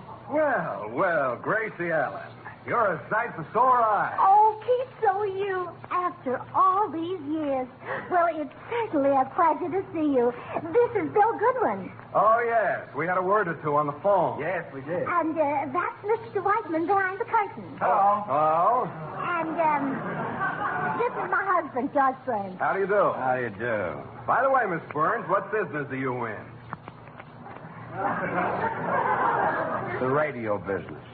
Well, I'm glad to know that. If any of my friends ever need their radio repaired, I'll certainly recommend you. Thanks. Well, Keith, see, you certainly brings back old times. Remember Mrs. Mumble? Will you ever forget how I used to carry your encyclopedias back and forth to school for you, and I'd sing Yippee-Ki-Yay over the top of them? Oh, yes. Remember Mrs. Mumble? Encyclopedia? No, I kept my lunch in them. Remember Mrs. Mumble? You kept your lunch in them? Yeah, butter under B, cheese under Ch, jelly under J, and pie under K. Remember Mrs. Mumble? Pie under K? I was crazy about custard pie. Remember Mrs. Mumble? Look, tell her about Mrs. Mumble. I don't remember Mrs. Mumble. Who was she? Why, Keith, she's the man who owned the corner drugstore's girlfriend. Oh, sure. Oh, fine. Oh, Keith, I notice you're still wearing all those medals you won. Well, not all. I've still got a drawer full at home. Stop being so modest. Mr. Burns, I don't think you know anything about athletics, but I was really an amazing athlete. As a matter of fact, I broke the world record for a 100-yard dash in 9 4/5. Well, who held the record before that? I did. Of course, Mr. Fowler, you know that the record now is 9 2/5. Oh, you mean the one I ran in Omaha? Well, I don't know much about running, but would you like to see me tear a telephone book? George, not yet. I'm only up to the Smiths. Well, I'll do it a little later. Remember, Gracie, when you got that glamour girl complex and you tried to vamp all the boys? Oh, yes. And remember the day I came to school with a rose in my teeth? You look pretty silly. Well, I guess I should have taken the rose off the bush.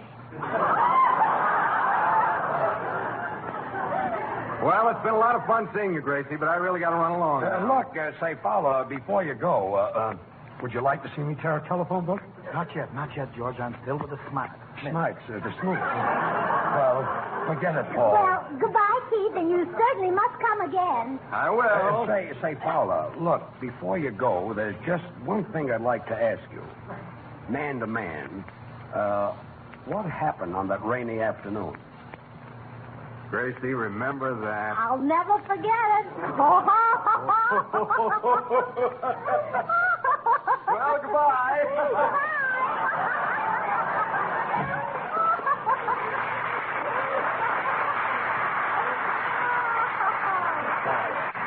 Quiet. What happened on that rainy afternoon? Oh, tell him, Gracie. You told me. Well, we came to a big puddle of water.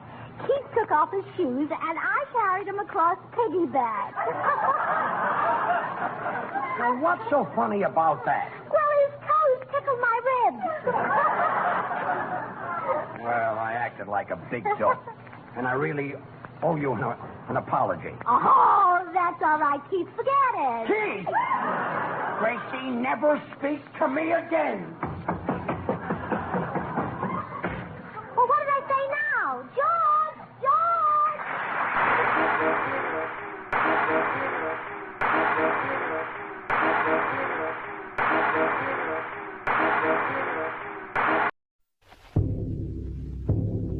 I could a tale unfold, whose lightest word would harrow up thy soul, freeze thy young blood.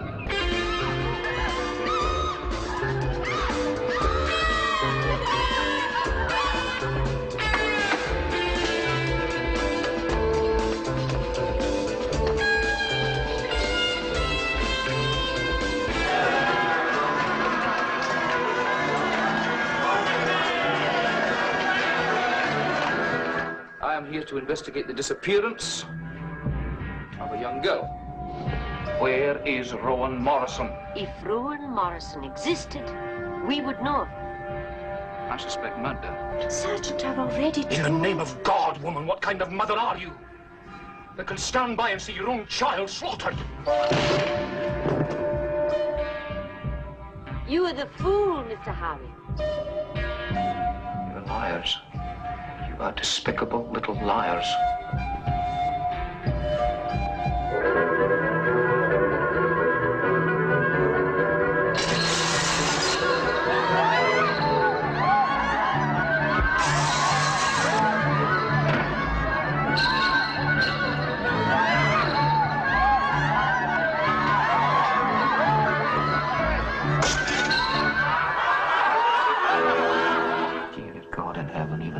Can't be that night.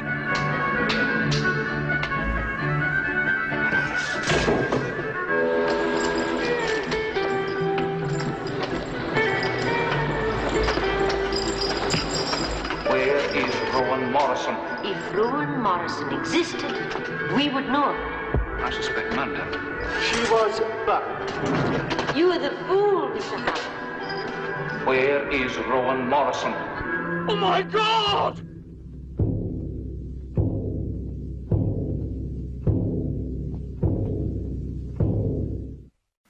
Hunt the Biggest of All game with the Green Hornet and Cato coming up next. The Green Hornet.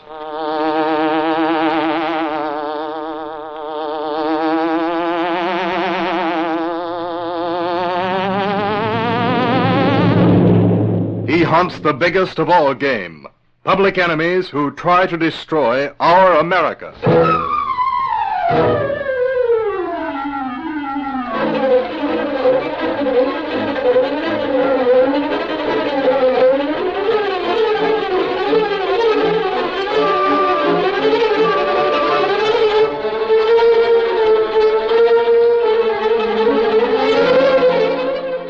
With his faithful Filipino valet Cato, Britt Reed, daring young publisher, matches wits with racketeers and saboteurs, risking his life that criminals and enemy spies will feel the weight of the law by the sting of the Green Hornet.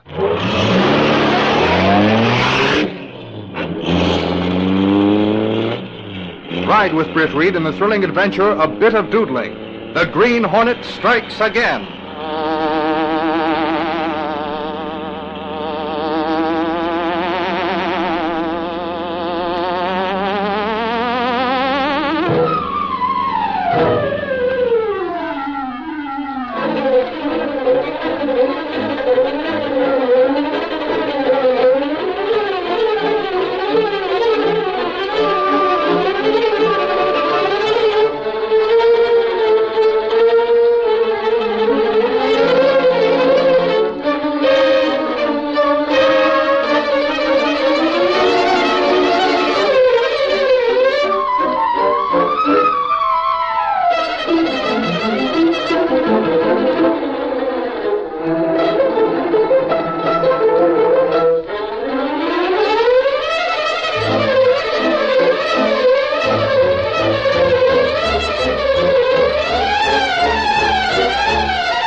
Well-built, dark-complexioned young man sat alone in a Pullman compartment on the city-bound express.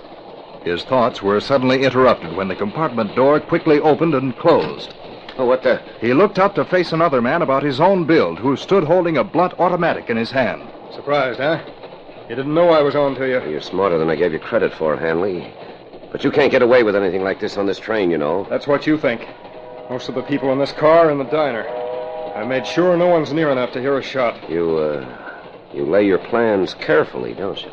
No more carefully than you do, Kenton. Of course, I prefer to take you along with me as my prisoner.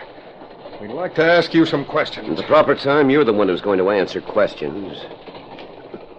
Well, right now it looks as though you've got the drop on me. So, give me that gun. I'll give it to you, all right? That's what you think. Too bad, but accidents will happen. I better check and make sure nobody heard that shot. Nobody coming. Now I'll take his credentials. He won't be found for a time at least.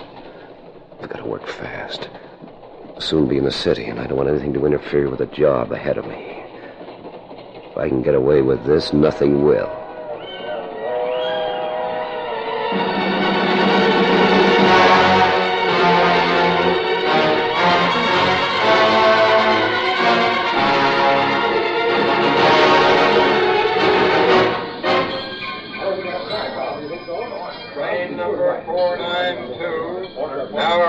On track 4. We must watch closely, Loretta. He will not know us by sight. We must not make a mistake, Professor. He is to be wearing a gray top coat, a black hat, and will be carrying a briefcase. We will be sure that he identifies himself sufficiently, Loretta. Oh, look. Standing over there, that must be he. Come, we'll go over and find out. Personnel will use gate number 3. Pardon me. Do you have the time, young men? Oh, yes. It's just 2 o'clock. Your watch must be slow. Exactly half an hour slow. That's the correct answer. We've come to meet you. Your number? X29. Good. That's right. We know your real name is Carl Wessel, though no doubt you've been using an assumed one. Carl, This is my secretary, Miss Melville. How do you do? How do you do? I'm Professor Breslau. How do you do, Professor? Now we'll take a taxi to my home where we can compare notes and get down to business. That suits me. The sooner the better. Come then. We have no time to lose. I hope you had no trouble on your trip here? None to speak of. We'll soon be where we can talk freely. Meantime, we must be sure we're not followed. Nothing must interfere with the completion of our plans.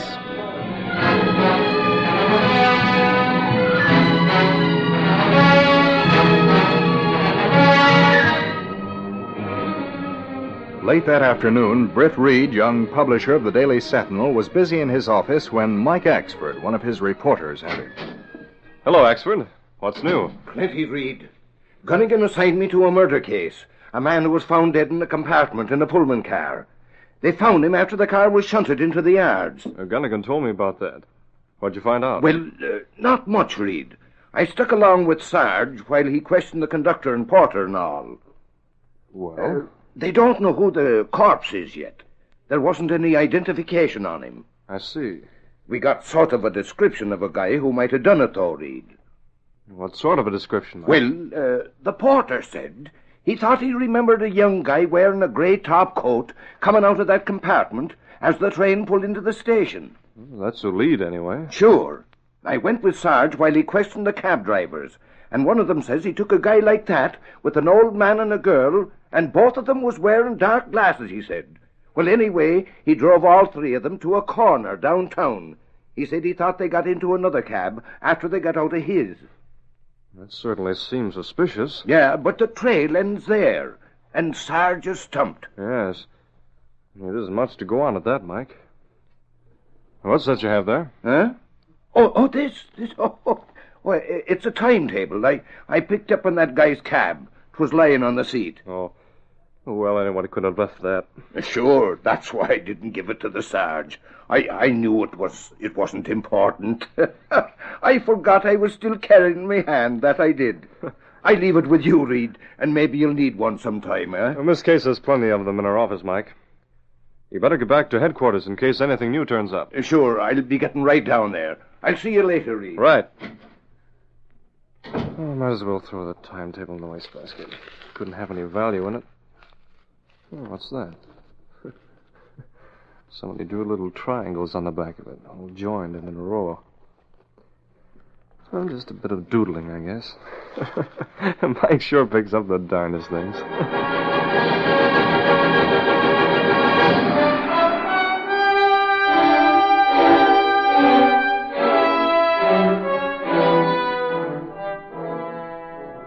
That evening, behind drawn curtains in his study, Professor Breslau sat at his desk while he carried on a conversation with the young man and the girl. Our work is almost done, Carl. But our plans won't be complete until after the arrival of another agent tomorrow afternoon. Oh, there's only one more in on this besides ourselves, then? Yes.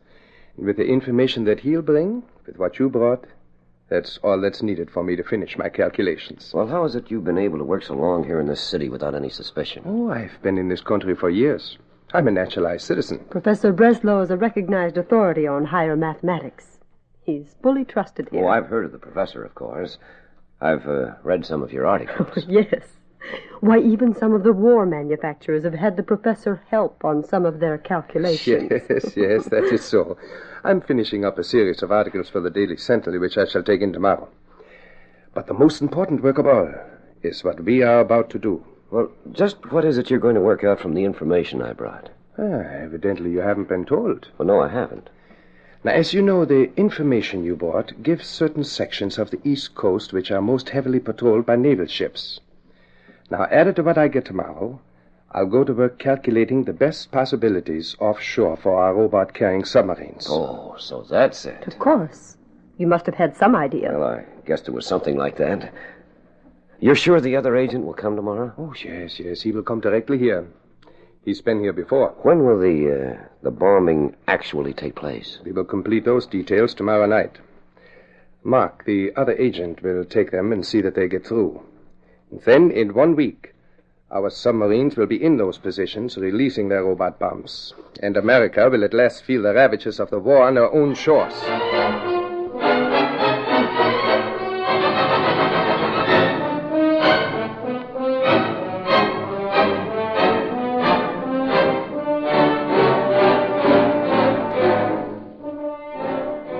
following afternoon, Britt Reed returned to his office from lunch.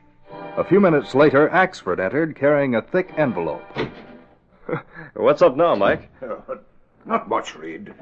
Gunnigan asked me to bring this up to you. Some professor something or other was here and waiting to see you, but he had to go. He left this copy. Casey says he scribbled all over magazines, drawn doodles. Oh, that must be from Professor Breslaw. Sure, that's the guy. That's him. He waited a long time for you. There it is, Reed. Just as he left it. Thanks. I'm sorry I wasn't here. I've been wanting to meet the professor. Up to now, I haven't done so. Well, that's his stuff, and I guess you're supposed to check it over or something. Tell Gunnigan I'll send it down to him shortly, Mike. Okay. I'll tell him, Reed.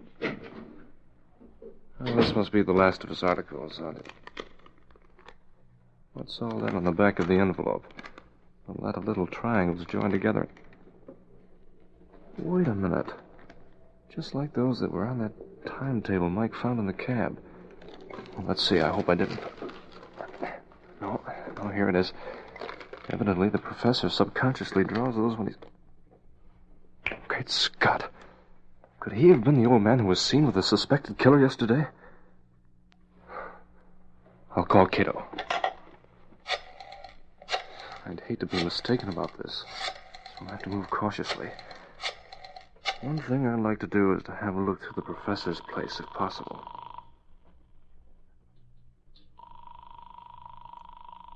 Miss Britt's apartment? Cato, I want you to do something for me. Oh, you, Miss Britt. I ready. What you want to be done? Listen. Look up the address of Professor Breslaw. Then go out there and watch the place. See who comes and goes. Yes, sir. Above all, let me know if the professor goes out later.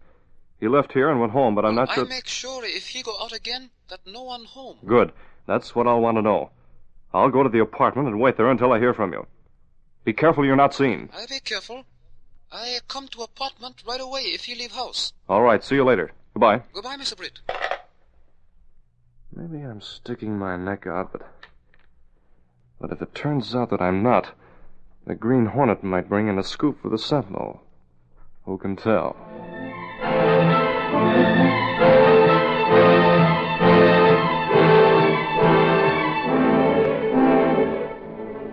Britt Reed went to his apartment to wait for Cato, his faithful Filipino valet and the only person knowing his identity as the Green Hornet. Just as darkness set in, Cato returned to make his report. I watched Professor's house for a long time. Seen no one until short time ago. Well, who did you see then? Old man come out of house with young girl and young man. They get into car and drive away. I wait, then ring doorbell. No one at home now. How long ago did they leave, Cato? Oh, it's not far from here. Maybe 10 minutes. No more. And then we have no time to lose. I want to have a look through that house, especially since you saw a young man and a girl with the professor. We'll take the Black Beauty, Cato. It ready. Also, gas gun and mask. Let's go then. Come on. Stepping through a secret panel in the rear of a closet in his bedroom, Britt Reed and Cato went along a narrow passageway built within the walls of the apartment itself. This passage led to an adjoining building which fronted on a dark side street. Though supposedly abandoned, this building served as the hiding place for the sleek, superpowered Black Beauty, streamlined car of the Green Hornet. Seems improbable that a respected man like the professor would really be mixed up in anything like a murder. Oh, respectability often cloak for evildoer, Mr. Britt. Yes, sad to say. Let's get moving. Britt Reed pressed a button. The great car roared into life. A section of the wall in front raised automatically, then closed as the gleaming Black Beauty sped into the darkness.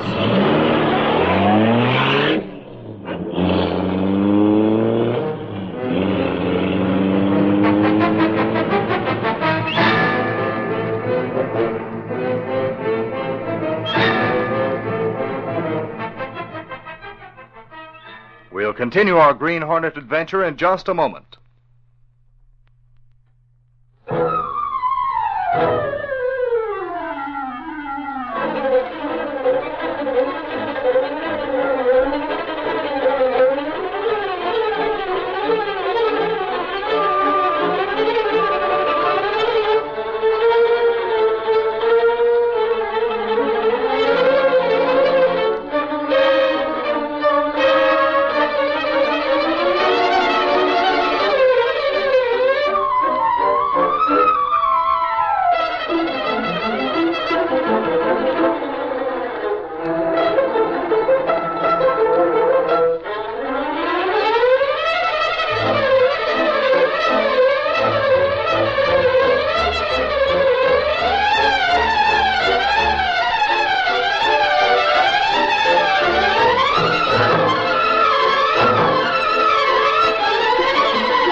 now, back to our story.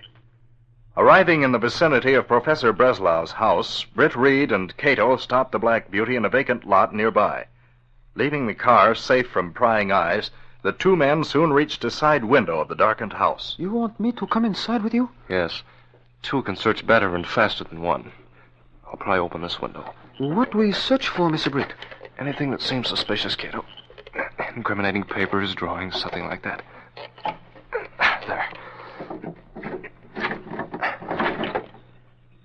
Follow me.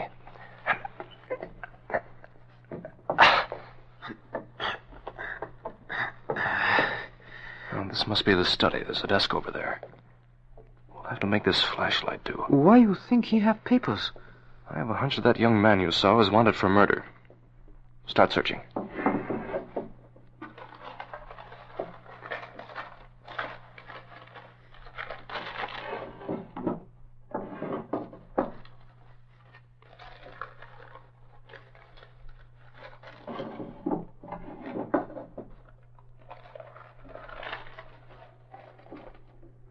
Nothing important. Maybe Professor not involved as you think. I'm going to make certain. How you do that? I'll leave a Hornet seal right here on the desk blotter, Cato. If he's not involved in anything, the professor will call the police the minute he sees that seal. Let's get out of here.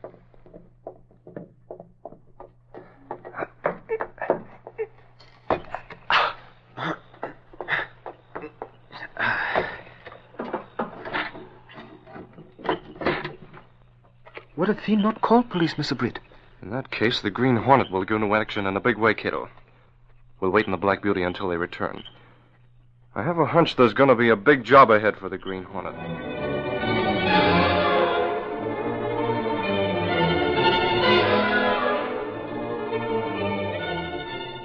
A short time later, Professor Breslau and his friends arrived, bringing the new agent whom they'd gone to meet. The small group entered the study in the professor's house. Now, Mark, I will look over what you've brought. After that, I'll... Look. Look here. What is it, Professor? What are you staring at? But there on my desk, a seal. What? Seal of the Green Hornet. Green Hornet? Who's that? What's it mean? I've heard of that criminal. But think what this means. The Hornet suspects us. What did you have on your desk? Has he taken anything incriminating, Professor? No. I leave nothing around where people can find it. But if he suspects, he may come back. Well, where do you keep your plans and papers, Professor? You see that bookcase to the left of the fireplace? It swings out. Now, behind it is a small closet-like room where I keep my files. And I... Wait. What's the matter? I have a plan. A plan that may trap the Green Hornet. But he may not come back. Loretta, the Hornet is not an ordinary criminal. He came here for a definite purpose. I'm certain he'll come back. Well, what is your plan to trap him, Professor? Mark and Loretta will go into the file room behind that bookcase. Now, there's a small opening above one of the books. Mark will point his gun through it, and also it'll be big enough for him to see out of. It'll be a pleasure to shoot that crook. Oh, what about me? You will stand behind that screen over in the corner, just in case something goes wrong. Now, Mark, if the Hornet comes in, I'll attract his attention. Then, when I lift this paper, like this... Yes? You will shoot him down. Now, you mustn't miss, otherwise he'll have you cornered in that little room. There's no other way out of there. Leave it to me. I won't miss. Now, go keep watch from the other room, with the light out. I'll work here at the desk on my calculation until the Hornet comes. I'm sure we won't have long to wait. When he does come, we'll be ready and waiting.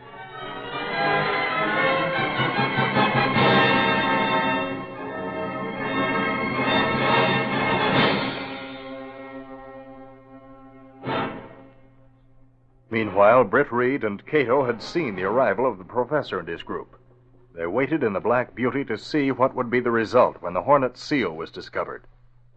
After some time had passed, Britt Reed came to a decision. Cato, Professor Breslau's had plenty of time to get the police here, if he intended to do so. No doubt he finds seal by this time. I'm sure he has. We know there's a light in the study, so he must have found it. I've come to the conclusion that he's involved in something he doesn't want the police to know about. He go out with one man and girl, then he come back with two men and girl, Mr. Britt. Yes. Discounting the girl, that's three men we have to contend with. You wait here. I'll go over to the house and have a look around. Yes, sir.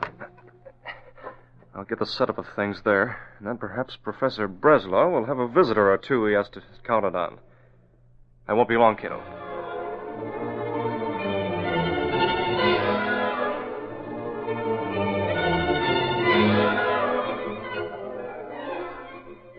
At one of the windows in the darkened back room, Loretta and Mark stood peering out between the curtains.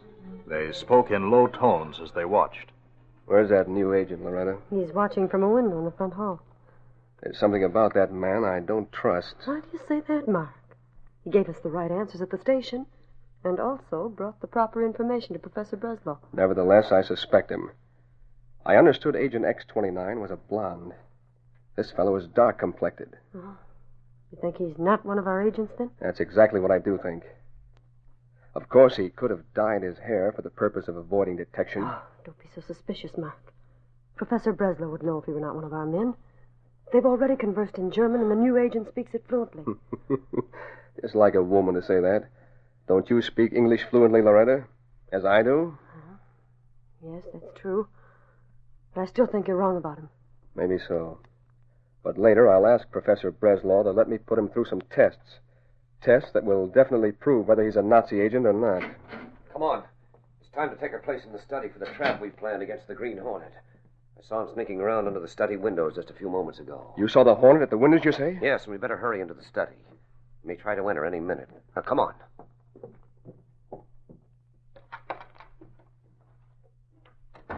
Did you see anything suspicious? Yes, Professor. A few moments ago, I saw a dark figure skulking along under the study window. I think it was a Hornet. He ran back toward the lot across the way. Then he's about to enter our trap. Shall we get ready, Professor? Yes. You and Loretta go into the file room behind the bookcase and shoot when you get my signal. You, Carl, will go behind the screen, as I told you before. It'll be a pleasure to see the Hornet surprised when our trap is sprung. A trap he doesn't suspect. After a cautious inspection of Professor Breslau's place, Britt Reed returned to the Black Beauty where Cato was waiting. What you find out, Mr. Britt? The professor's working at his desk in the study. He seems to be alone. The others are evidently in the other part of the house. At least I'm sure he saw the Hornet seal I left a while ago. Well, now what you do? I'm going in and face down to Professor Cato. You better come along and be nearby in case I need you. Come on.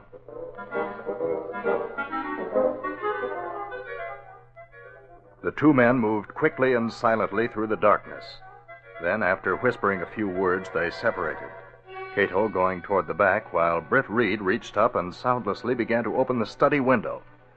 Inside the study, Professor Breslau bent his head over the papers upon which his pencil moved swiftly. He stopped and looked up calmly as a voice broke the stillness of the room.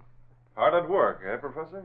So, the Green Hornet. I thought perhaps you'd come back. Expecting my visit, eh? That accounts for your lack of surprise. Oh, I'm not easily surprised. Especially by such blundering criminals as yourself. Now, what do you want here? Do you mean to say you've forgotten that I'm to be paid for helping you sell out the others? What are you getting at? When you hired me, you said there'd be a big reward for turning in those spies. That's a lie. And especially for the one who murdered the man on the train yesterday. That blundering idiot. So you was foolish enough to let somebody you follow admit him. you're hiding him. Come on, give me my cut and I'll do my part.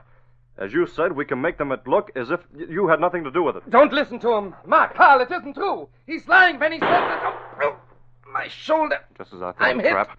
From behind this desk. You're covered, Hornet. Maybe they can't get you from the place behind the bookcase, but I'm behind you. Well, at least your friends behind the bookcase shot the professor instead of me. Shoot him, Carl! Shut up, you. Don't move, Hornet.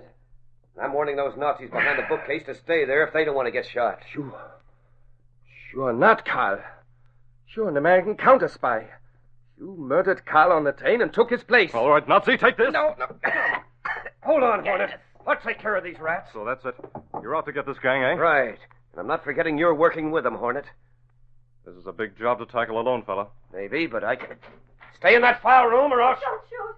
Mark's making me shield him. Don't shoot. I'm coming out, but I'm keeping Loretta in front of me.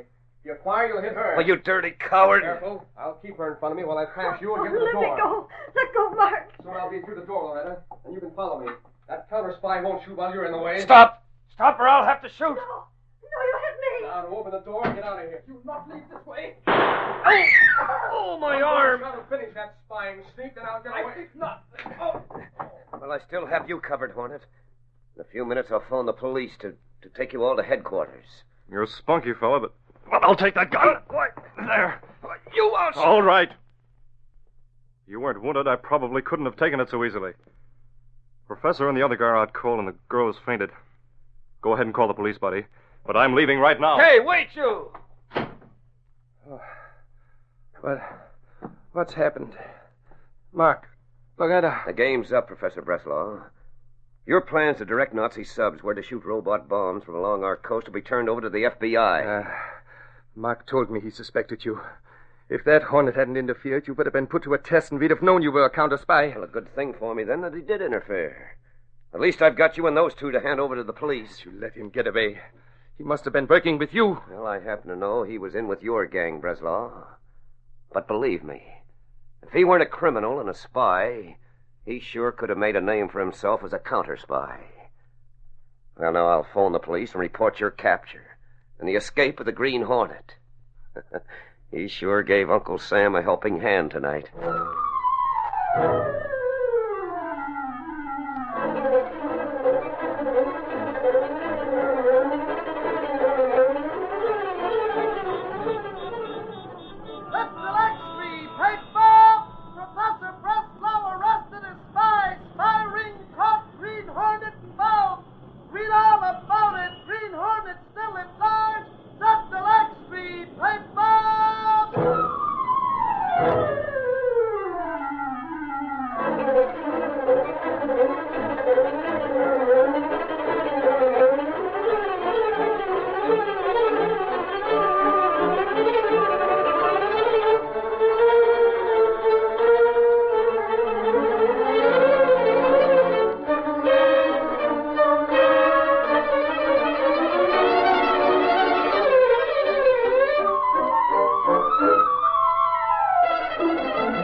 These copyrighted dramas originate in the studios of WXYZ Detroit. All characters, names, places, and incidents are fictitious.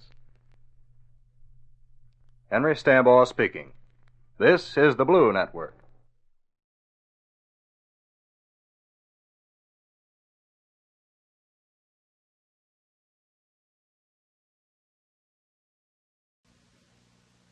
Come closer. I want to talk to you. I'm going to tell you an astounding story. The story of the Maltese falcon. 600 years, the falcon has carried the mystery of a fabulous wealth under its grotesque wings. I could tell you 1,000 tales of the men and women who have hunted this evil bird. But every story has the same ending. Murder. Listen to these incredible people, all consumed by their passionate greed for the Maltese falcon. What have you ever given me beside money? Have you ever given me any of your confidence, any of the truth? Haven't you tried to buy my loyalty with money and nothing else? What else is there I can buy you with?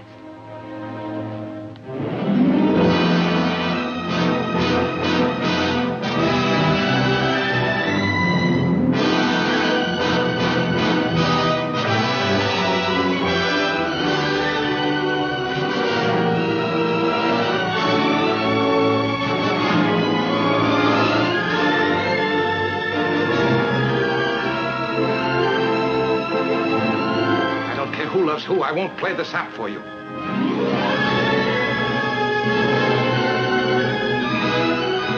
I haven't lived a good life. I've been bad. Worse than you could know.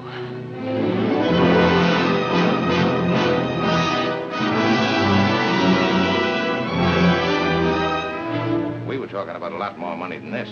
There are more of us to be taken care of now. Well, that may be, but I've got the Falcon. You may have the Falcon, but we certainly have you. I take another riding from you, I'm gonna take. Get up and shoot it out. Stop it, the police will be here any minute. Now talk. Oh, how can you accuse me of such a terrible... This isn't the time for that schoolgirl act. We're both of us sitting under the gallows.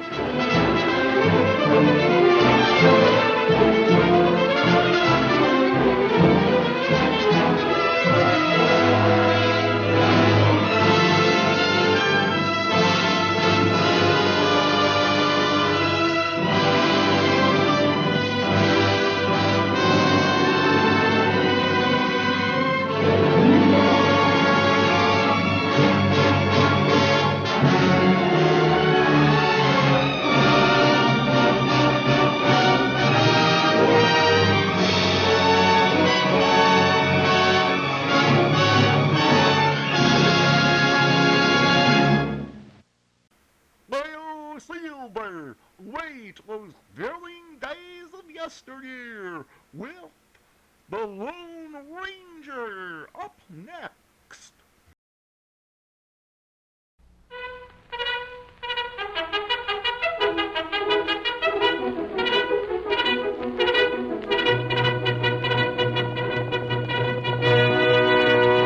Hi-yo, Silver!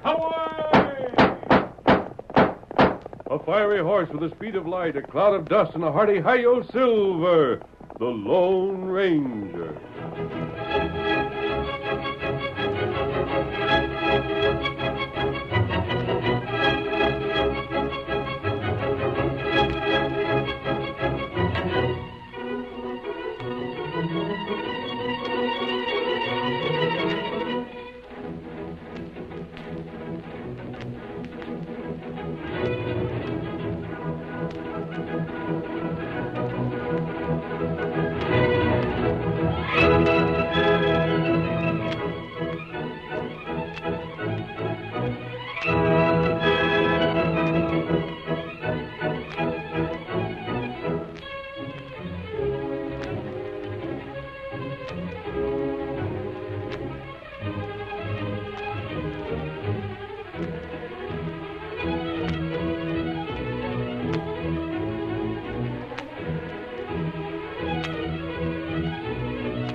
In the early days of the western United States, unscrupulous traders sold the Indians whiskey. Under its influence, they raided, plundered, and killed. Whole communities were wiped out. The white settlers might have been driven from the territory if the masked rider of the plains had not struck at the root of the trouble. He captured the traders, brought them to justice, and stamped out their lawless traffic. It was the Lone Ranger who made it possible for Indian and white man to live side by side in peace. Return with us now to those thrilling days when the West was young. From out of the past come the thundering hoofbeats of the great horse Silver. The Lone Ranger rides again. Come on, Silver! The Indians have struck at Pine Creek. We've got to hurry. Hi-yo, Silver! Away!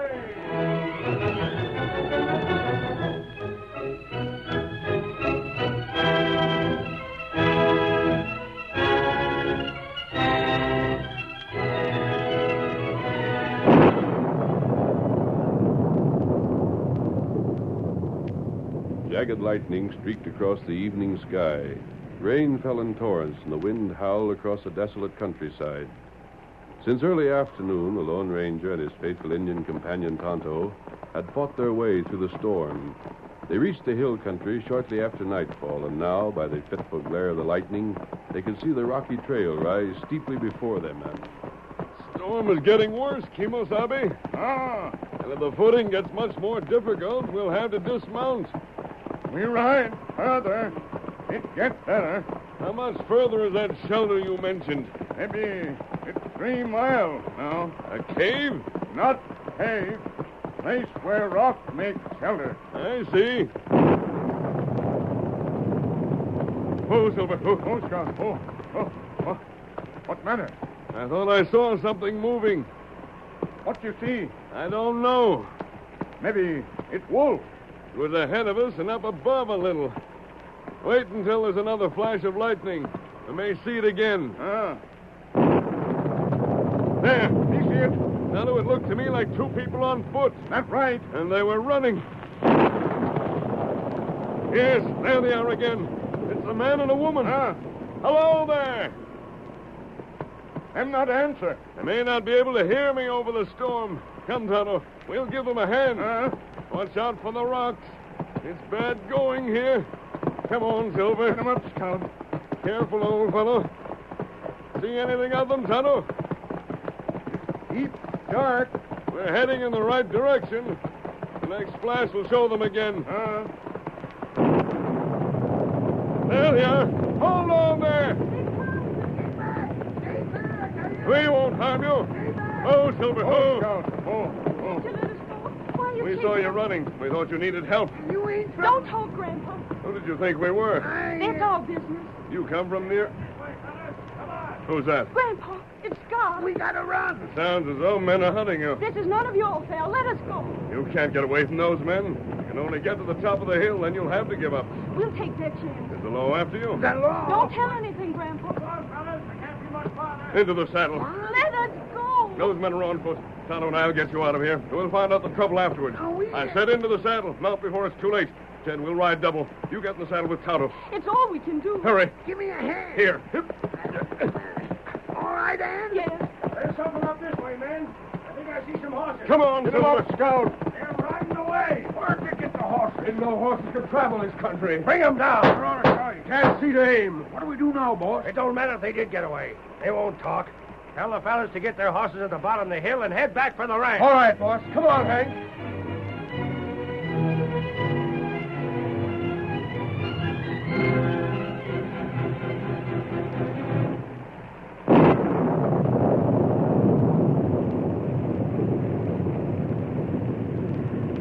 Guiding their horses over the treacherous footing, the Lone Ranger and Tonto continued until they came to the shelter Tonto had mentioned. It was shielded from the storm by a broad shelving rock formation.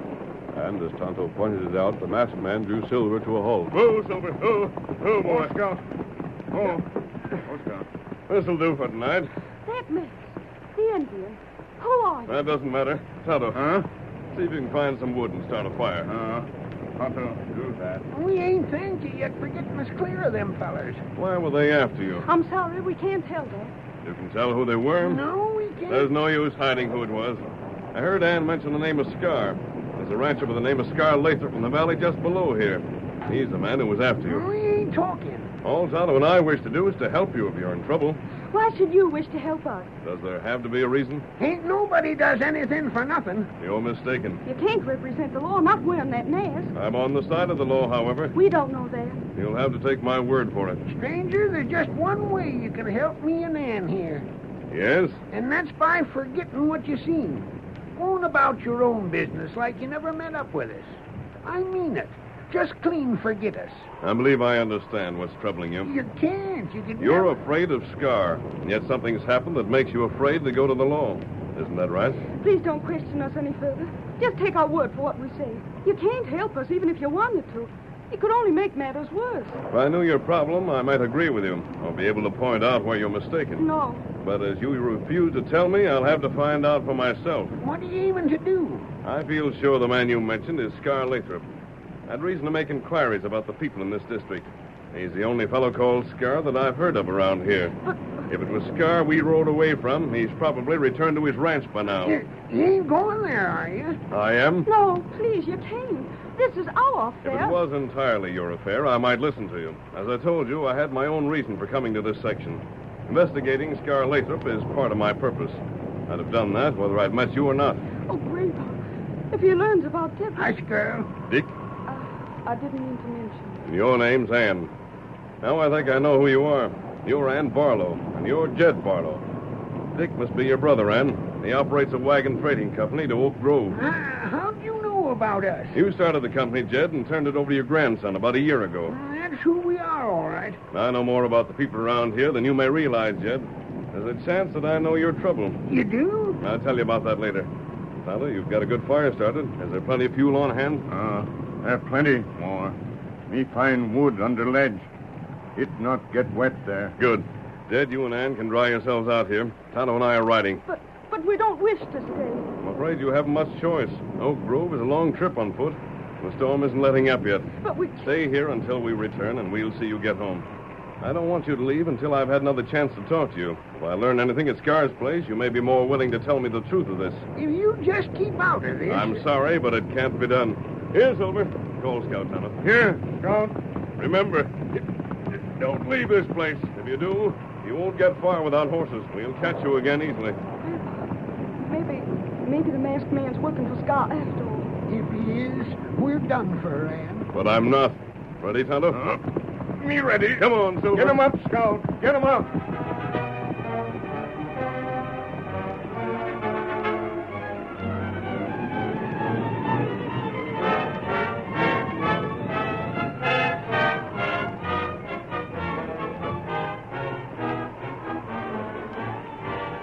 Scar Lathrop's ranch house nestled in the broad valley at the base of the hill where the masked man and Tonto had found shelter.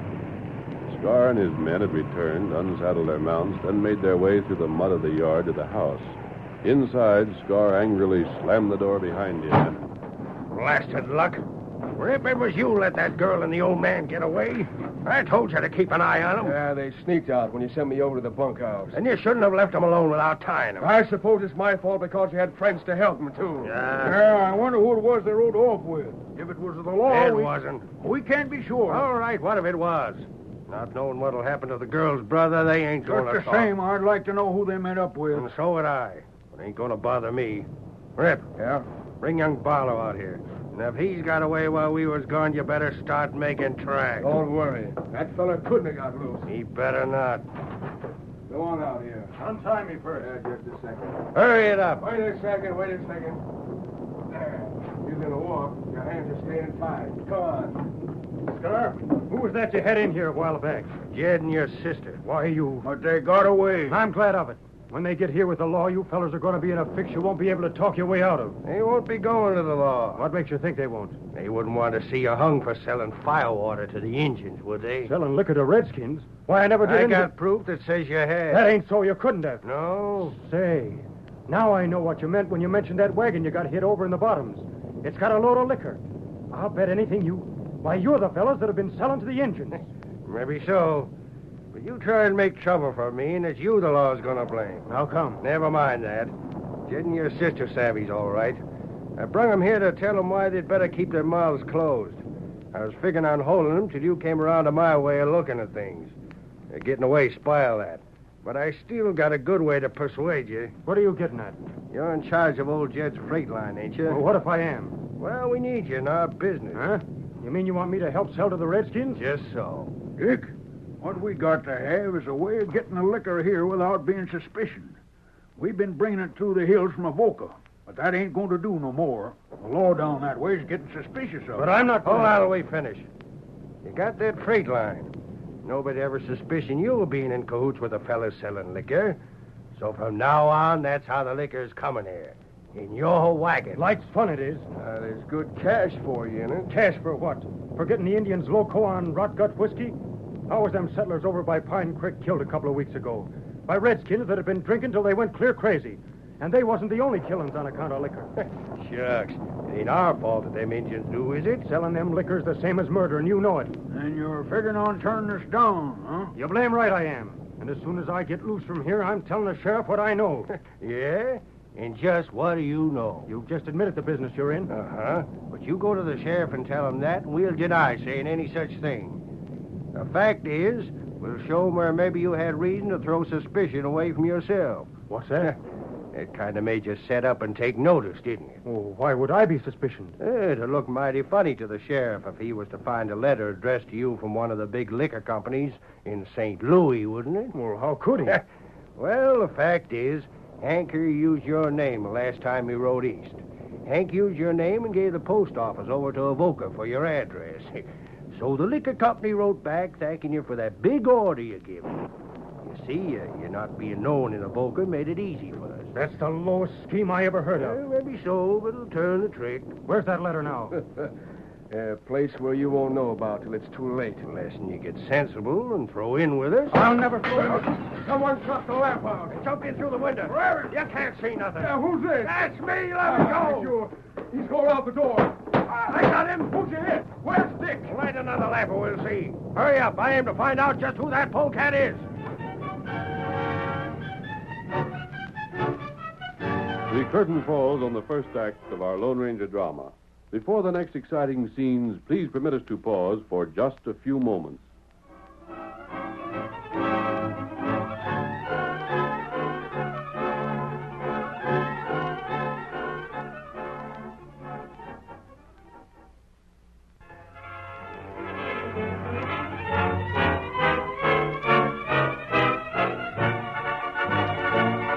Now to continue our story.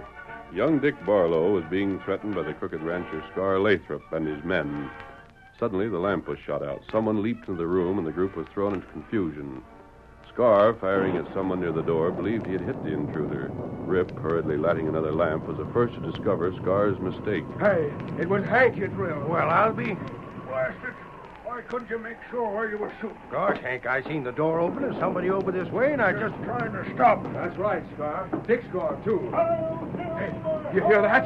Silver.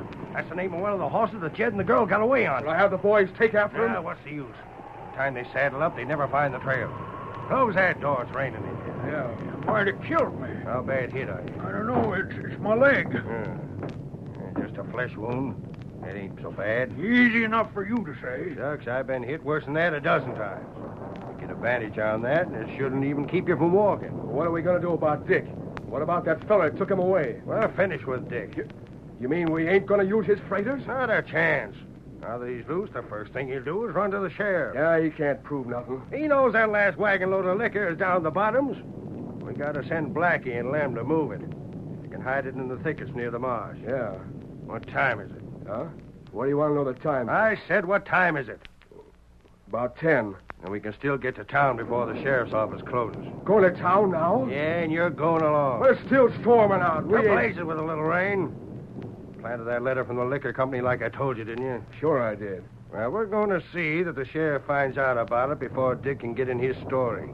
With him jailed, the law won't be watching things so close for a spell. We'll be able to run a few more loads through for the cleanup, then lay low again till things have quieted down. Uh-huh. Now, do like I told you. Send Blackie and Lem to move the wagon. Then you saddle up our horses again and bring them to the front. Jump, blast it! We got things to do, and they've got to be done in a hurry.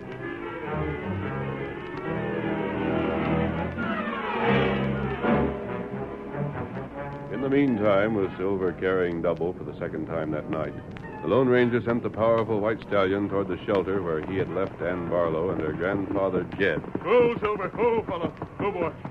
You got away. Oh, the masked man done it. I wasn't sure you people would be here. Where would we go to? We'd be the rest of the night walking to town. Say, where's the Injun that left with you? He'll be along presently. Sis, how did Scar get a hold of you and Grandpa? One of his men came to the house and said you sent for us. He said you'd been hurt and they were taking care of you at Scar's place. Yeah, then when I come home, I got the same kind of message saying you and Grandpa sent for me.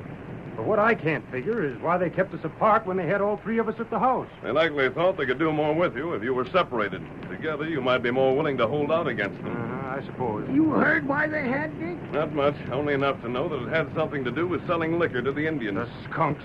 But now, that letter. Oh, golly, I near forgot. What letter? I didn't hear that. They got a letter planted someplace to make it look like I was in on their crooked game. If the sheriff finds it, I'm finished. And so that's why you refuse to explain anything. You won't go to the sheriff, will you? Of course not. You see, we didn't know what to do.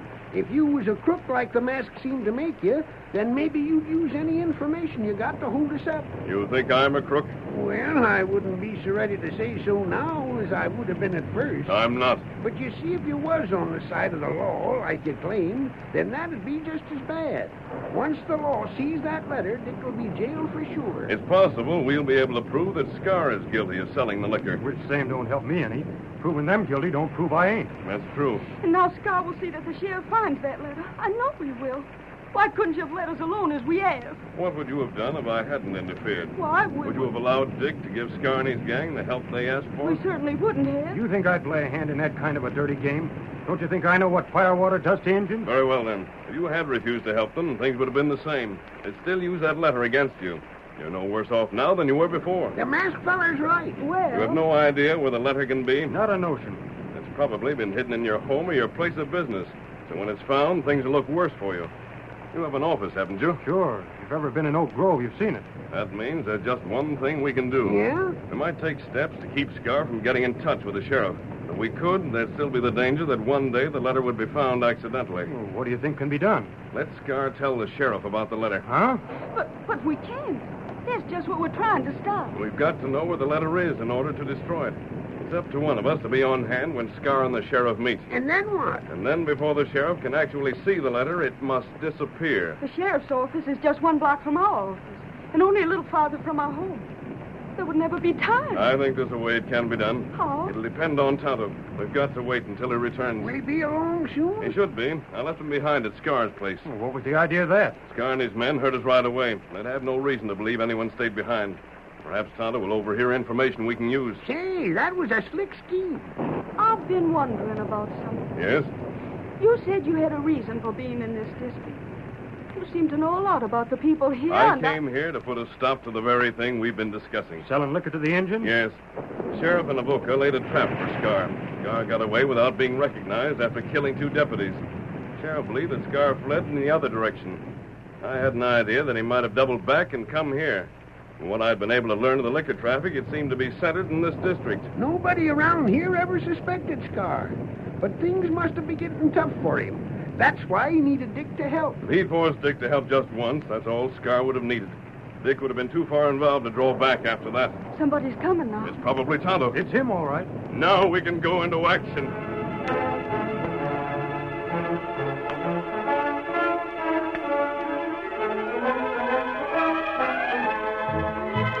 Tonto reported the little he had been able to overhear at the ranch house. Then, following the masked man's instructions, sent scouts swiftly towards Oak Grove. Oak Grove was also the destination of Scar and his henchman Rip. As they rode, the storm became less violent, and by the time their mounts clattered down Oak Grove's main street toward the office of the sheriff, the stars were shining, and the only sign of the recent rain was the water underfoot. There's still a light in the office, Scar. Sheriff's in, all right. Yeah. You got your story straight now? Sure. See that you don't slip up on it. Here we are. Oh, there. Oh, boy. Oh. Come on. I'm with you.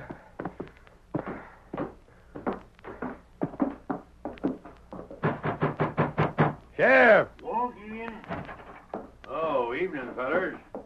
Something on your mind? Sheriff, Rip here's got something to tell you. We figured you ought to know. Yeah? Go ahead and tell him, Rip. Sheriff, I was over to Avoca today, and I seen something that's given me a doggone good idea who the polecat is that's been selling the Redskins liquor. What was that? A letter young Dick Barlow called for at the post office there. Dick Barlow? Yeah, a letter from a distillery down in St. Louis. But what would Dick be getting that kind of a letter for? And why would he get it at Avoca instead of here? Can't you make a guess? I could make one, but not without knowing something more about this. I ain't told it all yet. Well, go on. He dropped the letter, and I picked it up. He got so excited when he seen me reaching for it that I wondered what he had to hide. So I gave the letter a quick look, and believe me or not, Sheriff, it was Rip thanking him for all the liquor he'd ordered. I don't get this. Don't you see it, Sheriff? Dick's the varmint that's been bringing liquor here for the engines. He's got a perfect setup with that freight line of his and all. And if that letter wasn't something he wanted to hide, why did he have it sent to Avoca? Where's that letter now? I'll have to see it for myself before I'll believe it. Sure. I knowed you'd say that, Sheriff.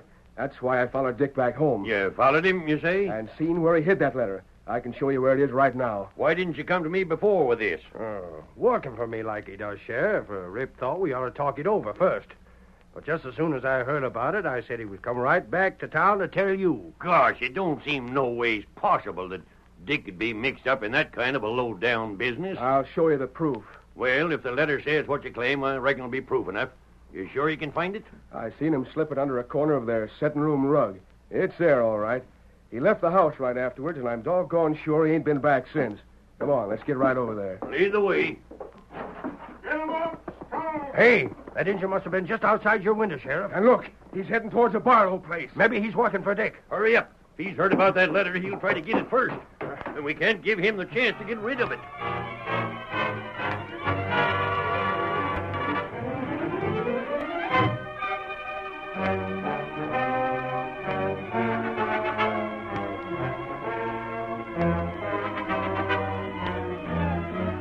Tonto, with only a few seconds' start on the sheriff, Scar and Rip burst into the Barlow house and hastily searched beneath the rug for the incriminating letter. The letter was gone when his pursuers entered. The sheriff ordered an intensive search, but nothing was found then. Blast it, Sheriff. That letter must be somewheres around. The redskin couldn't have swallowed it. Not in the time he had. Come on, Injun, talk.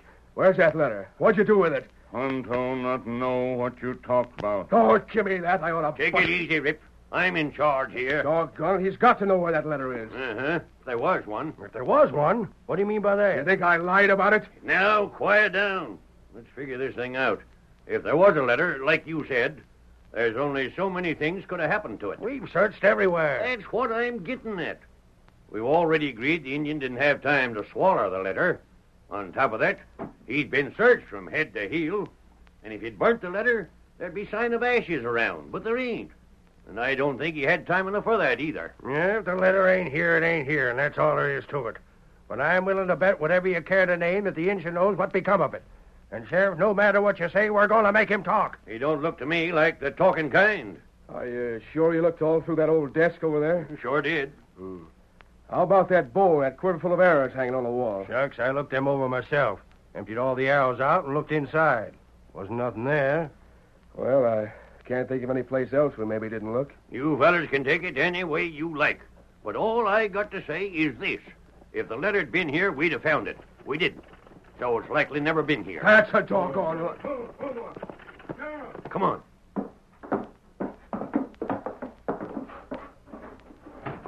Who's there? Here is a prisoner for you, Sheriff. A wagon load of contraband whiskey. A masked man. And he's got Blackie, Hank, and Lem. And Dick, and with a sister and old Jed. Yeah, you rotten crooks. We're here with the goods on you. The whiskey. Scar, Rip, don't move. You! Oh! I warned you. Put those men under arrest, Sheriff. What's this all about? Things are happening too doggone fast around here for me. This wagon and the whiskey in it belonged to Scar. We found Blackie and Lem moving into a grove of trees near the marsh beyond their place. They were trying to hide it. Is that the truth? And Jed and Dick are all witnesses. They were along when the capture was made. We returned to Scar's ranch house, picked up Hank, and went on to town. That's right, Sheriff. Then that explains it. Explains what? Why Scar and Rip came here with that fishy story of theirs about Dick getting a letter proving he'd been buying whiskey. They was afraid and was trying to pin the blame on him. That might have been it. It isn't so. You can't prove anything against us. That's your wagon, ain't it? Yeah, but I tell and you... you come to me with that story you couldn't prove, didn't you? But listen, I'm done listening to you. Here's the whiskey. Here's witnesses whose word I'd take again yours any day and week. And over there's the jailhouse where you're headed for. You can't do that. You did as I told you, Tonto. You wrapped the letter around the shaft of an arrow and shot it from the window. Tonto do that. Them not catch on. Good. We'll pick it up on our way and see that it's burned. Steady, Silver. Hey, stranger. Hail, Silver! Away!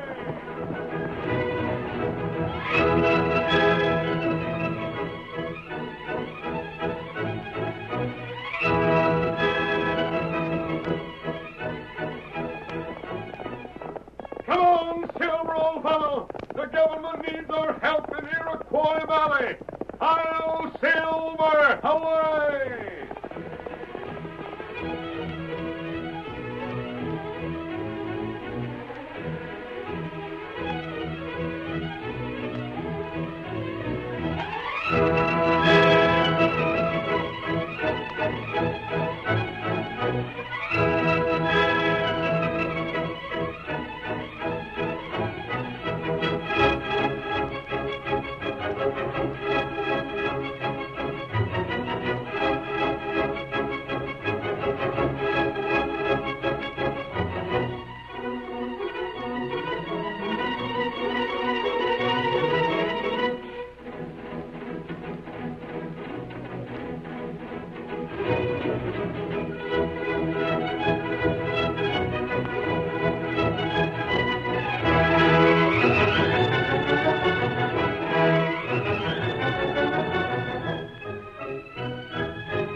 The story you have just heard is a copyrighted feature of the Lone Ranger Incorporated.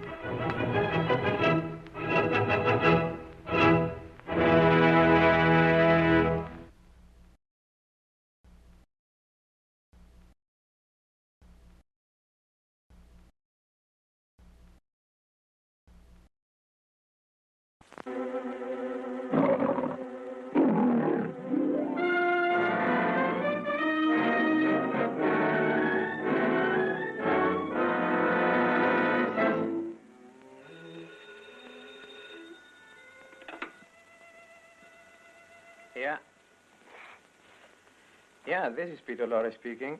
I couldn't resist the temptation to call you. I just read of your new picture that you're to make. Oh, that's very nice of you. Thanks for your interest. Oh, I thought you were magnificent in M. And just the other night I saw your new picture, The Man Who Knew Too Much. What character are you going to play in? Oh, it's the most unusual story. You know, it's a great love drama. I am to be a half-mad scientist. I, a poor peasant, have conquered science. Why can't I conquer love? He shall be shut up when it's I who am mad. But nobody knows that. Yes. Each man kills the thing he loves.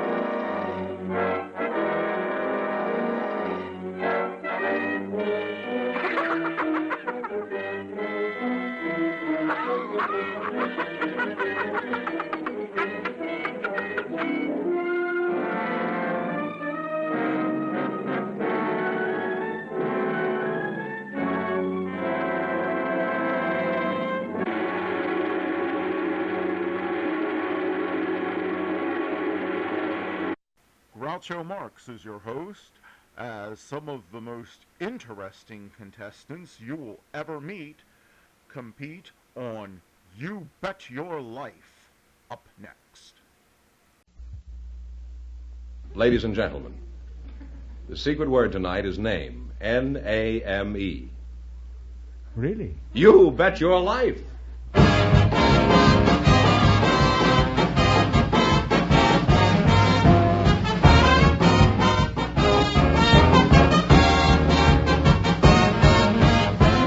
It's Groucho Marx in You Bet Your Life, the comedy quiz series produced and transcribed from Hollywood and brought to you by the more than 3,000 DeSoto Plymouth dealers. The dealers who now have on display the all-new 1954 Plymouth, your best buy in the low-priced field, and who, on November 5th, will have on display the astonishing and beautiful new DeSoto for 1954. And now, here he is, the one, the only... Are you sure you want him? Oh, that's me.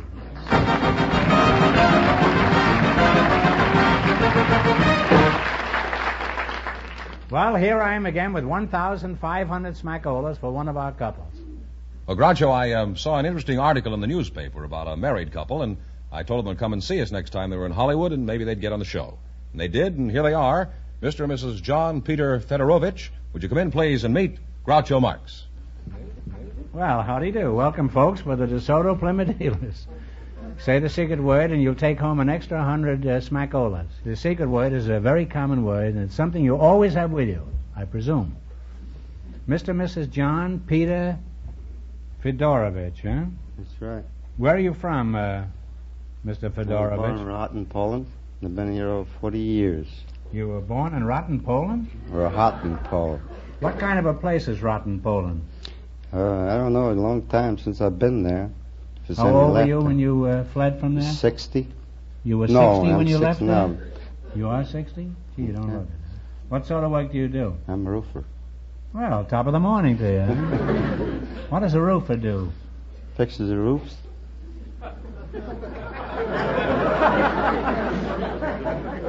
Well, I didn't think you raised caterpillars, but what do you do specifically? Well, Depends on the type of roof.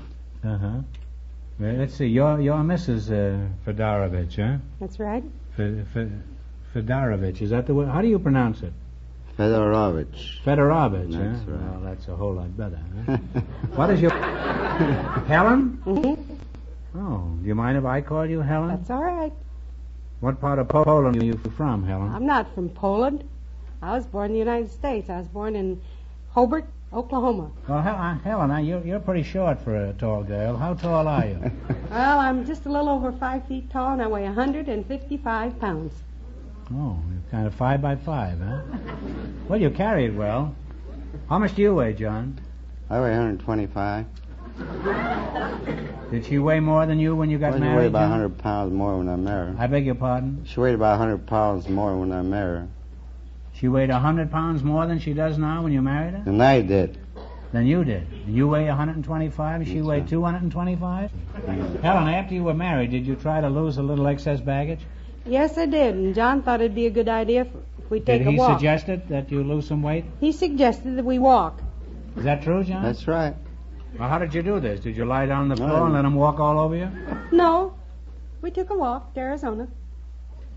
You took a walk to Arizona? How far did you walk on this Arizona stroll? About 500 miles. Well, Helen, did this walking trip to Arizona have any effect on you? I lost 50 pounds. Did this make you happy, John? No, but she gained 60 later on.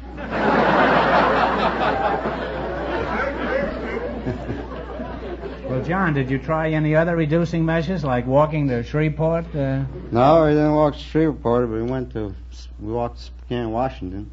You walked to Spokane? That's right. Well, how far is that as the crow flies?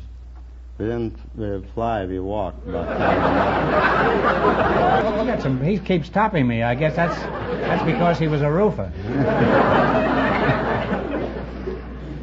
How did you make out on the Spokane trip, Helen? Did you lose any blubber, any weight? I lost about 85 pounds. Okay, I'm ready for the next question. John, how much did she gain? Well, she gained 115 pounds. This could be I serious. was 265. So where'd you go this time, Alaska? No, we went down Morongo, Imperial Valley, Mexico, up in San Diego. Get to Los Angeles. She didn't lose enough. We went to take a walk down to Fresno or to the coast and back. We walked all together about 2,000 miles in 4 months. And you say, how much do you weigh now? 155. Oh, well, are you satisfied with her? Oh, present yeah, weight, sure. huh? I can lift her now. Before I couldn't budge her. You mean you did this whole thing just so you could lift her? That's right. And so she feel better and look like something. Oh. Well, I think she looks pretty cute. Now she does. You ought to see her before. Well, the next time she puts on 100 pounds, bring her around, will you? Well, this has been a pretty heavy conversation we've had here, but you can lighten your load by winning a lot of money, and I hope you do. All you got to do is run your $20 and more than our other couples, and you get a chance at the big question. These are all French words and expressions that we have adopted for cooking and serving foods. Here's your first question. How much of the 20 will you bet? 20? You don't consult this with Skinny here at all, huh? Go ahead. That's the answer. What about it, Slats? Are you in a... Let her go ahead and do what she wants. All right, you're going to bet $20. What is the French word that means a small cup of coffee taken at the close of a meal? Demitasse. Right. While you're on your way, you have $40. All right, how much of the 40 are you going to bet on your second question? All of it? You ignore him completely, eh? What are the small cubes of toasted bread served with soup called? Croutons. That's right, croutons. You now have $80. Did you carry a menu on this trip you took to Phoenix, Seattle? No. Here's your third question. You have $80. How much are you going to bet? All of it? Slices of bone meat or fish are called what? Filet. Filet is right. You now have $160. I always thought filet was in Pennsylvania. Now, here's your last chance to beat the other couples. How much will you bet? All of it. All of it, huh? Whites of eggs whipped to a standing froth with sugar is called what? Meringue. Meringue is right. And you wind up with $320. Well, thanks and good luck to the DeSoto Plymouth dealer.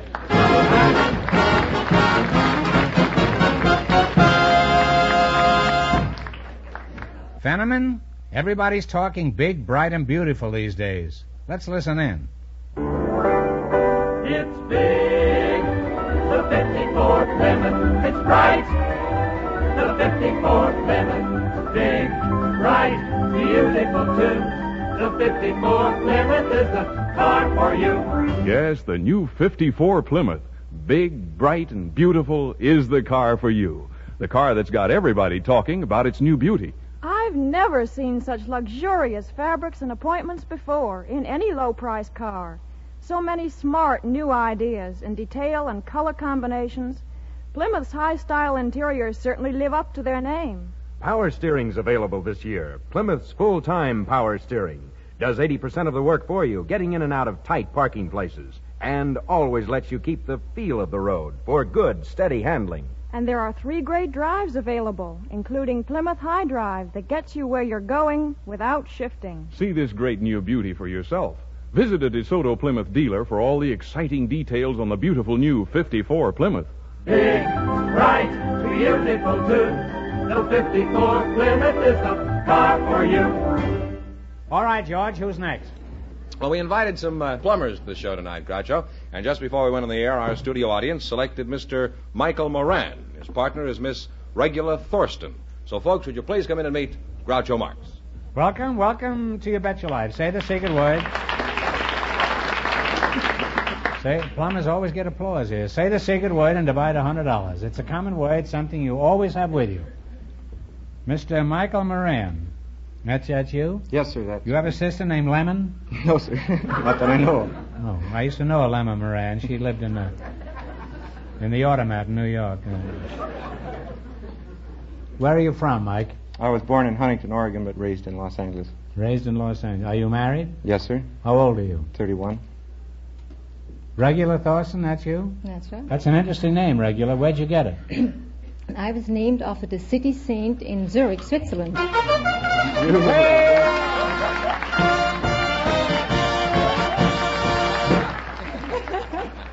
You said name.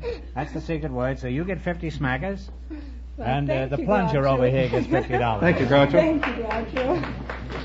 Now, what were you saying about you were named after a plumber named Lemon Moran at the Automat in New York? Groucho, you got it all wrong. I was named after a city saint. A city saint? Yeah, that's right, in Zurich, Switzerland. You come from Switzerland? I surely do. I did, at least. How long ago? Oh, well, now, Groucho, you wouldn't ask me embarrassing questions. Yes, I would. That's the way I make a living, huh? Now, how did you get the name? You were named after a city saint? That's right. How long ago was this? Oh, many years ago. How long ago? In this century. In this century. At the turn of the century? A little later. Oh.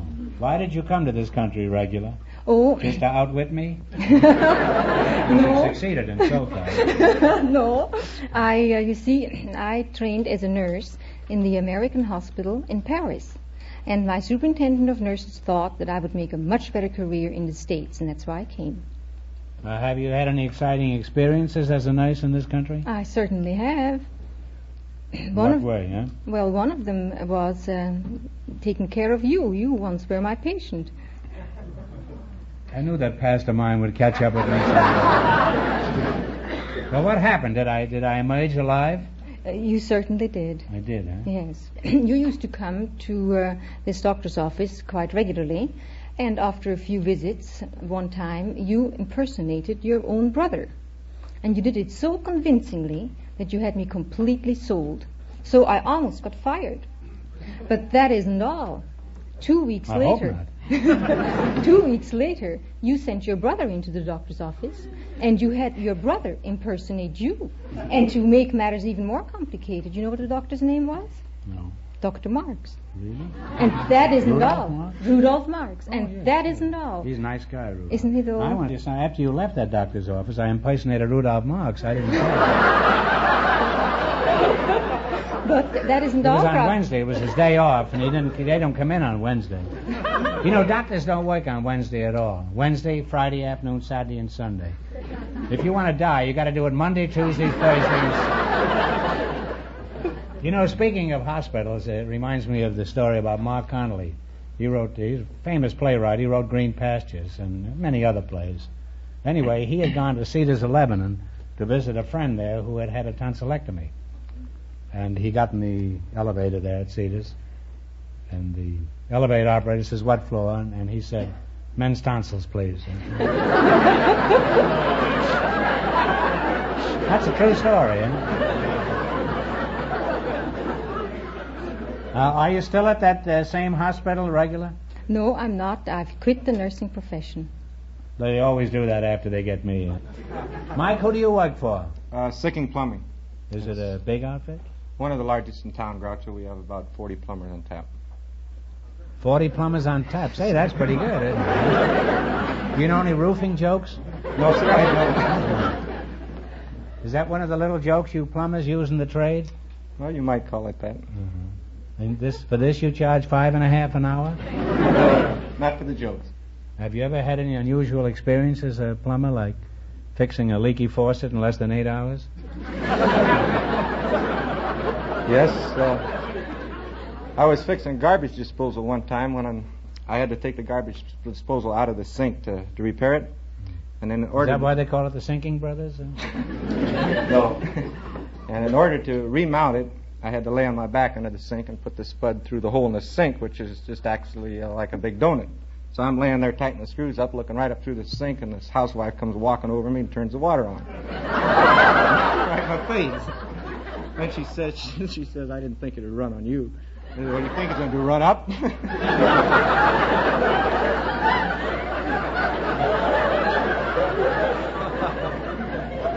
Well, at least you got a bath out of it, didn't you? You're lucky she didn't drop any garbage down there. Well, it's been very interesting talking to you two. I haven't learned anything, but it's been interesting. And the next time you come to my house, charge me $4 an hour, will you? Well, now you're gonna work in the quiz. Now let's see how you make out. We'll see how smart you really are. All you got to do is run your $20 in the more than our other couples, and you'll get a chance at the big money later. In the race for the $1,500, the first couple won $320, and the secret word is name. Let's see how high you can bid your $20. You selected instruments in common use as your category. Is that right? Yes, sir. That's right. Most of us have seen or heard of these instruments. Now, these are not plumber's tools, you know. No. Now, let's see if you can identify them. You have $20. How much are you going to bet? I think we should bet Talk real loud now. $19.98. Okay. No, we didn't hear a word you said. All right. 1998. 1998. Sounds like Macy's basement. Yes, it does. Have you ever thought of quitting plumbing and going into show business? No, sir. Everybody's in show business now. You can get yourself a panel show in no time. Huh? What is the instrument used by doctors to determine the heartbeat? The stethoscope. That's right. That's a stethoscope. You have $39.98 now. What does that remind you of? Gimbals? Can't think of anything. I'm concentrating right now. What is the? How much are you betting? All's but 2 cents, so it'd be $39.86. 96. 96. What is the surveying instrument called that is used to measure angles? It is mounted on a tripod. What is the surveying instrument called that is used to measure angles? It is mounted on a tripod. Datum, it isn't correct. No. Datum is the only thing I can think of it. Datum. One answer? Is that what you decide on? Yes, sir. You I know it too, but I can't think of it. Transit. Transit. That's Oh, right. that's a shame. Just used it the other day. You now have 2 cents. Wow. We're rich. How much of the 2 cents you going to bet? Go for broke. Go for broke. Go for broke. What is the instrument used for marking exact time in music? No, just a minute. I know it as well as... Afford.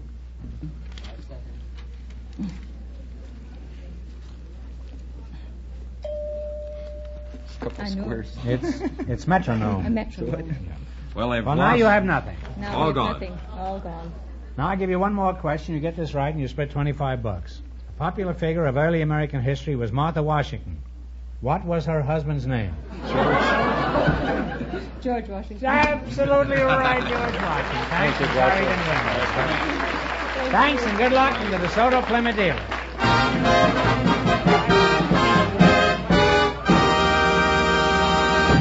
And now, Groucho, our next contestant is N.C. Buyer, a waiter.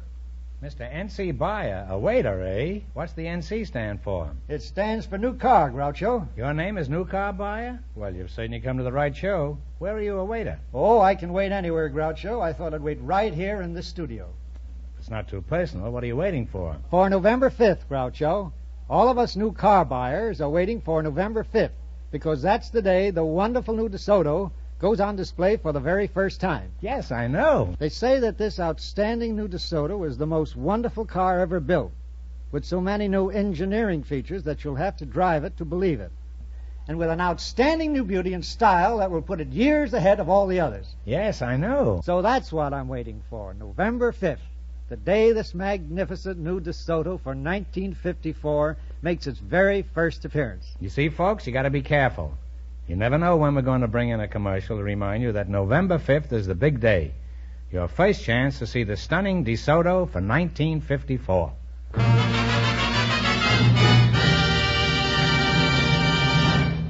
Okay, George, who's next? Well, Groucho, we have a young married couple for you now, Mr. and Mrs. Edward Shefflin. So, folks, would you come in, please, and meet Groucho Marx.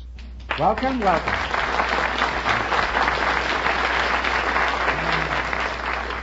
Welcome, youngsters, for the DeSoto Plymouth dealer. Say the secret word, and you'll take home an extra $100. It's a common word, something you always have with you. Mr. What do you call him? Fenneman, what do you call him Mr. for? This man's a general. Are you a general? No, Groucho. I'm a master sergeant in the Air Force. Oh. How old are you, Sergeant? 33. 33, huh? Well, you're a fine-looking lad. Mrs. Shefflin. Mm-hmm. Well, I don't want to call you Mrs. Shefflin. That's too dignified for me. What, can you call me Margaret? Well, I could try. Margaret, I notice you're holding pretty tight to your husband there. Do you feel all right? Oh, I'm feeling fine, thank you. Oh. But I sometimes hold on to him this way when we're walking around because my left leg is paralyzed. I had polio in 1942. Oh, is that so? Mhm. I'm sorry to hear that. Would Oh, you it's like all to right. sit down? Oh, no, I'd really rather stand. You would? Yeah. I sit down watching one thing and another all day. And No. I'd rather sit down myself. I didn't know how you felt. Well, are you sure you won't be too tired, huh? No, I'll be fine. Does your polio seem to be getting better as time goes by? Well, it's a gradual process, Yeah. but it's been getting better, and strangely enough, having a baby seems to help. How old is your baby? Well, we have 4 little girls, but the youngest one is 5 weeks.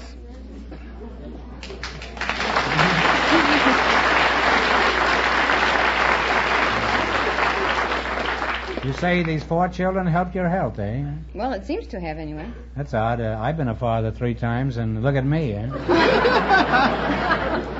Next time I think I'll try being a mother. That would be fine. Who takes care of the 4 kids, Margaret? Do you have help? No, I take care of them in the house. Oh, I don't feel I have a real handicap because I can play ping pong and swim and do lots of things. Well, you certainly have a lot of courage, Margaret. Well, Next time I get a little ache or pain, I don't think I'll complain quite so much. maybe the little ones are bad too. I had a headache the other day, and I sent for an ambulance. Let's find out some more about you two. For example, what was there about Margaret that prompted you to pop the question? Well, I thought she was very nice looking, and she was a good conversationalist, and pleasant, courteous, and above all, she was very smart. You mean by trapping you, she was smart? Well, she can read a book in, say, less than an hour, and she can tell you everything that she's read. Well, can she cook? She can do anything. You're pretty proud of her, aren't you, huh? Oh, that I am. And I certainly don't blame you, Sergeant. You think she'll win a lot of money for you here tonight? Oh, it's just as good as money in a bank. What makes you think she's going to walk away with the loot here tonight? Well, she used to be a quiz kid for about 3 years. A quiz kid? Jumping butterballs were wiped out.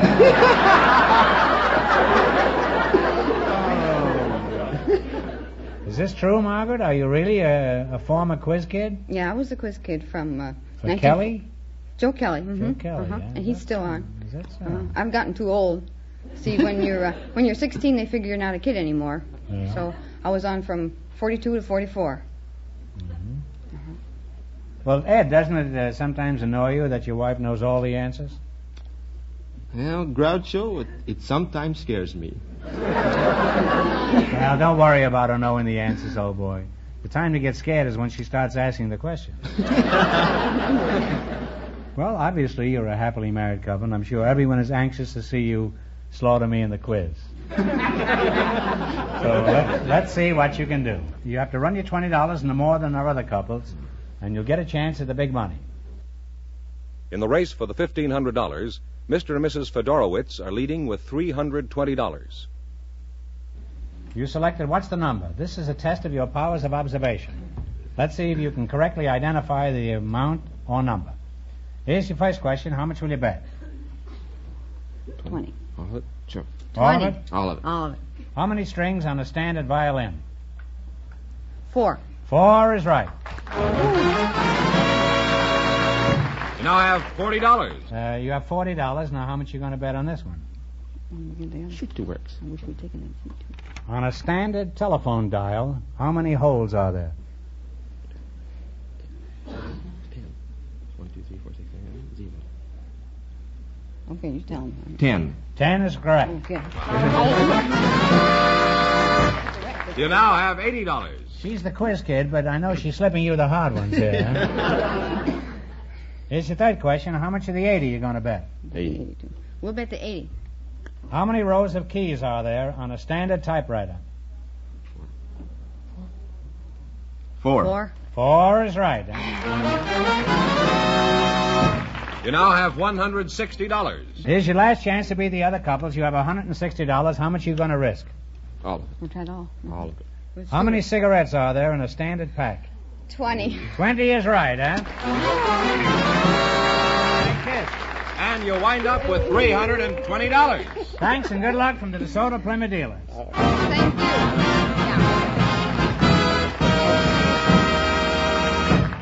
And that means that the first couple, Mr. and Mrs. Fedorowicz, and Sergeant Shefflin and his wife, both with $320, have tied for the chance at the big $1,500 question.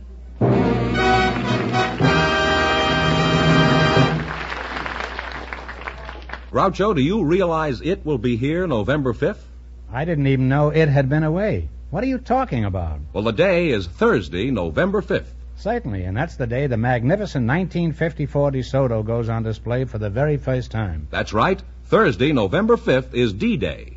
D for the stunning new DeSoto for 1954. I knew it all the time. Well, then why did you ask me what I was talking about? Well, for some reason I thought you were thinking about a gorgeous blonde. Well, why should I be thinking about a gorgeous blonde when I can remind the folks that November 5th is their first chance to see the dramatic new DeSoto for 1954? Fenneman, I shall treat that question with the contempt it so richly deserves. Folks, go to your nearest DeSoto Plymouth dealers on November 5th and see the wonderful new DeSoto for 1954.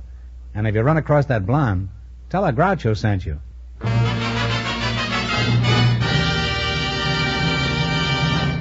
Well, Groucho, here are the two couples tied for the chance at the big question. Mr. and Mrs. John Peter Fedorovich, Mr. and Mrs. Edward Shefflin. Each couple will decide on a single answer and write it down on a little piece of paper we've given them. If both couples get it right, they'll split the money between them. We all set? 15 seconds. Yes, okay. One of the colorful figures of the gay 90s was a former newsboy who on July 23rd, 1886, allegedly jumped off the Brooklyn Bridge and survived. For $1,500, what was his name?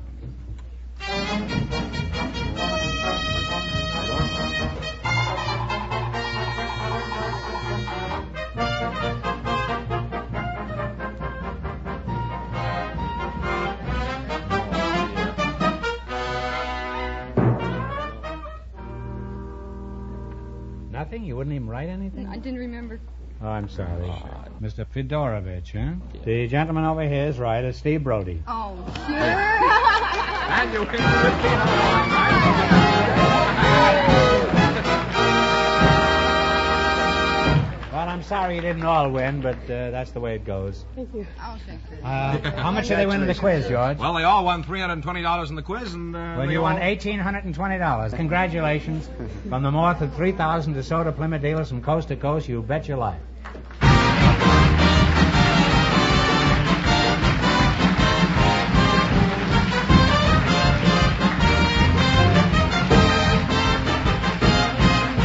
Be sure to tune in again next Wednesday night at the same time for the Groucho Marx Show, when the big question will be worth $1,000.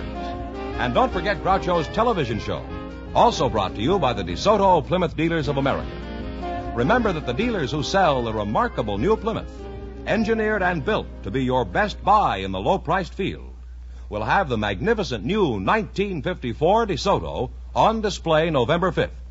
DeSoto, Plymouth. Two great new cars, both products of the Chrysler Corporation. And when you drive in, tell them Groucho sent you. Good night, folks, and remember, just be sure to see the distinguished new DeSoto. Friends, tonight your DeSoto Plymouth dealers from coast to coast salute the National Safety Congress, which is celebrating its 41st anniversary. DeSoto is proud of the part it has played in making America highway safety conscious. Remember, the life you save may be your own. You Bet Your Life, transcribed from Hollywood, is produced by John Goodell, directed by Robert Dwan and Bernie Smith, music by Jerry Fielding. This is George Fenneman signing off for the more than 3,000 DeSoto Plymouth dealers from coast to coast. You Bet Your Life is heard by our armed forces throughout the world.